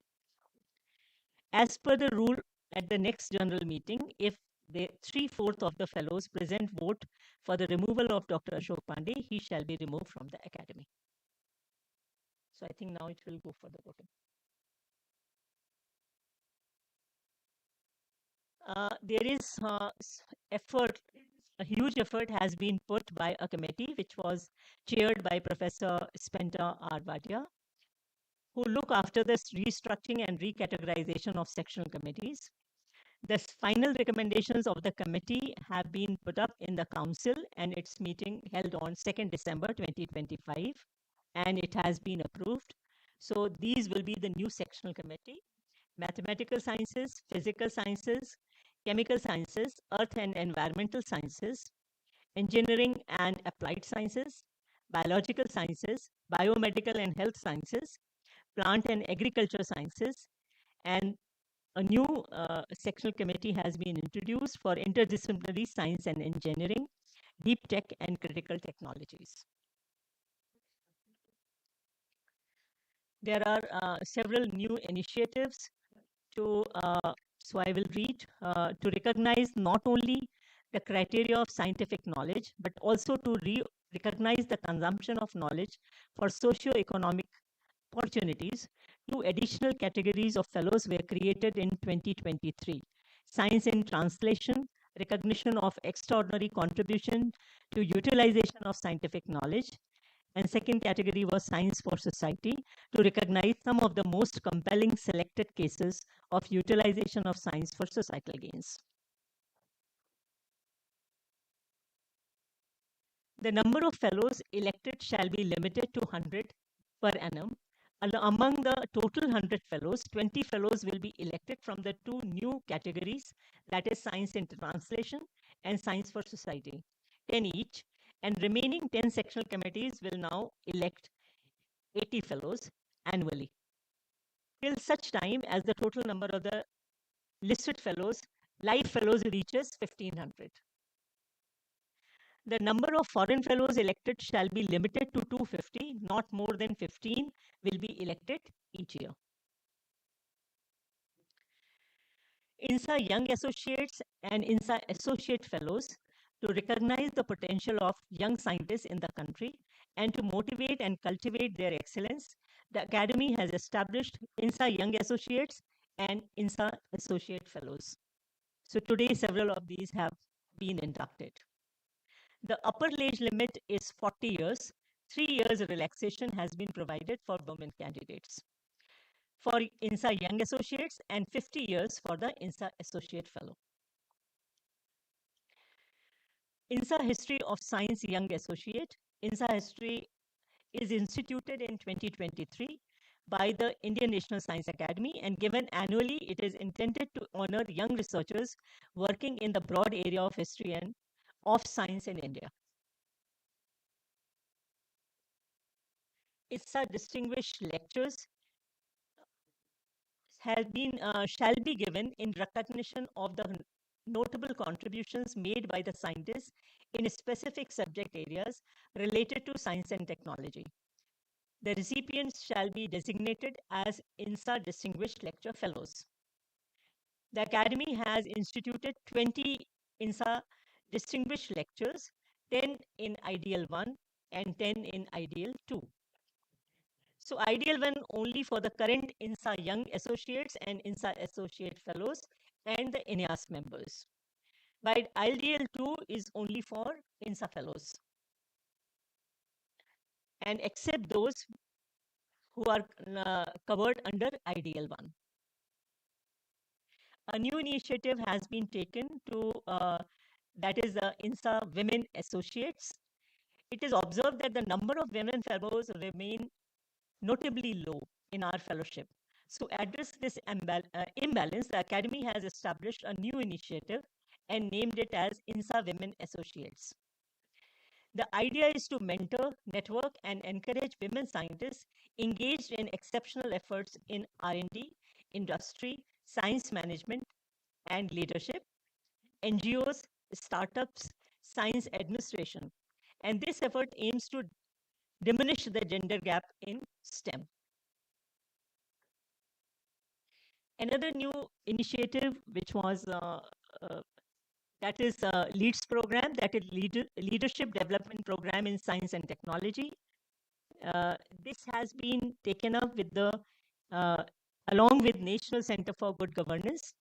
This is jointly organized, and fifth batch during 1st to 6th September 2025 has been trained in INSA. So far how many we have done? Five. So basically 45 40. per batch, and so it means over 200 have been trained. And also like women, about 10 per batch. Okay. So about 40-50 women have been trained. So very extensive effort has gone towards the LEAD programs. Then INSA ACS Faculty Leadership Summit and ACS Outreach Summit were also organized. 7-day teachers training program in collaboration with ACS was conducted. So INSA Institute University Distinguished Lecture Series, INSA Distinguished Public Lecture, INSA Overseas Chairs, and Teachers Training Program has been conceptualized by INSA. Another very appreciable effort which has gone towards this is that INSA Center for Science and Technology and Innovation Policy, CSTIP. This has been established for STI policy research, and it was in the October 2024 it was established.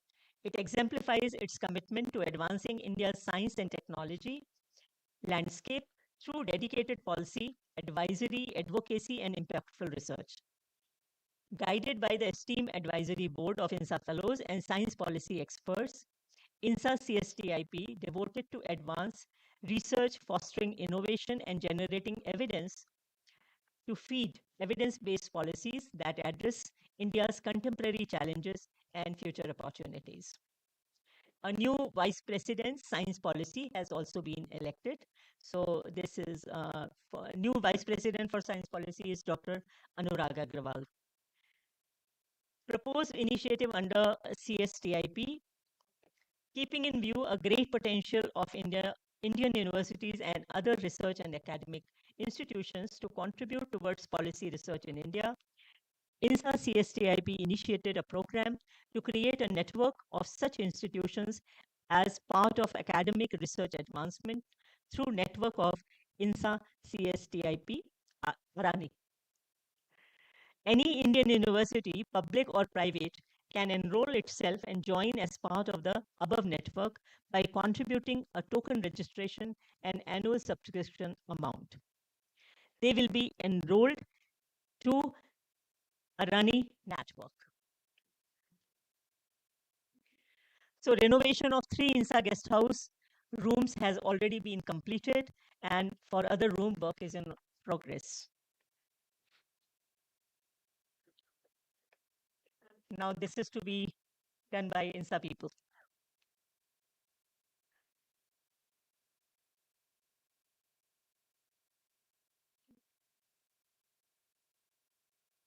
Is there anything else? Outgoing council.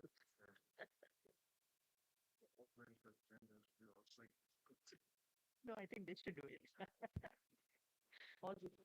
It is indeed my pleasure to now invite Professor Ashutosh Sharma, President INSA, to present the small token of gratitude to our outgoing members. We have Professor Madhu Dikshit, Vice President, Fellowship Affairs, INSA.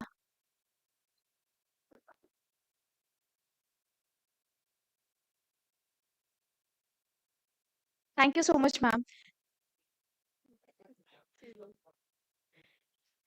Next, I call upon Professor Sanjay Puri, Vice President, Resource Generation and Management, Indian National Science Academy.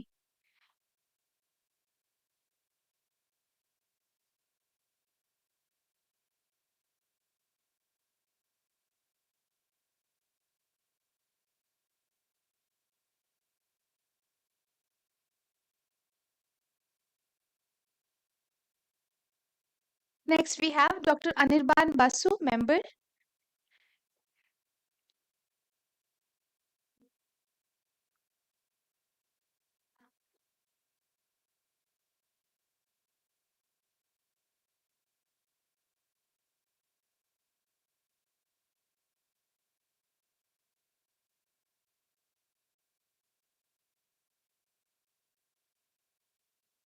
Next, I am announcing the names of all the outgoing officers and members of the Council of INSA who are not present with us today.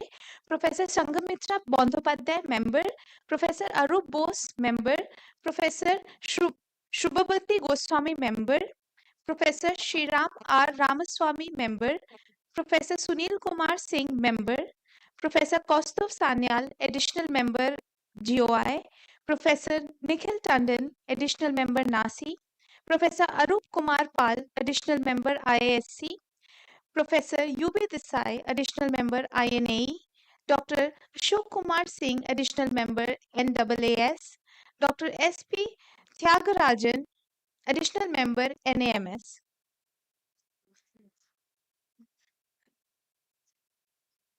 We thank all our additional outgoing officers and members, Council of INSA, who are outgoing. We are truly enriched, and we will look forward to your guidance in future as well. I'm also going out. Just want to remind you that I'm We will going. miss you, sir. I'm going. I mean, I don't want to miss the shawl. That's what I mean. I now request Professor Shekhar Mande, President-elect, to present the memento, an album highlighting the events of the Academy during the tenure of Professor Ashutosh Sharma, our outgoing president.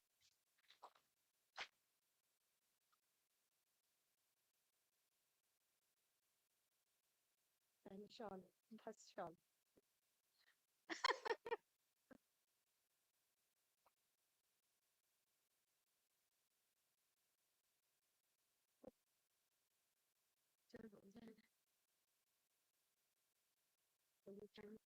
কিছু দাদা সেখানে understand me address the I request Professor Shekhar Mande sir to please give us a few words of wisdom to address the general body. to address the general body meeting. Thank you, sir.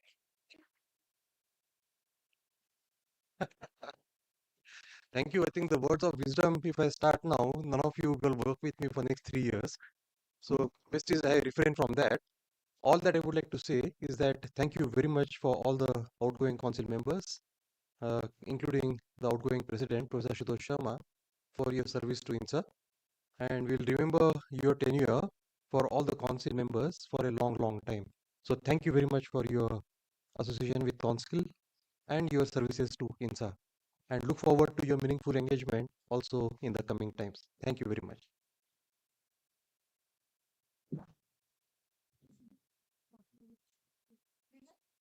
Yes, thank you so much for your guidance. I request all the dignitaries, council members, attendees, the staff members of INSA to please gather for a group photograph. We didn't had one since the morning.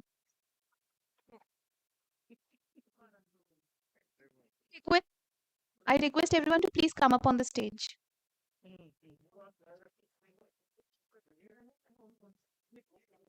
Only counting.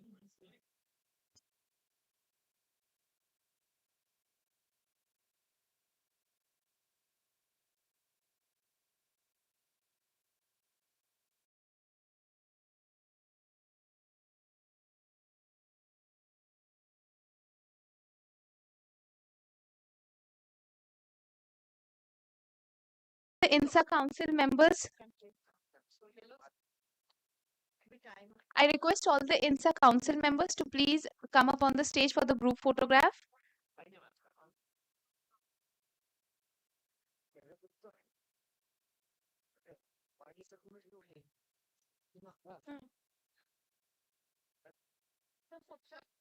Dinner.